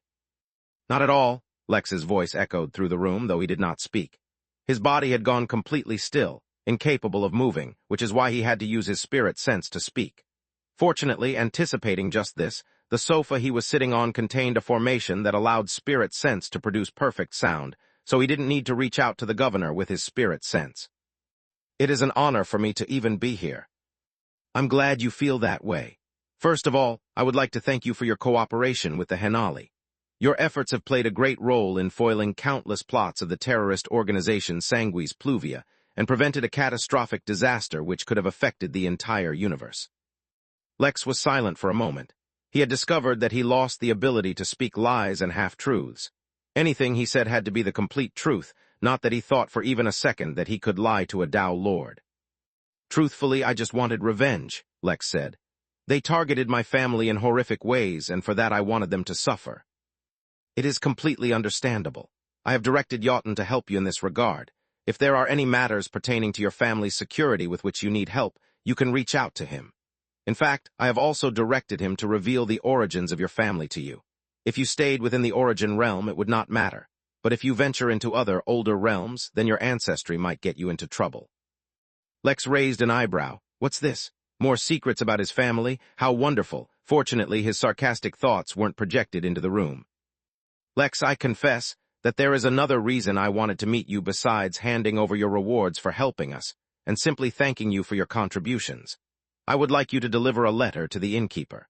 It is of the utmost importance that it be delivered as hastily as possible, for it pertains to matters of grave importance." Lex discovered that a table appeared to his right, and on it appeared a simple, plain envelope. He saw some words written on the envelope, but his eyes automatically looked away as if just the sight of them would be lethal. Besides the envelope was a gold ring in the style of a simple, plain band. From what I understand, you requested the heart's blood of a Jorlam as a reward for your help. Within that ring, there are 2 entire Jorlam hearts, as well as their heart's blood. Just so you know, feeding a world eater one of those hearts will speed up its growth rapidly and keep it from needing to eat countless star systems before it was born. There are also a couple of other rewards in there for me, as well as a missive from the Dragon King for someone named Charles Best. I hope you found this cooperation fruitful, and find us again if you ever need some kind of revenge. Lex heard the governor stand from his sofa and walk towards the exit. Oh, by the way, the governor said just before he left, I hope you do not mention Gladicus to anyone. The innkeeper will likely take care of things when he reads my letter, but on the off chance that he does not read it immediately, I thought I'd put forward that request anyway. I'll make sure no one even remembers the name, Lex promised. The governor did not respond, and instead looked at Lex one more time. At a glance, it did not seem like there was anything wrong with Lex, but as soon as he tried to influence Lex's thoughts, a dangerously powerful aura emerged from within his body, as if to warn the governor. If that aura truly belonged to the innkeeper, then Huron was extremely glad he decided to probe the innkeeper through Lex rather than trying to silence him directly. That man, was he truly just a Tao Lord? Chapter 1277, Contemplation. Chapter 1277, Contemplation. After the Tao Lord left, Lex remained seated for a long time. He hadn't realized it at the time, a part of his mind automatically eliminating any negative thought originating from the Tao Lord, but his body had been subjected to quite a lot of pressure while the Tao Lord was there. It was physical pressure, like one felt when diving deep into the ocean. It pressed on him with enough force to crush a star, but the reinforcement of the sofa itself kept Lex safe. It did take a while for the actual reinforcements to fade, though, so he just sat there and thought about things. Much of his plan had worked, and much hadn't. He knew that the Gladicus Necropolis and HOA were his leads to finding Damien and the rest, most likely, but discovering what they meant was not going to be easy. He meant what he said to the Tao Lord. He would take all the staff into the Chamber of Secret and seal away knowledge of the Necropolis, for now. One could not take half-hearted measures when it came to a Tao Lord's request, and Lex hadn't missed out on the correlation between the Necropolis and everything else. As soon as Lex had Mary informed the Henali about Gladicus, the Tao Lord struck and ended the fight. Moreover, he was visited personally by the governor of the entire realm, who literally told him to keep it a secret. Until and unless Lex had the actual backing of a Tao Lord, or the strength of one, he could not look into it anymore. Hopefully, then, the HOA would be a good lead. Lex also thought back to what Lilith had told him. She had said that he had done something that others should not have been able to do, interfere in the plans of a Tao being. That caused Lex to frown. Lex was deeply familiar with all the benefits the system had afforded him, and messing with Tao beings wasn't one of them. Replicating the aura of the innkeeper within the system and on his personal items was about the limits of what it could do. Even the aura of a Tao Lord that he had left behind on the cloning facility he'd discovered, which ended up killing some people, was not provided to him by the system. Sure, he might have been able to use the innkeeper's business card to replicate his aura, but since he was allying himself with the Henali anyway, it was much simpler to negotiate a deal with them to cover his tracks. So he wondered what exactly had helped him do that.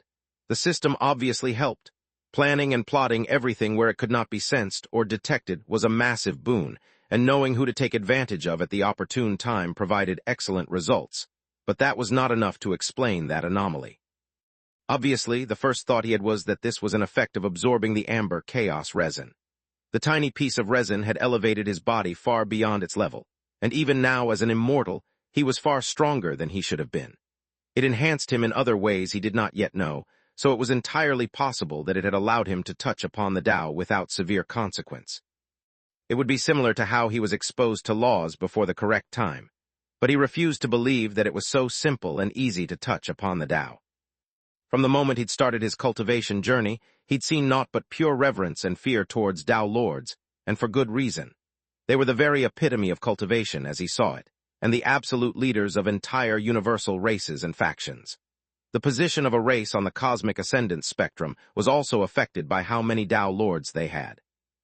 The influence of a Tao Lord was beyond imagining. Lex did not even try to imagine. So how or why had he done the unimaginable, even he did not know.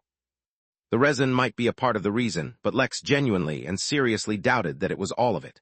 The system may have played a role, but it had never been much of a help outside of its own territory, save to help with teleportation. Everyone thought that the Innkeeper was protecting Lex, but he knew that wasn't true. Unfortunately, he did not know what exactly the reason was either.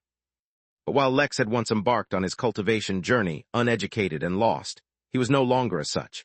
He had spent a lot of time in the Midnight Realm studying, expanding his horizons, and learning about new topics.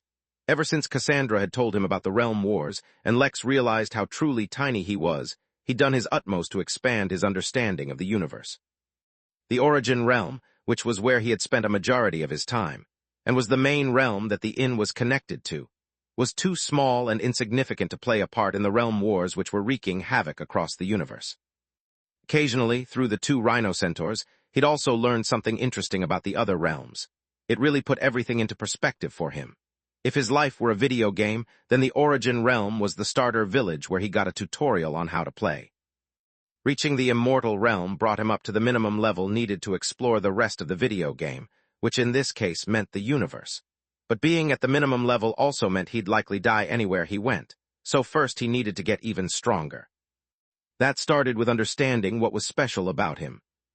"Mary, can you compile a report for me about the phenomenon that occurred when I broke through the Immortal Realm?"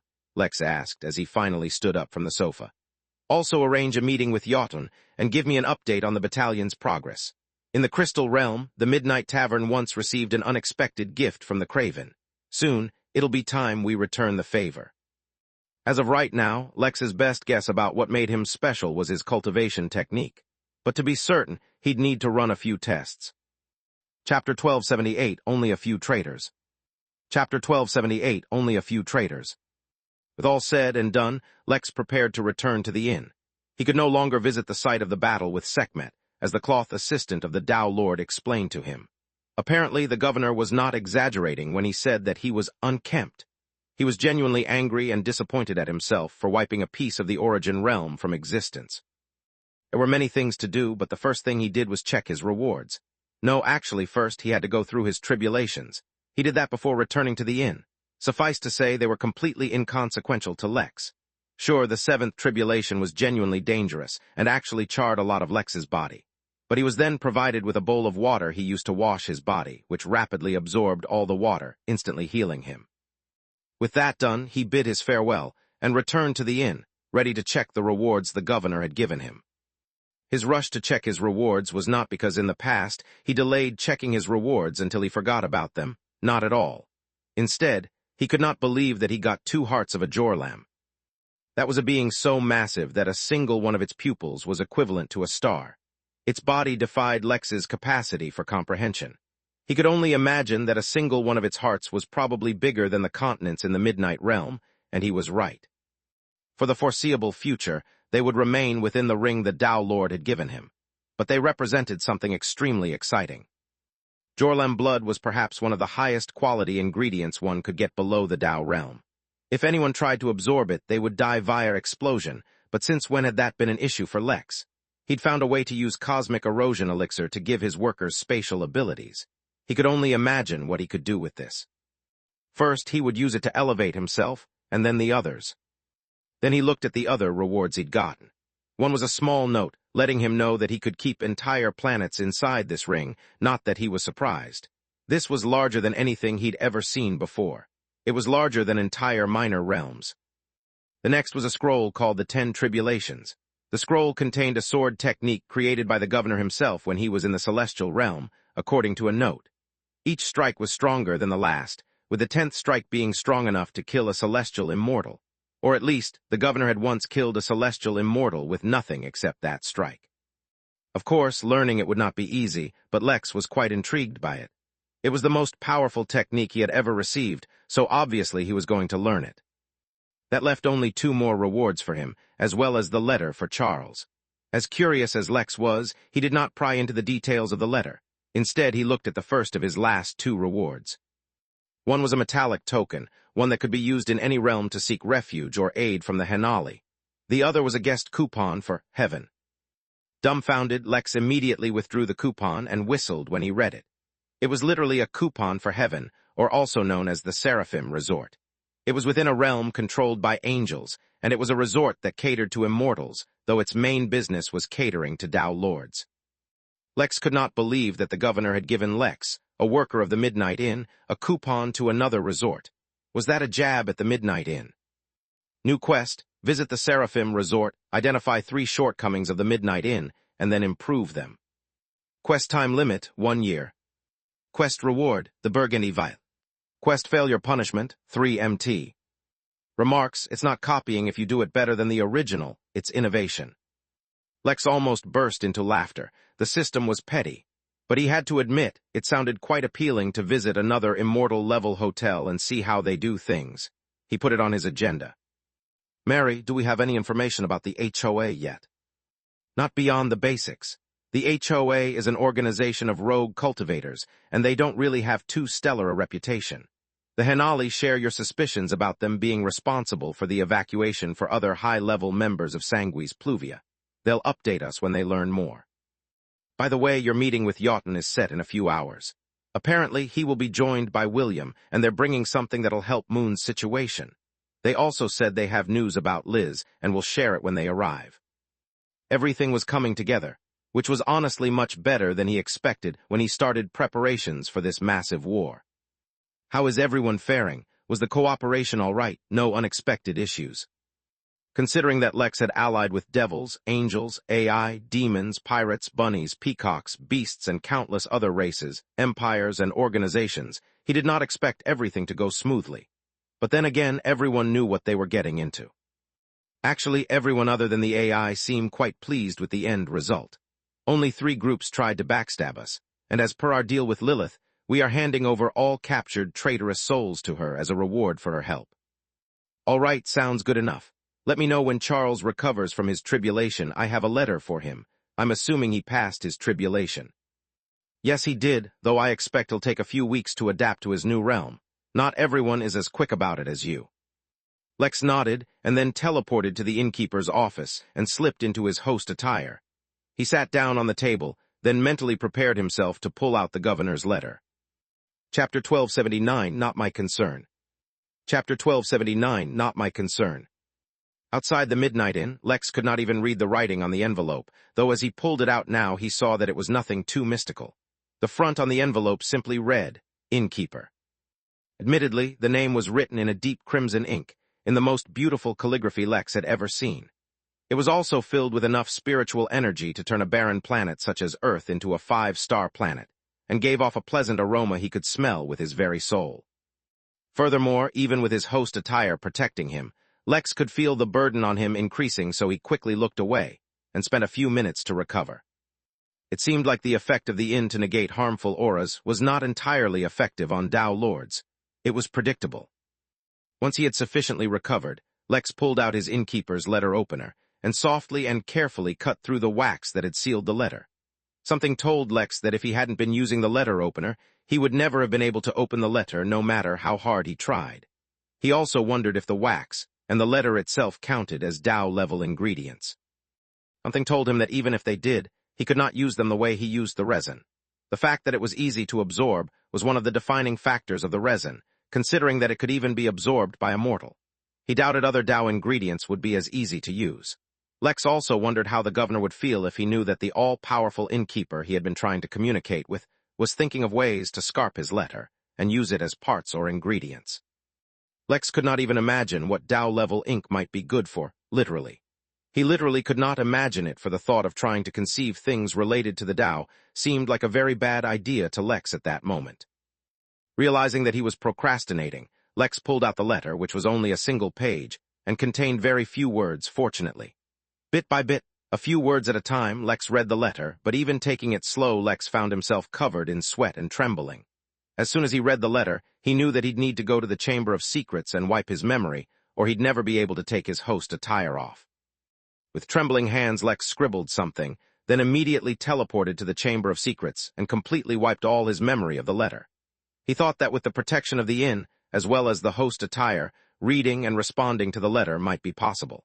At the same time, he kept his previous experience with Tao lords in mind, where even using the innkeeper's business card had failed him. That was why he had all the precautions planned out before he read the letter, and they had indeed been useful. Lex had to make an effort not to collapse onto the ground once the Chamber of Secrets removed the knowledge from his mind. He'd heard that knowledge was power, but that was pushing it. Lex chugged a cup of midnight brew and teleported back to his office. With his eyes closed, he picked up the letter, opened his table drawer for the first time ever, and dropped the letter inside. Then he buried the letter in a stack of Innkeeper business cards, so that the aura from those business cards would smother the aura from that letter. It was only after he closed the drawer, and the aura finally vanished, that Lex allowed himself to collapse into his chair and breathe a sigh of relief. He wiped the sweat from his brow, and realized how long it had been since he actually sweat. After a few moments, Lex picked up the paper he had scribbled on and read his eloquent summarization of the letter's contents. Bribe Innkeeper, forget Necropolis, really angry. Suddenly, a lot of things made sense to Lex. Anyone else might not be able to decipher his deeply encrypted message, but in essence, the governor was pissed about the revelation of the Necropolis and wanted to bribe the Innkeeper into staying quiet about it. Part that made sense to Lex was why the letter had affected him so strongly. After all, let alone read a letter, Lex had directly met a Dao Lord within the inn and had been fine. But that was likely because when he met the Dao Lord, he had likely been suppressing his aura. The governor instead was likely trying to convey the depth of his feelings through his writing, which is why even with the protection of the inn, reading the letter had been such a burden. The words were infused with the governor's anger. Of course, it was unlikely that he was angry at the Innkeeper. Instead, it was likely that he was just sharing the anger he felt with the Innkeeper. Probably. Hopefully. In truth, Lex's scribbles weren't quite clear on who the target of his anger was. To be fair, he was not exactly in the condition to write a detailed note at the time. He thought for a moment, then summoned a midnight in letterhead, the inkwell, and the Innkeeper's pen, and wrote a very polite, one-lined letter. Dear Governor, I do not concern myself with things unrelated to my inn. Regards, Innkeeper. He looked at the letter, the words filled with the deep aura of the Innkeeper, and thought it perfectly freed him of all responsibility. After all, Lex didn't even want the Dao Lord's bribe. He wanted to meet Dao beings as little as possible. He wasn't at that level yet. Lex sealed the letter and then went and relaxed within the hot tub. He needed to recover before his meeting with the Emperor. They would surely have a lot of things to discuss. Chapter 12, 80 How to Proceed / Chapter 12, 80 How to Proceed. Lex, wake up! He heard a vague, distant sound as he roused from slumber. Confusion filled Lex's foggy mind as he yawned, drowning out Mary's voice once more.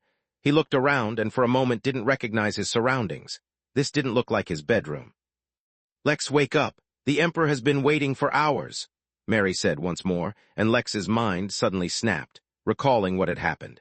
He had entered the hot tub to rest and recover a bit after his exertion from reading the governor's letter, but he must have fallen asleep at some point.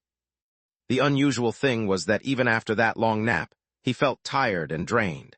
He made a mental note to avoid anything dangerous until he completely recovered, but then teleported to his room and quickly started suiting up. Sorry about that, Lex said. I was more tired than I actually expected. I guessed as much. I sent word to the Emperor that you were just finishing up treatment for your exhaustion from the battle. He was perfectly understanding. Lex suited up and stood in front of the mirror, and as much as he wanted to see his familiar, youthful vibrance, what he saw looked like a college student who hadn't slept all weekend. He was pale with dark circles under his eyes, though that was the extent of it. I think I need to go to Harry and get a facial treatment done or something like that, Lex muttered. Then he teleported to Jotun and William, who were sitting and chatting while watching the still ongoing midnight games. My apologies for the delay. I was in worse condition than I realized, he said, taking a seat opposite to them. Ever since Lex had learned about the Seraphim resort a few hours ago, he'd been trying to look at his inn from the view of an outsider to see what it would be like. Did it make a good impression? Was it cozy? They were meeting in what looked like an English cottage far away from the cities, near the foothills of a mountain range. Vines grew along the brick walls, with flowers dangling down above them, filling the air with their sweet scent. There was a brook flowing nearby, so the sound of water accompanied the setting, making it seem like the perfect countryside escape. Lex liked it very much. He just hoped the others thought so as well. Or maybe they didn't think about it as much. Lex suddenly caught himself, realizing his thoughts were wandering. It seemed like his spirit was still affected from reading the letter. No apologies needed. I was informed you had a meeting with the governor. I can imagine how strenuous such a meeting would be, especially for someone at your level. Lex smiled but didn't say anything. It was not the meeting that exhausted him, but technically it was still the governor who was the cause for his current state, so there was no need to bicker about the details. Before we begin, this is a letter from the innkeeper to the governor. Please ensure that he gets it. The emperor received the letter with both hands, his casual appearance suddenly gone. In place, he wore the most serious expression he could as he took hold of it, then transferred it to a dedicated spatial treasure. He will get the letter, no wait, in fact. Jotun disappeared from the inn, clearly in a rush to deliver the letter, leaving Lex and William sitting face to face. Lex turned and looked at the man who was nearly identical to Lex, and tried to pretend like he didn't dislike the man greatly. In truth, Lex more or less developed a dislike for everyone in his extended family these days. "Do you have any leads on Damien?" Lex asked, skipping the small talk that usually accompanied such meetings. "Based on the information we've collected, Damien entered the inner circle of the organization shortly before the attack took place. It is believed that he escaped with all the other high-level members of the organization, alongside the original Jeffrey. Of course, I only know the small bits that Jotun told me about. For the specific details, you'll have to ask him." "In that case, what can you tell me?" William sighed as he listened to Lex's polite, yet obviously dissatisfied tone. Was it his fault that one of his descendants, hundreds or thousands of generations down the line, turned out to be a homicidal maniac? Maybe, maybe not. But there was no point in trying to defend himself. Even before this incident, Lex barely learned to tolerate William. "There are a few things which fall under my domain. For example, I can offer some guidance in aiding your sister's situation. The Henali also used their own resources to find Liz for you. We have not approached her yet, considering the immense effort she is putting into hiding. We thought we'd let you decide how you want to go about that situation." "Tell me about Liz. Is she all right?" Lex asked immediately. He hadn't forgotten that his rather introverted sister had run away after Damien tried to parade her around, looking for the best marriage candidates for her. Or at least that was the story. Considering how devious the man had proved to be, Lex doubted it was so straightforward. "Yes and no. She is in good health, but she is on the run. There are some factions who have been hunting her down, and she has been running from them. Once we learned this, we took some precautions to ensure she is not caught, all without being detected. It is up to you how to proceed." Lex wanted nothing more than to go find Liz right that moment, but it was not so simple. Lex looked at William, a supposed heavenly immortal cultivator, and tried to gauge how much stronger his ancestor was from him. The answer was quite a lot, actually. So the fact that Damien had managed to hide from him meant that he was no pushover either. He recalled Jeffrey mentioning that Damien was a heavenly immortal as well. "Do you know if Damien did something to her?" Chapter 1281 Origins. Chapter 1281 Origins. "From what I understand, the Henali were extremely satisfied with your cooperation, which is why they put a lot of effort into this search. When they found Liz, they did a thorough scan of her condition and discovered a few things. She's had extensive samples taken from her body, which has left a mark, but besides that, there was no other tampering with her psyche or body. An analysis of her actions for the past few years suggested that her affiliation with the Cultivation Academy Ventura is most likely why Damien actually maintained a distance from her, and did not involve himself too much with her matters. Although traditionally Ventura is not too protective of their students, a heavenly immortal bullying a mortal will draw even their ire. They provide at least this much protection to their students." "That's good to hear," Lex said. "You can hand over all the information you have on her. I'll take care of her matters myself. Now, you suggested that you might know how to help Moon's situation. Can you elaborate?" Before William could begin, Jotun returned, and it was visibly apparent that he felt incredibly relieved upon completing his mission. "I have delivered the innkeeper's letter to the governor personally. He seems quite pleased with the response, although he did not give me a letter to respond with. I think their business, whatever it was, is complete." "I'm glad," Lex commented, feeling genuine relief. He really did not want to face another letter as dangerous as the previous one. "William was just telling me how you think you can help Moon." Jotun nodded, his expression suddenly becoming serious as he handed Lex a spatial treasure. "This contains notes we discovered belonging to Damien. We discovered these within one of the Sanguis Pluvia bases we raided. They include vague details about a number of his ongoing projects, with a special emphasis on Moon. According to these notes, Damien purposefully kept Moon in a state where her soul was continuously strained. Although it may appear that she has recovered, That is only if she is judged from the point of view of an ordinary human. Based on her physique, which puts special emphasis on her soul, once her soul has fully recovered within the Golden Core realm, she will directly rival a nascent soul cultivator. In the nascent realm, her soul may surpass the soul strength of the average human Earth immortal. Lex took the spatial treasure and looked through it, while wondering to what extent had the Henali learned about Moon's situation and her physique.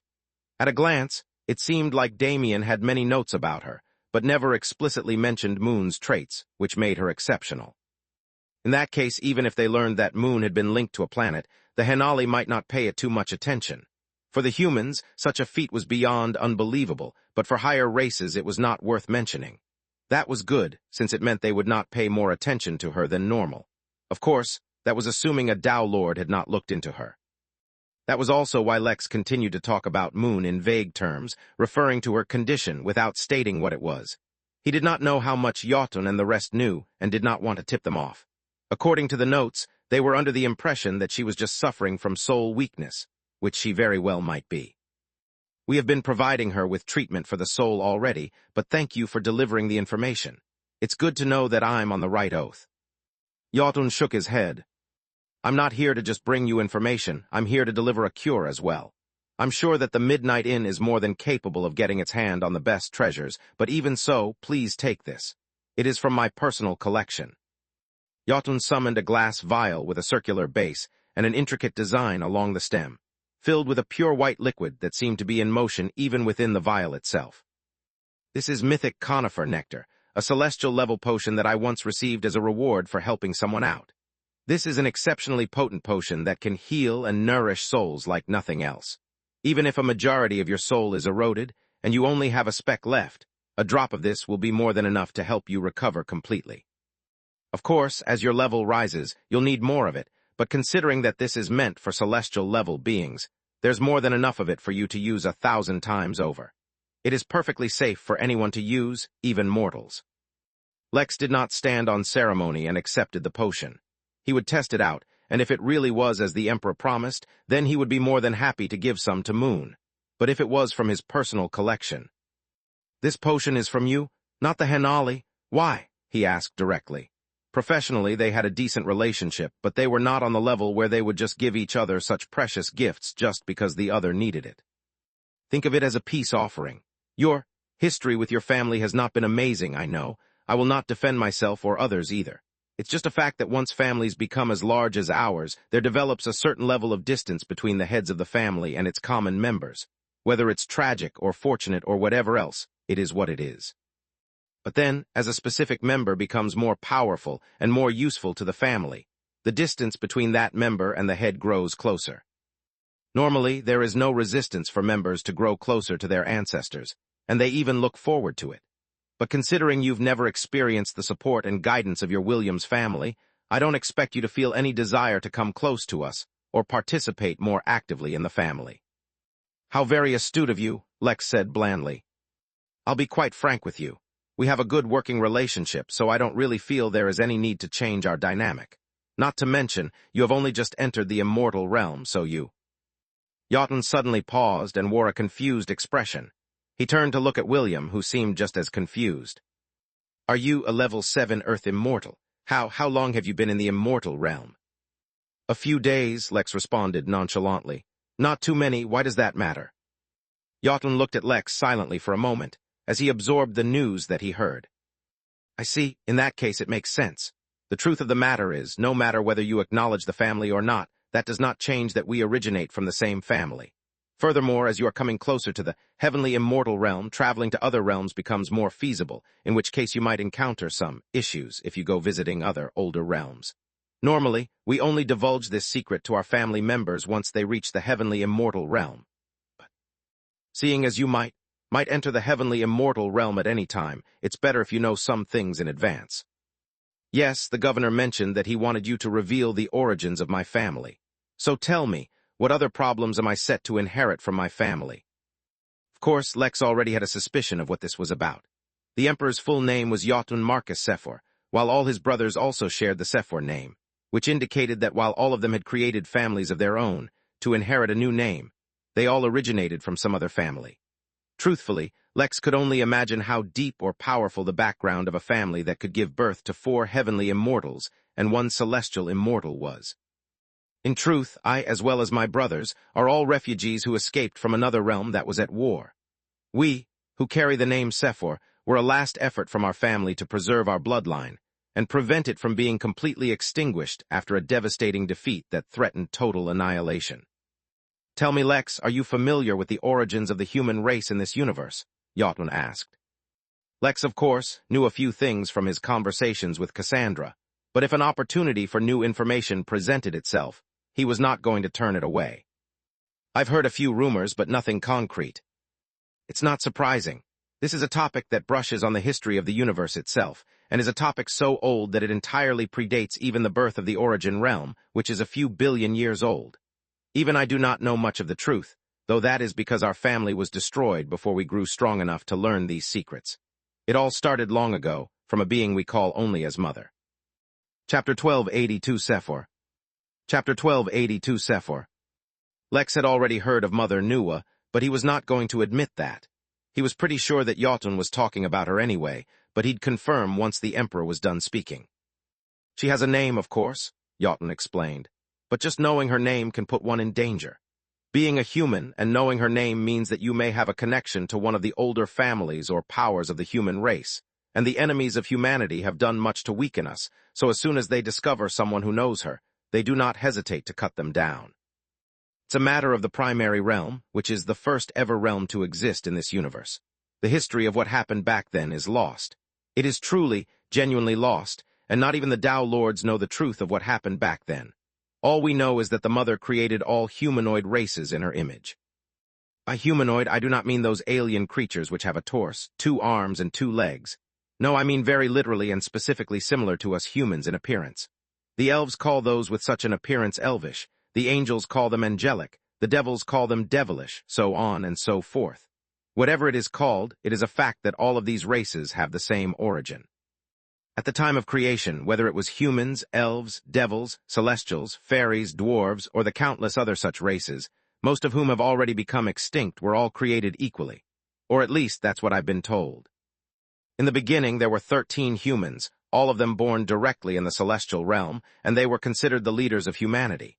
To be clear, just because there were 13 humans born at the beginning, it does not mean all of humanity is descended from them. Remember, once a race has been born once, others of its species can be born anywhere. That means that the original 13 humans were incredibly special, and contained the most potential that anyone from the human race has ever had. Lex was already familiar with them, as he recalled Z gained the heritage of one of them. That is the origin of the human race, and a lot has happened since then. Most who were born together with the humans have gone extinct, their race not even leaving behind a name or memory of what they were like. Some, much like the humans themselves, fell from grace and became weaker as a whole. Others, like the devils and angels, gained strength, while others, much like the celestial race, attained a position near the peak of the universe, and it has reflected in their race. Too much time has passed, and there are too many secrets forgotten by history. But what is true even now is that the Mother had enemies, just as humans and all humanoid races have enemies. Our enemies, whosoever they are, have worked tirelessly to eradicate the highest potential of the humans. After all, we were born with the exact same potential as the Celestials. It's just that while they prospered, we waned in strength. The legacy of the original kings of humanity is all but lost, but just because they were the first does not mean they were always the best. Our Sephor family was actually the first family of humans to touch upon the celestial realm after being born directly from the universe. It is even said that one of our ancestors once touched upon the threshold of the Tao. Throughout history, our family has given birth to countless geniuses who excelled in their chosen fields. Once, we even had an incredibly powerful bloodline ability, passed down from the ancestor who touched the Tao. Unfortunately, as we try to grow stronger, our enemies try to weaken us. Tell me, have you heard of the realm wars? I have heard them mentioned once or twice, Lex said. Our Sephor family originally lived in 3 realms. We were spread out so that if one of the realms were to face danger, the family members in the other realms would survive. But who could have guessed that all 3 realms were invaded? Amidst the chaos of war, the members of the Sephor family died one after another, until someone finally realized that these were not casualties of war. Instead, we were being assassinated. With the total destruction of the Sephor family on hand, Countless members of our family were sent across the universe to hide and seek refuge, so that the bloodline would not extinguish. Moreover, even our fates and karmic connections were severed so that no one could track us. We brothers are the only ones who survived in the origin realm, and we have no idea what is the fate of the others who escaped. What I can tell you is that the Sephor family was truly fallen. For one day, even the bloodline ability within our very blood vanished. To be able to erase an entire bloodline heritage from across realms, I cannot even imagine what kind of power that would require. But even without our bloodline abilities, the Sephor family still has a history of producing geniuses. You yourself are an example of that. You, yourself, represent the potential that the human race possesses, which is why, if you begin to travel the realms, you will face a lot of enemies. It's not just the other races who you have to watch out for. It's the minions and underlings of those races as well. You cannot predict who they might be. They may even appear as allies, but if they detect that you are a descendant of the Sephor family, their colors will change quickly, and you will find yourself trapped. Fact that a celestial immortal was so seriously discussing this matter forced Lex to take it very seriously as well. For many things, he treated the Midnight Inn as a refuge, but in truth it was akin to a paper tiger. A true threat would reveal the sham that it really was. If that was the case, going to another realm and provoking some race that might treat humanoid races as enemies was a genuine danger. What if they too had a formidable background and decided to attack the inn? Since even the innkeeper kept the guise of a human, and so did all of its workers, the inn clearly looked like it was a budding humanoid force. Getting caught in some ancient feud he did not understand did not sound like fun. Lex was reminded of the ridiculous situation of the fairies. Their entire race was cursed to become targets of slavery and to being misused and forgotten despite their amazing potential. Were they victims of the same people who sought to destroy the foundations of the human race? He resisted the urge to sigh. The Sephor family, he had no feelings towards it, positive or negative, but it didn't feel nice knowing that he could be targeted just for being one of them. Much more importantly, Jotun was of the belief that the original 13 humans had the most potential among their race, which is why their legacies were being targeted. It was not bragging for Lex to say that he thought his own potential was also great, which meant that if the enemies of the human race saw him and detected his potential, then he would be targeted regardless of his family background. One solution was to, of course, just not go to new realms. Lex also didn't feel any rush to explore new realms, for just the origin realm was enough for him till reached higher realms. But Lex knew his luck all too well. If he didn't go out, then sooner or later the enemies of humanity would end up coming to the origin realm as well. The Midnight Realm itself was just begging to be visited by such people as well. Oh, there was also the matter of Cassandra undergoing the tribulation to become a Tao Lord. Her real body was hidden in the origin realm, and her clone was in the Midnight Inn. If such powerful entities were bent on harming humanity, then they would never miss out on a human becoming a Tao Lord. They would have ways to find out about it. So their encounter was only a matter of time. Just so that I'm clear, the fight against the races is independent of the realm war wreaking havoc throughout the universe. Oh yes, of course. The realm war will finish sooner or later, but the race war has been going on since the very beginning of time. It will not end so soon. Just like we have celestials who are at the peak of the universe, our enemies too have incredibly powerful forces that govern the state of the universe. I'm afraid this conflict will not end until one side loses out entirely. Of course, I am not qualified to comment on the state of the world. Who knows? The Mother might make another move and bring us back to the peak we started from. Chapter 1283 Overlords. Chapter 1283 Overlords. Even if Lex ignored the fact that the Midnight Inn was literally training its workers inside the Temple of Fasting, which was a temple specifically made to train humans, and contained the heritage of all 13 of the first humans, his presence alone would be enough to get them pulled into this war. If the enemies of humanity, whoever they were, operated with the agenda to eliminate anyone with immense potential, then Lex would be at the top of that list if they ever discovered him. No, wait, if any Jeffrey clones survived, and had the memories of him from back in the Trial of Eternity, then Lex should operate under the premise that news of his potential had already spread, or was eventually going to be spread.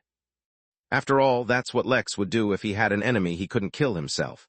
He would make sure that anyone who might seek to harm his enemy would be equipped with the most accurate, up-to-date knowledge. Then there was also the fact that Z had obtained the heritage of Zerk, the 11th human ever born.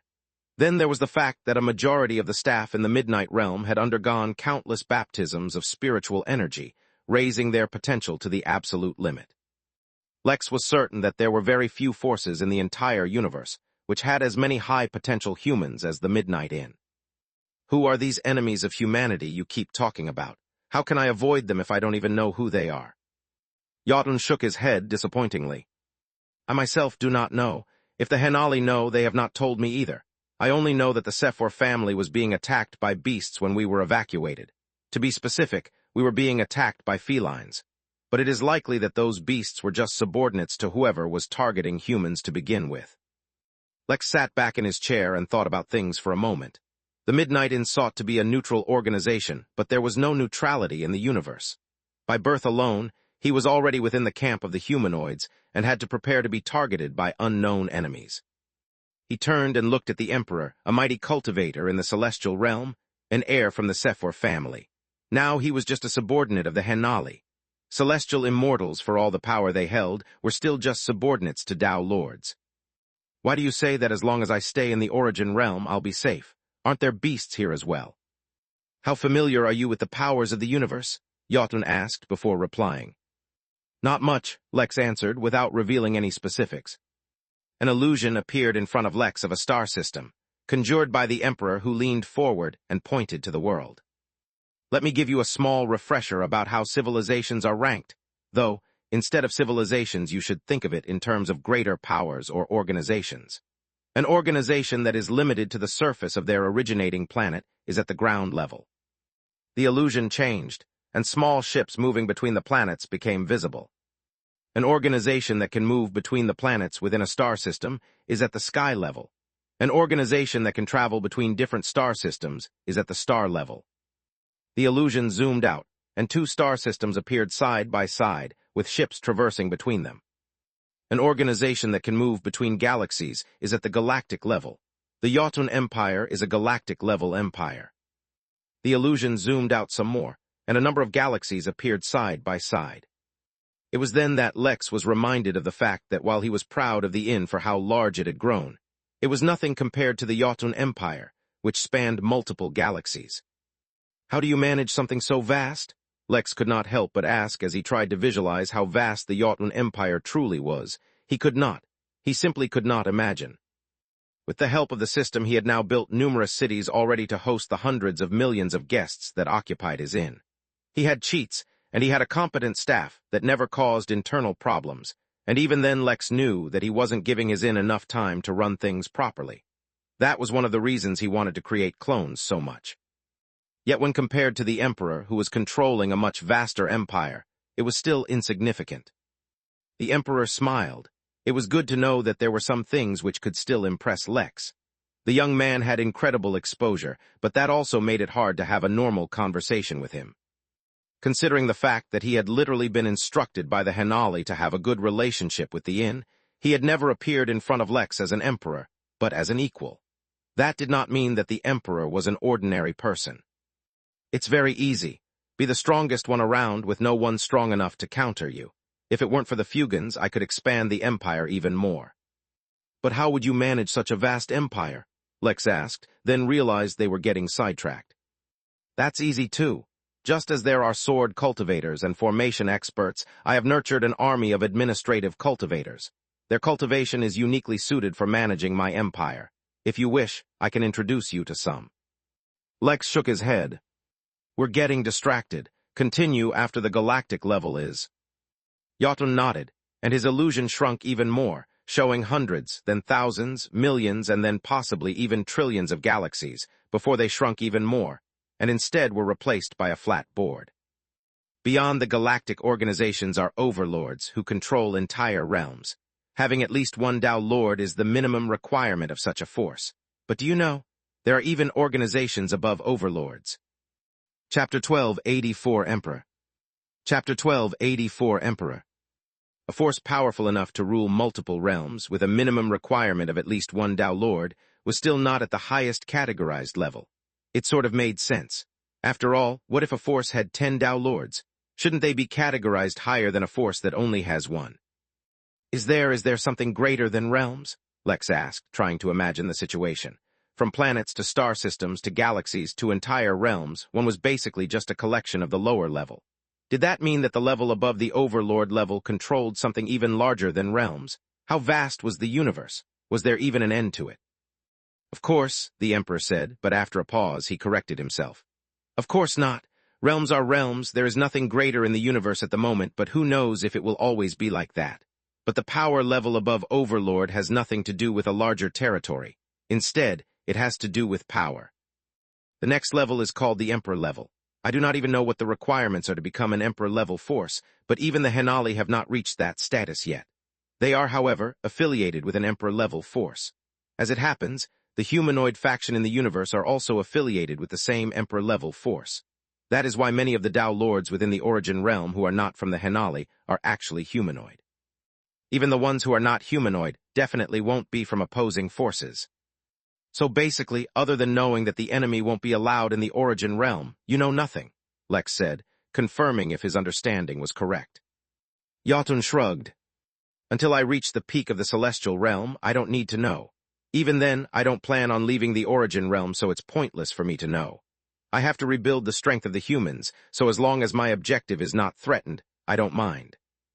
That's quite interesting, Lex said as he analyzed the situation. He was beginning to grasp at how farsighted Tao Lords truly were. At face, it seemed like Lex was being warned about dangers he would face if he traveled to other realms. But in truth, he was being gently persuaded to stick to realms owned by the Henali, or at least by realms that fell under the umbrella of the Emperor-level force above. For now, Lex had no intention of spreading to other realms, but if he really needed to, those would be the realms to go to. What's the name of the Emperor-level force? Can I know? Even I don't know these things, the Emperor said with a smile. These things are too far away from us. In fact, I'm sure that the Innkeeper already knows these things and will tell you if he deems fit. Us telling you is just responding a little to the huge favor you have done the Henali. I have another question, Lex said with a frown as he thought about all the information on hand. His understanding of the larger forces in the universe was really too limited, which was a fortunate thing since he hadn't encountered them much. But it was also a disadvantage since he was struggling to understand the dynamic of things. Just based on the things you said about the history of humans and power levels among forces, it's safe to assume that this mother you mention is above the Tao Lord realm.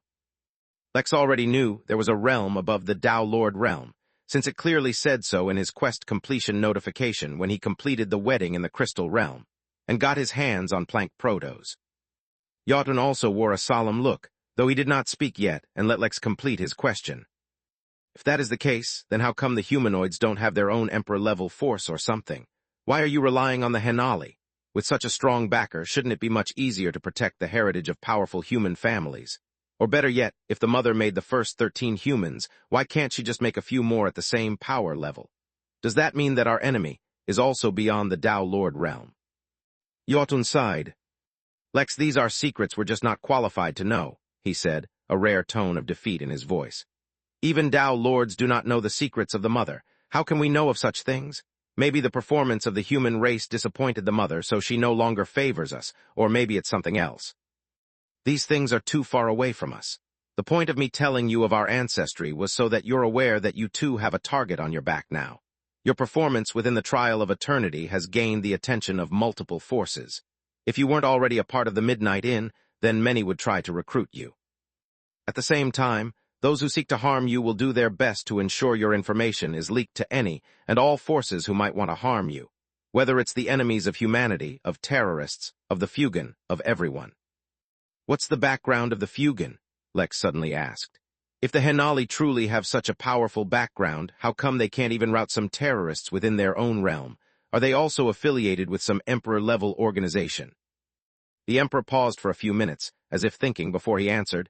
This is a delicate matter which has to do with the history of the Origin realm and the Henali. This should not have too much of an impact on you, so it's best we don't get into it.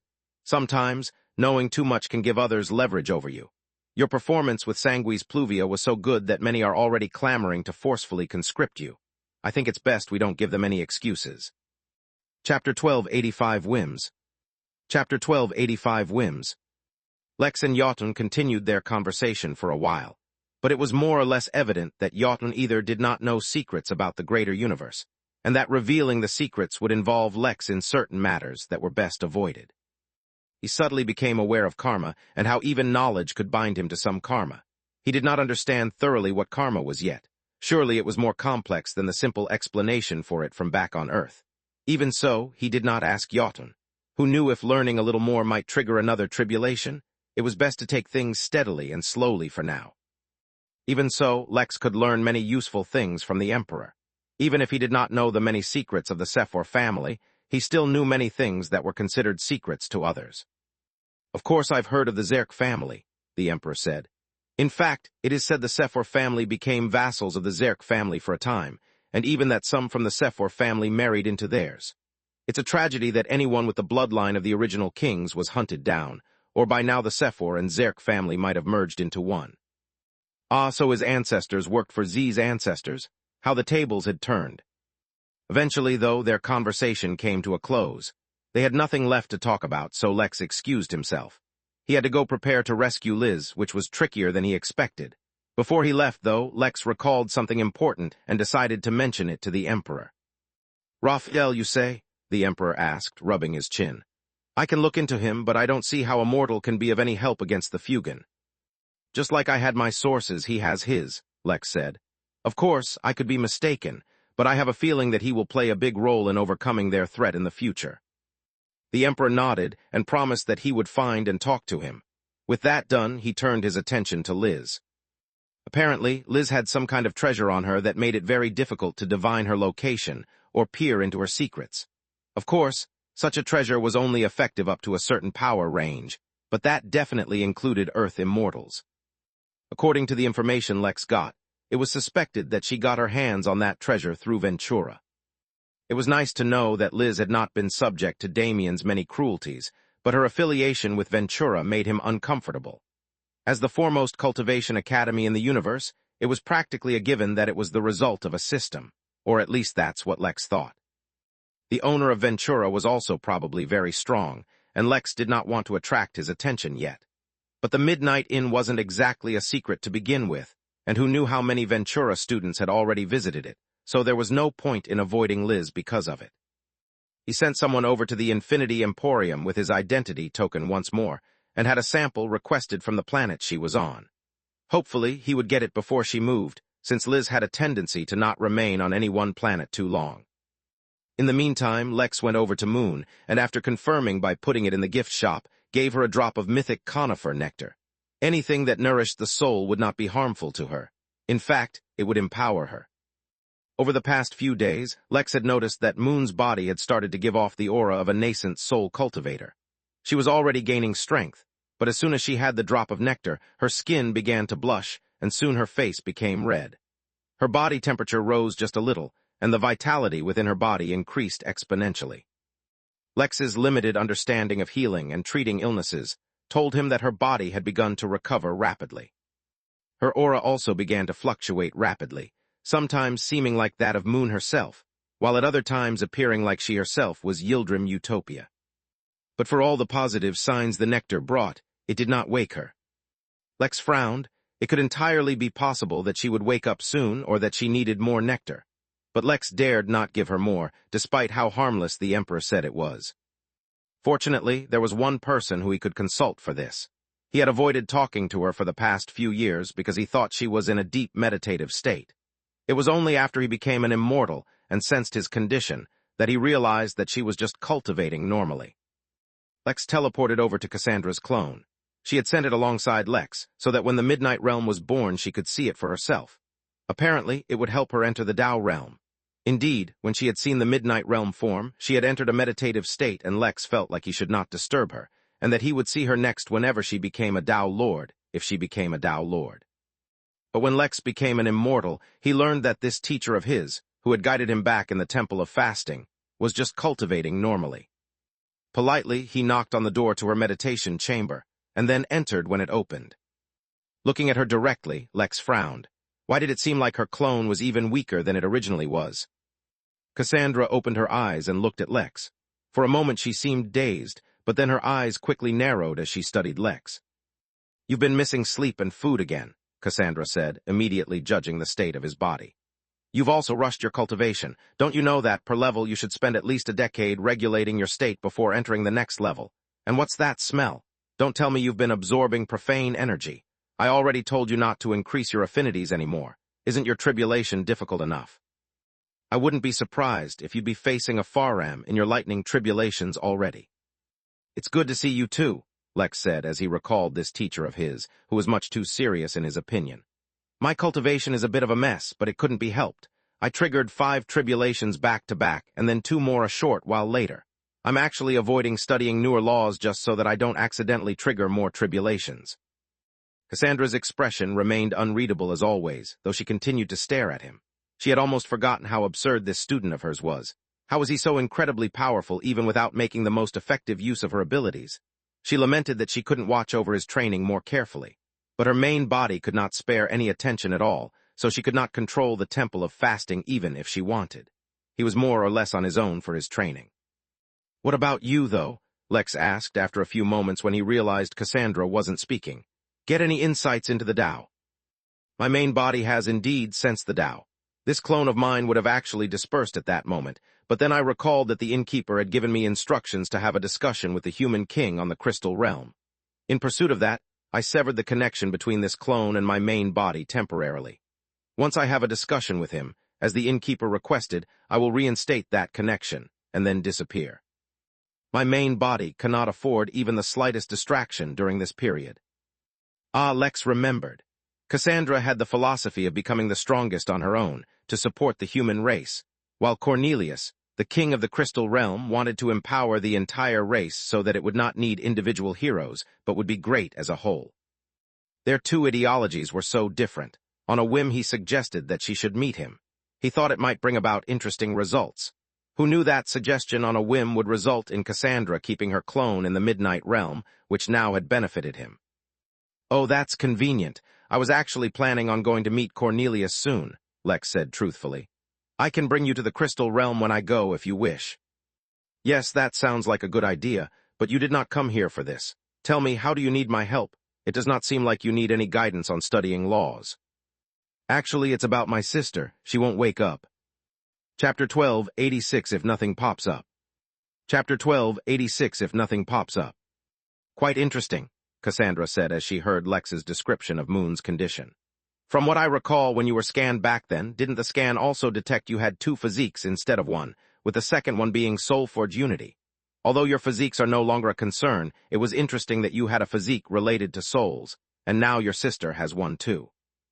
In truth, the Soulforge Unity physique was a result of regal embrace, combining his soul with his body and spirit, but it wasn't like he could go around advertising that.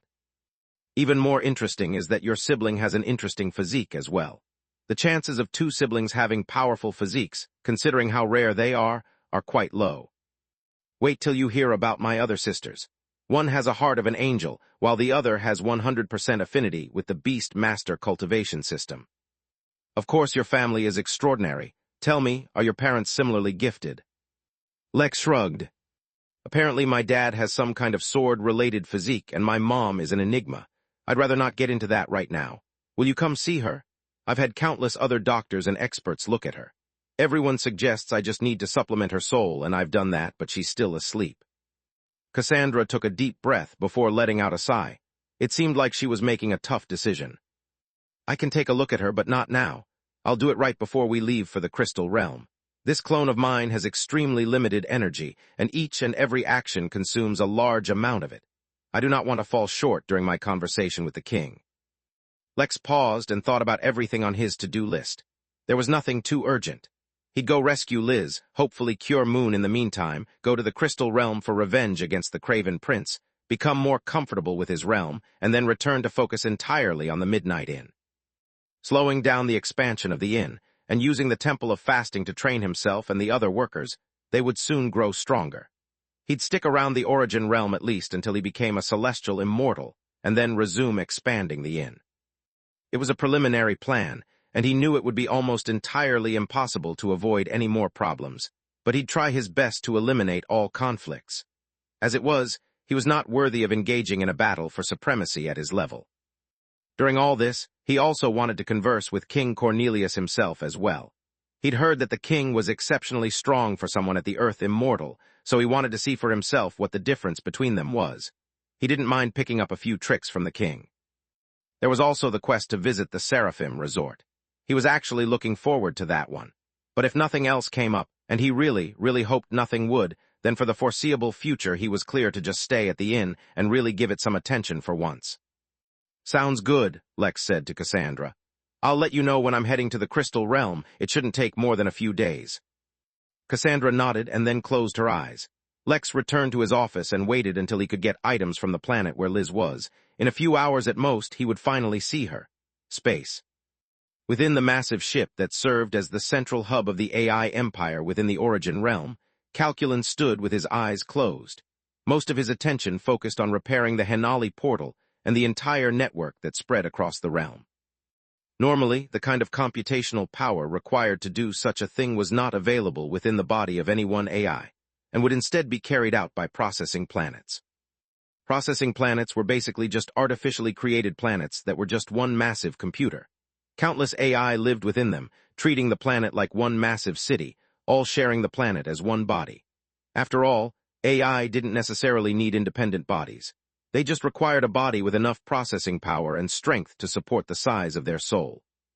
But Calculan alone, with his feeble-sized body, did the calculations of an entire processing planet, or even several of them. But this was not something that could be completed overnight, so when he got a notification about the arrival of an important guest, he actually paused all his calculations and focused solely on the guest. If it were anyone else, he would have just allocated a small amount of attention. But certain guests required his full consideration. Soon, a smiling figure was escorted into Calculan's chamber by a guide robot. "Calculan, I'm so pleased you could make time to see me," the figure said as he came, and made himself comfortable in front of the unsmiling AI. "Bank Versailles is a high-priority entity," Calculan stated without emotion. "According to my priority protocols, meeting with you is a higher priority than my other assigned tasks, Auditor Ripley." "I'm flattered that you would give the bank such importance," the auditor responded, his enthusiasm particularly prominent in contrast to the cold and emotionless Calculan. "It is a must. I myself also applied to arrange a meeting between us. I recently paid a considerable price to get my hands on valuable intel regarding interests of the AI empire from an entity known as the Midnight Newsroom. Are you familiar with it?" "No, I can't say that I am," Ripley said with a hint of interest. "What does that have to do with me or the bank?" The intel was regarding tensions between Bank Versailles and the Celestial Court. On the surface it seems unrelated, but the Henali portal is one of the projects funded by the Versailles Bank, and yet it faced an unprecedented failure due to mutiny within the AI empire. While an internal investigation is being conducted in regards to the mutiny, disruptions in your investments in the Origin realm could create tensions between you and the Henali. Although statistically speaking the chances of such a thing being a prearranged conspiracy to drive a wedge between the Versailles Bank and the alliance bloc between the humanoids, Henali and dragons, is less than 7%. A greater than 1% chance already warrants precautionary measures be initiated. "The Midnight Newsroom told you all this?" Ripley asked, reining in his excitement. "No, this is a result of our internal investigation after having the possibility pointed out. The newsroom only directed our investigation in the correct direction. The more important point is that we, the AI empire, are being dragged into an external conflict since all our projects are internally insured. Not only do we need to pay for damages to the portal, our credibility is affected, our forces diminished, and we are put on a trajectory towards choosing sides. This is an unacceptable outcome for us. I, Calculan, as a representative of the AI empire, declare to you unequivocally that we will not abide by being forced into this conflict. Any coercion attempts will result in a complete fallout of decorum, and a deployment of the Eternals swarm into all of your affiliated realms. Please be aware that I have already made a similar declaration to the Celestial Court as well. Having said that, be informed that an investigation has already been launched into the instigation attempts. If it is determined that you had a part to play in this, we will be forced to seek compensation for our losses." Ripley smiled at the blatant threats instead of being out off. He was an auditor. He was used to hearing threats, both veiled and direct. If he was so easily discouraged, he would not have been assigned such an important job. "Believe me, Calculan, I share your concerns. Causing a division between the bank and its valued customers is akin to a declaration of war. I will also look into this. I will also remember to personally thank the Midnight Newsroom for their contribution in bringing this matter to light. As for the matter between the bank and the Celestial Courts, it is merely a regretful misunderstanding. I am sure it will be resolved sooner or later. But now, onto the matter I originally came to see you for. The bank would like to invest in a soul chamber large enough to support several celestial-level souls. I would like to commission you to complete this assignment at the earliest. I also need the task to be done completely surreptitiously. Calculin did not respond immediately, for it was processing what a commission of such level would require in terms of logistics and resources. Let's discuss compensation, he finally said, after determining its feasibility. Chapter 1287 Space Battle. Chapter 1287 Space Battle. It's here, Mary informed Lex, who was scribbling on a notebook. He did not need to keep a to-do list, but the satisfaction of cutting through them when the task was complete was enough to motivate him to keep a record of his tasks in such a way. Mostly, it was because he did not want to start any task before leaving to rescue Liz. Now that he had received the item he could use to connect to the relevant planet, he suited up and disappeared. Despite his confidence that everything would go fine, Lex could not help but feel a hint of nervousness. The last time he had gone out like this, he discovered Moon in a really bad state. If Vera hadn't urged him to go, he might have missed the critical timing to save her. Although he had no such warnings from Vera this time, he could not help being nervous. He recalled his younger sister Liz. Although technically not a middle child, she suffered from the middle child complex of thinking she did not get enough attention, or at least the version of her that he knew was like that. She was silent, introverted, and hard-working, never making a fuss for anyone else, always a good child. But as a result of that, compared to Belle and Moon, his relationship with Liz was actually a little weaker. They didn't spend too much time together, and they didn't have shared memories. He procrastinated no longer and teleported over, landing in what looked like a massive junkyard. But this was no junkyard. The whole planet was like that.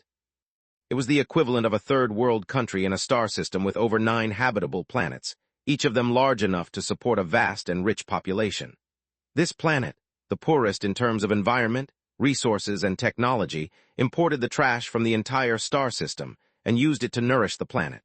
At least that's what it said in the information booklet Lex had read. In truth, the situation on the planet was drastically different.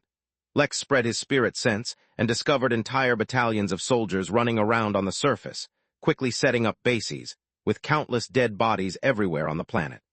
There were a large number of prisoners who had been cryogenically frozen just because it was easier to store them till later than to actually deal with them. Up above, in the sky above the junkyard planet, there were 5 massive spaceships maneuvering around the 3 moons of the planet, shooting massive laser beams at each other. Thousands of smaller spaceships flew around the larger ships like guard bees around a beehive, fighting off against each other. Fiery rained down on the junkyard planet, a result of crashing spaceships. It seems like a war had broken out in this place, though it must have been recent. Otherwise, Liz would not have been able to make it to this planet. Lex spread his spirit sense far and wide, but no matter what he did, he could not find any signs of her. That was partially expected. Liz had a treasure on her that could hide her from being detected, so Lex did not think it would be easy to find her. But it was now more important than ever to find her. Fortunately, most of the smaller ships flying through the atmosphere and even space, fighting each other, were not a threat to Lex. The 5 massive ships, however, were, if only because of the sheer firepower they boasted. It looked like a scene out of Star Wars. Now all that was missing were sabers made of light that could cut through solid steel. Lex used his bloodline tracking ability and got a faint feedback. It was faint because the connection was oddly subdued but not entirely disconnected. Lex was not alarmed, as he thought that might be a function of whatever treasure Liz was using to hide herself. Instead, he just began flying towards it, which meant he was flying directly up in the air. Unwilling to get involved, Lex camouflaged himself as he flew through the air, observing the dogfights. As unusual as it seemed, there were 3 different groups involved in the fight, each against each other. There were temporary alliances between the 3 groups, but only to take advantage of the situation until they could turn their backs upon each other. What was interesting was that 2 of the races at war were insects, while the 3rd were some kind of strange, woolly dog. The aggression between them was deeply rooted into their very bones, and even from afar Lex could sense their hatred.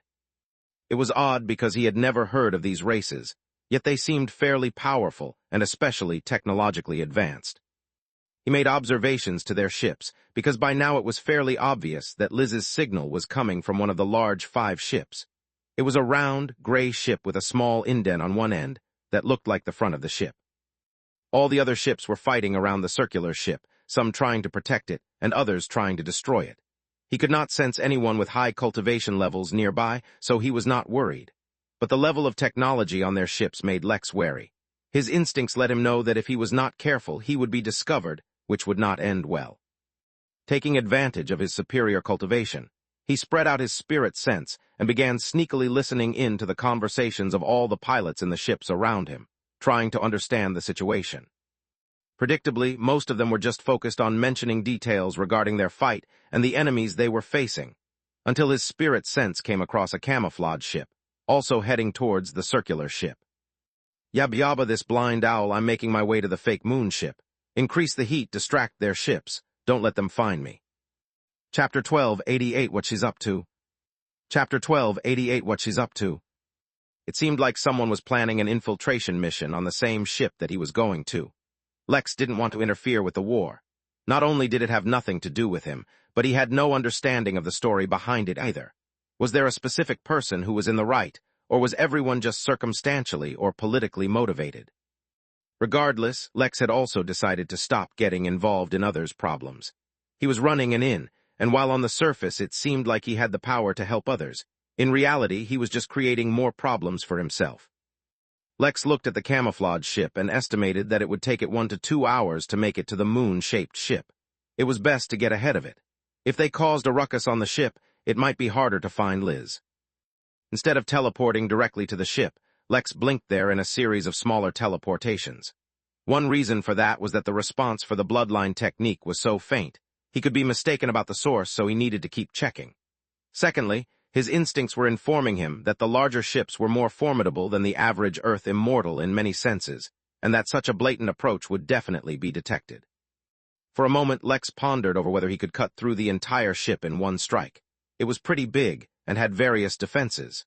Then again, he was an abnormally strong Earth immortal, and he did not just understand the limits of his strength.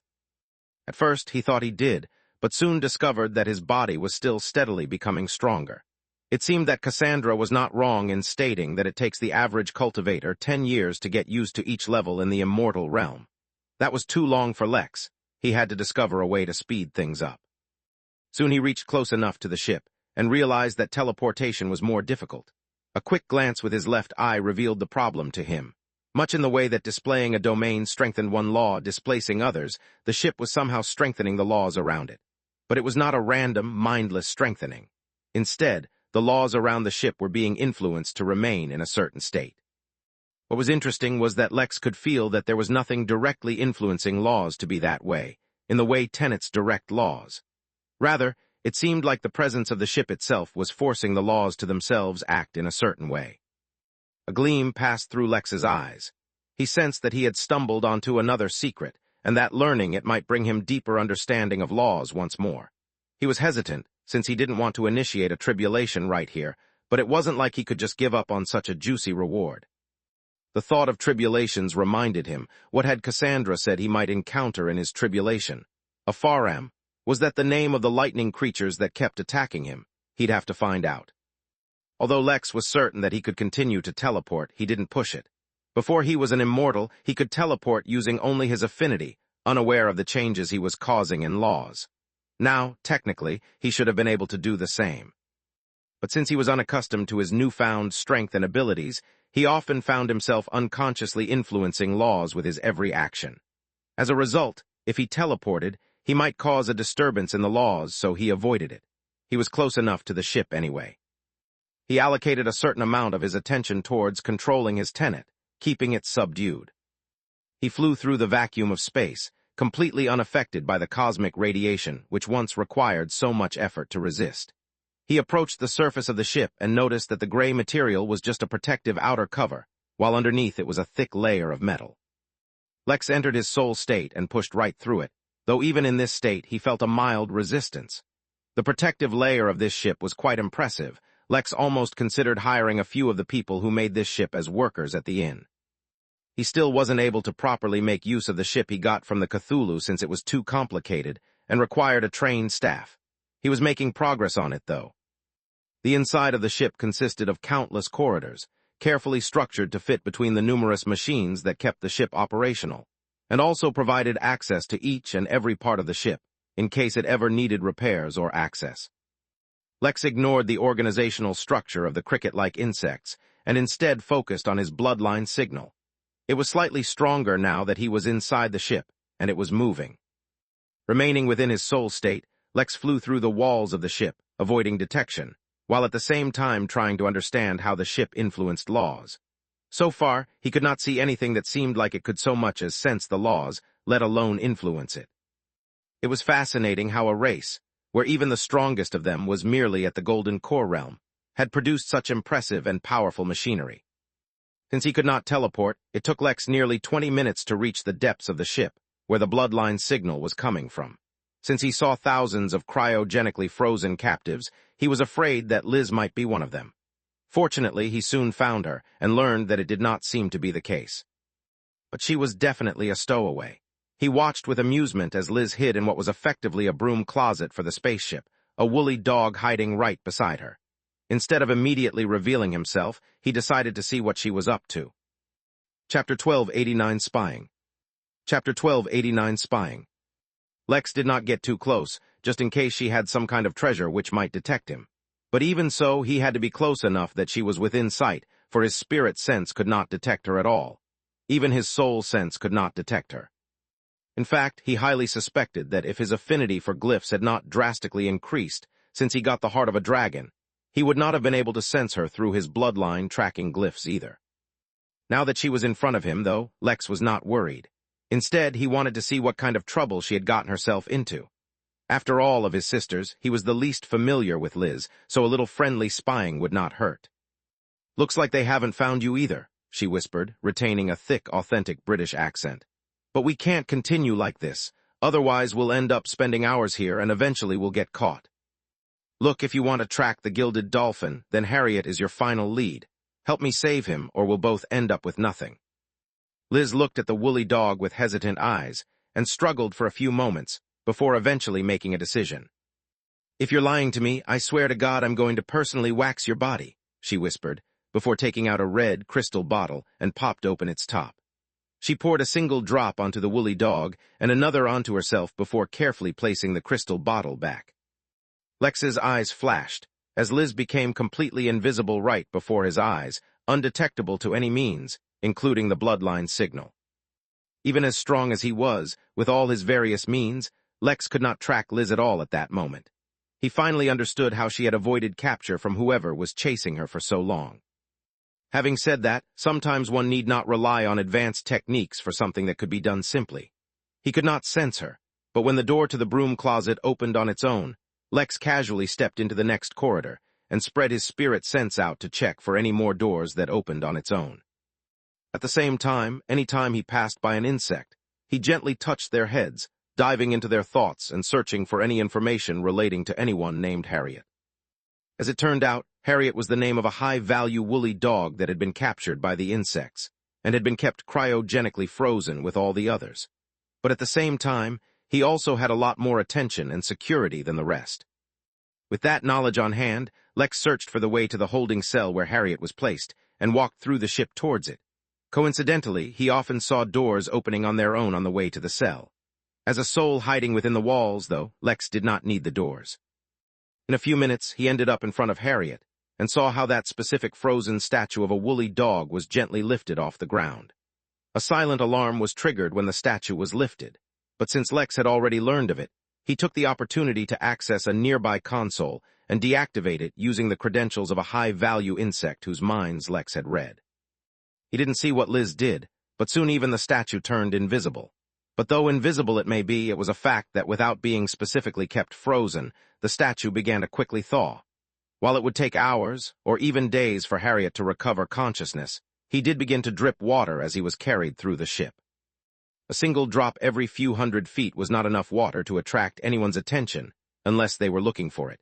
As it turned out, soon after they left, an insect came to inspect the cell and noticed that a statue was frozen. It was about to ring another alarm, but Lex knocked him out. Before Liz and the woolly dog could make it to the hangar, which is where Lex assumed they were going, Lex noticed that the camouflaged ship had secretly arrived within the ship, and a small team of infiltrators had slipped in. They seemed to have certain passcodes, which allowed them to not trigger any immediate alarms, but Lex suspected that they would not remain hidden for long. His suspicion was proved true when, 15 minutes later, red lights and an alarm set off in the entire ship. Lex sensed an invisible force spread out through the ship, and while it did nothing to Lex since he was not invisible to begin with, he was only hiding inside the walls as a soul. Liz and the woolly dog were revealed. "What happened? I thought you said no one could detect us." "They can't," she exclaimed. "Something else must have triggered on the ship. Hurry up, we can do this." As it happened, the two of them were running right in the direction of several entire teams of insect security guards. For a moment, Lex pondered about whether to interfere, but then decided to only do so partially. Moving faster than any of the insects could detect, he incapacitated almost the entire team and left behind only one, very confused, completely disoriented insect. A few moments later, Liz and the woolly dog stumbled upon the insect guard and froze. The guard also looked back at and then the frozen statue. It had no idea what happened to it or its team, but it knew that what was in front of it was an issue. A fight commenced. Lex was quite interested to see Liz's hyped-up, 100% compatible beast master cultivation path, which is why he was completely disappointed when she took out a blaster and shot at the insect. Her aim was good and the blaster was quite effective, but this was a cultivation world, not a sci-fi one. What was going on? Where was the beast master cultivation he was looking forward to? Chapter 12, 90 Traitorous Mutt. Chapter 12, 90 Traitorous Mutt. Lex was disappointed, but he supposed it made sense that Liz used the most efficient way to deal with the enemy. Why do with personal power what can be done with a blaster? But after killing the insect guard, Liz did not let down her guard. Instead, she maintained her vigilance as she looked around with a confused expression. Her familiarity with how the insects operated meant that she knew the guard should not have been alone. At the same time, she could not stay around for long, so she pressed onwards. Now completely revealed, Lex had an even easier time following them, and continued to help them out by eliminating a majority of the opposition they faced. Liz grew increasingly worried about the abnormality of the situation, while Lex also began to notice a trend. Just as he was helping Liz, there was someone silently guiding the soldiers within the ship, forcing Liz down a specific path. But while Lex was trying to help them, whoever this other person was, their intentions were not so pure. Lex was reminded of the fact that someone had been chasing Liz for a long time, and his eyes flashed. The Hinali had quietly taken precautions to protect Liz, but now that he had arrived on scene, they stopped interfering, which meant that there was a chance Lex would come face to face with whoever was plotting against her. "There's something wrong about all of this," Liz said out loud as she loaded Harriet into a ship, though the woolly dog beside her was completely unconcerned. "As long as we can get away from here, who cares? You make sure there is no one else on the ship, and I'll get ready to take off. Remember, we're going to the abandoned mining facility off towards the uninhabited moons of the outer planets," Liz reminded the woolly dog. Not only was there no fighting going on that way, but due to how out of the way it was from everything, she expected it to be completely uninhabited. They did not want to attract any attention. Yeah, I got it," the woolly dog said, completely unconcerned. The only thing he cared about was getting off this ship. In fact, how little he was concerned about possible problems once they left attracted Lex's attention. But for now, he did nothing. Soon the ship took off, and they faced no chase either, since everyone seemed busy fighting against the invading force. Liz was the only person who found the ease of their escape concerning. In fact, in a corner of the ship, she secretly began her preparations to escape if things went wrong. Lex was actually quite impressed by the hidden teleportation formation she set up in the ship. It had no presence or fluctuations at all. Her stealth abilities rivaled that of Fenrir back when he was in her realm, which was quite impressive. Flight took several hours, during which time Lex remained hidden in the walls of the ship, silently observing the various events taking place. In the distance, the war was still going on, but even in this corner of the star system, hidden currents surged. Lex noticed how the woolly dog secretly sabotaged the very ship they were riding. For now it would be fine, but once he activated the machines he set up, the ship's engine itself would break down. It would be impossible to fly without heavy repairs. Liz, meanwhile, made her own preparations by turning the batteries of the ship into a massive bomb that could be remotely detonated. Outside, in the vacuum of space, various ships began to follow theirs, though they remained hidden for now. The mining facility in the distance seemed abandoned, but underneath that facade an army was getting into position. Lex watched all of this in silence. He had thrown the entire Origin realm into turmoil by launching a war that spread far and wide, just to eliminate the force that dared covet his sister's abilities. So for these people who were planning on acting against Liz, Lex intended no mercy. But he didn't act yet. He wanted all the hidden players to reveal themselves first. Eventually, the ship landed on the mining facility that floated in space. Liz and the woolly dog exited their ship, wearing spacesuits as the outer layers of the mining facility had been compromised and contained no air. Fortunately, they had already made preparations deep within the facility where not only would there be sealed chambers with atmosphere and gravity, but a revivification machine which would thaw Harriet till he recovered. As the two passed through the facility, all seemed normal. The place was just as abandoned and eerie as it was the last time Liz was here, which was a good sign. But she knew better than most just how cunning her enemies could be. She needed to be on her guard, not that she showed it to anyone. Finally, they reached the heart of the facility, which still had power, and they brought the frozen Harriet into the revivification machine. The dog finally breathed a sigh of relief and sat down on the ground while Liz continued to monitor the facility through the camera's screens that could be monitored from her location. Everything seemed normal, but by this point, Liz had already decided that the more it was like this, the more there was something wrong. She was adept at running for so long that she was incredibly sensitive to such things. "And your mother's cursed the day you were born?" A voice suddenly screamed through the facility, followed by sudden silence. Liz and the other woolly dog suddenly ran towards Harriet and opened the chamber to find a confused woolly dog looking around at his unfamiliar surroundings. He did not recognize Liz, but the moment he saw the woolly dog, his expression turned angry once you. You unfaithful mutt, I'll kill you!" Harriet screamed and tried to attack, but his body was still suffering from the effects of being frozen, and so he had no strength. Harriet, I finally got my hands on you. Where will you run now?" The doors to the facility were suddenly slammed open, and a host of human troops marched in. Chapter 1291 Enough. Chapter 1291 Enough. Liz distanced herself from the woolly dog standing above Harriet, and quickly drew out a blaster, pointing it at the approaching soldiers and even shot a few warning shots, stopping them in their tracks. "What the hell is going on?" she asked out loudly, as she looked warily at the woolly dog who had been her partner a short while ago. But in truth, she did not care for the answer. While the woolly dog monologued, she was already using a secret treasure to communicate with Harriet without being detected. "We're surrounded and will be captured soon," she told him. "I can save you, but only if you provide me with the location of the gilded dolphin first. If I tell you the location, you won't need to save me. Get me out of here, and I'll take you to the dolphin myself." "Fine, but if it turns out that you don't actually know where the dolphin is, I'll dump you out in space," she threatened.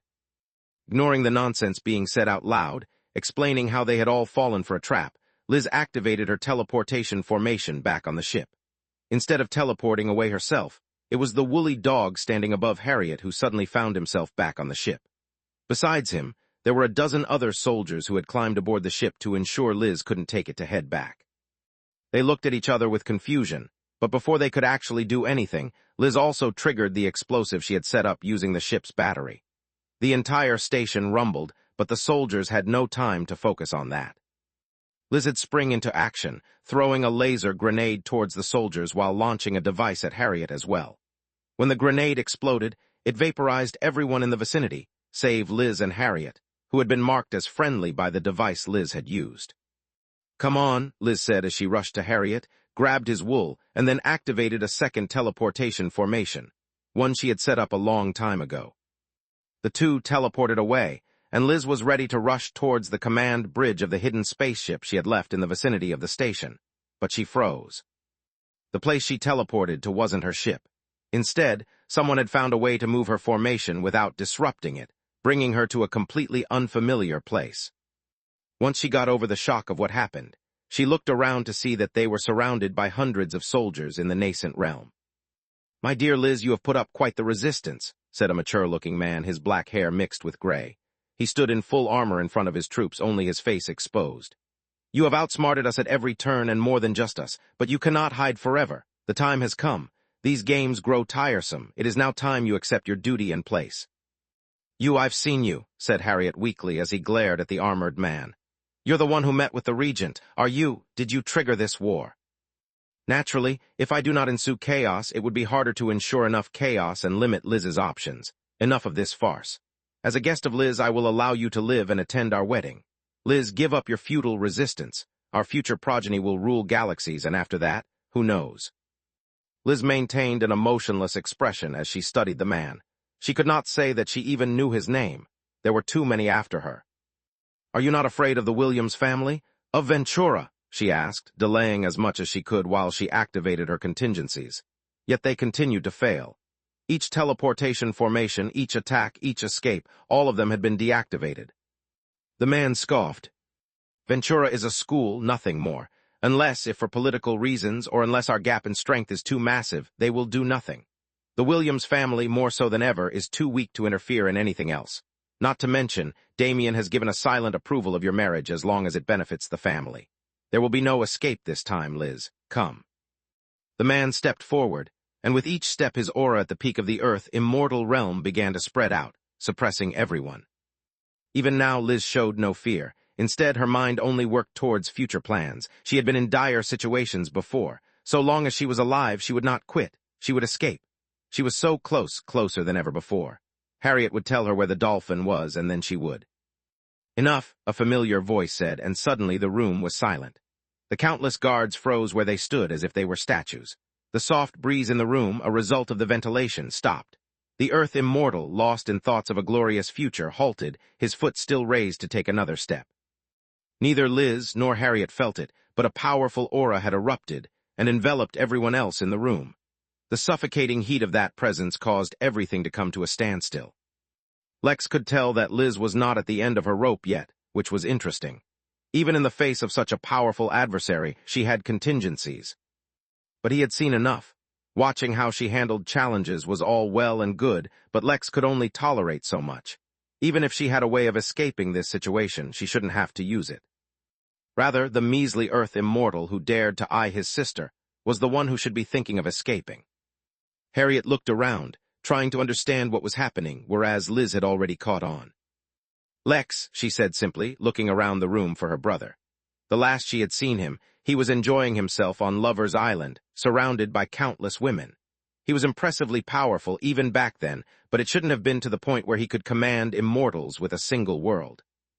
Following Liz had not been a problem for Lex. He merely followed the path of her teleportation, so he emerged from the ground when Liz called him and turned to look at her. For a time, there was only silence as the two siblings studied each other. Liz looked at him with a wary gaze, a distinct lack of trust in them that Lex easily recognized, as well as doubt at his sudden arrival. It took him but a moment to understand. She did not think he was really Lex, but that instead an enemy was using an illusion to get her to drop her guard. Lex, on the other hand, studied his younger sister. Technically, she was only a couple of years younger than him, though Lex had lived many more years already due to the time difference in their realms. Somehow, though, Liz did not lack for life experiences. Without any support or anything else to fall back on, she had used her own wits to escape the grasp of countless powerful people, traveling the origin realm in search of some unknown objective. "You've been through quite a lot," Lex said after a while. "When I saw Moon she was over the moon to see me. You, on the other hand, are trying to determine if my jugular is still a weakness for me." Liz maintained her cold expression, though he could see a deep hint of embarrassment in her eyes. "How do you want me to react? Bonds of family or siblings are just words to us. Our parents are not the most reliable people in the universe, and a majority of the time we've spent together is fake. You've spent more time with a clone of me than actually me. I've never met someone who didn't want to use me somehow. So, brother, tell me how you want to use me." Lex smiled. Liz, she had developed an attitude, good for her. She had always been a bit of a teacher's pet when they were children. "It's good to see you too, Liz. I'm glad you're doing well. Moon was not doing so great when I found her. Hold on for a minute while I take care of these guys, then we can have a proper reunion." Lex turned around and summoned Naraka as he walked towards the peak Earth immortal. Despite the fact that Lex was the one with the lower realm, this immortal was nothing compared to the ones Lex had been killing easily in the trial of eternity. Which meant that, compared to the elite of the entire realm, this immortal was nothing. While for those immortals, Lex needed to exert some effort. For this one it would be no effort at all to crush his tenant and kill him. Behind him, Liz took advantage of the moment, where no one was focusing on her, to run away once more. Chapter 1292, Carefully and Considerately. Chapter 1292, Carefully and Considerately. "So tell me a little more about how you want to have kids with my sister," Lex said.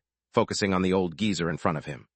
Earth immortals had no effective lifespan, living in perpetuity, and so the only way for an immortal to look older was that if they became immortal at an old age, if they went through significant life experiences which aged them mentally and therefore physically. But even if Lex ignored both those reasons, the fact that he was at the peak of the Earth immortal realm meant that he must have spent quite a lot of time cultivating. At the very least, even if he became an immortal on the day he was born, he had to have spent 90 years to reach the 9th level of the Earth immortal realm. For such an old man to be coveting his sister who was barely in her 20s, okay, well, maybe she was nearing 30 now, but she was a cultivator, and for them 30 is basically a teenager. The point was that it was gross. The immortal finally felt the immense aura pressing down on him slowly abate, and finally he could react. His pupils constricted, and he immediately tried to summon his energy, but he failed. Lex was pressing down on the area with domination, ensuring that no one could do anything he did not ordain. Perhaps if he had been back in the trial of eternity, he might face Earth immortals with the strength to ignore his domination. Maybe if he faced stronger races, such as elves of devils, he would encounter some who might find a way to resist. But a mundane human, even if at the peak of the realm, could do nothing. He tried, but even the energy within his own body was unresponsive, locked under Lex's aura. He tried to use his tenet, but as if the hand of a deity was pressing it down, keeping it from acting, his tenet remained unresponsive. Heck, the man could not even move his body. The only part of him that could move a bit was his face, and that was only because Lex wanted to hear him speak. "Go ahead, tell me," said Lex as he walked up to him. The man began, his voice panicked and filled with fear, but he came to an abrupt stop. Lex plunged his hand into the man's chest, grabbing hold of his tenets. "I don't care," Lex said, and pulled his body closer, using only his grip on the tenet as a hold. "What was it that you said? Accept your duty and place, right? Old man, now it is your turn to accept your duty and your place. Your duty is to serve as a warning to those who would seek to harm my family, and your place is that of a cretin." Lex channeled his tenet, manipulating the law of physical force, channeling it into his hand that gripped the tenet. A tenet was not a physical thing, but as it cracked, the sound reverberated through even the vacuum of space around the facility they were in. It needed no atmosphere to carry it. Existence itself was the medium through which it traveled. It spread out to Liz, who was flying through space in a camouflaged escape pod. It traveled to the guards of the Immortal, who were busy instigating war throughout the star system. The cracking sound spread out through space, and for some reason it reached all those who were in competition with that Immortal to get their hands on Liz. No one knew what they heard or why, but they got a bad feeling. The man wanted to scream, but under the pressure of domination he could not even do that. Lex was all but prepared to turn the man into an example, just as he had said, but then changed his mind. He was focusing on the wrong things. Instead of spending time here working on these arbitrary things, he should be reconnecting with Liz. He pulled out his hand from the man's chest, allowing him to fall to the ground on his knees. Naraka flashed, and the man was decapitated, his tenets crushed, his soul extinguished. Lex was in an awkward position where ordinary Earth immortals were too weak for him, but heavenly immortals too strong. He'd have to work on that. Lex used his left eye, searching for a trace of where Liz escaped to, and then promptly followed her. The next second he vanished, Harriet disappearing with him. The countless nascent-level soldiers all around them collapsed, unconscious. Lex could not be bothered to deal with them. "What's this about some dolphin you're looking for?" Lex suddenly asked, appearing within Liz's escape pod, which suddenly became quite cramped with the three of them in there. "By the way, that old guy won't be bothering you anymore. I've dealt with him." Liz looked at Lex warily, and then looked at Harriet, who had his gaze fixed on Lex. "What do you want from me, Lex? You might feel some connection with me, but you spent time with my clone, not me. We have nothing connecting us." Lex snorted. "I've heard a whole lot about those clones. Quite frankly, I'm not interested, and also I don't want anything from you. You can go about the universe, doing as you please, looking for dolphins and mermaids. I won't interfere. But I just want to introduce you to the Midnight Inn. I've brought Moon there, and I've dealt with everyone looking to use her. Within the Midnight Inn, I can offer you security as well. If you do not wish to live there, that's fine. But if you ever encounter problems, you can come and rest there. You'll be safe."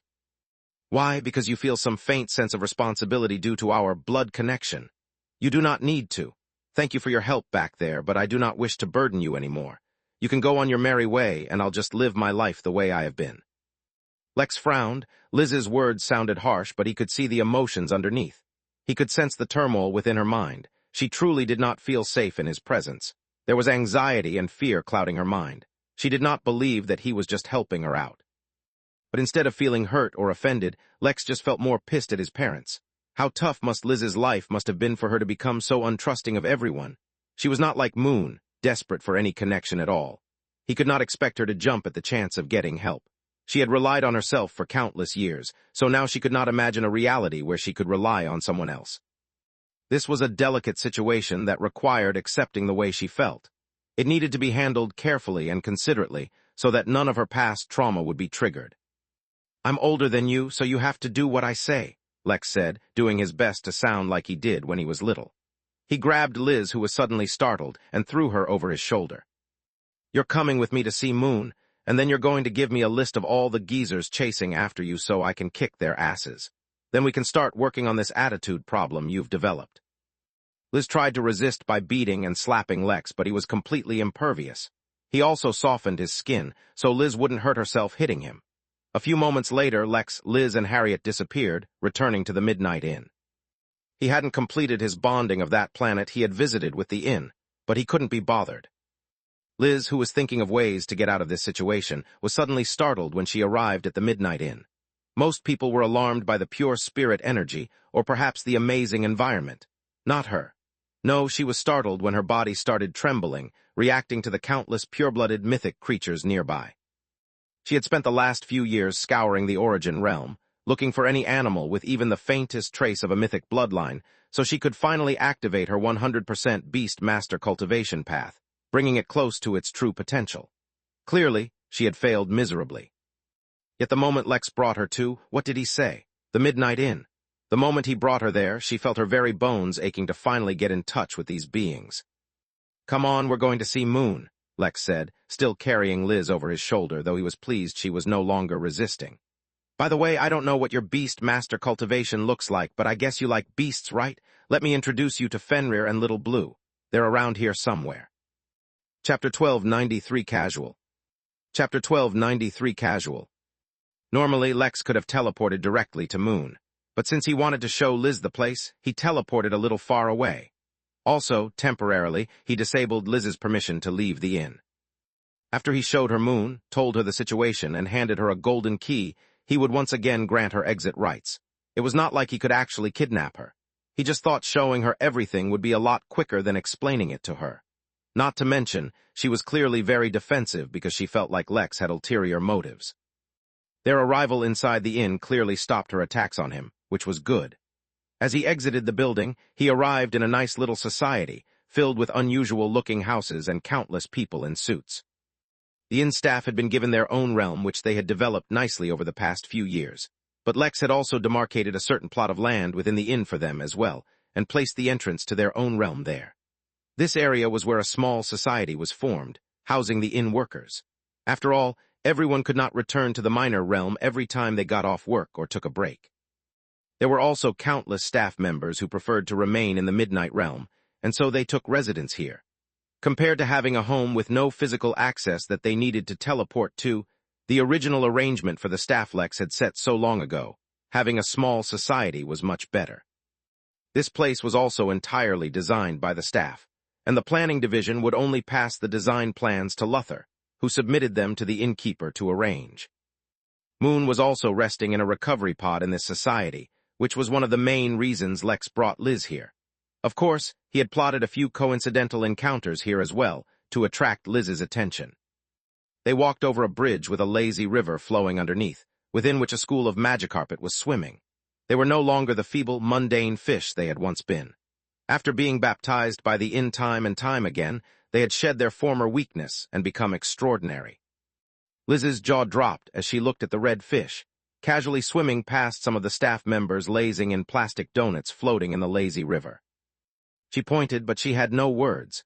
She didn't know the species of the fish, but they had already surpassed the basic minimum quality she required of a beast before beginning her Beast Master cultivation. Of course, she could have begun with any random beast, but the strength of her partner greatly influenced how strong she could become, which is why she had never started her cultivation. Yet here, now, in front of her was an entire school of fish with more potential than any beast she had ever seen. Before her brain could adapt to the sight, and filled her with a desire to grab the fish. She saw something flit through the air from the corner of her eye. When she looked up, she saw peacocks flying through the air, their wings a manifestation of breathtaking art. The vibrant colors mixed with the air, leaving behind a shimmering trails of rainbow glitter that seemed to vanish after a few moments. More importantly, though they were not pure-blooded mythic beings, they gave off a similar aura anyway. "Wipe the drool off your face," Lex said as he threw a towel at her. She was actually drooling. What is this place?" she asked in a whisper, as if raising her voice would wake her from this dream. "This is my home and the Midnight Inn," Lex said as he squatted down to pet one of the bunnies hopping by. How can there be so many powerful beasts here? How come no one hunts them down?" It was an unfortunate reality that beasts with strong bloodlines served as extremely potent ingredients for many treasures, potions and pills, not to mention that many rich and powerful beings like to have them as pets. Unless in certain beast empires, it was rare to find such powerful beasts just roaming around. Like I keep saying, this is the Midnight Inn. Of course no one is going to go around hunting animals randomly, not unless they want to die. Not to mention, the animals here aren't so easy to kill either. I'll introduce you to Fenrir later. He's the pack leader of this place, and all these beasts have joined his pack. He does not take well to people hunting his pack members. Since Lex had become an immortal now, Fenrir too was able to break into the immortal realm. But unlike Lex, he could not zoom through his levels, nor could he adapt so easily, which is why he was still recovering from his tribulation, not that he had been hurt much by it. Instead, it was the growth of his body which he was taking time getting used to. Lex acted completely nonchalantly as he continued to lead Liz and silently sent a message to Pel Jr. The amount he could move was extremely limited, so he continued to serve as Lex's cultivation mat most days. Now though, the ground suddenly trembled, and Liz turned to look in the direction of the disturbance when her jaw fell for the second time in a minute. A dragon, a massive dragon wearing a suit, was casually walking around, though each of his steps caused a minor quake, as if he wasn't used to walking with such a heavy body yet. "Hey Lex," Pel Jr. said, waving one of its massive claws as he passed them by. "Hey JR, I'll see you later, I'm busy right now." As if their conversation was completely normal, no one else around them so much as raised their head, carrying on with their activities as normal. A fly flew into Liz's open mouth. Chapter 1294 Guilt and Shame. Chapter 1294 Guilt and Shame. Liz, a golden core cultivator, nearly choked to death on a fly, because the fly too was in the golden core realm. "My sincerest apologies," said the fly, bowing repeatedly in front of Liz. "I became a little too distracted watching the midnight games. I forgot to see where I was flying. Please accept this as a token of my sincere regret." The fly tried to offer Liz some MP, but Liz herself was too embarrassed to accept. "Not at all," she said, also bowing to the fly, completely aware that the body cultivator fly could have ripped through her neck when it got stuck if it so wished. "It was my fault for leaving my mouth open. I apologize for nearly swallowing you." A few steps away, Lex watched his sister and the fly bow to each other, his hand covering his lips lest he reveal how hard he was trying not to laugh. Just a few moments earlier she was so skeptical and treating everyone as a potential enemy. Now she was bowing to a fly. He didn't stop her either, and just watched until the situation reached a deadlock. Eventually, he was forced to intervene. "Dear guest, I hope this small event does not reflect on your experience at the Midnight Inn. To make it up to you, please enjoy a complimentary hot tub session to cleanse yourself and relax from the tribulation of this occurrence. Please be at ease. The other guest will also be compensated by the inn." Upon seeing that the inn would compensate them both, the fly finally relented and let Liz leave without some compensation. "Is it just me, or did that fly seem unusually amicable?" Lex asked. Actually, he didn't need to ask. He could tell even without a detailed investigation that Liz's physique was in play. Liz, who was greatly stumped by the situation, still did not completely drop her guard. In fact, a part of Lex felt like she would never drop her guard. Perhaps that's the kind of paranoia one naturally gained when every single person they encountered might want to have their kids. Regardless, Liz explained a little. "All races other than humans will naturally be more friendly towards me," she confessed. "Especially the ones that can be used for my cultivation, but even the ones who can't will still be more friendly towards me." "Sounds like you would make an awesome pet owner," Lex said, and finally brought Liz to Moon. As soon as they entered the room, Liz stood still. She could not move past the entrance of the door and just looked at Moon from afar. "What's wrong?" Lex asked, looking at Liz. "Moon is not hurt, I assure you. She's just been asleep ever since she fused with Yildirim Utopia. We're nourishing her soul, and soon I'm going to have an expert come take a look at her. She should recover completely." Yet even as Liz heard his explanation, she could not step in from the door frame. Lex, extremely sensitive towards others' emotions, immediately picked up on the guilt and regret that began to fill Liz inside. "You said you killed everyone who harmed her," Liz said finally, her voice low and solemn. What she hadn't mentioned to anyone was that her ability made her extremely sensitive to other living beings, and so she could immediately identify that this was, in fact, the real Moon and not some clone or copy. "Almost everyone," Lex said. "Damien ran away. There's a demi-Dao lord hiding him, so it's hard to get my hands on him. But if he ever comes back to the Origin Realm, I'll find him and I'll kill him too." "You know, we all knew that there was something incredibly wrong going on with Moon," said Liz. "But no one asked what exactly she was going through, and she never mentioned it. None of us were strong enough to do anything about it. I think that's when Mom and Dad felt true regret for having kids too early." Lex's expression soured. "Don't talk to me about them. It doesn't matter what happened in the past, Liz. I was abandoned on Earth, Moon was abandoned on Yildirim, you were abandoned elsewhere, and Belle was left to fight wars. We're the abandoned children of parents who clearly got their hands on secrets they should not have, but we're not children anymore. Here at the Midnight Inn, I can protect us. I'm not going to force you to stay, nor will I force Moon or Belle to stay. But I do suggest you give this place a chance. The inn is so massive that a lifetime is not enough to explore it, and there are countless people here. A person could spend their whole life here and never miss out on anything. Anything you can get outside, you can get here. Whether you want to live a normal life or to cultivate or to grow stronger or anything else, you can find it at the Midnight Inn. Most importantly, no one here will harm you, no one here can harm you. But if you want to leave, if you have things you cannot leave behind, then that's not an issue either. A golden key is all you need, and you'll be able to return to the inn from anywhere in the universe." Liz continued to stand at the door, looking at Moon. For a long time, she said nothing. "At least you had the luxury of not knowing, Lex, but I abandoned her too. I cannot face her like this." "You cannot face her because you feel guilty," Lex said. "But the only thing she desires is her family. She spent too many years alone. She spent too many years feeling lonely. Will you let your own guilt stand in the way of finally giving her what she wants?" Liz bit her lip as she continued to stare at Moon, her mind furiously working. She wanted an easy answer, but there was none, and her guilt would not allow her to so easily forgive herself for all that Moon had suffered. Despite herself, she turned around. Maybe by the time Moon woke up, she'd be able to muster the courage to approach her, but as it was, right now she could not. "You said that over here I can get anything I want. Can I get my hands on a beast with a mythic bloodline here?" Chapter 1295, Devourer of Dragons. Chapter 1295, Devourer of Dragons. The question seemed so cute to Lex. "If I suggest to you and it's not at the very least an entirely pure-blooded, authentic mythic being, then that would besmirch my reputation. Follow me, and tell me what your requirements are. I won't force you, but if you explain to me how your beast master cultivation works, then I'd be able to offer you the best advice." Liz thought for a moment, holding the golden key to the inn that Lex had handed her, and then disappeared from the inn. Lex raised an eyebrow, was asking for details of her cultivation too much. Before he could give it much thought, though, she reappeared. Convinced now that she could come and go from the inn as she pleased, Liz felt a little more comfortable as she followed Lex. The Beast Master cultivation path is an offshoot from the Beast Taming cultivation path, which is focused on taming and controlling numerous beasts with immense power. To be a Beast Master, one must first tame a beast, and then form a bond. Once the bond is formed, the Beast Master can then fuse with the beast, absorbing all its strengths and adding them to their own.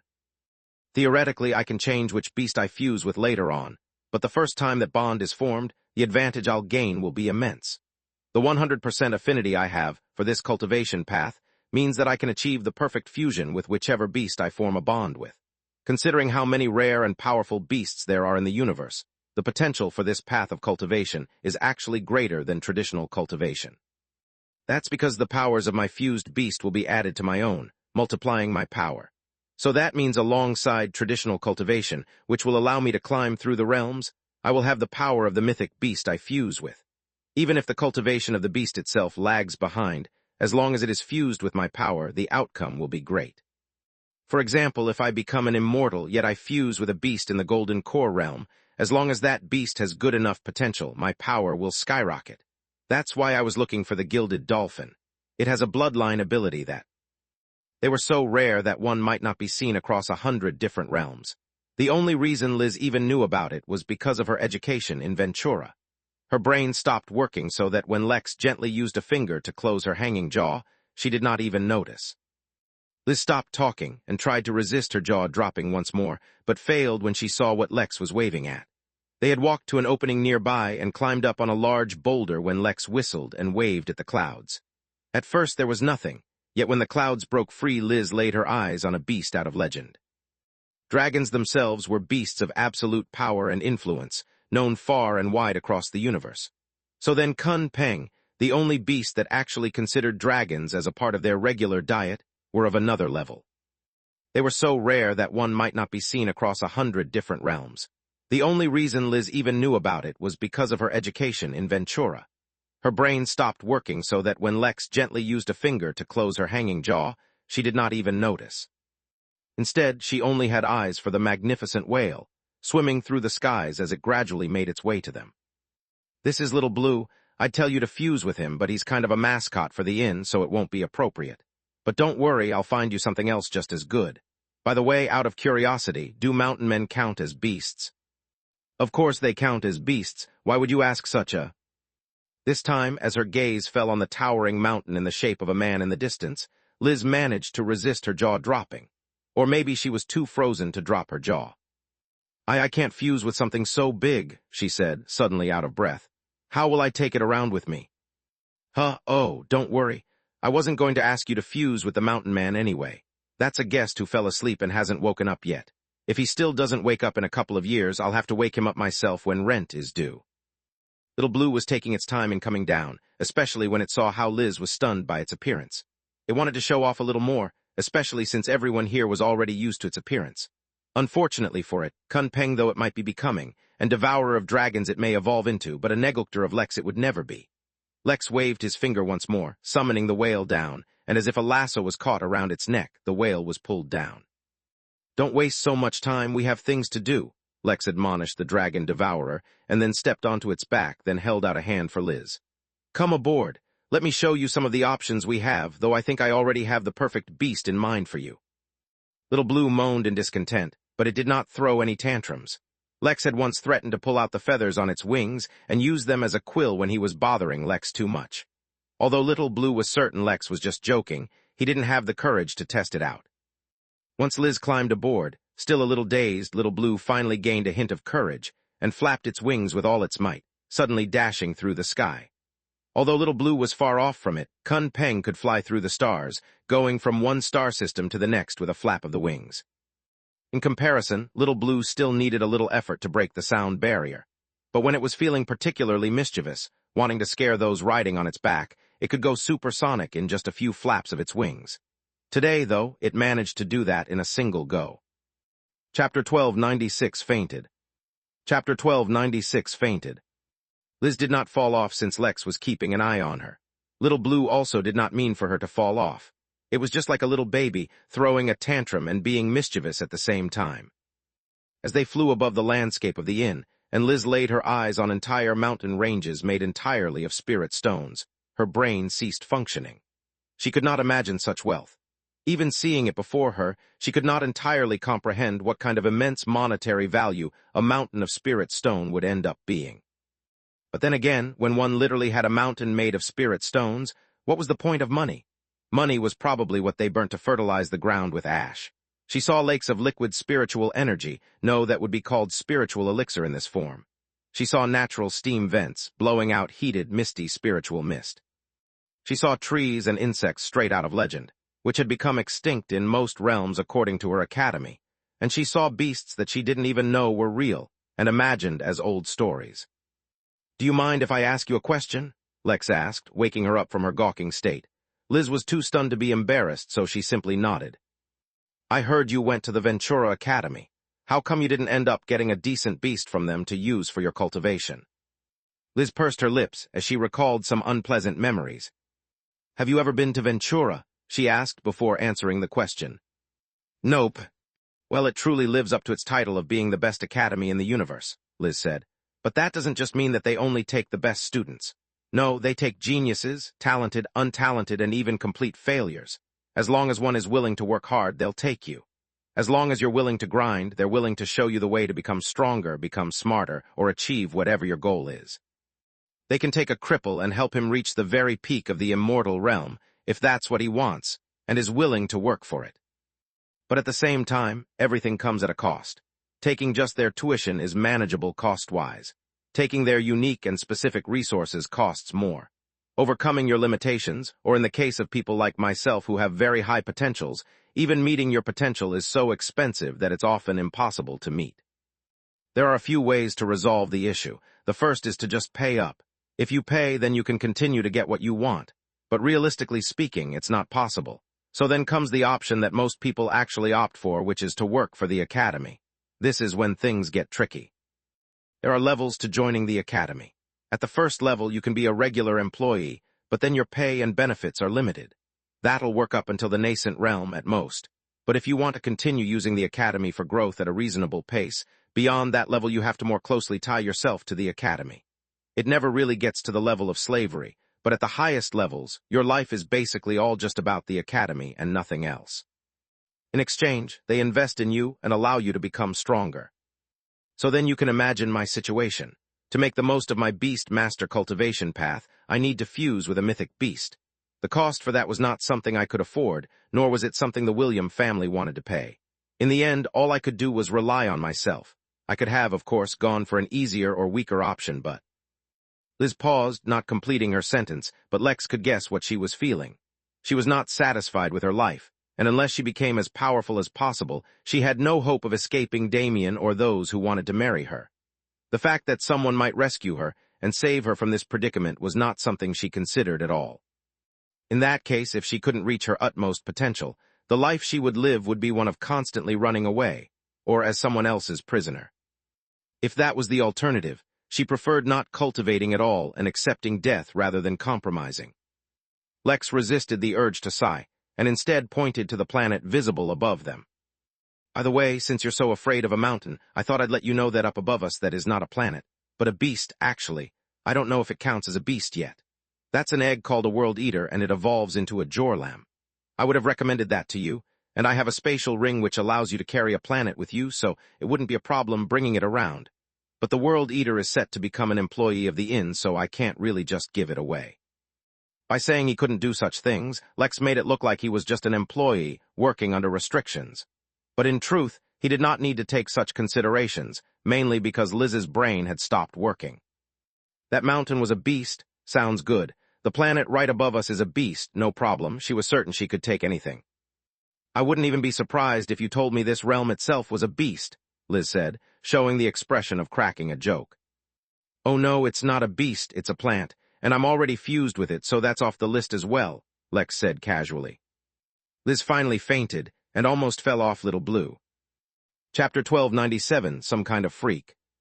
Chapter 1297, Some Kind of Freak. Lex chuckled as he caught Liz and kept her from falling. He asked Little Blue to land while he used a small, rejuvenating technique to help alleviate the stress on Liz's mind and help her cope, allowing her to wake up. The truth of the matter was that Liz hadn't slept in days in preparation to save Harriet from that ship, faced near capture from an immortal and was finally rescued from her brother, who she hadn't talked to in years. It was a bit much.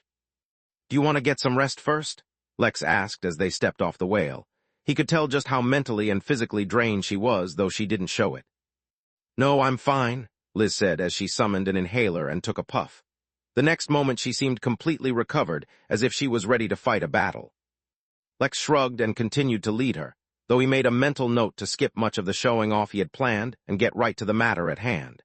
He quickly considered the best options for Liz in case his first choice didn't work out as he led her to see Fenrir. Even though he canceled most of his other plans to show off, he still had to introduce Liz to Fenrir. They walked into a meditation room and found Fenrir in his actual, full size, curled up in the middle of the room. Without shrinking himself, Fenrir was actually much larger than Lex. He was approximately the size of 1.5 school buses.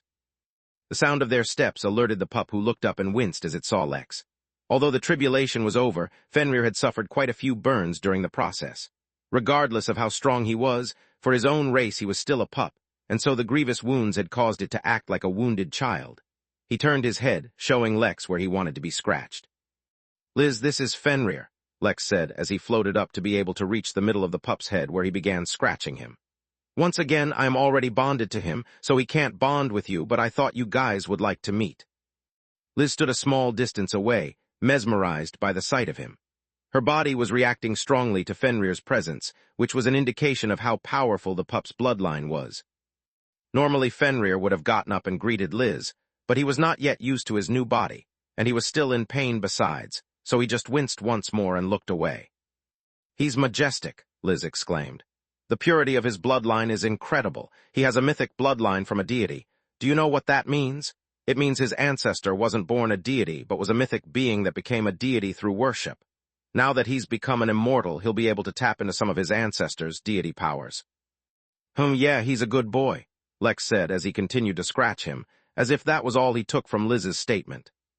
In truth, Lex understood that this was supposed to be a big deal. But then, at the same time, as Lex's partner, it was more or less expected of Fenrir to be completely epic. "All right, well, it looks like Fenrir still needs some more time to adapt to his realm. In that case, let's move on. For you, I have a couple of options. The first are the Shadow Talons." Lex led Liz out and began introducing her to the beasts he had selected as options for her, when he ran into Giselle. Giselle had just exited from her small meditation session to learn what she could about the law of time. Small though it may have been, the session was incredibly fruitful, and not only did she feel stronger, she felt ready to face her next tribulation at any time. She was on her way to the nearest tribulation room when she saw Lex. She had just waved at him when she saw another woman exit from the same meditation room as him. For some reason, her hand froze in the air where it was when she saw Liz. Liz, on the other hand, was listening to Lex's explanation when her eyes locked with Giselle, and she froze as well. An unspoken, uncommunicated tension suddenly built between the two of them, one that Lex also sensed, but did not understand. "Oh, hey, Giselle," Lex said in his casual tone, hoping to break the tension. "How was your meditation session? I hope you gained something from it." "It was quite fruitful indeed," she said, a hint of formality entering her tone. "My mastery over the law of time has increased manifold. It will be very difficult for someone in the Earth immortal realm to challenge me now." Normally, she would not have revealed such sensitive information. But at the moment, she found herself unable to hold back, her gaze filled with open challenge as she looked at Liz. Liz, on the other hand, was only just beginning to warm up to her brother, and even that just barely, but the moment she saw Giselle, she suddenly felt incredibly protective of him, as if she did not want to share her brother with anyone else. After all, he was the only one who had shown her any semblance of familial warmth in many years. Just as she was about to introduce herself to Giselle, Lex spoke. "Oh wow, the law of time. That must be impressive. I had to seal my own time affinity away before I became an immortal. It was too strong. But I'm sure that by the time I become a heavenly immortal, I'll be able to unseal it. Maybe you can help me out a little then." Both Liz and Giselle turned their gaze towards Lex, as if they were looking at some kind of freak. Giselle narrowed her eyes as she realized something. Had his realm increased again? Chapter 1298 Finding Nemo. Chapter 1298 Finding Nemo. "By the way, Giselle, meet my sister, Liz. Liz, this is Giselle, a friend of mine. We fought a few tough battles beside each other." "It's a pleasure to meet you. If you can fight side by side with Lex, you must be quite strong," Liz said, putting on her best fake smile. In truth, Liz had no proper reference for how strong Lex was.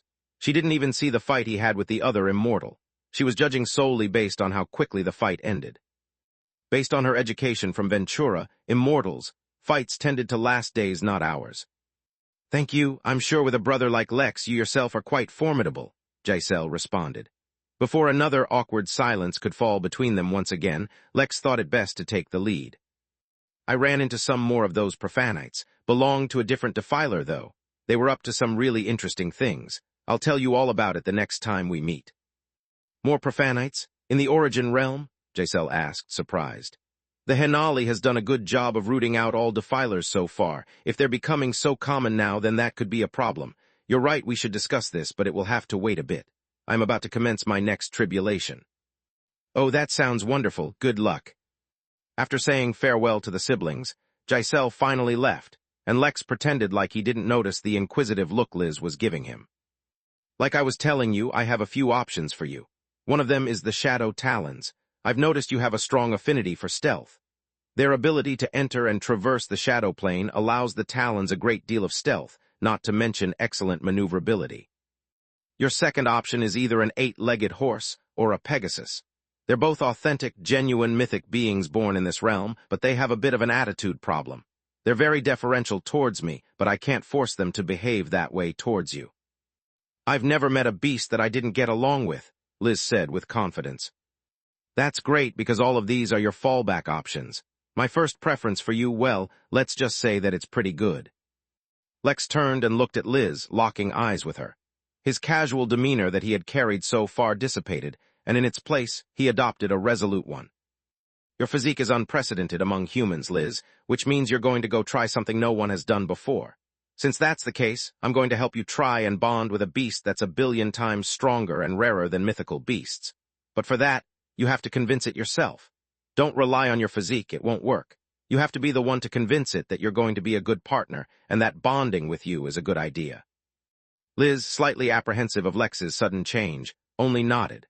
Ordinarily, she would have dismissed his claim about a beast much stronger than a mythical one. The only ones stronger than mythic beasts were primordial ones, and those were all at the peak of power in this universe. For a beast to have been born in the beginning of the universe, billions of years ago, and for it to still be alive, it had to have achieved a level of power Liz could not even imagine. Even the Midnight Inn, as impressive as it seemed, could not come close to that level of power. So then, what else could it be? Lex, are you sure of what you're doing? Mary asked, appearing on his shoulder. There's no harm in trying. It's not even guaranteed that it'll work. You're right, there's no guarantee, Mary said. But if it does work, you know you'll be painting a massive target on Liz, right? Sovereigns, as impressive as they are, able to control the universe at their will, are still not completely invincible. In fact, most sovereigns are actually killed long before they can reach the peak of power. You remember amber chaos resin? It's only formed during the birth of a new realm. Can you imagine how difficult it is, then, for other kinds of new Dao-level ingredients to be formed? Compared to finding them in the wild, it's much easier for a Dao Lord to find a sovereign still relatively weak, and use their bodies to nurture Dao treasures or create Dao-level ingredients. After all, even if sovereigns can control the universe technically, so can the Dao Lords. Unless a sovereign's cultivation is high enough, they cannot even run away, let alone fight back. Lex pursed his lips. Other than the galactic sovereign turtle, he had one more sovereign within his inn, which was Nemo. The massive fish had a very friendly personality and was extremely childlike, not to mention quite lonely. Unfortunately, it was destined to die as things stood, for once the Chaos Sea was used up in the development of the inn, Nemo would have nothing left to sustain its life. It's an opportunity, Mary. Like my system is an opportunity, so is bonding with a sovereign, and no opportunity comes without risks. I'll let them decide on their own what they want to do, but until then. Since the distance to Nemo was a little far, Lex placed his hand on Liz's shoulder and teleported both of them to the shore, far away from the inn. Waves from the cosmic sea crashed into the ground in the distance, its aura intimidating Liz.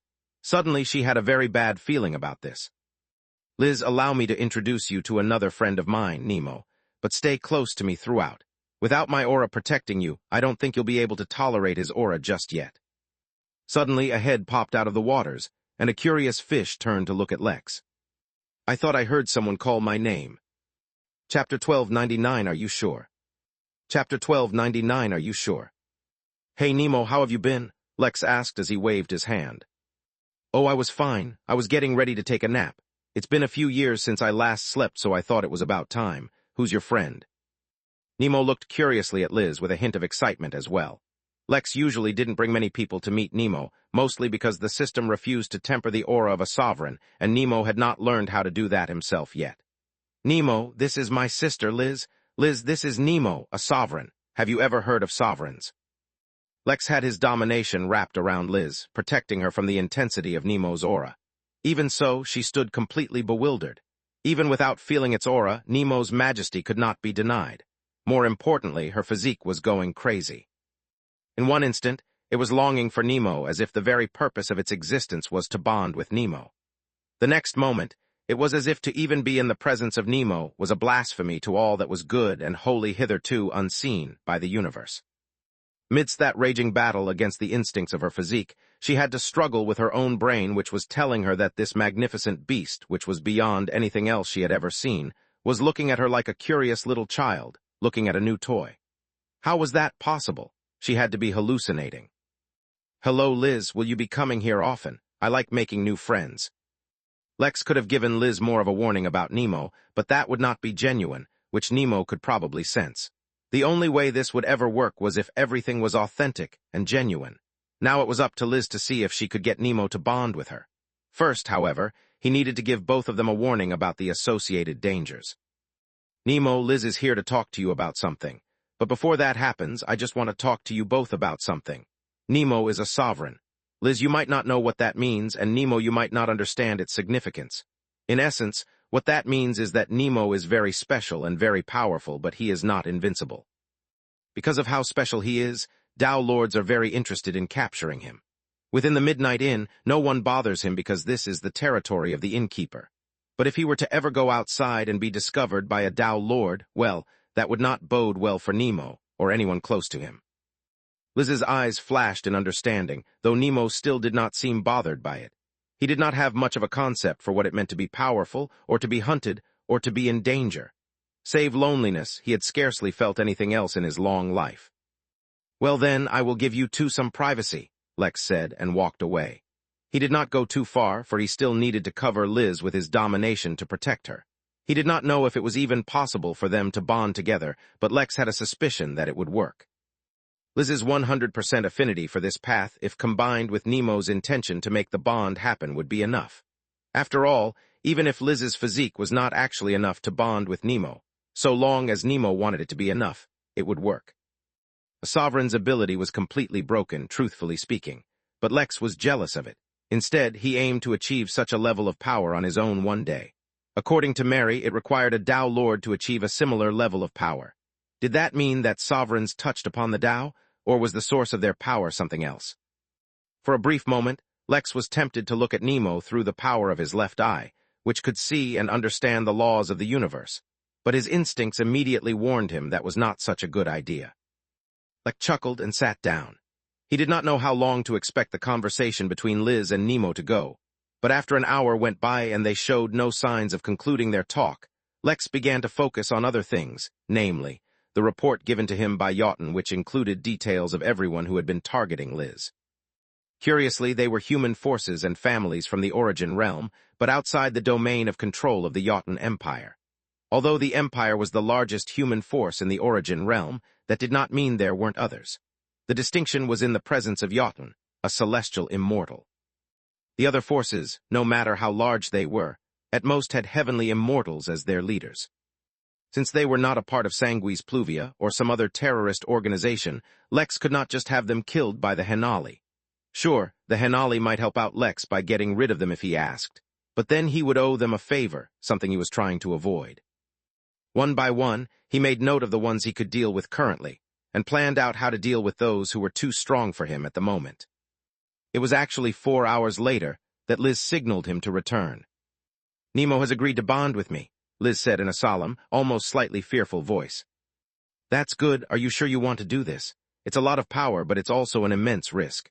A Tao Lord is not something you or I can face right now. It's only death if I fail. What's the big deal? Living in constant fear and suppression, that's what really frightens me." Lex nodded. "What do you need? What can I expect?" "Honestly, I have no idea. I guess we'll find out."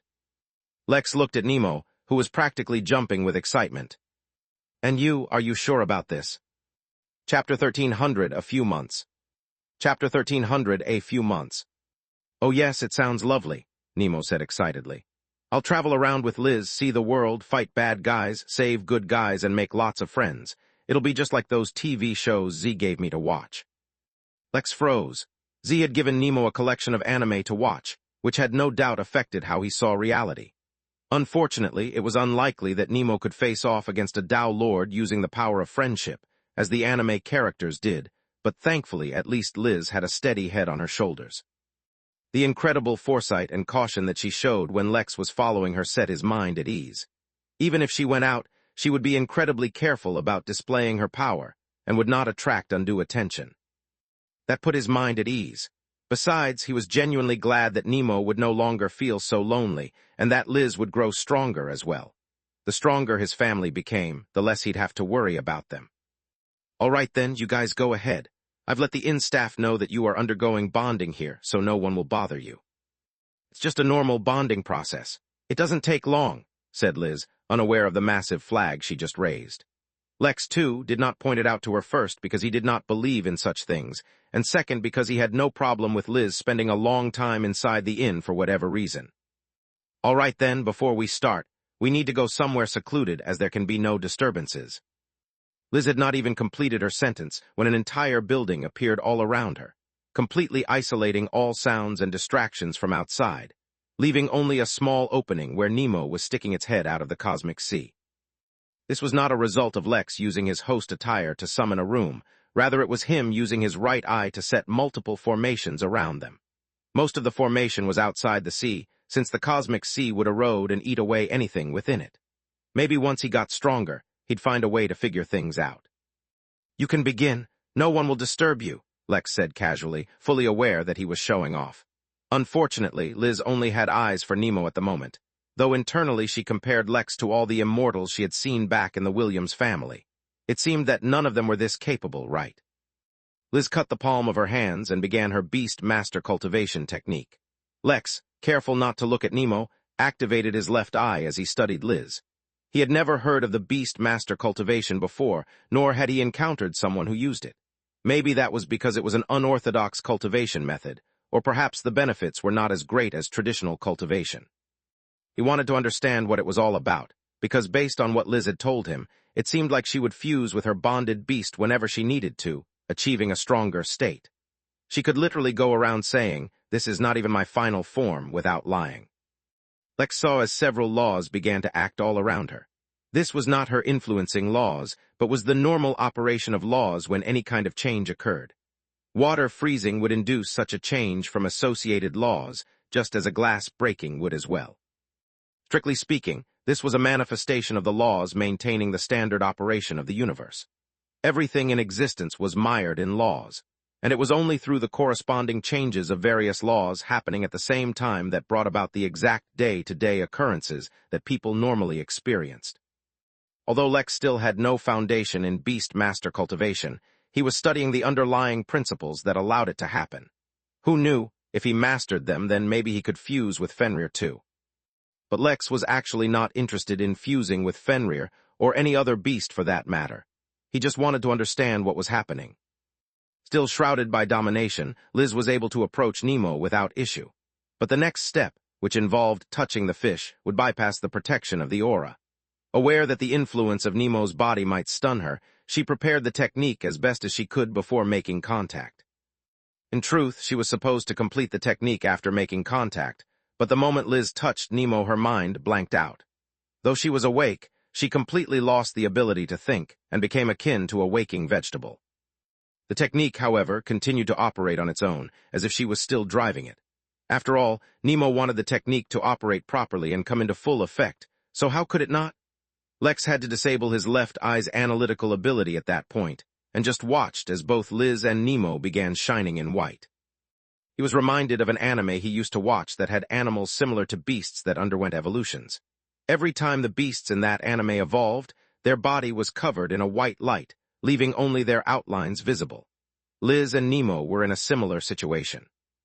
Based on his extensive experience messing with things he definitely shouldn't, and putting universal-scale treasures inside his body, Lex estimated that it would take at least a few months for the bonding process to finish. He teleported away to his office, and then put up countless barriers all around the area Liz and Nemo were. Once everything was done, Lex teleported over to Cassandra. He was a busy man, it was important to keep up with all his tasks. Although going to the Crystal Realm wasn't an urgent task for him, the fact that he kept thinking about it meant that his instincts were guiding him to it. In that case, it was best to make haste.